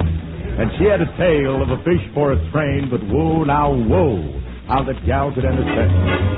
And what a time I had with Minnie, the mermaid, down in the bottom of the sea. I lost all my troubles in amongst the bubbles, why she was just as sweet as she could be.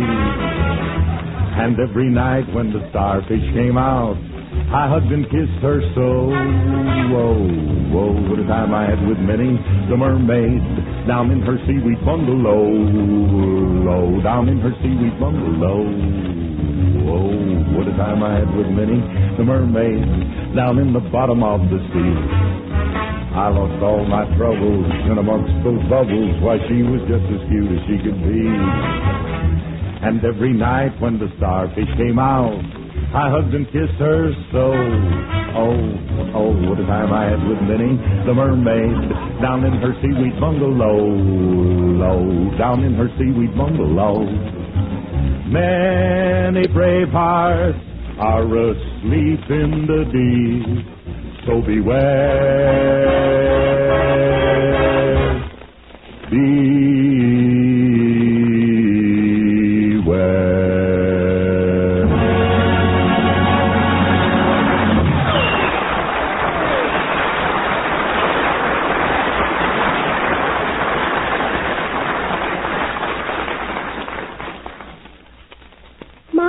Yes, Phyllis. What do you children want? Oh, nothing. We just wondered where Daddy was today. Well, Alice, your daddy went downtown to see a psychiatrist. What's a psychiatrist? Well, a psychiatrist is sort of a doctor. Oh, is Daddy going to have a baby? Oh, no, of course not. He thinks the psychiatrist will bring out his personality. Oh, murder!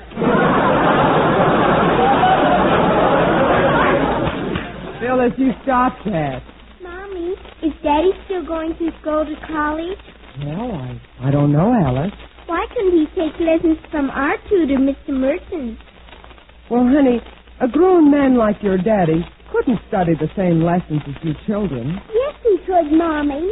He'd go slow until he caught up. Why, with that mind of his, your father's liable to set psychiatry back 20 years. I'd love to hear a little of that conversation.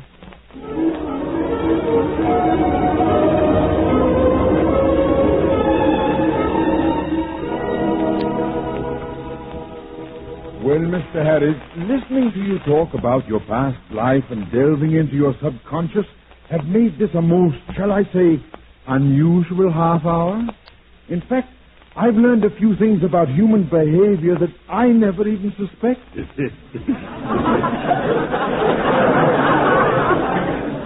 Yeah, Doc, I was a dog, wasn't I? That's not exactly the psychological term, but it will suffice. Now, about this Frankie person you mentioned, your guitar player. I take it he's an old friend? Oh, yeah, Frankie. Why, me and him been cutting up touches for 100 years. You know, I'll never forget the first time I ran into Frankie. He was singing and playing his guitar down on Rampart Street in New Orleans, and I happened to be walking by, and the guy, he was really... You are my sunshine, you make me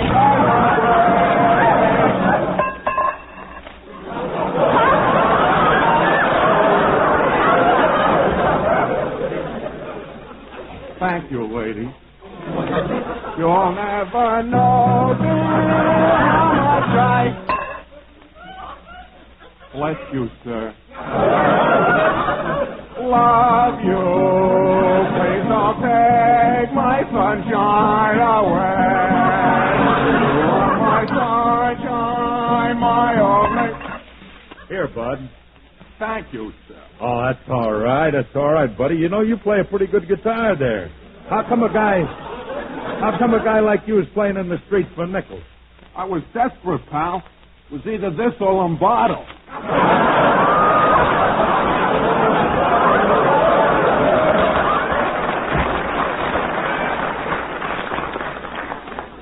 Well, don't knock it, kid. There ain't no tin cup in his outfit. But I like your style pretty well. Hey, why don't you quit this racket and sign up with my band? Yeah? What's your name? Phil Harris. You are my...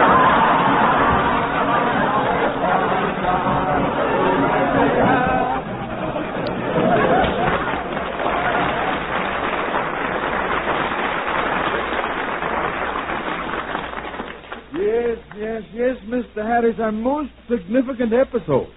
Now, I understand you are married. Suppose you tell me something about your wife. For instance, how did you meet her?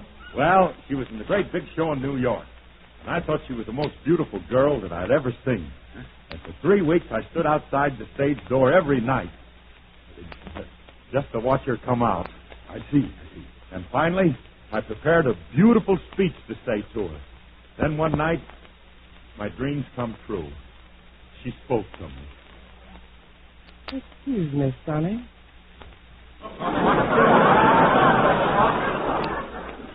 I've noticed you standing out here every night for 3 weeks. Tell me, was there something you wanted to say to me? Yes, Miss Fay,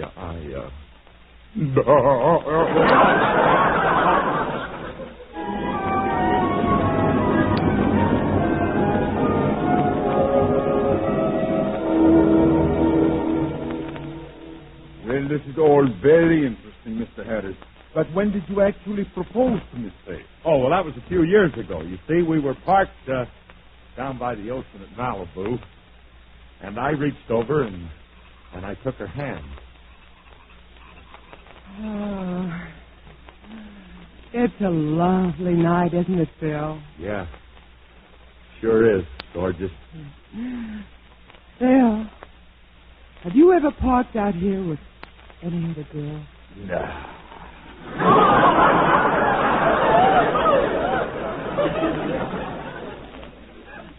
Of course not, honey. Why, since I met you, I haven't even thought about another girl. Really? Oh, that's awfully sweet of you. You know, that moon up there tonight, this is the perfect setting for something I want to ask you. What is it, Phil? Will you marry me, Paulette? Oh!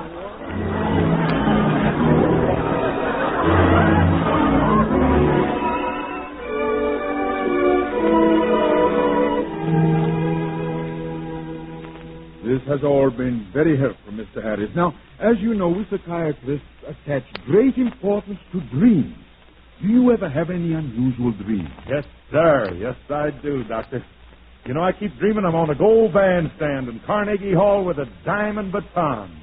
I'm leading an orchestra composed of 100 men and a girl, and each one of those men is Phil Harris.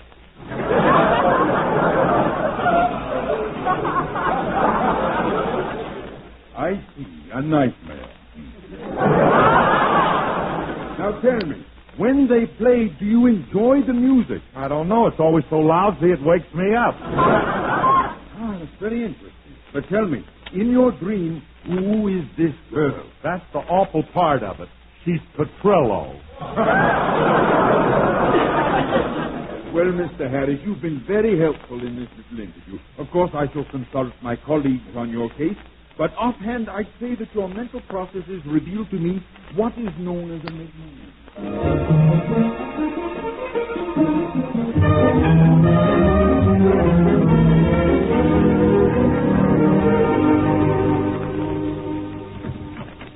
Hiya, gorgeous. Your laughing boy is home. Hello, honey. What are you so happy about? Oh, nail me down, kid. I'm riding high. I'm happier than Tom Brennan with an old lady from Peoria.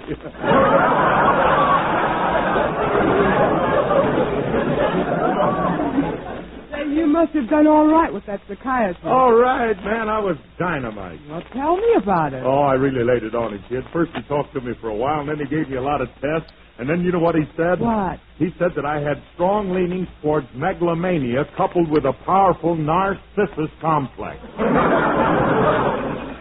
The psychiatrist said that? Yeah, that alone was worth $200. Don't forget you got 100 of it. Now, the doctor was so excited he called in 6 of his buddies to look at me, and they said they'd never seen anything like it. I can imagine. Then another one of them psychics measured my head with a pair of ice cones. What? Sure, he said he wished some guy named Darwin was alive, or Darwin. He kept asking for a guy named Darwin. Oh, Phil, they didn't actually measure your hair. They did, too. And you want to know something? It's grown 5 inches since I had my own show. Only 5 inches? Sure. Hey, get your mother on the phone, will you? I can't wait to tell her all about what them guys said. Well, wait a minute, honey. Now, this isn't exactly the sort of thing to tell my mother. Anyway, she's not home. Sure she's home. She always gets through at the roundhouse by 3. Phil! Go on, call her now. I'll make her take back some of them things she said about me. What did she ever say? Well, she said my eyes were set too close together. For one thing, and she also told everybody that our marriage wouldn't last. Phil, Mother never thought that at all. Then how come after we were married she parked in front of the house for 3 weeks with a motor running?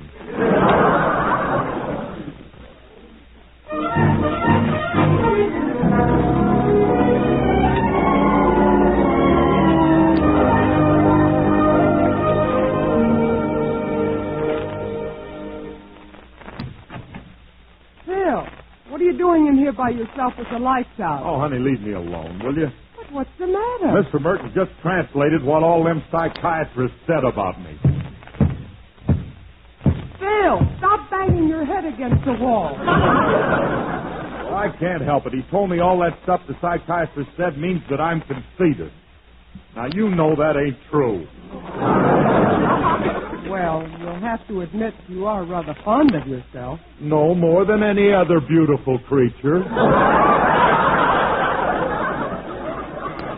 Now, look, you don't have to carry on so about all this. Well, I can't help it. Them doctors were saying mean things about me.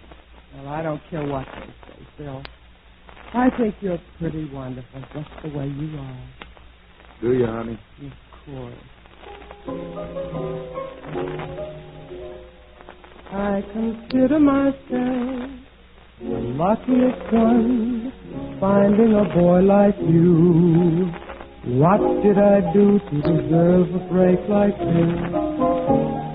You're a bundle of joy, a barrel of fun, 100% IQ. You've got everything, and I've got you. Like a duck takes to water, like the flowers take to dew, like a Latin takes to a Latin quarter, I take to you like a fish takes to swimming, like the Irish take to stew, like a Scotsman takes to his pipe and slippers. I take to you like sweet and low, yes and no, like golly gosh, you know, gee. They all go together, and honey, so do we. Like a shop takes to trading, like the French to parlez-vous, like a southerner takes to a few mint tulips. I take to you, baby, I take to you.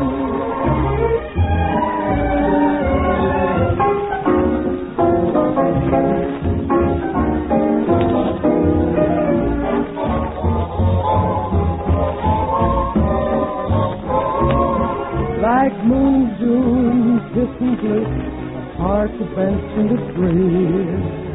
They all go together, and the honey so do we.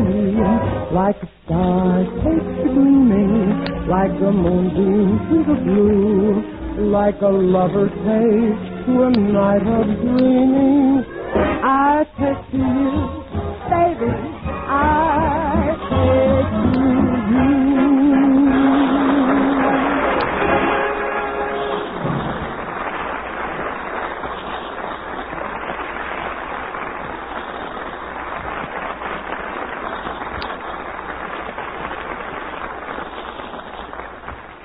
Alice and Phil will be back in just a moment. Have you ever heard a person described as one who really knows how to use his head?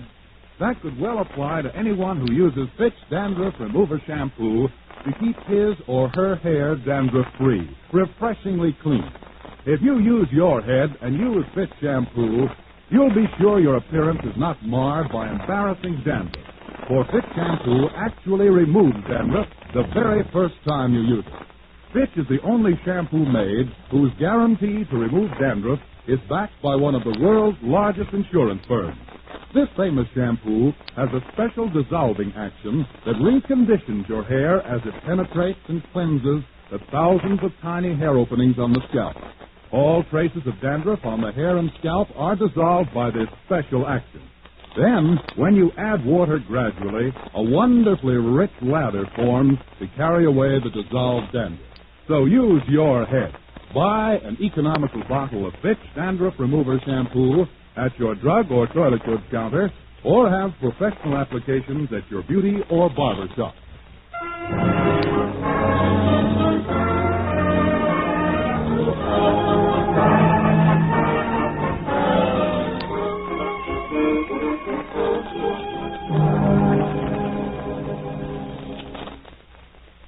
Phil, are you still feeling bad about what those mean old doctors said? Sure I am. I went to college to get some education, and I saw that psychiatrist to try and improve myself, and, well, everyone's against me. But, Phil, how many times have I told you, in spite of whatever happens, you'll always have me. I know, baby, but money isn't everything.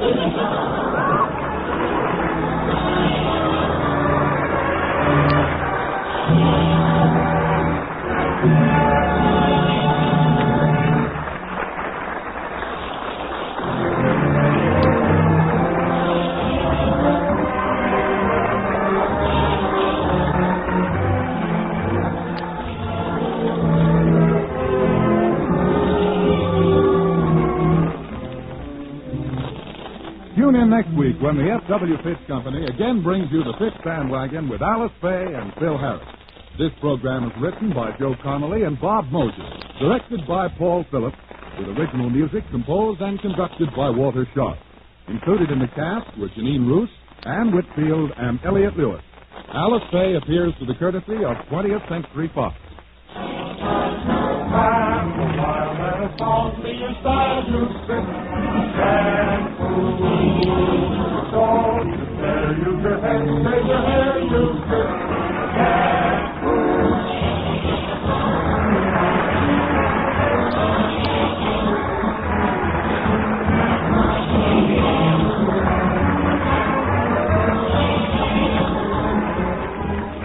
Men, use Fitch's Ideal Hair Tonic daily It makes your scalp tingle with that feeling of new pep and life.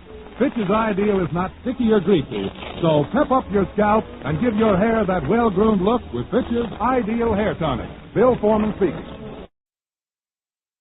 Lux presents Hollywood.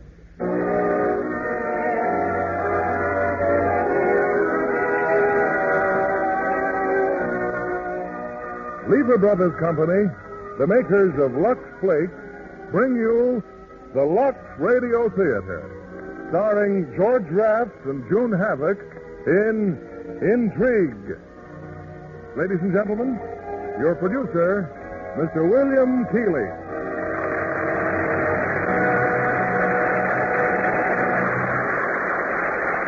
Greetings from Hollywood, ladies and gentlemen. In my travels around the world, no place has held more fascination for me than Shanghai, that city of Western turbulence and Oriental mystery. Shanghai today is in the death grip of inflation, and from that grim fact comes the story of tonight's play, Star Film's current screen hit, Intrigue. And our stars in their original screen roles are George Raft and June Havoc. By an odd coincidence, George Raft and I had just finished making a picture together when Mrs. Keeley and I left for the Orient, and, of course, Shanghai. At that time, it was a city of great opulence, in which the stores along the famous Nanking Road sold every modern luxury, from finest Oriental silks and laces to Lux Flakes with which to care for them. And while those new tiny diamonds of Lux hadn't made their appearance yet, I can assure you that in that cosmopolitan community, with its varied tastes and habits, Lux Flakes were a common denominator in the home. We bring you now Act One of Intrigue, starring George Raft as Brad Dunham and June Havoc as Tamara Baronoff.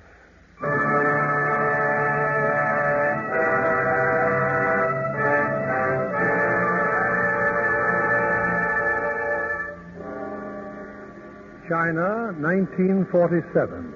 The city of Shanghai reeling under the impact of inflation, where each day brings a new high to the fantastic cost of living, where the worker collects a small mountain of paper money as his wages, only to find it will buy him next to nothing, and where fabulous profits are being made in the infamous black market. But the black market can't exist without goods to sell, and one of its sources of supply is Indochina by air. A large plane jammed with food and luxury items has just landed in an obscure field at the edge of Shanghai. Welcome back to Shanghai, Mr. Dunham. Thanks. Any trouble? Apart from the fog? Plenty. The military police arrived just as I was taking off. Machine guns. They almost got the gas tank. Surely they did not disturb you. After your exploits in the war? Shut up, Raymond. You better start looking for a new pilot. I'm through unless I get more dough. You made a deal. The boss won't pay anymore. You promised me a certain amount of protection, which I'm not getting. So tell your boss I want more money. Where can I reach you? Same as always. Windsor Hotel. Oh. I have some bad news. Your friend who lived with you in the hotel. Ellis? What about him? He's dead. What are you trying to... 3 days ago. The newspaper said it was suicide. He shot himself. Suicide? Under the circumstances, maybe you'd rather not see me for a few days, huh? Talk to the boss now. Tonight. Just as you say, Mr. Dunham.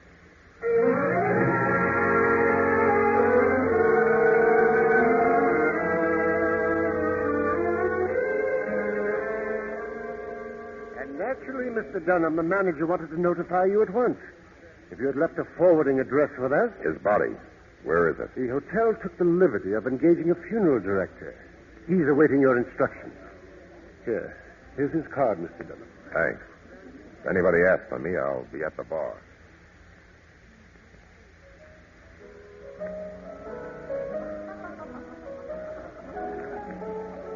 Oh, good evening, Mr. Dunham. Hello, Mike. Give me the usual. Yes. I'm sure sorry about Mr. Ellis. Yeah.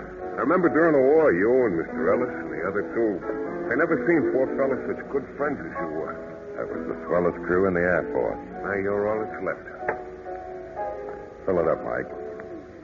Oh, cigarette? Yeah. American cigarettes. Hey, would you mind telling me where you Right here in the hotel. But they said they was all sold out. $10 a pack American money. They're never sold out. $10 American. Ain't it ever going to stop? Who cares, Mike? There's a lot of dough to be made at a time like this. Maybe not as much as you think. All right, Raymond. What did the boss say? I told you before. We agree on a price. You didn't see the boss, did you? What's the matter? Scared of him? Matters like this, I can handle. I'll see him myself then. Take me to him. Impossible. No one sees the boss, and the boss sees no one. He'd better see me. You're in no position to make demands. We had an understanding. Take it or leave it. Nasty sort of character, isn't he? So am I, Mike. I'll see you later.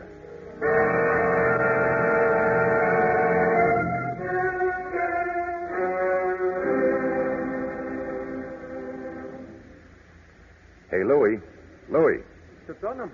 Oh, may I take you somewhere in my rickshaw? That depends, Louie. Look, you know I flew a plane in tonight, don't you? Well, yes. Come on, Louie. You're a smart little guy. Tell me. Where'd they take the cargo that I carried? There was a truck at the field. Where did it go? Well, sir, I seem to have heard a rumor that the cargo was delivered to a warehouse on the street of Fallen Leaves. My humble rickshaw is at your service. All right, let's go, Louie.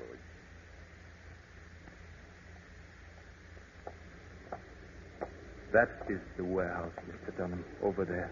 Oh, thanks. How much? You have done me many kindnesses. I am grateful I have had opportunity to repay in part. I wait for you? No. No, with any luck, I'll be driving back. By truck.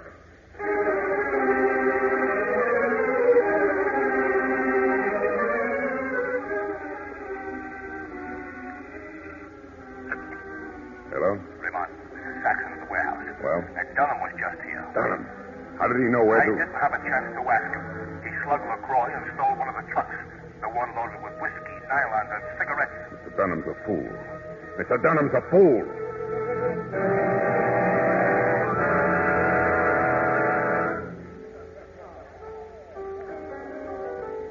Hey, Mike, look what I just found. Am I seeing things, or is that a bottle of Hagen Hay? Well, how would you like a drink of real scotch instead of that lighter fluid you've been dishing out? Hagen Hay? Well, I haven't spent an evening with those two boys since before the war. Well, fill up a couple of glasses, Mike. Yes, sir.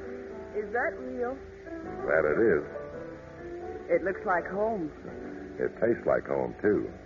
Well, Mike, a glass for the lady. No, thank you. I just want to look at it. Homesick? A little. Been away long? It seems like years, but it's not actually. I'm a field worker at the International Settlement. My name is Arnold. Linda Arnold. Hello. You make a hobby of talking to strangers in bars? Not usually. But you looked American, and I saw no harm in it. It's a cinch you don't know who I am. Should I? Brad Dunham. The name mean anything? No. Well, I'll give it to you fast. Nice girls aren't supposed to talk to me, much less be seen with me. Why? I'm a bottle with a label on it. It says poison, and there's no antidote. I feel no ill effects. Stick around. You will. Cigarette? No, no thanks. Mr. Dunham. Don't go away, baby. You'll see what I mean. Mr. Dunham, we are very much interested in knowing where you put that certain large package. Didn't you hear me? I said, where did you hide? I talked to nobody but the boss. As I was saying, Miss Arnold, you must allow me to show you the points of interest in Shanghai. We'll start with these two crummy characters in back of me. The little one is a small-time toughie Mr. Dunham. Do I talk to the boss? Very well. Come with me. Miss Arnold, you take care of those two guys in the bottle, and I'll take care of these two. Well, let's go, chums.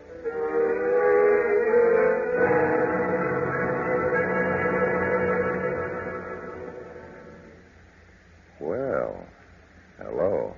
It's so nice of you to drop in, Mr. Dunham. He refused to talk to me, Madame Baranoff. I had to bring him here. If I had known your office was here in the warehouse, I would have dropped in earlier tonight. Raymond, This isn't the first time you've been unable to carry out my orders.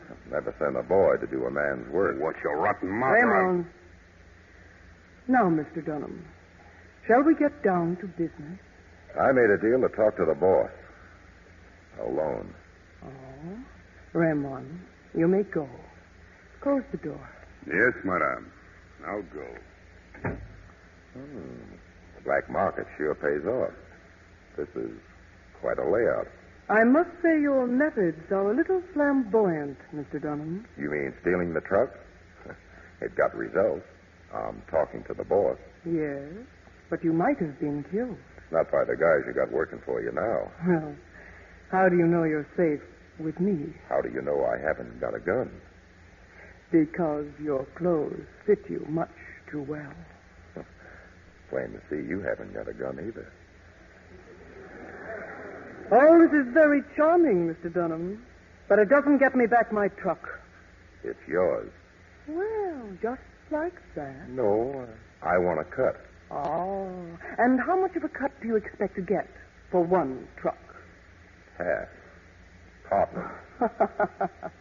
You're very amusing. Well, it's not that funny. Look, I flew the cargo, then hijacked it myself, and I've got it stashed away where your surly characters will never find it. You must admit that's a pretty good night's work for one guy. Uh-huh. And you really think you can talk yourself into a partnership on the strength of one truckload of cargo? No, the truck was the key to your door. But I give you credit for knowing a good thing when you see it. Meaning you. Meaning me. You're much too modest, Mr. Dunham. Modesty doesn't pay off. You should know that. I don't like the trend your conversation's taken. What do you want, polite conversation or results? Look, I'm the only one around here that talks your language. Well, you've got the black market cornered, but you're not running it right. I see. And you think you could run it right? What have you got to lose? If I double your business and you cut me in for half, you'd still be making as much as you're making now. And I'd be doing all the dirty work. You could just sit back and relax and stay beautiful. You make it sound very attractive. From where I'm standing, it is. You may not know it, Mr. Dunham, but I've been watching you for a long time. Shall we drink to a successful partnership? Thanks. But that still won't prove I'm a partner. You are hard to convince. All right. I'll ring for Raymond. Raymond, my partner wants to give you an order. Partner? Yes, go and pick up the truck. It's in the garage and back at 2300 Rhodes Avenue. And hurry back. If he gives the orders, I don't take them. Okay, then you're fired. Get out. It's crowded in here. Well, Raymond, you heard him. Good night. Good night, madame. You're satisfied, Mr. Dunham? Not quite. Will this convince you? Yeah, I feel a lot better now. I never kissed $1 million before.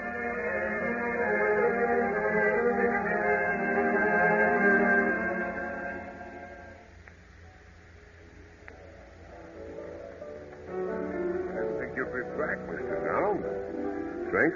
Oh, thanks, Mike. What happened to that girl, Miss Arnold? Well, she left about an hour ago. Girls like her don't wait in bars. Oh, that's too bad. She leave any message? Yeah, she said she'd get in touch with you. She did? You made a hit with that little lady. You should have set her straight. Good night, Mike.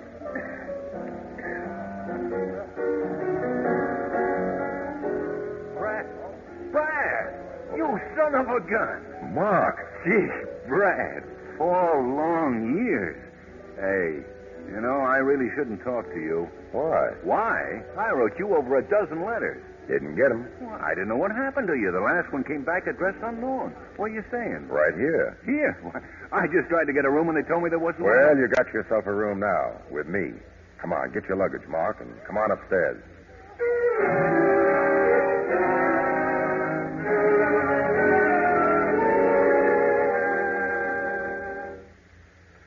Now, let me look at you.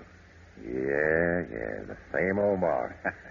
Well, it's nice to know some things haven't changed. Say, Brad, that picture on your bureau, that's your crew, isn't it? It was. Yeah, I heard about the rough deal the four of you got. What do you think? Well, you didn't have to ask me that. Why those pencil crosses on the other boys? I checked them off. They're dead. Ellis, too? Oh, that's too bad. How did it happen? He took his own life. Oh, he never really got over it after the four of us got kicked out of the Army. He started hitting the bottle. Lost everything except his pride. When that went. Oh, that's tough. Well, you seem to have come out of it all right. Yeah, I'm all right. Oh, you still writing for the newspapers, Mark? Still at it, Brad. Except now I'm working for a syndicate, a dozen papers back in the States and the English paper here in Shanghai. Brad, I'm on the biggest story of the day. What is it, or can't you say? Oh, I could tell you anything, pal, but keep it to yourself for a while. I've been assigned to expose the black market. Black market? Yeah. The rats running it aren't just crooks, Brad. They're murderers, the worst kind. There are people starving for a handful of rice, while these big shots hold it back for a higher price. I'd like to see them lined up and shot. With any luck, maybe I will. You sound like you mean it, Mark. Mean it? I never worked on a story in all my life, Brad, that I was more anxious to break. Hey, maybe you can help me.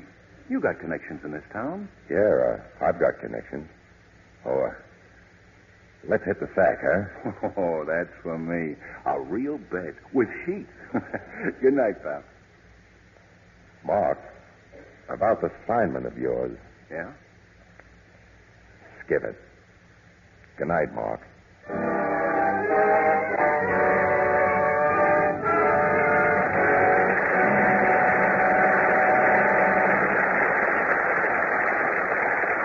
Our stars will return with Act 2 of Intrigue in a moment. Say, Libby, did you ever get on the set of The Iron Curtain while they were shooting the picture at 20th Century Fox? No, they really had the place guarded, and complete scripts were scarce as hen's teeth. It's turned out to be one of the most thrilling stories of modern espionage I've ever seen. It's based on over 1,800 pieces of factual evidence, some of it so unbelievable they didn't dare use it. No fictional spy story could top this one. Oh, when I saw Dana Andrews with his crew haircut around town, and then Gene Tierney's windblown bob, I thought maybe a barber was the main character. Well, they both worked hard in the Iron Curtain, especially on location in Ottawa when they worked 8 hours a day in zero weather. They wore heavy socks inside their shoes to keep their toes from getting frostbitten. That doesn't sound like glamorous Gene. Well, of course, in private life, Gene loves very feminine clothes and always wears the sheerest of nylons to complement them. Navy or wine for a single color effect, or the new powdery pastels to pick up the color in a spring print. And smart girls know that the new spring and summer shades and stockings make it more important than ever to give nylons gentle care. But that's easy with the new tiny diamonds of Lux. Remember how often women have said Lux couldn't be improved? Well, they eat their words now because these new tiny diamonds are better than ever. These new diamonds are different from any other soap. They were developed during the war but couldn't be produced until new machinery was built. But now they're here, and that's good news to girls everywhere. Because the new tiny diamonds of Lux make stockings last twice as long. Tests show. Keep them better fitting. Colors fresher. Here's your producer, William Keeley. Act 2 of Intrigue, starring June Havoc as Tamara Baronoff and George Raft as Brad Dunham.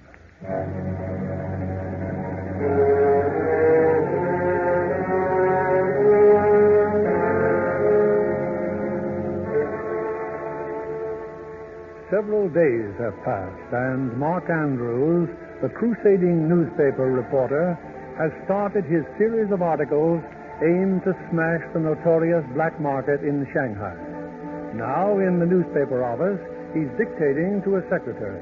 With every man, woman, and child fighting for mere existence, struggling desperately for the bare necessities of life. Openly vending their pilfered and smuggled goods, the black market is Shanghai's greatest problem. Pay the price or don't eat. Often the price is 5,000 times higher than pre-war. The only escape from this suffering and privation is death, and hundreds are escaping daily. The profiteers who control the black market must be singled out and publicly exposed. Those individuals who, blinded by greed, control food, control the lives of innocent men, women, and children. And those who control lives control nations, races, and the rest of the world. Well, type it up, Anna, and let's see how it looks. Yes, Mr. Andrews. Oh, incidentally, did you check that lead on Madame Baranoff? The report is quite accurate, sir. Madame Baranoff is one of the most ardent supporters of the international settlement. She is, huh? Yeah, that's fine. That's fine. Oh, were there any calls for me this afternoon? Just one, Mr. Andrews. Mr. Dunham. He said he's sorry, but he won't be able to meet you for dinner tonight. Oh? Well, thanks, Anna. Thanks.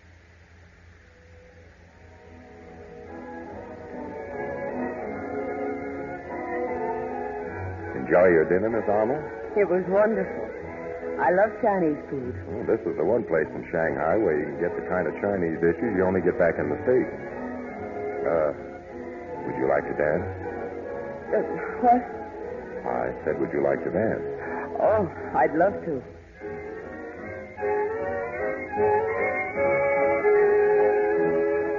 I'd forgotten that people can have fun. I've sort of forgotten, too. It's hard to believe that you're a social worker. Why? You dance too well. Then come over to the settlement house and see for yourself sometime. Me? With a bunch of kids? Why not? Yeah, why not? One of these days I may take you up on that.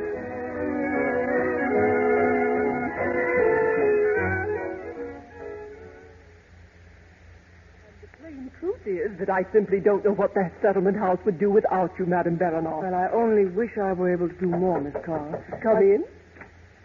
Yes, Linda? I'm sorry to disturb you, Miss Carr, but Mr. Sen is calling. If you will take him to my office, please. Yes, Miss Carr.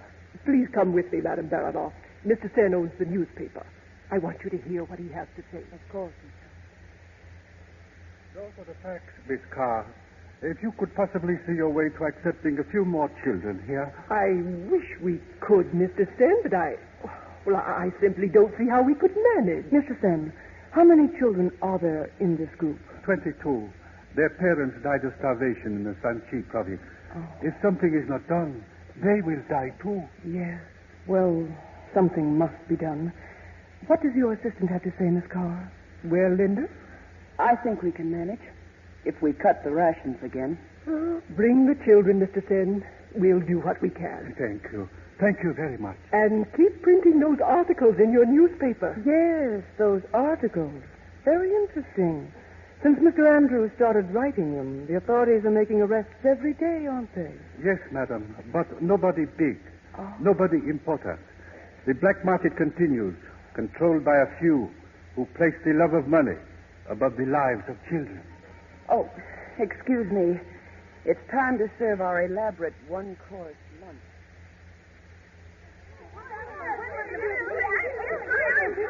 Time for lunch, children. Get your plates and stand in line. Oh, stand in line, please. Your pardon, miss, please. Yes, son. A gentleman is at the gate, miss, inquiring for you. Oh? Tell him I'll be there in a moment. I'm sorry I kept you waiting, Brad. Well, they're the kids. When the weather's warm like this, we let them have lunch out of doors. Children, this is Mr. Dunham. Hiya. Are you an orphan too, Mr. Dunham? Yes, I suppose you could call me that. Did your parents die on the hill? Now, Mia, run along and finish your rice. Oh, I did finish, but I'll run along if you wish. You mustn't mind them, Brad. I don't. I was a kid once myself. Excuse me, it's time for their games. All right, children. Baseball. Did you say baseball? All right, kids, come on. We'll choose up sides. Oh, we already have our team, sir. Well, where's the picture? I propelled the ball from the mound, sir. Well, that's one way of doing it. Oh, is anybody around here, the umpire? We don't have an umpire. Well, if it's all right with both sides, I'll call him as I see him. Thank you, sir. We shall have the utmost confidence in your judgment. Oh, it's plain you never played in Brooklyn. All right, come on now, let's play ball. Yeah, come on.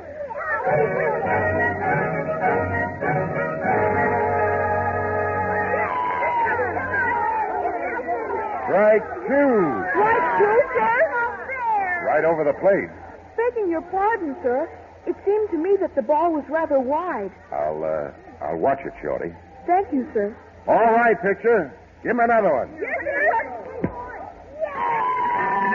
Oh, nice hit, Shorty.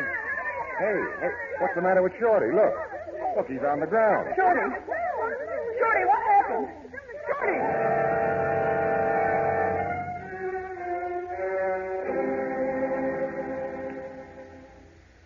You sure he's all right, Linda? I think so. I put him to bed. He's resting. I'm afraid baseball isn't quite the game for these children. They're not very strong, you know. They don't get very much to eat. Well, why don't you feed him more? Feed them more? What do you think we do here? Eat it ourselves? There just isn't enough to go around. I'm sorry, I didn't know. Many people don't know, unless they see it with their own eyes.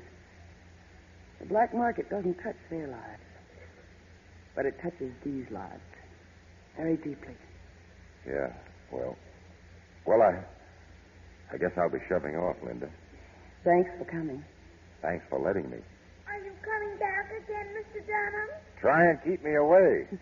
Mia seems to have quite a crush on you, Brad. I hope you meant what you said. Not enough to eat. That's hard to believe. Not enough to eat.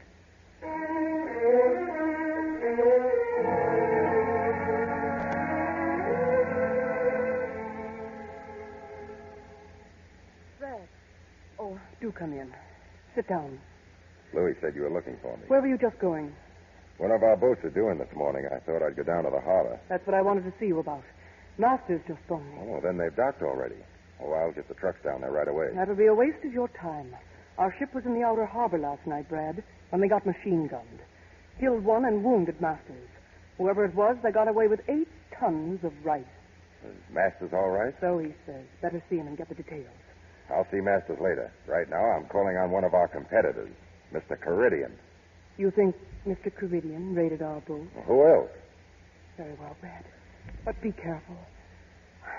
I'd suffer a tremendous loss if anything happened to you. Thanks, sweetheart. Nothing will.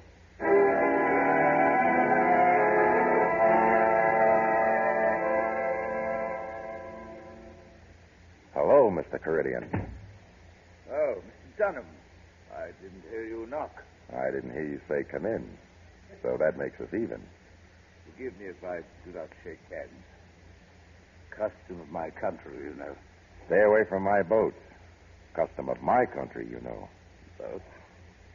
Gentlemen, do any of you know anything about Mr. Dunham's boat? I am surprised at Mr. Dunham. What would we want with his boat? One of my men is dead. Another's wounded. And I've lost $16,000 worth of cargo. Most unfortunate. And rice is so difficult to obtain these days. How did you know it was right? My dear Mr. Dunham, are you accusing me? That's right. You have proof, of course. Now, if you'll excuse me, I'm a very hard-working man of the importing business. Just like you. So why don't you run along, Mr. Dunham? If that's the way you want it, Caridian, okay. That's the way you're going to get it. What makes you so sure it was Caridian? How would he know our shipping schedule? Because an ex-friend of yours is working for him now, Raymond. Raymond. Well, we'll just have to change our methods. You'd better arm every piece of our equipment. I've already arranged for that. Well, that's fine, Brad. But it only solves one of our problems. What do you mean? Oh, Brad. Caridian isn't our only enemy. Have you been reading the newspapers lately? Just take a look at this. I've seen it. Andrews is a friend of yours. I'll take care of him. That's what you've been saying all along. It isn't only us he's after. There are others. And they're not quite as fond of Andrews as you are. I said I'd handle it. Thank you. And, Brad, I don't think it's wise for you to see too much of Miss Parker. Miss Parker? the girl from the settlement house. She introduced herself to you as Miss Arnold. Does the name Parker mean anything to you? Perhaps it does. And perhaps she's digging into the past, just as your Mr. Andrews is digging into the present. They're both dangerous. In what way is she dangerous to you? Oh, Brad, it's as I said before. I don't want anything to happen to you or to us. By the way, Is Andrew still living with you at the hotel? Yeah, why? Just be careful, Brad. And keep your eyes open.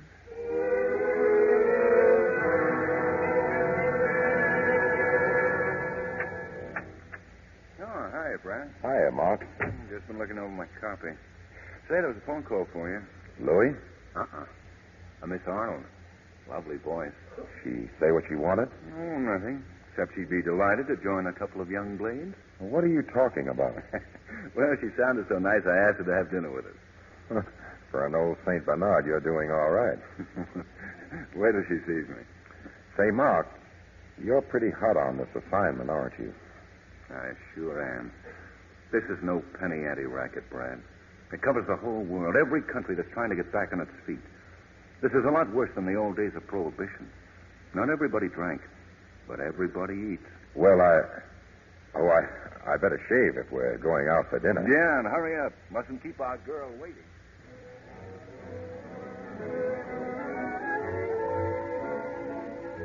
Some more tea, Miss Arnold? Please. You know, I sure admire the work you're doing.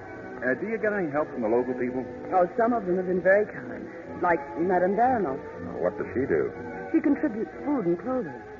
I don't know what we'd do without her. Baronoff? Oh, yeah. Importing and exporting business. Doesn't she have an interest in your firm, Brad? She certainly has. She is the firm. I'm just the office boy. Linda? Yes? Your name. It isn't Linda Arnold, is it? It's Linda Parker. Huh? Yes, Brad. Why didn't you tell me? My brother was a member of your crew during the war, Danny Parker. Would you have talked to me if you'd known that? What's there to talk about? I don't believe Danny was guilty. Well, the court-martial passed on the evidence. Yeah, why don't you just forget it? I can't. I won't. You came a long way for nothing. I don't care about the court-martial, but it nearly killed my father and mother. For their sake, I've got to find out the truth. What are you trying to prove? That I was guilty? That I did it? Okay, so I did it. You feel better now? Brad, wait a minute. Don't run off. Sorry, Mark, but I've got to. Good night, Linda. You don't really think Brad had anything to do with what happened to your brother? I don't know. Well, you mustn't mind the way he talks. Mark, did he have to go, or was he just angry? A little of both, I guess. He mentioned something before about having a business deal to take care of. Something about meeting a shipment.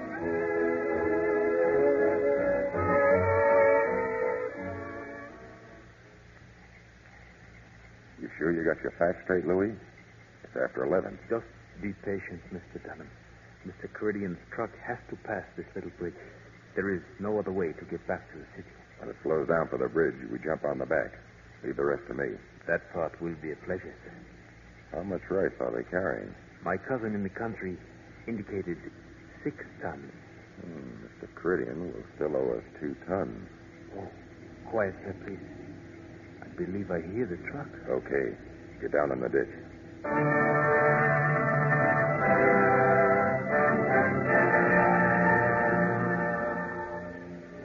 Miss Parker! Miss Parker! Yes, Miss Carr, what is it? Oh, the most wonderful thing has just happened. A truck just drove in and delivered 500 pounds of rice. And this note came with it. Just so the Shanghai Dodgers don't fall down running around the bases. The umpire.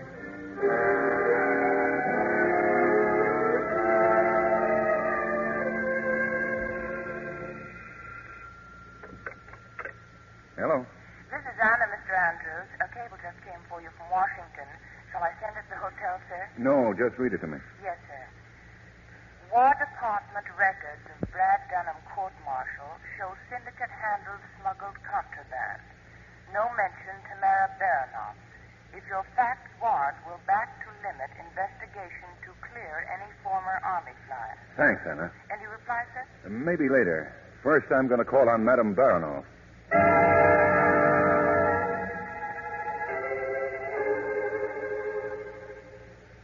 How very nice of you to drop in, Mr. Andrews. How nice of you to see me. Do you mind if I get directly to the point? I prefer it that way. Good. You're a very attractive and very clever woman. Yes. So I won't try to flatter you or outsmart you. Why, Thank you. You're one of the powers in the black market, aren't you? Yes? And during the war, you were engaged in other more illegal activities, weren't you? That's right, Mr. Andrews. Thanks for the honest answer. Why, not at all. If you print any of this, I shall, of course, sue you for libel. No, I'm here to make a bargain. Brad Dunham is my friend. For 3 years, he's lived under a cloud, the result of a court-martial and dishonorable discharge. The Army arrested Brad and his crew for fine contraband. I believe you had something to do with it. You can prove that? Maybe. Oh. You said something about a bargain. I'll minimize your participation in the black market in exchange for a clean bill of health for Brad. And if I refuse? I'll continue my investigation until they reopen the court-martial. And then? You'll hang. Or do they behead people in this country for smuggling contraband during wartime? You are most insolent, Mr. Andrews. The truth often is. Well, what do you say? I say no. And furthermore, I would suggest that your investigation into my private life stop at once. I'm disappointed in you. I thought you'd see the advantage in our bargain. Anyway, I still think you're very attractive. In fact, I believe you'll be the most beautiful woman ever to lose her head in the city of Shanghai.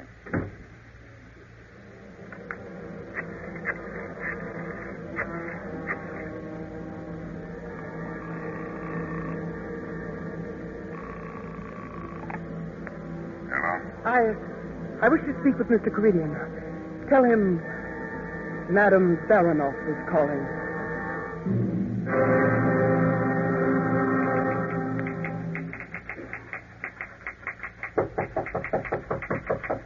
Come in. Mr. Andrews. Yes? My associate and I. Forgive us for intruding like this. Where's Dunham? Come on, please. I'll handle everything. I've been reading your newspaper articles with great interest, Mr. Andrews. Oh, my name is Caridian. I'm in the importing business.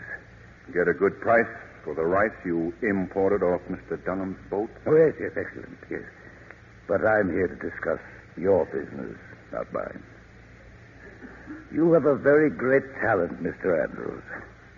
What a pity to waste it in a business of muckraking. Oh, we don't make the facts, Mr. Caridian. We just print them. And what good does it do? Nothing. Nothing is deader than yesterday's newspaper. Unless it be yesterday's newspaper man. Mr. Andrews, I would like to see you retire. Oh, with a substantial annuity, of course. Plenty of time to devote to a play or a novel. Aren't all reporters going to write a play? Not this one. I'll go to my grave turning over flat rocks and exposing vermin like you. Your grave? Well, why go sooner than you have to? Another point, Mr. Andrews. You may find that your investigations lead you closer to home than you think. Make that plainer. Your friend, Mr. Dunham, has been extraordinarily successful in his importing business. Has it not occurred to you that perhaps it has been a little too successful? Get out. Ask him. And ask him what he did with the 6 tons of my rice. So you see, sir, it'd be best all round if you stopped exactly where you are. Get out. Good day, Mr. Andrews.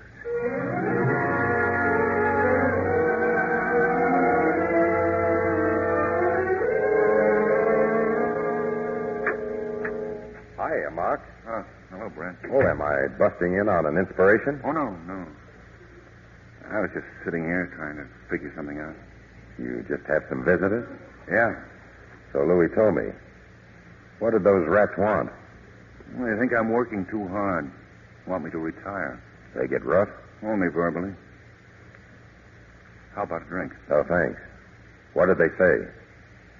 Come on, let's have it. Okay, Brad. Caridian said you and he are in the same racket. Is that true? Yes. doesn't make sense, Brad. It just doesn't make sense. Why doesn't it? If people are willing to pay the price, why shouldn't I take it? Pay the price? Do you know anything about the price they're really paying? What about the price I paid? Oh, do you know what it means to be an outcast? Have decent people walk away from you? Have every legitimate door slammed in your face for something you didn't do? Brad, ever since I got here, I've been working on your case, trying to help you, trying to clear you. What chance have I got of you sticking this rotten racket? Oh, do you want me to go the same way Ellis did? I got as much right to travel first cabin as anybody.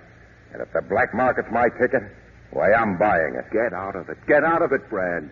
You're not the same guy who fought against this sort of thing, against the little guy getting pushed around. Until I got pushed around. That's it? That's it. Okay. You don't want me around here. No guy likes to live with a noisy conscience. Well, I came here to do a job, and I'm going to do it. I'll send for my stuff later. Danny Parker went first. Then Rock. Then Ellis. I'm next. All right, so I'm next.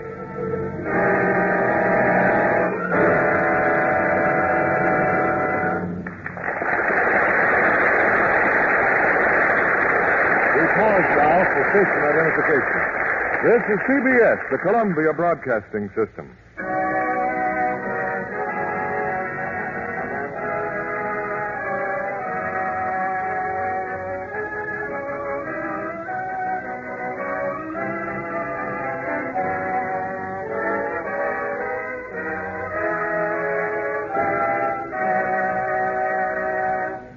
We welcome back as our guest tonight, pretty Martha Heyer, who has made great strides in her career since her last visit.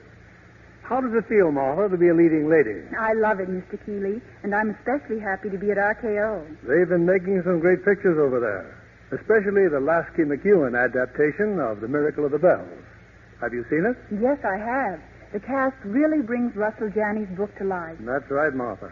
Fred McMurray does a fine job as the press agent, and Frank Sinatra as Father Paul is excellent. I understand RKO had just about given up their search for an actress to play the part of Olga when they found Valley. There's no doubt her portrayal of Joan of Arc in The Miracle of the Bells is outstanding. Yes, I watched them shoot those scenes. Valley didn't have an easy job. She wore a heavy, tight-fitting suit of chain mail, which was almost unbearably hot under the lights. When she removed it at short intervals to rest, the wardrobe department kept her supplied with fresh sets of lingerie. John Kennedy will be interested to hear that they were cared for with Lux. Well, that's not surprising, Martha, because RKO Studios insist on Lux care for everything washable. And the delicate pastels that Valley loves require gentle care. You know how they can fade. If you wash underthings the wrong way. But now, the new tiny diamonds of Lux make it easier than ever to keep underthings color fresh 3 times as long. The wardrobe mistress says the new Lux is faster, too. And richer. The new tiny diamonds of Lux make thick, abundant suds that last and last. They remove soil, which other types of suds can't. So naturally, things look cleaner and fresher, too. These new diamonds are perfect care for pretty lingerie. Thank you for coming tonight, Martha Heyer. Here is Mr. Keeley at the microphone. Act 3 of Intrigue, starring George Raft as Brad Dunham and June Havoc as Tamara Baranoff.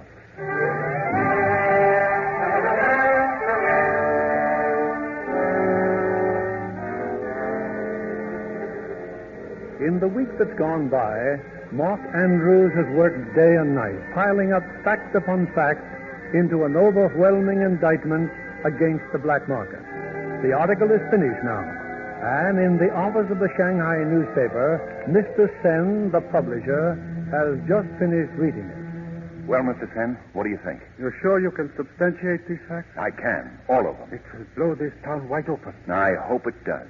The people have a right to know the truth. If you're willing to take the risk, Mr. Andrews, I am. I'll print it. Thank you, Mr. Sen. Before you go, let me sound a note of warning. Those you mention in this article are not going to take this lying down, you know. No. We'll just see who's the more powerful, they or the press. Watch where you walk, Mr. Andrews. I'd hate to lose you. Old reporters never die, Mr. Sen. The ink in their veins preserves them.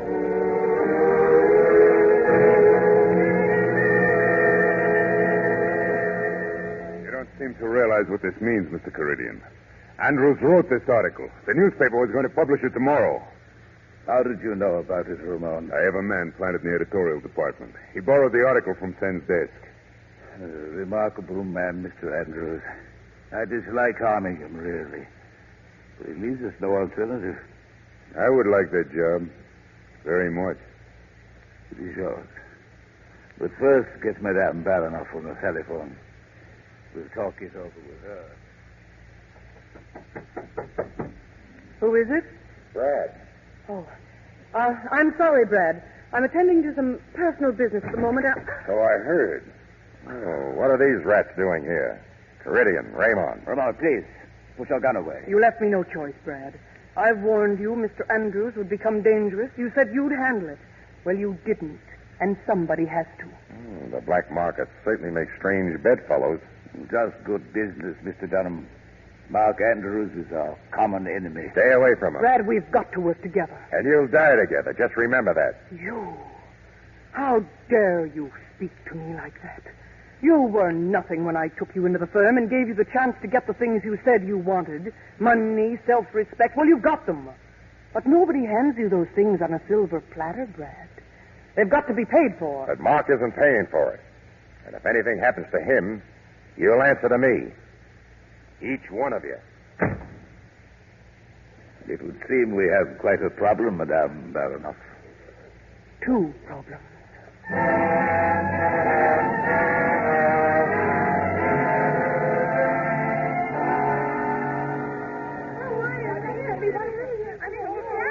Oh, hello, Mia. Mr. Dunham, you did come there. Yes, I did. I guess I opened the wrong door. I was looking for Miss Parker. I didn't know this was your dormitory. Oh, that's all right, Mr. Dunham. We weren't asleep. But it's time you were. Come on, kids. Hit the sack. Oh, we'll go right with you, Mr. Dunham, if you tell us a story. Oh, I don't know any stories. Please.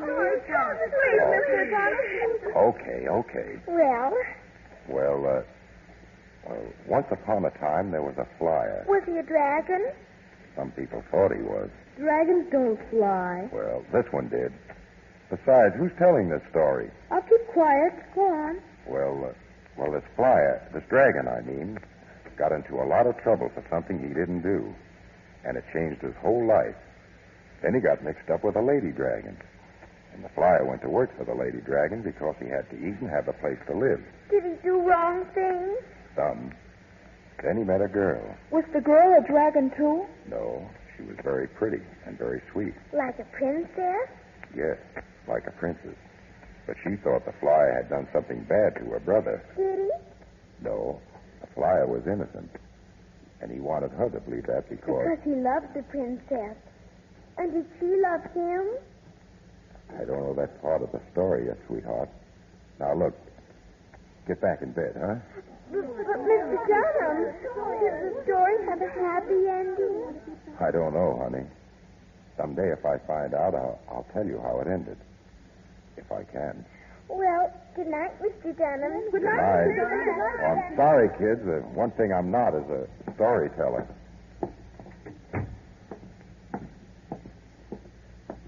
Brad? Hello, Linda. I've been looking for you. I didn't mean to barge in on the kids. It's all right. They love to be told stories. Even unfinished stories.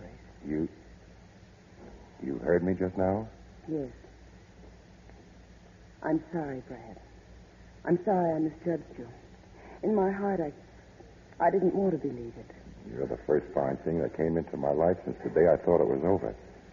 And I'm not going to let you out of it. Brad, that story you told the children, why didn't you tell me?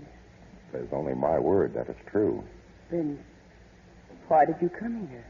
I don't know. I hadn't planned to come here. I've been looking for Mark.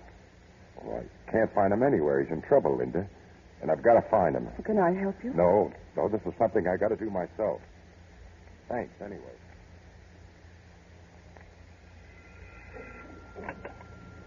Hello. Yeah, this is Andrews. Oh, hello, Mr. Sam. Yeah, I just got in.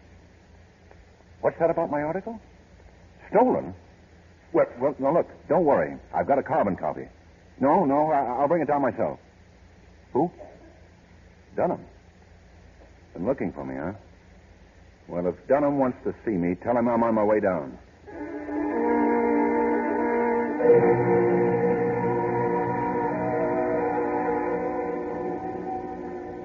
And I've been trying to find you all day, Mark. The chances are they've been looking for you, too. Raymond, Caridian. You've got all you can do, Brad, worrying about yourself. Look, I know I'm down in your book as a rat, but it doesn't matter about me. For your own sake. For what you're trying to do, be careful. Sure, Brad. I'll be careful. Andrews! Yeah? Write this copy. Get it to my paper. Mr. Seddon, waiting for it. That can wait. I'm getting you to a hospital. Brad, please. Mr. Sen. Okay, Mark.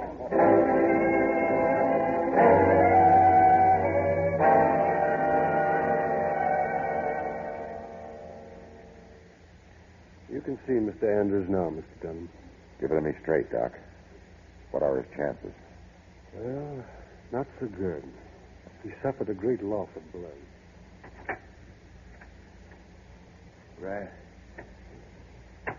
Brad, did you get my article to the paper? Yes. They got it, Mark.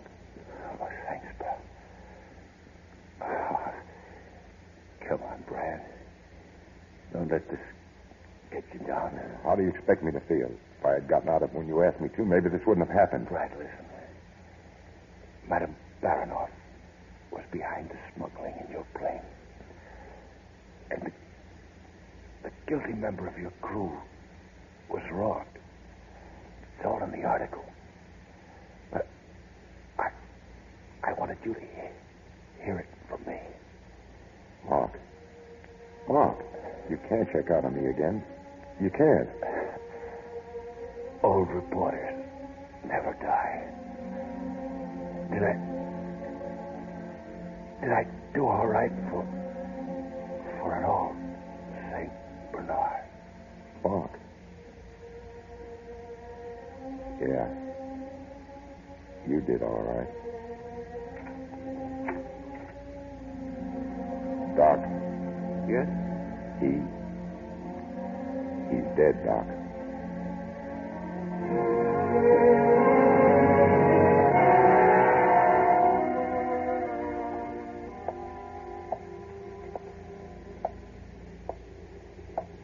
I warned you, Mr. Andrews would become dangerous, and you said you could handle it, but you didn't. Somebody has to. Mark Andrews is our common enemy. Many people don't know unless they see it with their own eyes. The black market doesn't touch their lives, but it touches these very deeply. This is no penny ante racket. It covers the whole world, every country that's trying to get back on its feet. This is a lot worse than the old days of prohibition. Not everybody drank, but everybody eats. Mark. No guy lives Mark. with a noisy conscience. Do you know anything about the price they're really paying? Ever since I got here, I've been working on your case, trying to help you, trying to clear you. What chance have I got of you sticking this rotten racket? Get out of it. Get out of it, Brad. Get out of it. Mr. Dunham. Mr. Dunham. What do you want? Mr. Dunham, is something wrong? Why do you not answer me? Sorry, Louis. I've been following you. You're not going into the warehouse. Yeah, I'm going into this warehouse. Oh, no, do not go in there, Mr. Dunham. They will kill you. It is in the newspapers, all their names. They will kill Louis, you. round up the people. The women and the kids. The poor people, Louis. Bring them here to the warehouse. It's filled with food. Tell the people to take the food. It's theirs. I want them to have it. All of it. Yes, Mr. Dunham. Now, Louis. A little later may be too late. I tell them, Mr. Dunham. I bring them here now.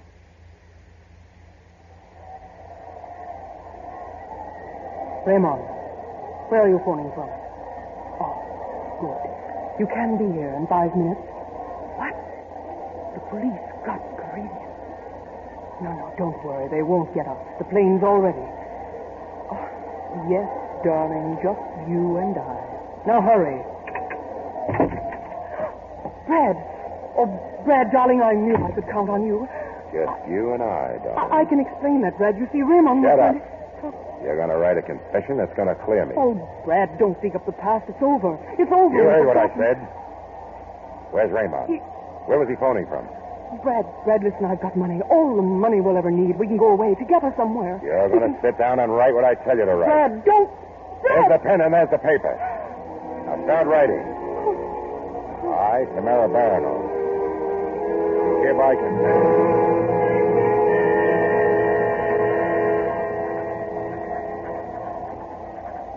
Raymond Perez, who was in my employ, together with Lieutenant Rourke and I, Tamara Baranoff, were solely guilty. Oh, This is my true and final confession. All right, now sign it. I'll take that paper. Raymond, keep your gun on him. Don't worry. Mr. Dunham, I'm afraid this confession will never see the light of day.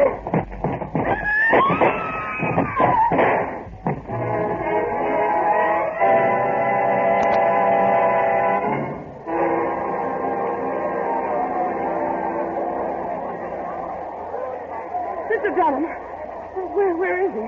Louis, where is he? In the warehouse? Please, Miss Parker, do not go in.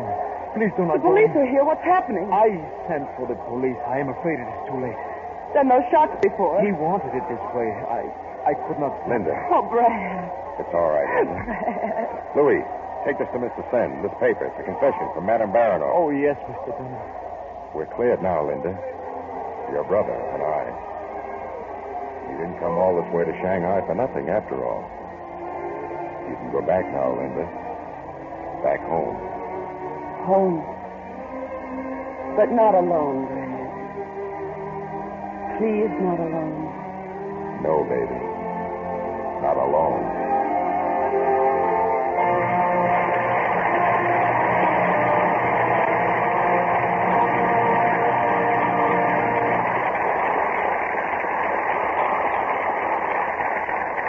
Our stars will return for their curtain calls in a moment. A thrilling play, still more exciting with their fine performances. Our thanks to George Raft and June Havoc, whom we bring back to the footlights.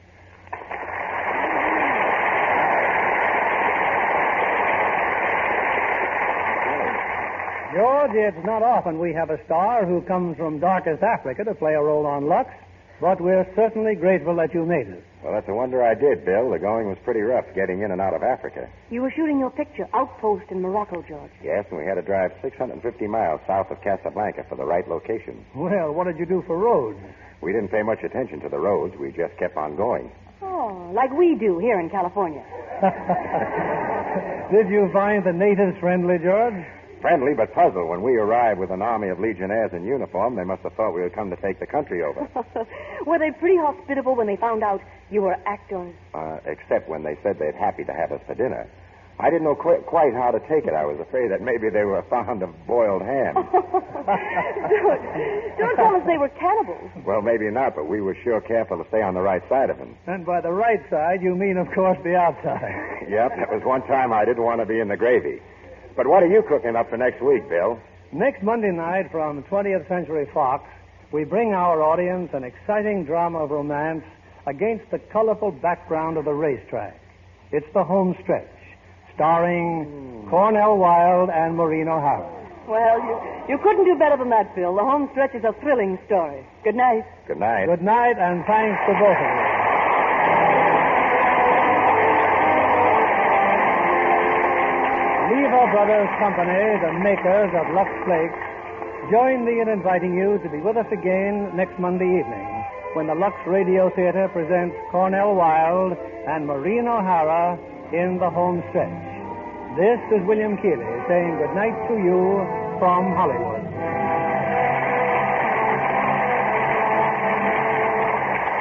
Ladies, are you throwing away used kitchen fats? They can be turned into cash. Don't throw away a single drop, because your dealer is paying a good price for used fats. Right now, there's the greatest shortage of fats and oils in history. Scores of industries need those used fats from your kitchen. So skim your gravies and save the fat from your frying pan. Pour used fats into a convenient tin.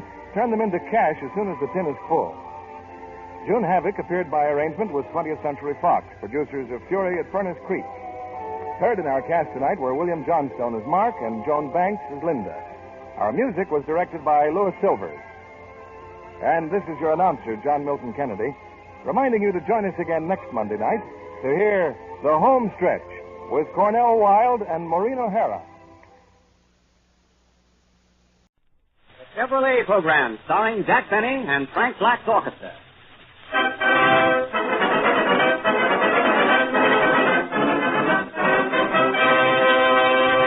And now Frank Black and his orchestra open the program with I Like Mountain Music.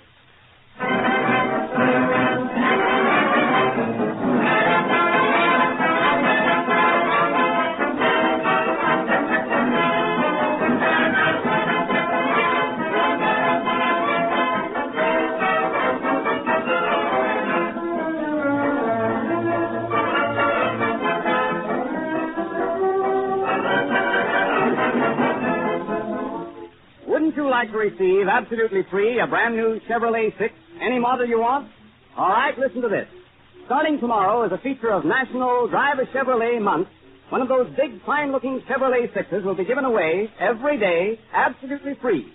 30 days, 30 cars, one car awarded every day.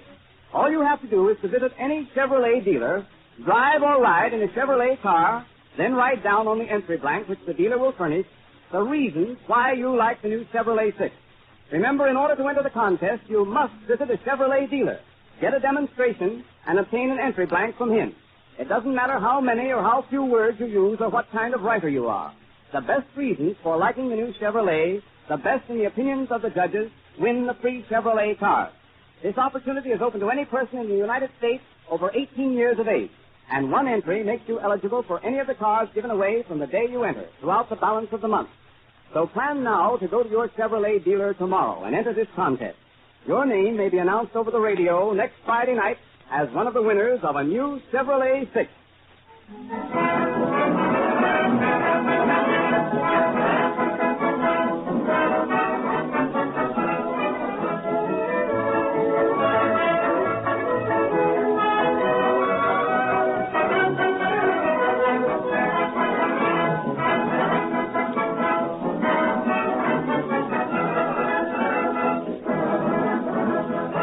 And now, Jack Benny. Hello, Optimist. This is Jack Benny, the Earth Galloper, coming to you again with all the late news events through the courtesy of the Morning Eye-Opener, the ice and fizz of the world. These late news dispatches come to you by telegraph, cable, male, female, and liar. The news service that sees all, says all, and sues all. And am I sorry I started this? The world's latest happenings. Let's go, Frank. London, England. American-owned horse wins the Grand National Derby. When asked if he would remain in England, he said, nay, nay. More Derby news. Frank Black had better buy a new hat. That's for the orchestra boys, you know. San Francisco, California. George Bernard Shaw arrives here to plead for wine, beer, and whiskers. During interview, he says he will match his beard against Anheuser-Busch. Attaboy, George. I like that one. That was good, yes, sir? Here, Bombay, India. Weather warmer here. Mahatma Gandhi changes from winter to spring clothes. Napkin missing from local restaurants. Funny how that boy keeps himself in the headlines. New York. People here donate funds to present President Roosevelt with swimming pools. They want to keep them wet, eh? Special radio message from mid-ocean. Garbo tanks become back now and is secretly headed for America. Nobody knows it but the Associated Press. He is traveling on a Swedish boat disguised as a Finnan Hattie. Garbo assigned to meet Clark Gable June the 1st. Hollywood, California. Gable starts training with Strangler Lewis. Walla Walla, Washington. Walla Walla. Conditions improving here and town is now running on both names.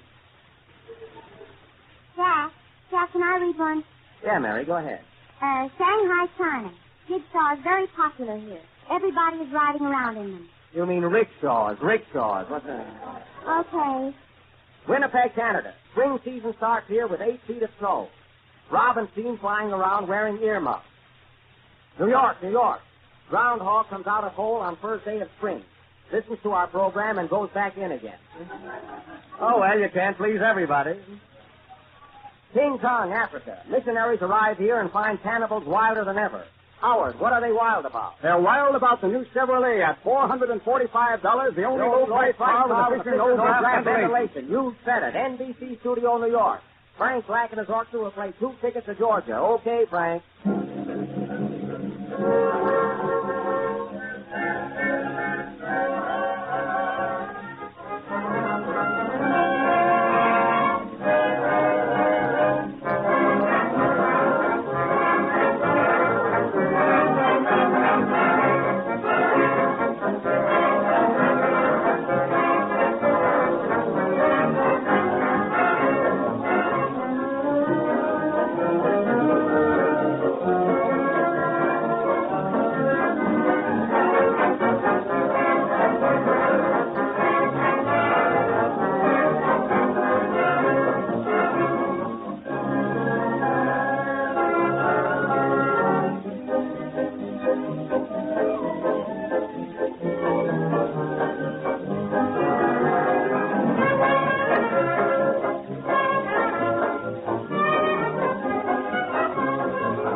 Tickets to Georgia, played by Frank Black and his Cotton Club Orchestra. Very good, Frank. Great. Say, Frank, I want to ask you something. You know, after all, I mean, you're a musician. You know music. What do you think? I mean, this is really personal. What do you think of that violin solo I played last Friday on Ladies' Night? You know? Well, Jack, Oh, you won't talk, eh? Well, do you really want me to tell you the truth? Never mind, Frank. It's a long program. You know, I don't want to go through that. Huh? Really, I think. Oh, Jack. What is it, Mary? What? Here's some fan mail. You got an answer to your Ladies' Night program last Friday. Oh, yes. You remember, folks, we had Ladies' Night. Remember last Friday night? We got some very lovely wires and letters regarding that program. Now, here's one I'd like to read. Here's a wire from the Ladies' Tea Club in Dunk Center, Ohio. It says, we thought your Ladies' Night was a complete failure. We sent our husbands out so we could listen into your program, and we weren't even embarrassed. What happened to the farmer's daughter? She's an old lady now. Here's a letter. Here's a letter from Omaha, Nebraska, from a ladies' Grit Circle. It says, we heard your program last Friday night. You can fool some of the people all of the time, and all of the people some of the time. But this Friday, we're going to bed early. Oh, well, you can't please everybody. Oh, here's one from a man in Lunchwagon, Ohio. It says, congratulations on your Ladies' Night. Did I enjoy you? My wife and I haven't been separated in 20 years. But on your Ladies' Night, she gave me the night off and $10. And did I enjoy you?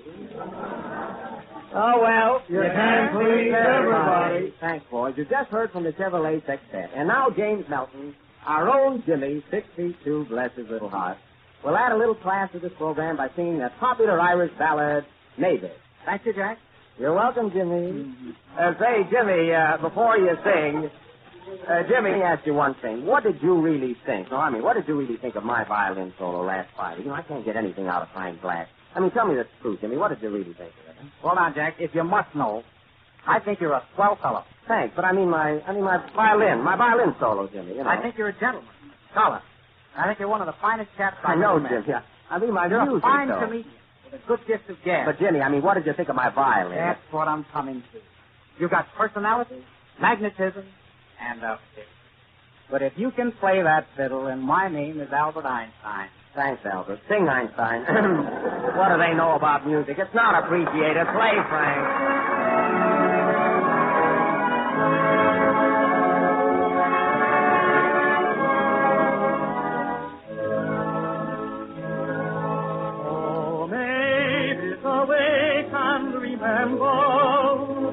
Look out from your lattice and see.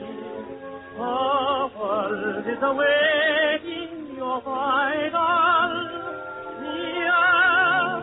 Near than the sea. The bright dawn before you is streaming. Her jewels of sunlight and dew. And the joy in my heart, oh, my darling, is singing a welcome to you.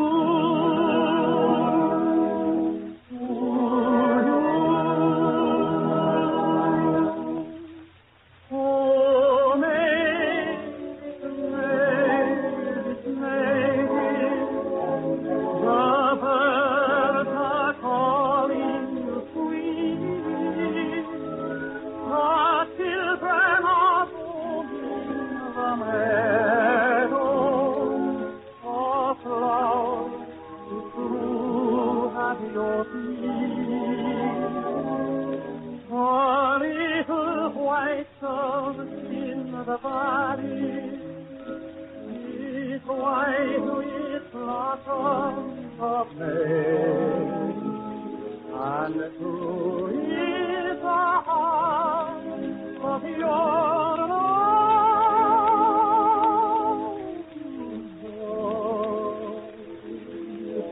Who waits for your coming today?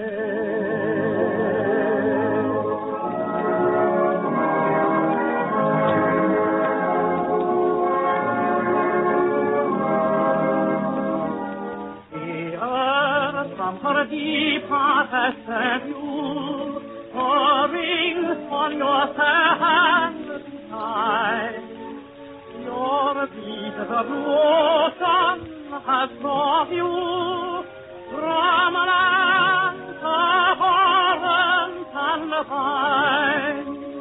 Your white veil was woven by Paris from midst of the mountains and the dew, and they wait for your waking, my darling. This morn that will give you to me.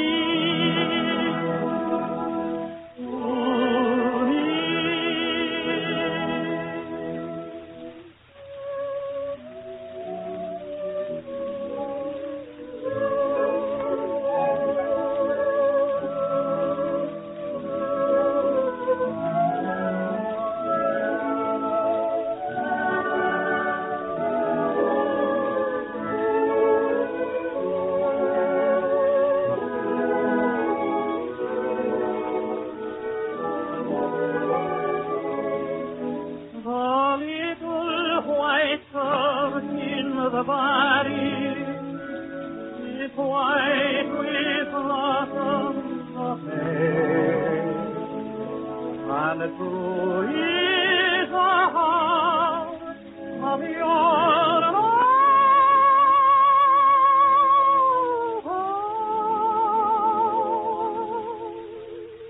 Who waits for your coming?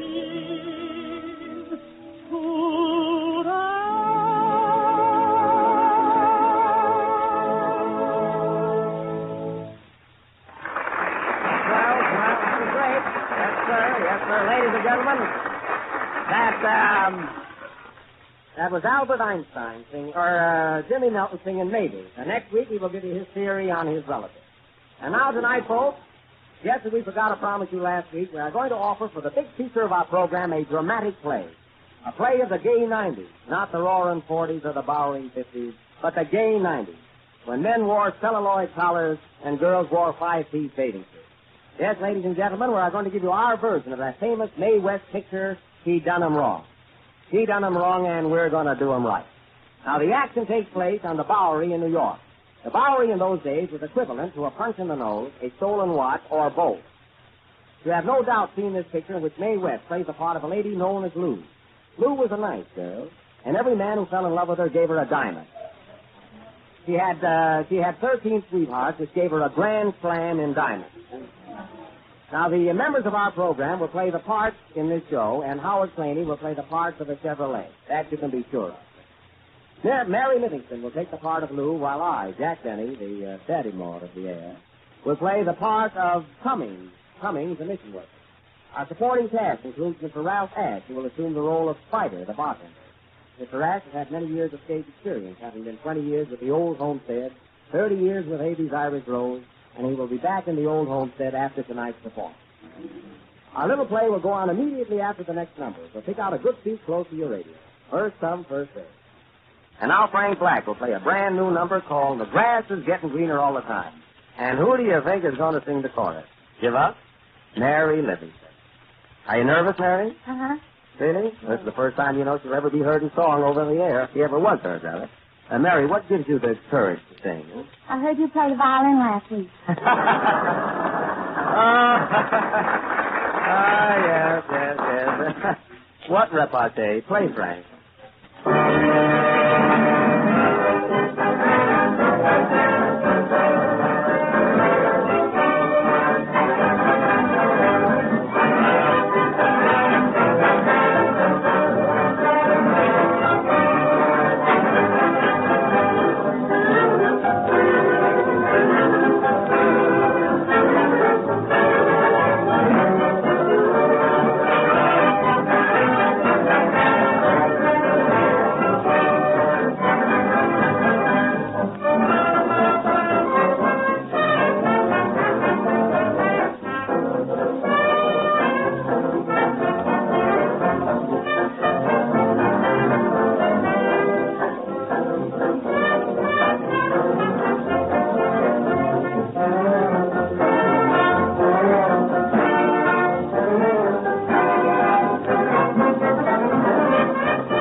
Mary. That was cool. Were you nervous? Did you hear it, Ma? I bet Babe is jealous. That was fine, Mary. Oh, Mary. Mr. Livingston to you. Oh, I see. That's the way they are when they get up in the world. Well, now for our play. You've done him right. The opening scene takes place in Spider Webb's bar room on the Bowery in the year 1898.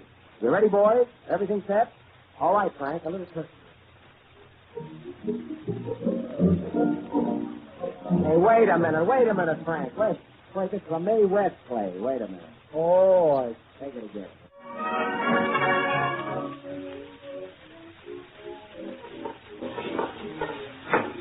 Come on, boys. Step up to the bar and have one on the house. What's it going to be? One vanilla punch. I'll have a tutti frutti with a fudge chaser. One tutti coming up. What do you have, Mike? Make mine a banana split straight. Sweet Animal.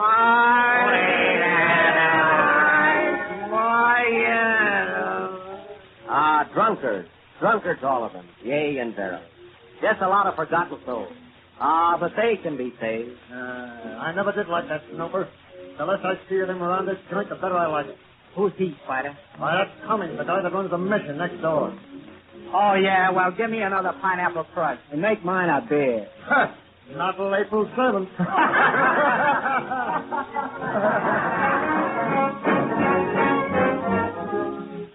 The scene now changes to Miss Lou's dressing room on the 3rd floor. Jackie and Johnny were sweethearts. Da-da-da-dee-da-da-dum. Da-da-da-dum-dum. Hello. Says we? Yes, sir. Yes, sir. You want to speak to Miss Lou? Yes, sir. She's here. Yes, a minute. I'll call her. Who is it, Belinda? It's that Mr. Cummins from the mission. He wants to speak to you all. Oh, that mission guy, eh? It's about time he called. Hello, dark and handsome. So you finally decided to call me, eh? Well, what's on your mind, big boy? Listen, hon, why don't you come up sometime? I say, why don't you come up sometime? You'll be right over? Okay, sugar. So long. Well, I'm going to take that bucket and bring you my diamonds. Miss Lou, you sure is like the Northwest Mountains. You always get your man. Why, Cylinder, you have your boyfriend too, haven't you? Just innocent, Andy. How about Kinsey? Sure enough, this is Friday. Did I write that line?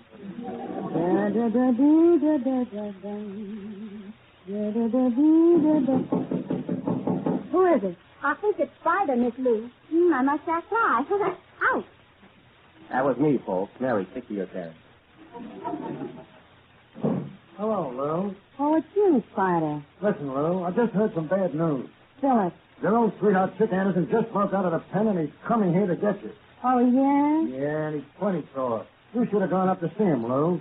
So Chick flew the coop, eh? Yeah, Chick flew the coop. And the Chick-cylinder Coupe Chevrolet for $445 is the best buy on the market today. Howard, this play is bad enough. Stay out of it. Will you, please?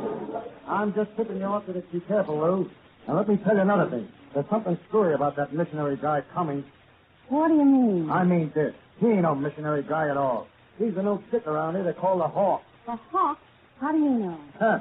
I saw the picture. I was with him, folks. He's right. I was with him. We saw the picture. So that's the Hawk, eh? Well, leave him to me, Spider, and I'll scram. So that missionary guy is the Hawk, eh? Oh, well, he can be a pain. Cylinder, you can go if you want to. Thank you, Miss Lou, because I've got to take my little brother to the doctor. He ain't feeling so good. What's the matter? Is he sick, Cylinder?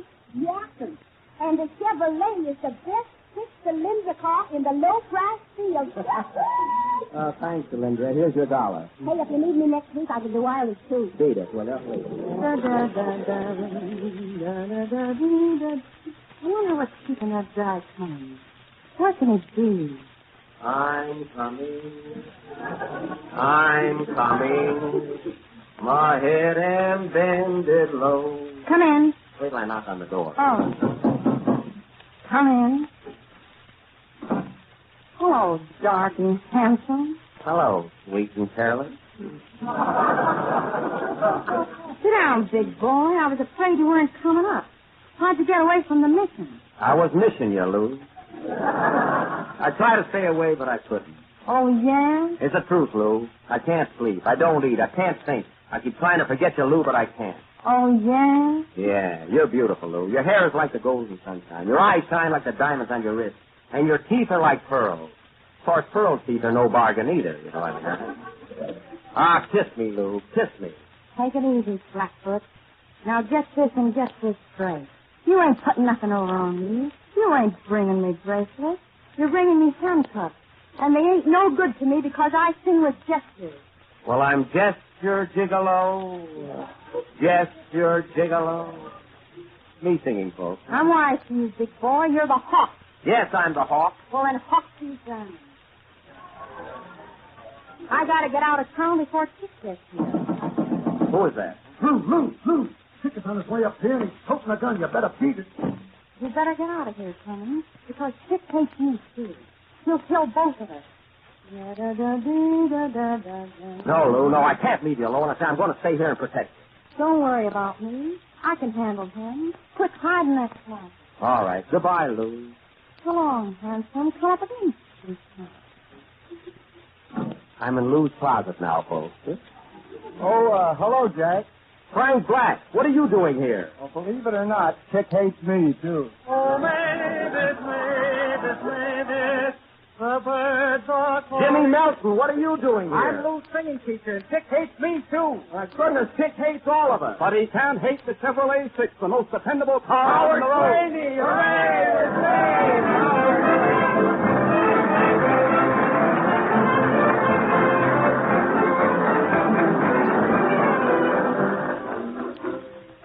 And next week, folks, from May West to East Lynn, a play of the South.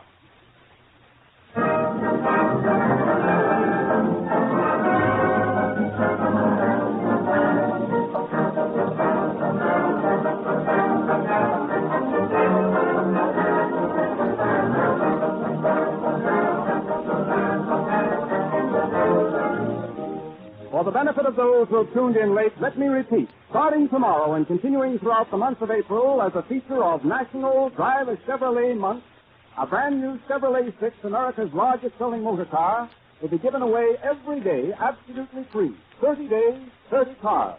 One car every day. So if you would like to win a new Chevrolet, visit any Chevrolet dealer. Take a trial drive in a new Chevrolet 6. Find out what it means to ride in a big, comfortable Fisher body car. A smooth, speedy, responsive 6. Get acquainted with Fisher no-draft ventilation, the starterator, and other new Chevrolet inventions. Then, after your ride is over, write down on an official entry blank, which you must get from the Chevrolet dealer, your reasons for liking the new Chevrolet 6. And if you're thinking of buying a new Chevrolet right away, you have all the more reason for doing so at once.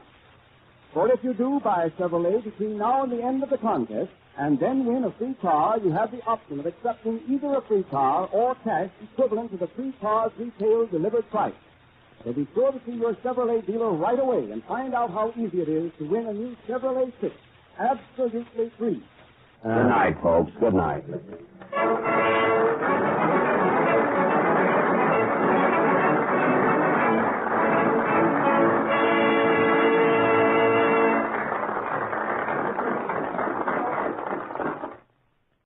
This is ChestertonRadio.com.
This is Chesterton Radio, your home for podcasts of works by G.K. Chesterton, plus drama, comedy, mystery, science fiction, big bands, and much more. The soundtrack to your Chesterton day at chestertonradio.com.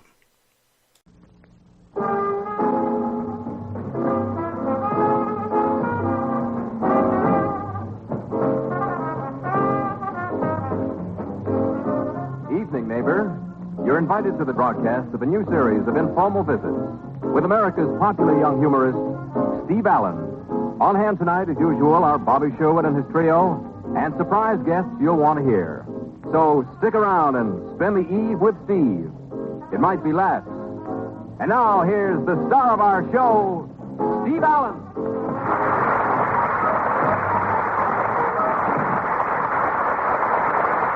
Thank you very much, and welcome to broadcast of an entirely new program. The name of this program is What Else Is On.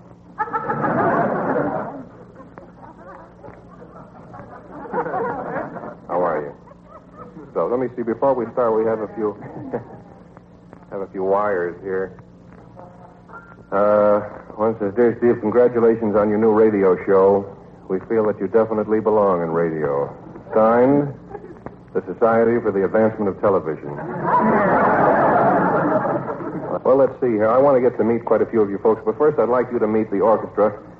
In case you tuned in late, it's Bobby Sherwood and the trio. Hal Sims told you about that, and I want you to know who the boys in the band are because they've just written their names down. So first of all, on the drums and vibes, playing one with each hand, we have Terry Snyder, ladies and gentlemen.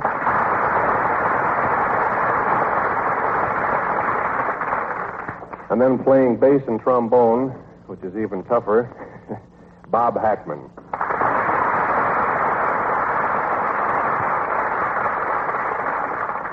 And Bobby Sherwood, of course, plays guitar and trumpet. You all know Bob.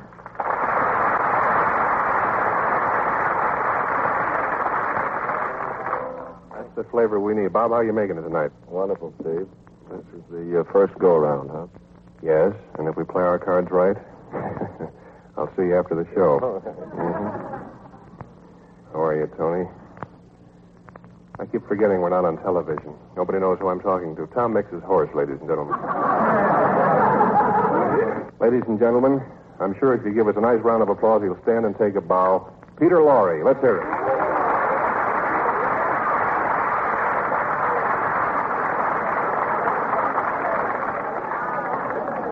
Oh, I'm sorry, lady. I'm sorry.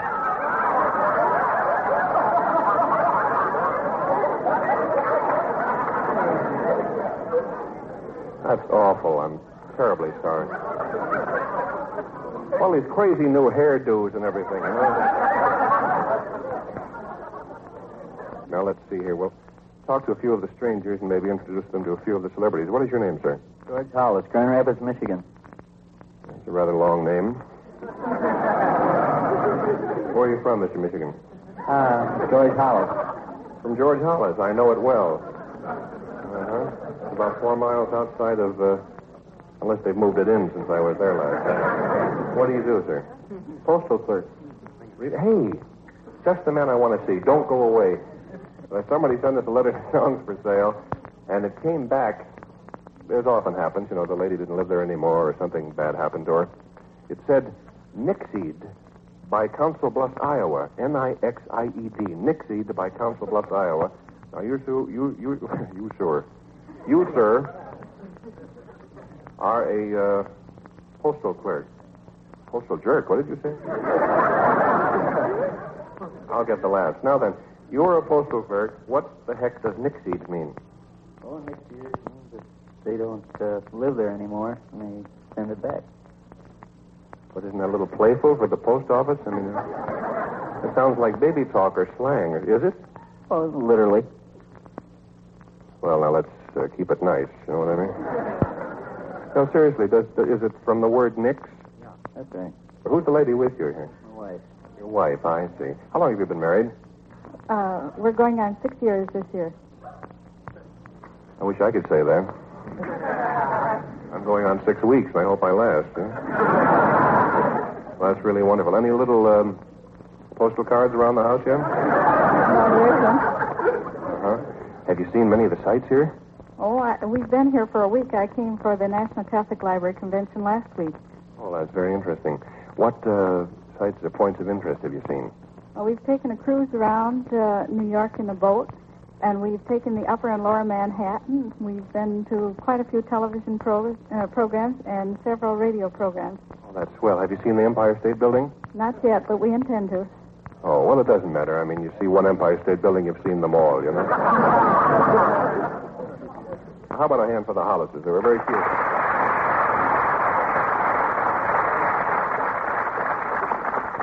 Oh, dear. Is this microphone on? See, that's swell.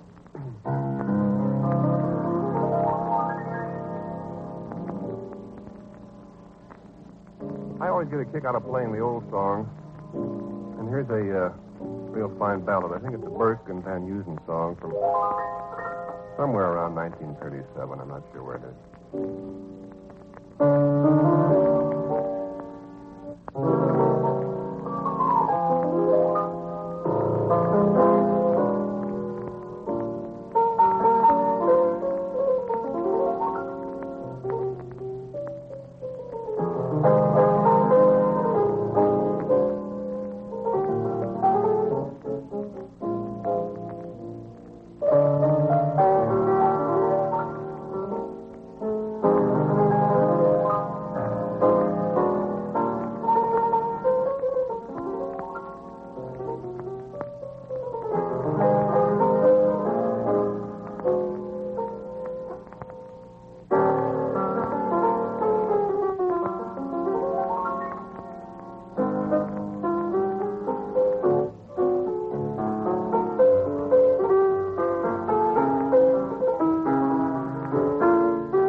Thank you very much. I feel kind of goofy today.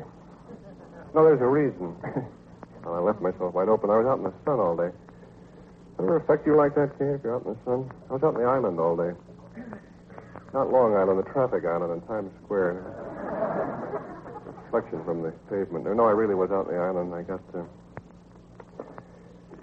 sunburned. Let's get down here now and talk. Is Mel here? Mel Torme, ladies and gentlemen.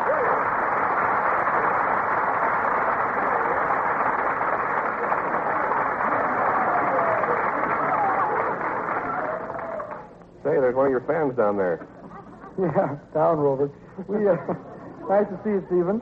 And it's a real kick to be here on the debut of your brand new radio show. It almost was when I walked by, but I got back up here in time. Mel, I know you don't have much time to spend. What time is your next show? About 2. Well, I have to go. Good night. Bye. No, listen. Mel Torme and I wrote a song last week. Hey, we did, didn't we? That's right. And I think tonight we'll play it for what probably will be the last time on the air. The reason we're doing this one is because we need a good demonstration for Jack Robbins. But there's another reason, and that is that Mel just actually came right off the floor. Well, that doesn't sound right, does it? No, Mel came out from under his... No, wait a minute. I don't get to talk at all, huh?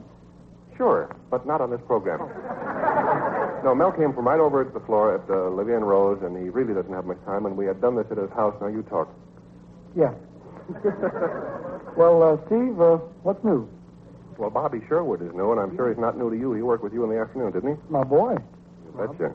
And now then, here's your microphone. Oh, goody gumdrops. Hey, it looks like one, doesn't it? Ready? And here's your lyric.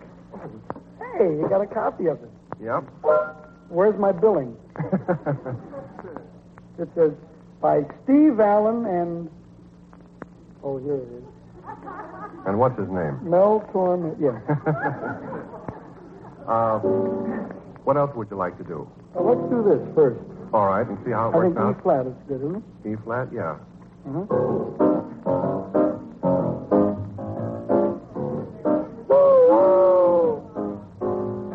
When you get to Frisco, don't forget to drop a line. Baby, when you hit Wyoming, let me know you're feeling fine. Baby, because of one little word you misunderstood, you cut me dead and you fled from the neighborhood. To travel as far as your car will take you from me. Drive carefully. If you see Niagara, see it with a lover's eyes. Baby, 'cause once you see Niagara, you are gonna realize. Baby, from the tip of Texas to Arkansas, from Phoenix to Hackensack, wherever you go, I'll be here when you get back. Chorus by Steve Allen.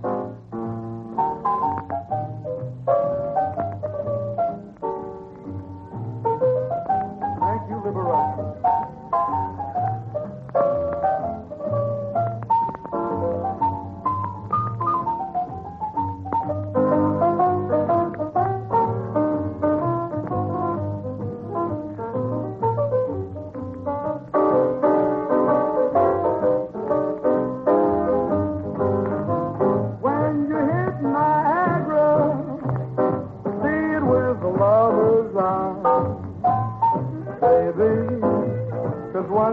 Niagara, you are gonna realize, baby, well, from the tip of Texas up to Arkansas, from Phoenix to Hackensack, wherever you go, wherever you go, well, wherever you go, I'll be here when you get back.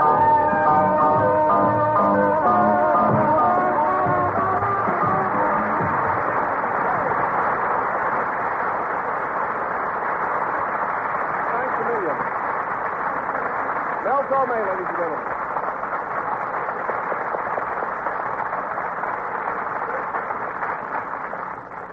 Real nice of Mel to come over and kick off our first show. He always does great, doesn't he?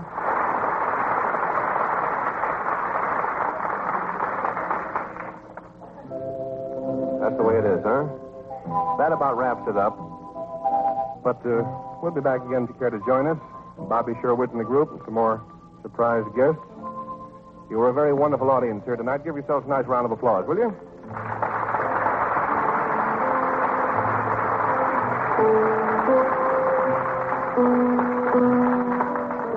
You've been enjoying a visit with America's popular young humorist, Steve Allen. Be back to spend the eve with Steve, Bobby Sherwood and his trio, and more guest stars on The Steve Allen Show.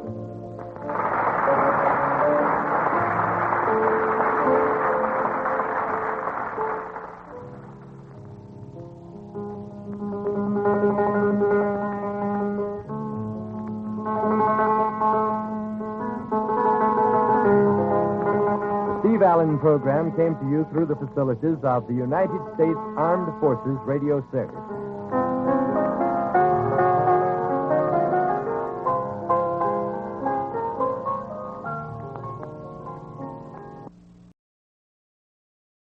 The Jack Benny Program, presented by Lucky Strike. Lucky's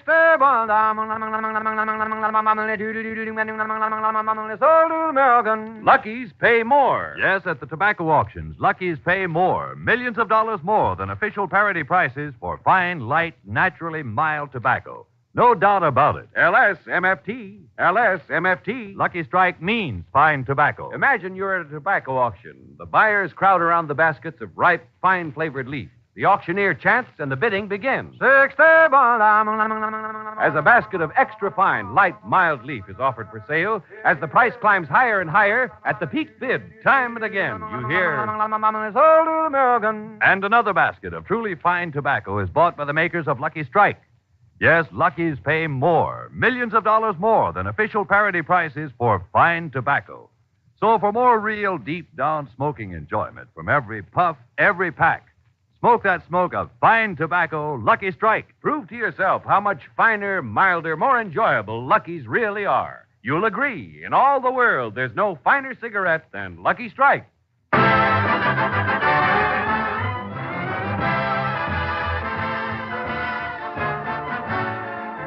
Lucky Strike program starring Jack Benny with Mary Livingston, Phil Harris, Rochester, Dennis Day, and yours truly, Don Wilson.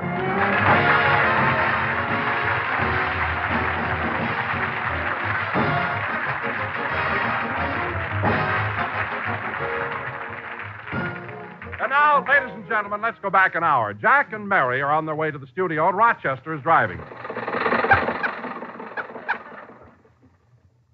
Gosh, it's certainly a warm day, isn't it, Jack? Yeah. You know, it was hot yesterday, too, and Friday the temperature reached 105. Yeah. Say, Jack, wasn't it thrilling that the Hollywood baseball team won the Pacific Coast pennant this year? Uh-huh. And the National League pennant race is tighter than it's been in years. Yeah. For heaven's sake, Jack, put down that knitting and talk to me.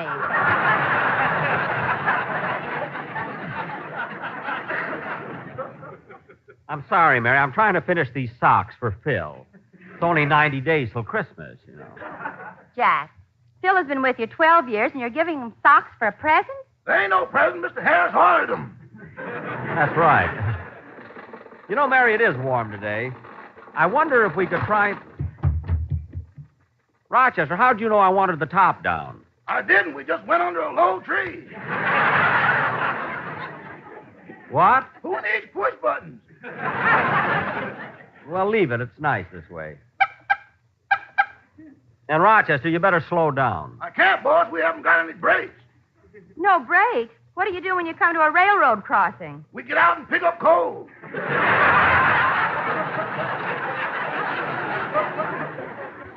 Rochester. Those diesels are ruining us. Rochester, don't be funny. Just drive. Say, Mary, do you think... Rochester, you're not making a turn. Why have you got your hand out? I'm feeling for the studio. You're feeling for the studio? Yeah, and it's small. We'll never see it. I know what you mean. Say, Mary, I was just thinking of something. It's been a long time since you sang a song on the program. How about doing one today? Oh, not today, Jack. I was at the Navy-USC football game yesterday, and I cheered so much I'm hoarse. Oh. Well, we won't have the Sportsman Quartet there at the Orpheum Theater this week. Boss, if you want more music on the program, why don't you play your violin? I think I will. I just put 4 new strings on it. You did? Yes. You'll hear them all on CBS this fall.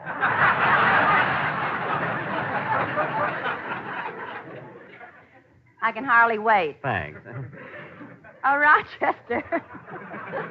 Rochester, we're only a block from the studio. You better start looking for a parking space. Look for a space? Are you kidding, Mary? Rochester, drive it right into the studio lot.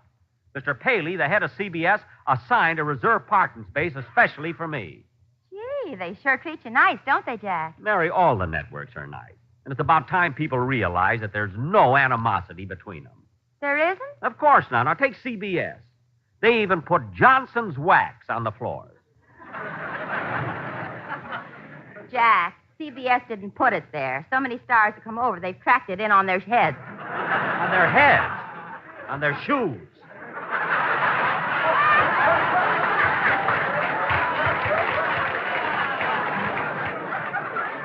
must be acrobats coming in. How do you like them? We got acrobats now. Walk in on their head. Shoo. So many stars come over, they tracked you in. Oh, we don't have to do it through it again. Doesn't matter how it got there. The fact that it's not there proves that. Rochester, here's the studio lot. Turn right in. My parking space is third on the left. I know. Rochester, what'd you stop here for? There's another car in there. Well, how do you like that? Imagine anyone leaving his car in my parking space. What a nerve. When I came to CBS, this space was assigned to me. And if anyone else thinks they can use it, they're crazy. Oh, boy, who does that car belong to? Mr. Paley. Well, don't just stand there. Dust it off.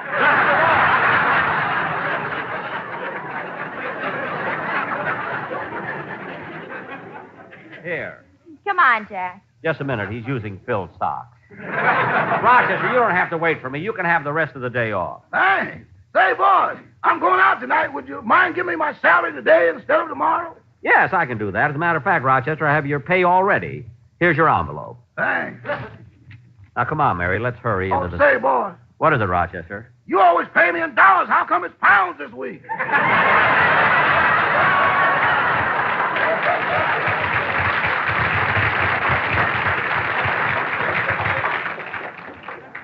I'll explain it to you later. Come on, Mary.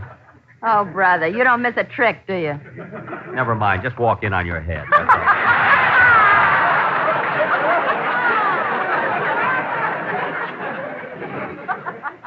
Come on, Mary. We got to get in the studio.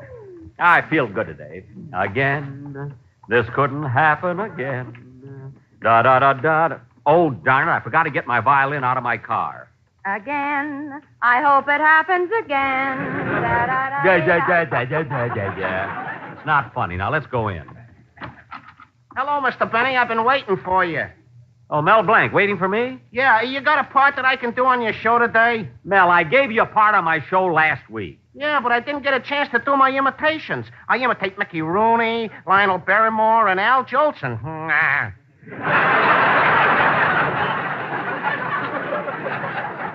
Mel, look, there's no room on my program for imitations of Mickey Rooney, Lionel Barrymore, or Al Jolson. Now cut that out! Now look, Mel, when I have a part for you, I'll let you know. Come on in, Mary. On your head. All right, that Mel Blanc is such a pest. Well, here's my dressing room. Jack, the door's open. Open? I wonder... Well, what do you know? I've got a visitor. Edgar Bergen. Hello, Edgar.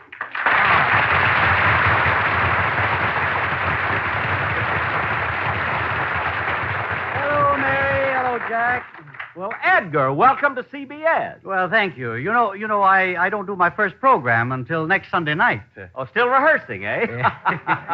Well, I've already started my season. I did my first show on the 11th. Did you hear it? No. But on the 12th, CBS sent for me. What? Yeah, Bergen, will you get me out of this football uniform? USC doesn't need me anymore. No, I see. Yeah. I'll mow them down. Yes, I know you will. Charlie, we've got company now. Oh, have we? Hello, Charlie. Well, you beautiful doll, you. Oh. Pucker up your lips. I'm coming in for a landing. Charlie, you should be ashamed of yourself. Such disgraceful behavior, kissing Miss Livingston before you've been properly introduced. I'm sorry. When a gentleman meets a lady, first he should tip his hat. And then says, how do you do? Then he should inquire as to her well-being. And then he should gently take her hand and respectfully bow from the waist. Bergen, those are the kind of details that slow down a man's life. Is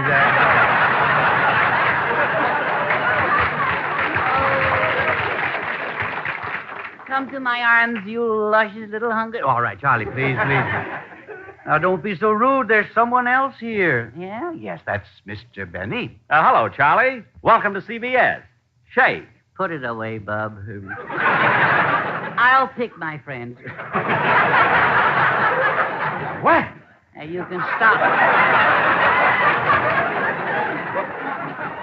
You can stop fluttering those big blue eyes, too. They don't do a thing to me. Now, where were we, Mary? Oh, yes, you luscious little tomato. Let me put my arms around you. Oh, no, Charlie, please don't kiss me again. When your late lips meet mine, my blood goes to my head, a cold iciness goes to my feet, and a wild wave of emotion rushes to my fingertips. I got this dame going in all directions. Mary, stop teasing him. You're blistering his enamel.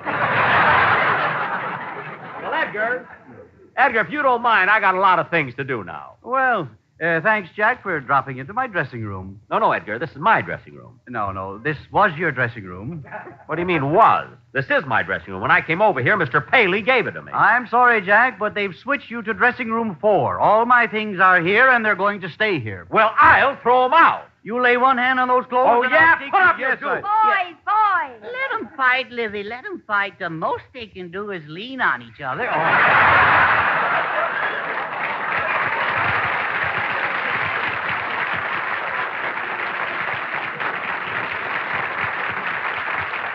Oh, shut up.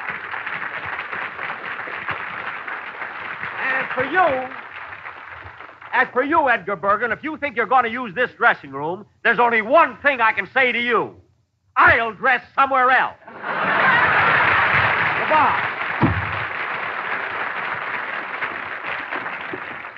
Thought he put one over on me there. Dressing room 4. It's all the way down the hall. Jack, here comes Dennis. Oh, hello, Dennis. I've come to say goodbye. I've been drafted.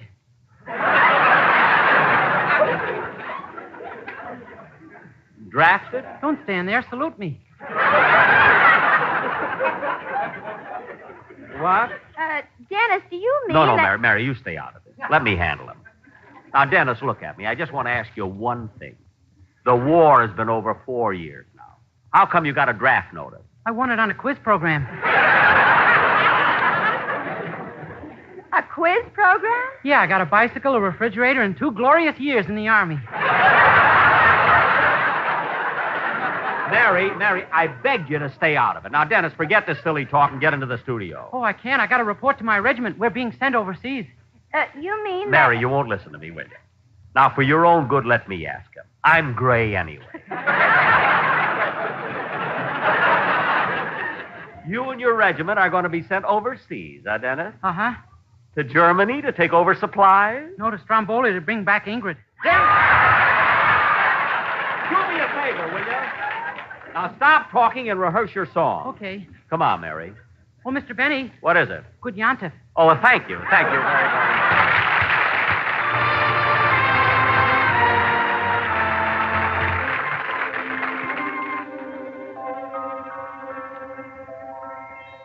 Some enchanted evening, you may see a stranger.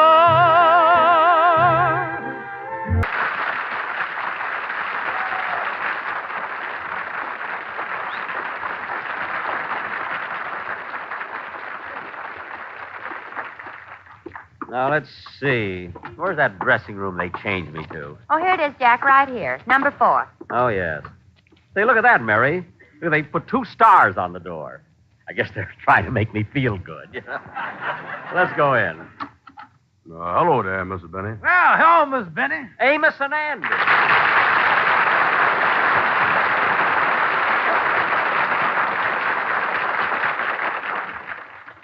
Hello, boys. Oh, hello, Miss Livingston. Excuse us for being in our bathrobes. Yeah, we is pressing our pants under the mattress. Well, fellas, it seems you could have done that in your own dressing room. This is our dressing room. Yeah, sir. This dressing room here was given to us by the head man of this network. And he said if anybody comes in and gives us trouble, that we should very gently throw him out. That's what he said. Yeah. On his head or on his shoe?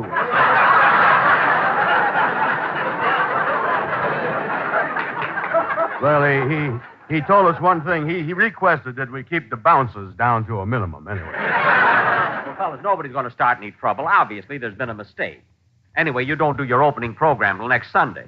What are you doing here so early? Well, we don't like to leave things to the last minute, so we down here at the studio to test the acoustics. The acoustic? Yeah, so you see your voice comes out your mouth, it hits the side wall, hits the back wall, then it hits the other side wall and comes right back to you. Yeah, that's what's known as a three-cushion shot.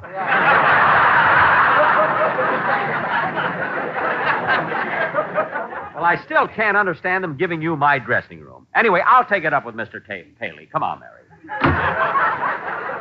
Say, Amos, Mr. Benny was a little upset because we got this dressing room, huh? Yeah, well, that ain't what's bothering him. He's upset because the day they stopped daylight saving time. Well, what's that got to do with him? When they stop any kind of saving, Mr. Bennett takes it personal.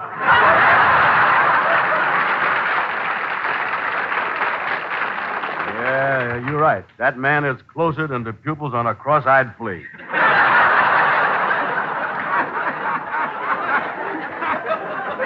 Well, say, Andy, that's pretty good. Oh, yeah. Lift up the mattress and see if the crease in our pants is as sharp as we is. Oh, pardon me, boys. I left my hat in here. Oh, yes, sir. Here you is. Thanks, Andy. So long, Amos.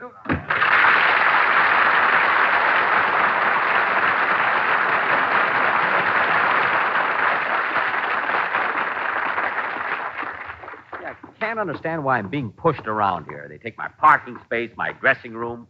What next? Oh, Jack. Oh, hello, Don. Oh, Jack, I've been looking all over for you. Boy, am I excited. Why, Don? What happened? Well, you know how hard I've been trying to reduce? Yes? Well, I finally made it. I'm down to 165.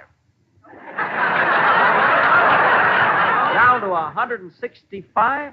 How did that happen? I weighed myself on an English scale, and they cut the pound in half.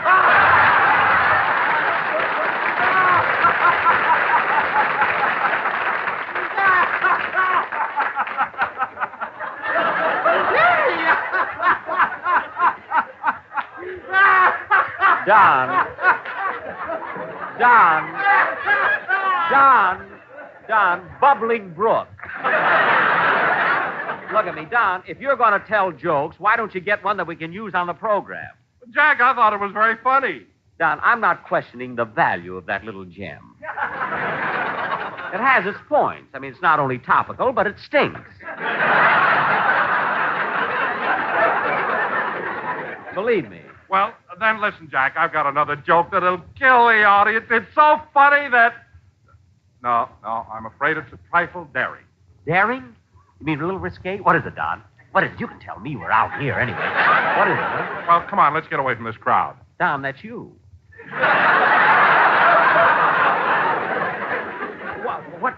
What's the joke, Don? What is it? Well, the way it was told to me. It seems that a traveling salesman's car broke down and right in front of a farmer's house. Yes. Now, this farmer had a beautiful daughter. Yeah. So the salesman knocked on the door, and when the farmer opened it, he told him that his car broke down and that he was a salesman. Yeah. Go ahead. So the farmer's daughter, who was standing there, said, "A salesman?" And he said, "Yes, I sell Lucky Strike cigarettes that are made of that fine, that light, that naturally fine tobacco. And Lucky Strike pays I know, more." Don, I know. Oh, you heard the story. No. Look at it. I know that Lucky Strike pays more than the official parity price. But what about the salesman and the farmer's daughter? Well, just then, get this, the phone rang. And when the farmer left the room to answer it, the salesman walked over to the farmer's daughter and said... Yeah. What'd he say? I mean, we're alone anyway. What'd he say? I've been smoking Lucky Strikes for nigh on 25 years. Because they're so round, so firm, so fully packed, so free and easy on the draw. And then... Yes, and then? The daughter was so happy, she fixed the salesman's car and he drove away.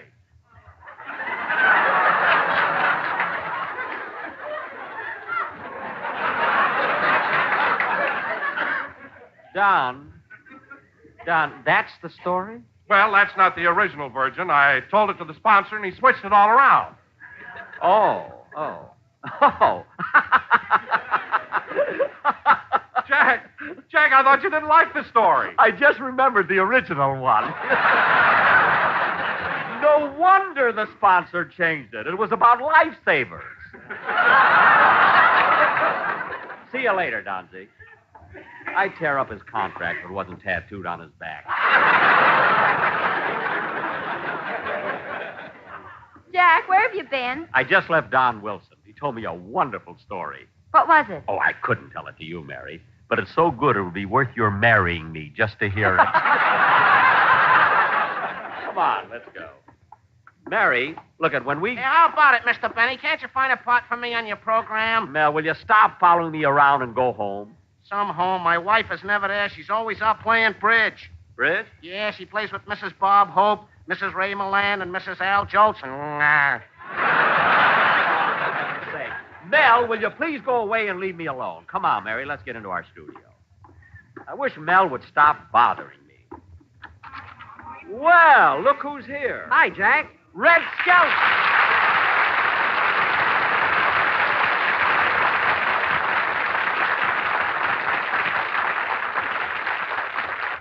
Well, I'm running into everybody today. How have you been, Red? Oh, fine, Jack. Gee, I haven't seen you since that night at Claudette Colbert's party.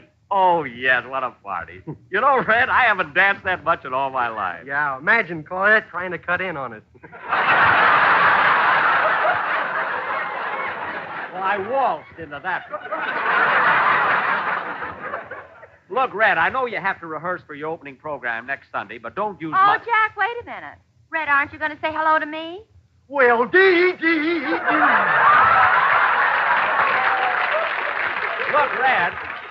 Red, if you don't mind... I'll be with you in a minute, Jack. I want to run through a scene. Look, Red, if you don't mind, All right, Mr. Skelton, let's run through that western scene. Oh, yeah, well, I'm ready. Okay. Ready. Ready? Come here, you varmint. This is Deadeye you're messing with. Are you the dirty hombre that's been stealing the cattle off my pappy's ranch? Yeah. Look, Red. Are you the hombre that broke into my house and stole the pigs right out of my living room? Yeah. The same hombre that blew the steel right out of Grandpa's mouth? Yeah. Well, we're both going to fight a duel. I'll count three and we'll both draw. You ready? Ready. 1, 2, 3.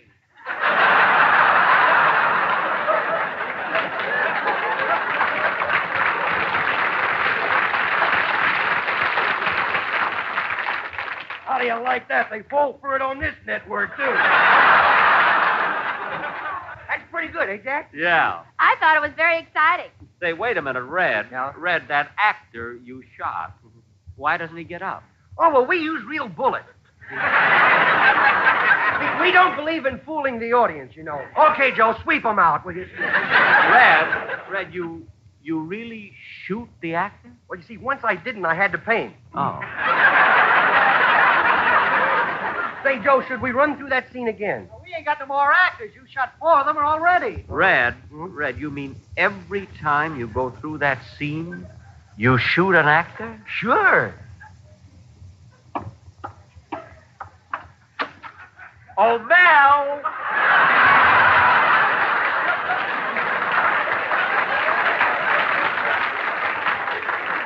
Mel! Jack, you wouldn't dare. I wouldn't, eh? Lucky's not around. Now, let's try that scene again on the other mic, Mr. Skelton. Okay, now this time let's... What? Oh, Red, how'd you happen to slip? Well, you see, I just came over and I still got wax on my head.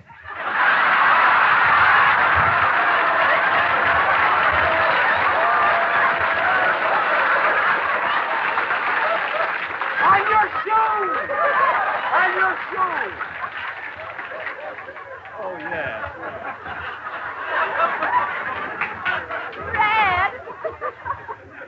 Red, did you hurt yourself? No, it was just a little... Oh! What's the matter? I broke me with a arm. I broke me. Grandma, put down your pool cue and call the doctor. I broke the arm.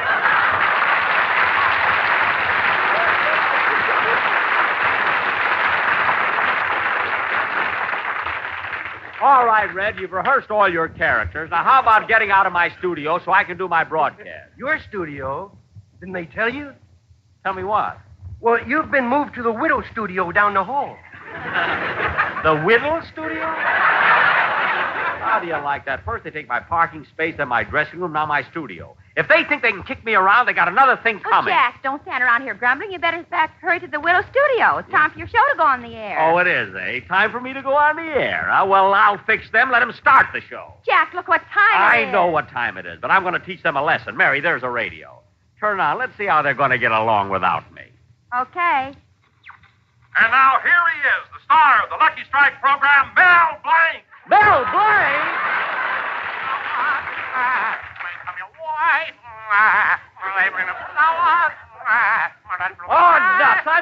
and finish Phil's sock. Mac will be back in just a moment, but first... 60 American. When you hear that famous chant, remember, Lucky's pay more, millions of dollars more than official parity prices for fine tobacco. LSMFT. LSMFT. Lucky Strike means fine tobacco. Yes, the independent tobacco experts can see giant baskets of fine tobacco, one after another, go to the makers of Lucky Strike. Here's what Mr. Al Rogers, veteran auctioneer of Robertsonville, North Carolina, recently said. I think you'll agree that an auctioneer like myself ought to know good tobacco. And year after year, I've seen the makers of Lucky Strike buy fine, prime, ripe leaves. That's just right for mild, good smoking. I've smoked Lucky's for 10 years. And a recent survey reveals that more independent tobacco experts, auctioneers, buyers, and warehousemen smoke Lucky Strike regularly than the next two leading brands combined. So for your own real deep-down smoking enjoyment, smoke the smoke tobacco experts smoke. Lucky Strike. Remember, to give you a truly finer cigarette, Lucky's pay millions of dollars more than official parity prices for fine tobacco. Good reason to make your next carton Lucky Strike. Ladies and gentlemen, I want to thank Amos and Andy, Edgar Bergen, and Red Skelton for being with us tonight. You'll hear them all on CBS next Sunday. Good night, folks. Be sure to hear A Day in the Life of Dennis Day. This is CBS, the Columbia Broadcasting System.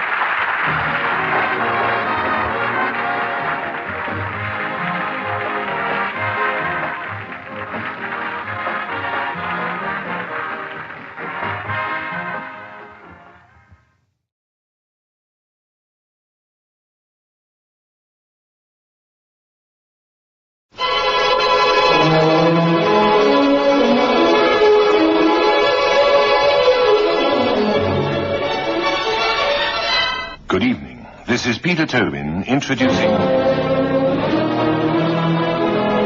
Lux Radio Theatre. Tonight and every Monday night at this time, Lux Radio Theatre presents for your entertainment the finest in radio drama. In today's Lux Radio Theatre, we feature the story The Cruel Sea by Nicholas Montserrat, adapted for broadcast by Stephen Grenfell and starring Jack Hawkins. My name is George Eastwood Erickson, and I spent my war at sea. This is part of that story. It's a long and true story of one ocean, one ship, and about 90 men. It's a true story because that is the only kind worth telling.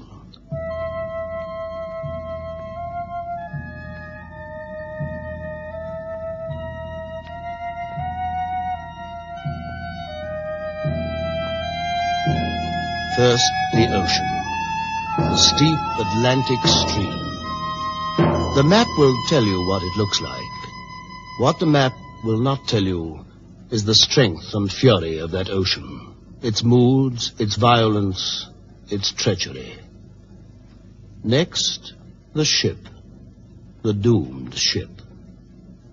In November 1939, she's brand new. She's a corvette, a new type of escort ship. Her name is Compass Rose. Lastly, the men. The 90 men. They're very nearly all amateurs. Bakers, bank clerks, farmers' boys, lorry drivers, shop assistants. One day, the war and the Navy will have welded them into a company of sailors. They come onto the stage in 2s and 3s. Some are early, some are late. Some, like this pretty ship, are doomed. They have women, at least 90 women, loving them or tied to them, or glad to see the last of them as they go to war. The men are the stars of this story. The only heroines are the ships. The only villain, the cruel sea itself.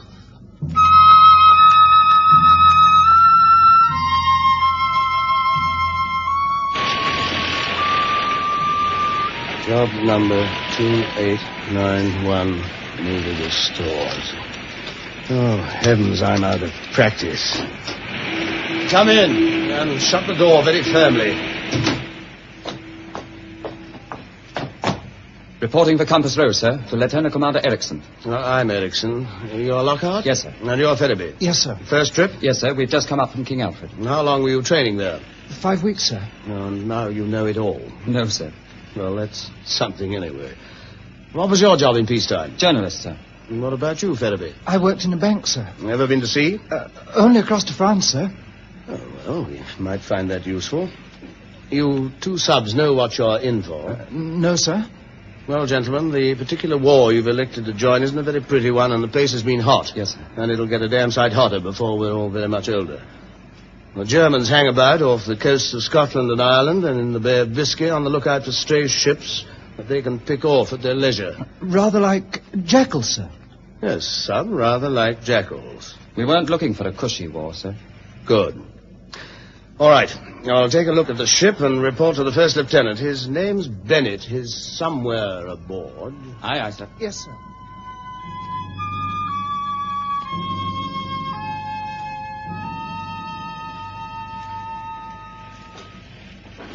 This is going to be damned crowded. You and I share a cabin, I suppose. I wonder what the first lieutenant's like. Below! We shall soon know. Below! Is that us? Come up here and double up.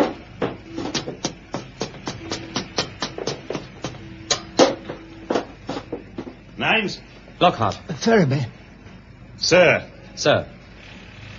Which of you's senior? We passed out together. I know that, but one of you was ahead of the other on the Navy list. We're not in the Navy list yet. You're not out of the egg yet by the sound of it.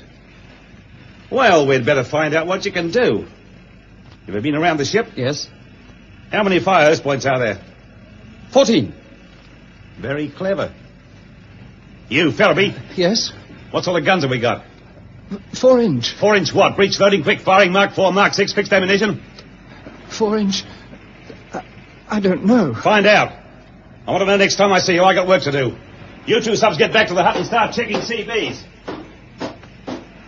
Oh, my, an engaging character.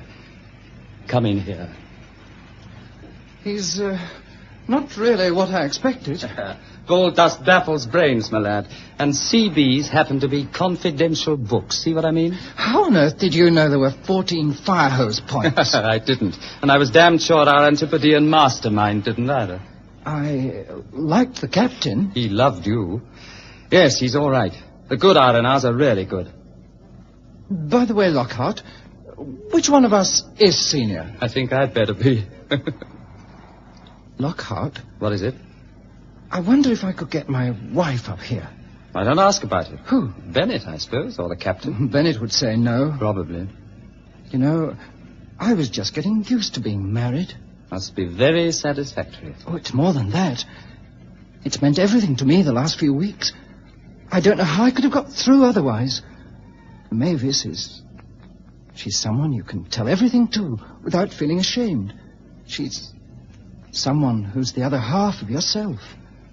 That's why it's so rotten being separated. Why don't you see if you can get her up? After all, the captain's wife is staying with him, so I was told, at some ghastly hotel on Kelvin's side.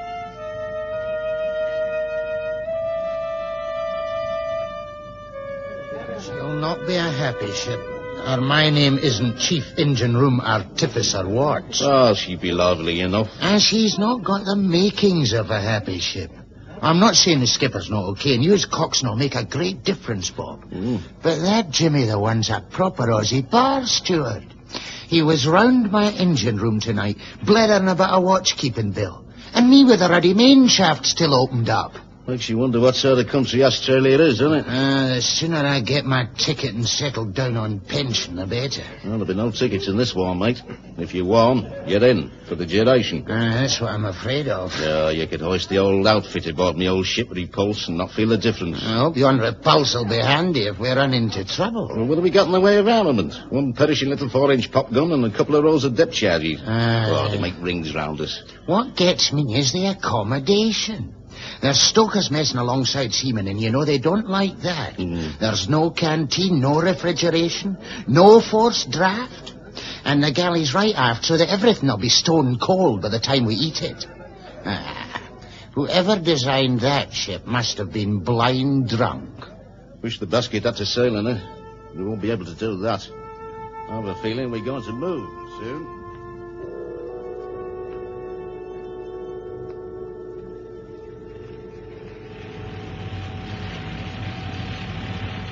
Well, gentlemen, we go down river tomorrow, which happens to be Christmas Day. A nice present, sir. I hope so, Lockhart. Well, here's the rough program, anyway. We'll be towed to the oiling berth about 5 miles downriver. We'll oil there and then steam the rest of the way down to Greenock. How long do we stay there, sir? About a fortnight, taking on stores and ammunition and adjusting compasses. Then we go north to Ardnacresh for our working up exercises. How long will they take, sir? Well, 3 weeks. But if we don't put up a good show, they can keep us there as long as they like. So it's up to us. Do you hear that, Subs? We don't want any mistakes from either of you. We don't want any mistakes from anyone, whether it's me or a second-class stoker. They're a commodity I'm not going to have aboard. I'll be in my cabin if I'm wanted. That means that in less than a month we can be at sea. In the Atlantic, perhaps. Which is plenty cold at this time of year, Subs. You know what I was thinking? I was thinking that perhaps one might stand a better chance of survival in very cold weather, swimming in the water supported by a life jacket, than sitting wet through in an open boat exposed to the wind. Rot. Wait till the first time you're fished. You'll soon change your mind. How do you know? You can hardly have been torpedoed yet. You talk to me like that again, and I'll crown you. That would get you into a great deal of trouble. Just watch it, that's all.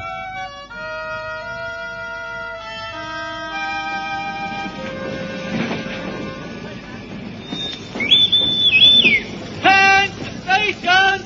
Leaving harbour! Number one? Yes, sir. Are we ready to move? Yes, sir, any time you like. Well, you should come and tell me. I can't guess at it, you know. Oh, sorry, sir. Are all the hands on board? I reckon so, sir. Well, are they or aren't they? Didn't you have it reported to you? There was only the postman, sir. I know he's aboard. Well, what about the mess caterers? What about the leading steward? What about the berthing party? I'll check up, sir. Well, find out and come and tell me here on the bridge. And next time, remember that you report to me that the ship is ready to sail with all the crew on board at the proper time. That's part of your job. I'd better detail Ferriby. You won't detail anybody unless you want to change jobs with them. Leading Signalman Wells, I want to send a signal about our leaving. Yes, sir. To Flag Officer in Charge, Glasgow. From Compass Rose. Sailed in accordance with your 0945-23-12. It was not particularly impressive, that first tow downriver to the oiler, save for one odd accompaniment, which I, like many others on board, found moving. As Compass Rose edged outwards from the quay, with a tug at either end, a small cheer broke out from the knot of dockyard workers lining the quayside. It was ragged. It was... but that made it preliminary gunnery and depth charge tests. Then Compass Rose weighed anchor and sailed for the open sea.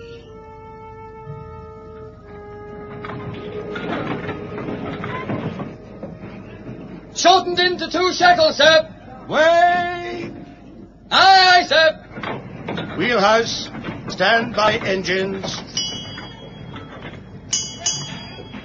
Clear anchor, sir. Wheelhouse, half ahead.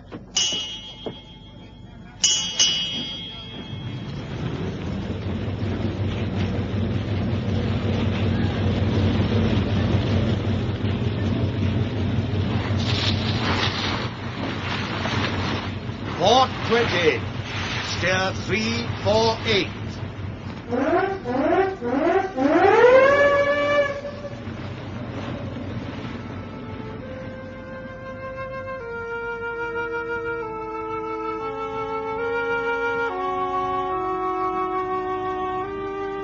Holy cow, what a week. I must say it has rather been a state of continuous tension. The old buzzard.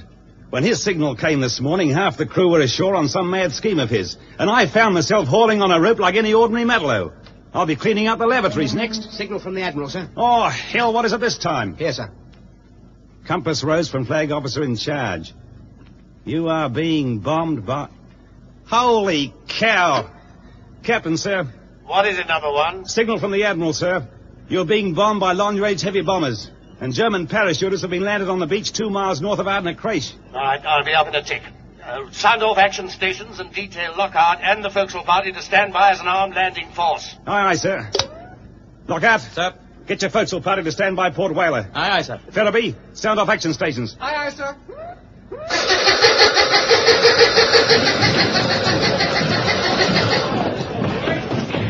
Stand by to lower Port Whaler. Holy cow, he expects a lot, doesn't he? Action stations 30 minutes before we go on a gunnery exercise.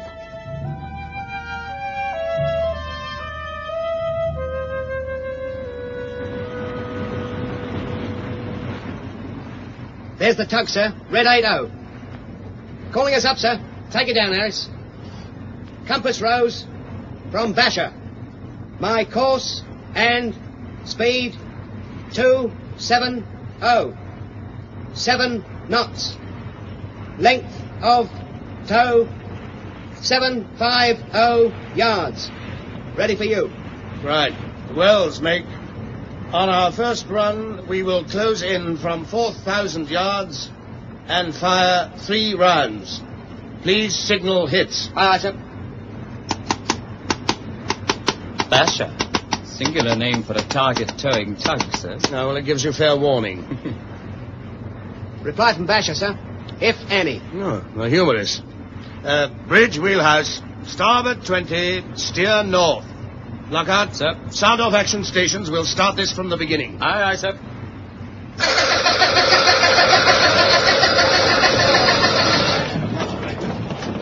Gun crew closed up, sir. Very good, Phillips. Low. Target bearing. Red 45. Range 3,000. On target, sir. Shoot! Well short of target. Up 400. Shoot! Down 200. Shoot! What's the matter? Shell half in and half out of breach, sir. Clear it. Aye, sir. Next one would have sunk it. Hey, what's the matter with you, Greg? Moving over your old woman again? Look here, my lad, if you do that in action and they land a couple of 14-inch bricks while you're fiddling about clearing the gun, I'll never forgive you. Ceasefire, sir. Check! Not bad, Lockhart. Get ready for the next run. Aye, sir.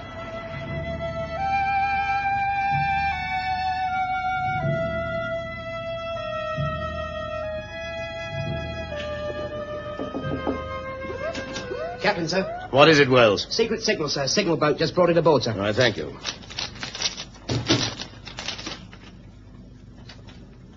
Being in all respects ready for sea, HMS Compass Rose will sail to join convoy AK-14, leaving Liverpool at 1200 the 6th February 1940.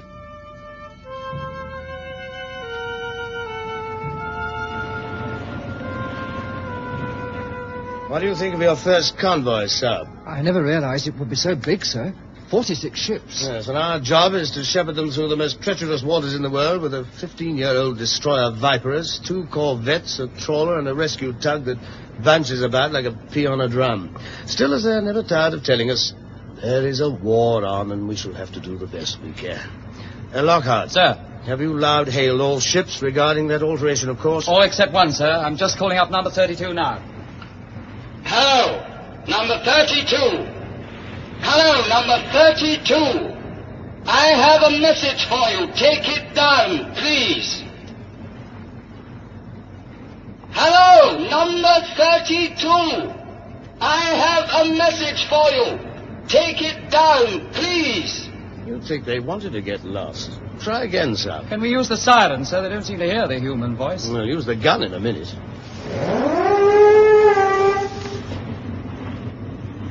Well, that's raised somebody, sir. Yes, a man in a bowler hat. Number 32. I have a message for you. Take it down, please. Oh, God, the old fool's deaf. I'm afraid you've hurt his feelings, sub. You forgot to switch the loud hailer on. Mistake, sir. Sorry. Message for you, number 32. Important alteration of course. Please take it down. Keep at it, sub.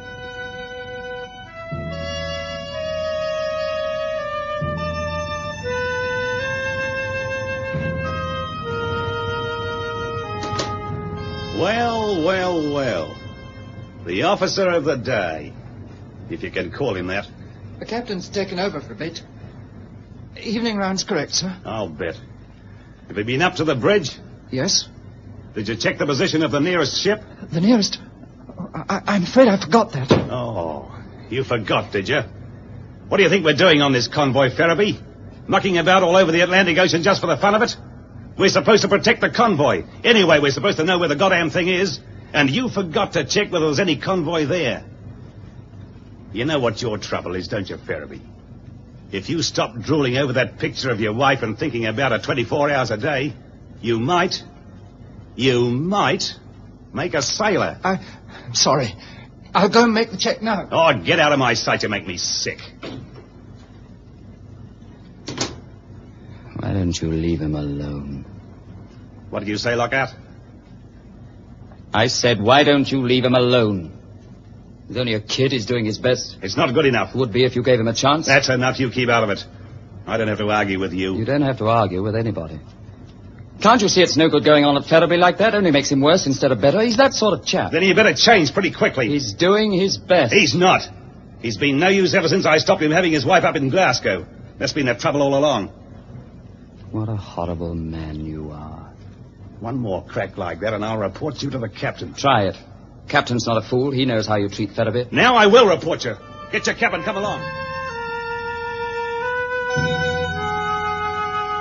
Well, it's a damned awkward time, number one. What's the trouble? Sub-Lieutenant Lockhart has been impudent to me regarding Ferriby, sir. Well, Lockhart? I think Ferriby gets a rough deal from the first lieutenant, sir. It's not your concern whether someone else gets a rough deal or not. You've got your own job to do. I realize that, sir, but if you think a friend of yours is being unfairly treated, the natural thing to do is to try to help him. Now, look here, Lockhart. This is not going any further. It's bad for you, and it's bad for the ship. Do you understand? Yes, sir. Just forget about the whole thing. There's plenty to do without this sort of scrapping. Yes, sir.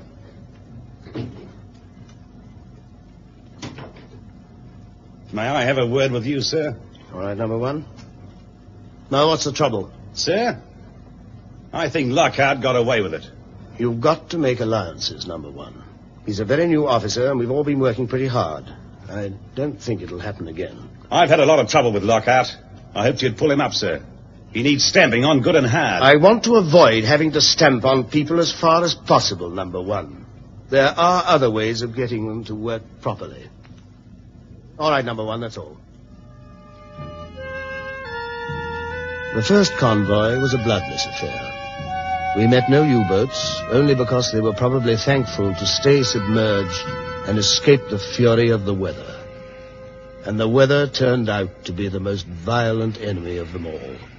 For 8 days, we steamed straight into a westerly gale, buffeting through a weight of wind that seemed to have a personal spite against Compass Rose. She seemed doomed to ride this terrible ocean forever. But no voyage, save for the ships that are sunk, can last forever.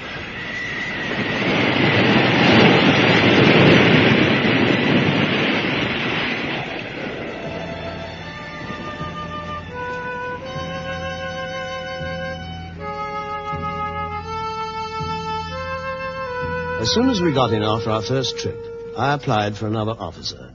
There was far too much work for a first lieutenant and 2 subs to handle. And the Admiralty appointed Sub-Lieutenant Morrell to Compass Rose, fresh from the training establishment. In peacetime, he was a junior barrister. Well, do you think you're going to like the ship, Morrell? Yes, the ship. And the captain. I understand the first lieutenant hails from one of the Dominions. Australia. Ah.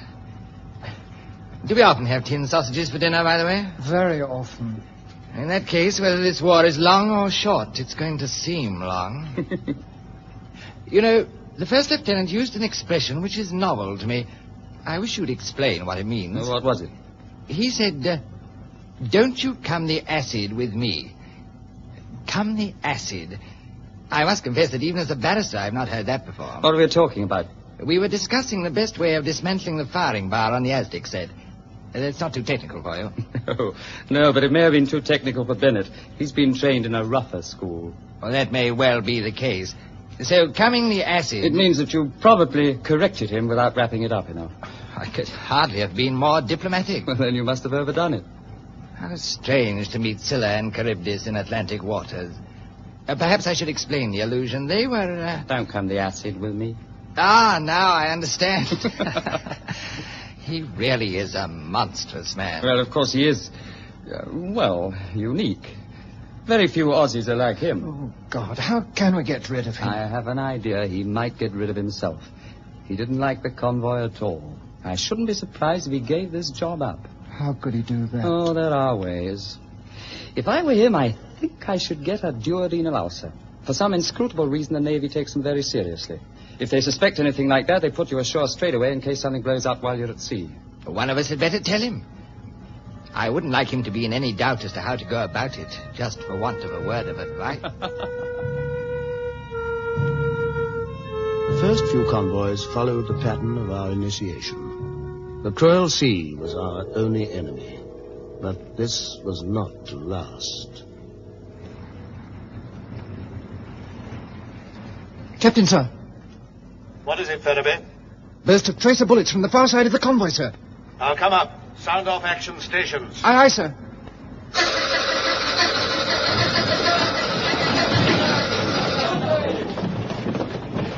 Release clear away, sir. Close up, sir. Very good, Wainwright. That's good, close up, sir. Right, Phillips. What is it, sir? Low-flying aircraft attacking across the convoy, sir. As I see it, too far away for us to have a crack at her yet. Yes, sir. She's coming our way. Another few hundred yards. There goes a bomb. See it? Yes, sir. In the moonlight.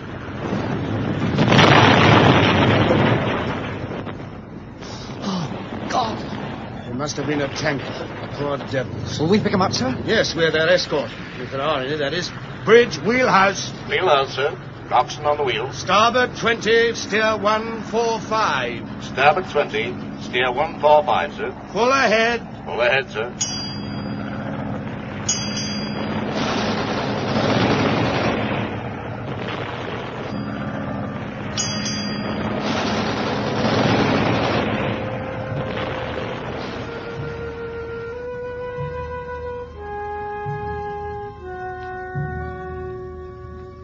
So presently we found them. With 20 years at sea behind me, even I was not prepared for the pity and horror of their appearance. First came the ones who could climb aboard themselves. Half a dozen shivering, black-faced men, shot and silent. This was war at sea with all its pitiless vengeance. One came aboard with his scalp streaming with blood. Another had been scalded from head to foot with steam. They looked round them in wonder, dazed by the swift violence of the disaster and by their rescue. And to these pitiful human beings, the solid deck, the fellow men, the warmth of Compass Rose, were sanctuary from the cruel sea. Easy, Charlie. To you. Mind your backs there. Right.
Hallows, hold him down. Aye, sir. Why doesn't he die, Sub? I wish he would. Do us all a favor. Die.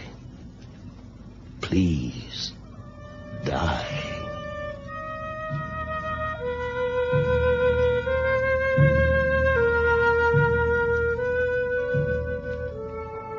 Bennett will be back late from leave. He probably can't tear himself away from some disreputable tart. Evening. Evening, sir. Evening, sir. Number one back yet? I think I hear his approach now, sir. Evening, sir. Evening, number one. What's laid on? Snorkers. Good out? Oh. Had a good leave, sir? Yes, thank you, number one. Everything under control, Lockhart, while I was away? Everything, sir. Boilers clean to treat, as the dockyard lady said. Good. Holy cow. What's the matter, number one? Hell of a fight. I feel pretty crook. Oh. Well, you'd better lie down and take it easy for a bit. Holy cow, it's agony. I reckon I will go and lie down. Mate, pass off. Well, what are you all grinning at? Oh, sorry, sir. I was thinking of something. Oh, it hardly does you credit, Lockhart, at a time like this. If the first lieutenant is in pain, I should hardly have thought you would be able to laugh at anything else.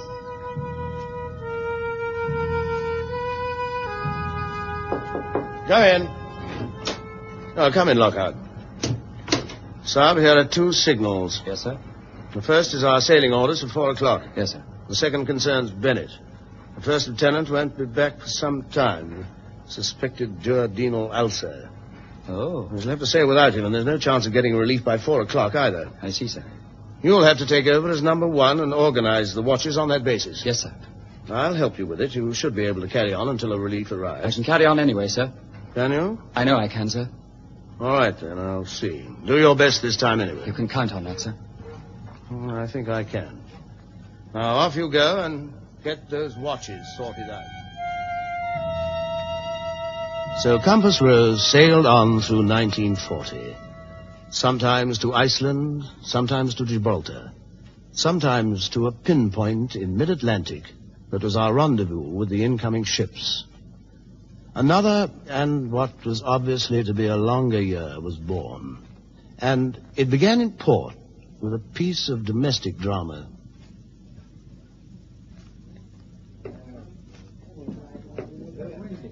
You know, Bob, I've been doing a wee bit of thinking. Well, why don't you have a bush at your beer before you go crackers? Well, you got 2 bucksheep pants lined up already. Aye, I'll get to them. You see, Bob, I'm a widower with grown-up children. Well, what about it, Jim? We both know you know Clark Gable. Well, I was wondering about after the war. Well, let's get through the lovely thing first before we start sorting out the beast. Aye, but if I do get through it, I want to get fixed up. And so say all of us, Jim. Well, what are you worrying about? There's bags of shore billets going for old-timers like you. Well, I was thinking more about a home. Oh, you old basket. Got your eye on some little wren glamour pants, eh? No, she's no wren. And no glamour pants. Oh. Well, cheerio, Jim. Cheers. No, she's a widow. Well, a good tune played on an old bottle. Do I know her? Well, yes, you do, Bob. Here, haven't you ever, you know... Glad? Blow me capper. Gladys, my sister. Well, why didn't you say so in the first place? Well, you see, Bob... Oh, well, that's marvellous, Jim. That's all. Marvellous. Here, come on, shake on it. Oh, it's the best thing that could happen to her, that. Here, I'm for you and all. Thanks, Bob. Well, have you asked her? Well, sort of. We've got a understanding. Hmm? The only thing is... Well, come on, what's the trouble? Well, she's a wee bit worried about you. I mean, she's been housekeeping for you for a long time, hasn't she? Oh, don't be daft. Don't be daft. Might get married myself one of these days. I might. You never know. Oh, you go ahead, Jim. I'll give the bride away any time you like. I can't see it happening soon now with the war going the way it is. It's the longest job I ever saw. It was on one of our journeys home from Gibraltar that Compass Rose justified the men who had designed and built her and the men who sailed in her. Toward the end of the morning watch, the light began to grow to the eastward, blanching the dark water.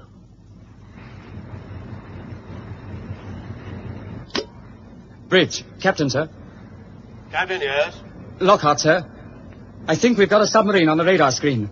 I'll be up at once, number one.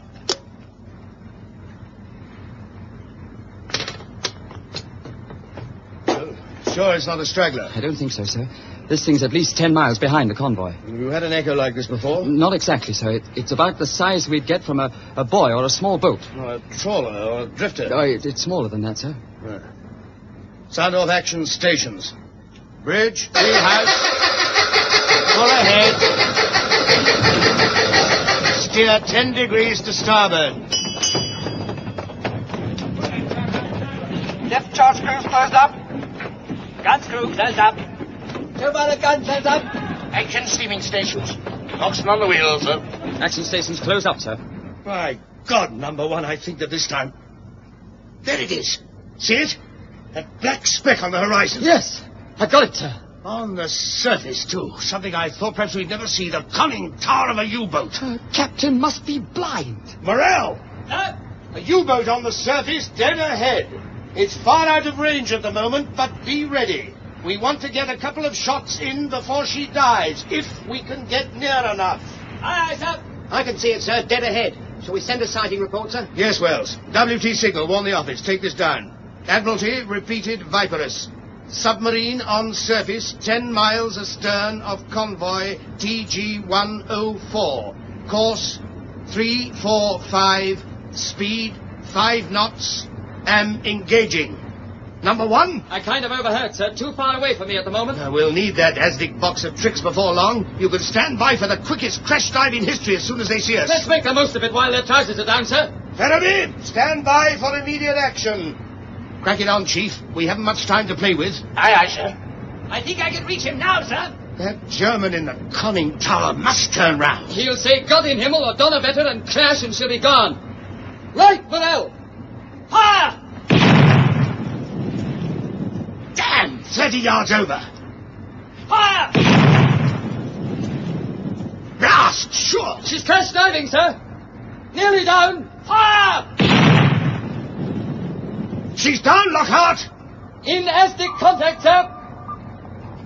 She's moving quickly, sir. Every inch of steam you've got, Chief. Aye, aye, sir. If I have to split her apart. Moving right, sir. Now! Fire depth charges! Aye, aye, sir. Pattern 1. Fire! Depth charges gone, sir. Depth charges gone, sir.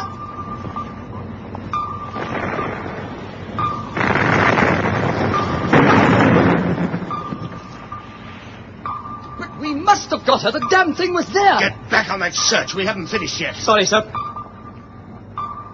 Target stationary, sir. Third pattern. Fire!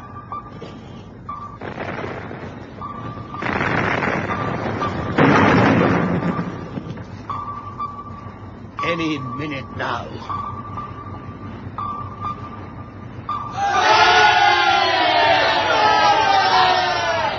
We've got her! We've got her! Like a ruddy, great, dead, unwieldy fish. Open fire! There they come. The bastards. Machine gun. No, one of them's got guts anyway.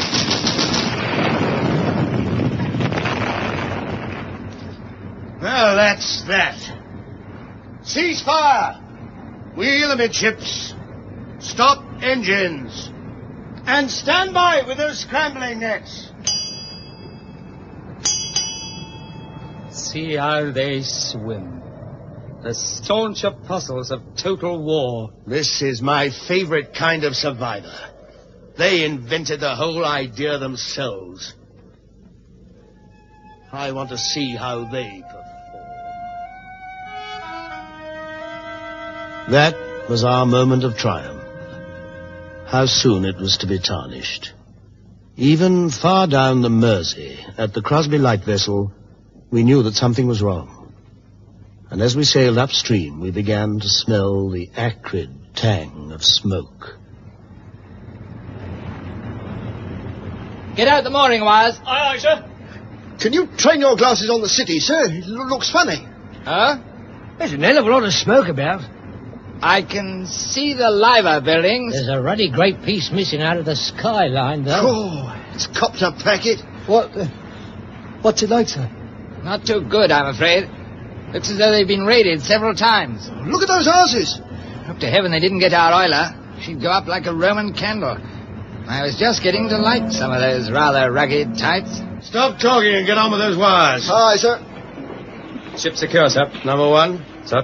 There'll be a lot of requests for special leave, probably. You better cancel ordinary leave and give it to the ratings who have homes or relatives here. Aye, sir. What about yourself, sir? See that those wires are squared off. Sir. I'm going ashore to phone. I'll probably be some time because there'll be a queue as long as a wet week for that dockside telephone.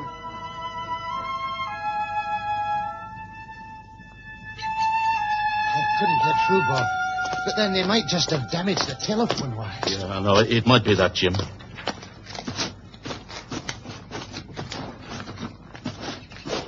Well, this is the Duck Road, all right. There's not a great deal off it left. No, there isn't.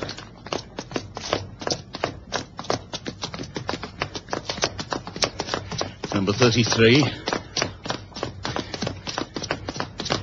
31. Oh, my God. Well, that's that. Yes, Jim. Let's ask those rescue boats. How did it happen? How about the people inside? I was at the warden's. Yeah, I know, but what about the people inside? I mean, you know, don't you? They were dead. I'm very sorry. There were 2 of them. Probably Mrs. Crossley. She used to sit with Glad in the evening. Is there anything else I can give? What did they do with it? When was the funeral? Oh, 2 days ago. There were some others, you know. 21 altogether. 21. Where was it? The funeral, I mean. Croft Road Cemetery. It was very tasteful. They were all together in one big grave. The mayor and the corporation attended, and the floral tributes. They can't have known anything. It was all over in a second.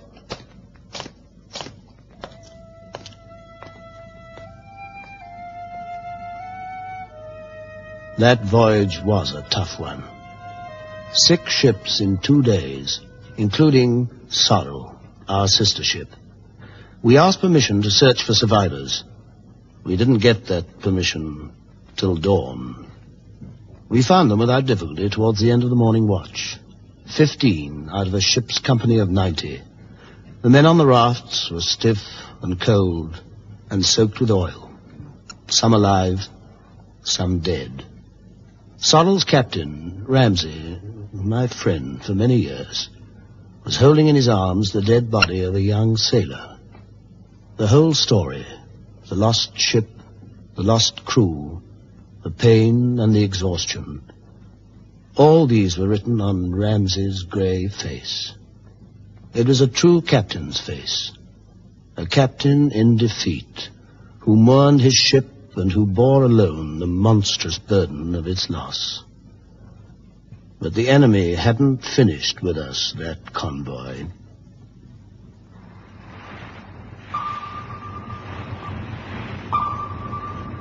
That's the 3rd ship tonight.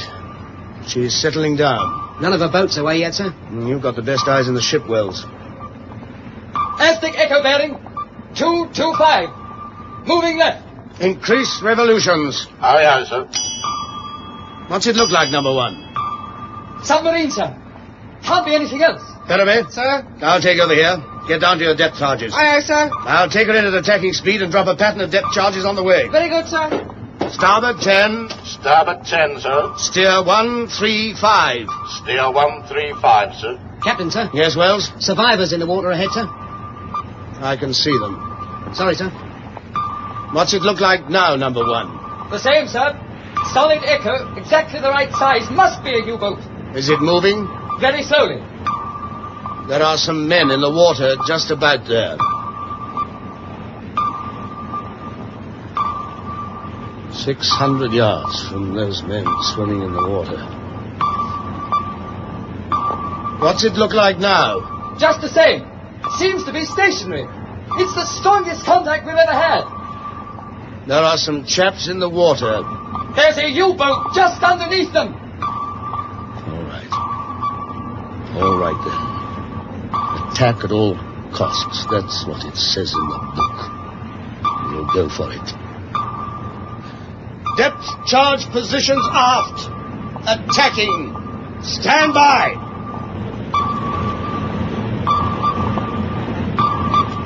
Good, they're waving.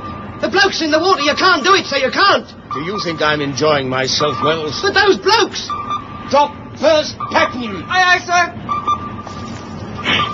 That target's on, sir. That target's gone, sir.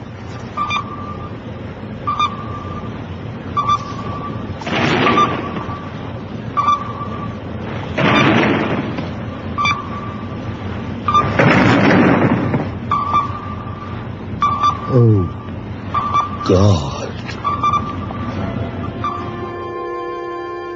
You all right, sir? No, number one.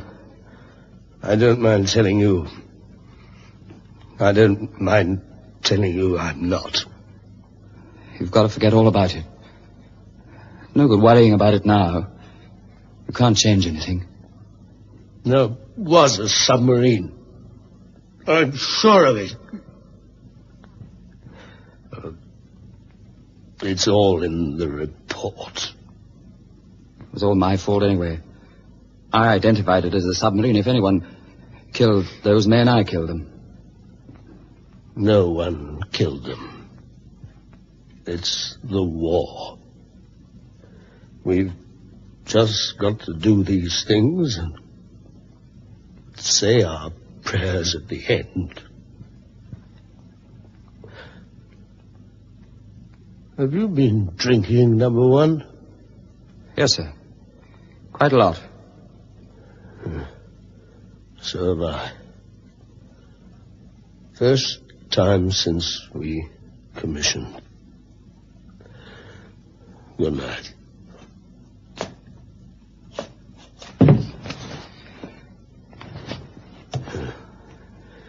You poor old devil. You've had just about enough, haven't you? Can't get you properly to bed, my dear and revered captain, but at least I can snug you down for the night. You'll have quite a head when you wake up. God bless you. Oh, get your legs out straight. Yeah, that's the best I can do for you. Wish it could be more. Wish I could really cure you. Drunk or sober, Erickson, you're all right. Number one, I heard that. That's all right, sir. I meant it. Number one.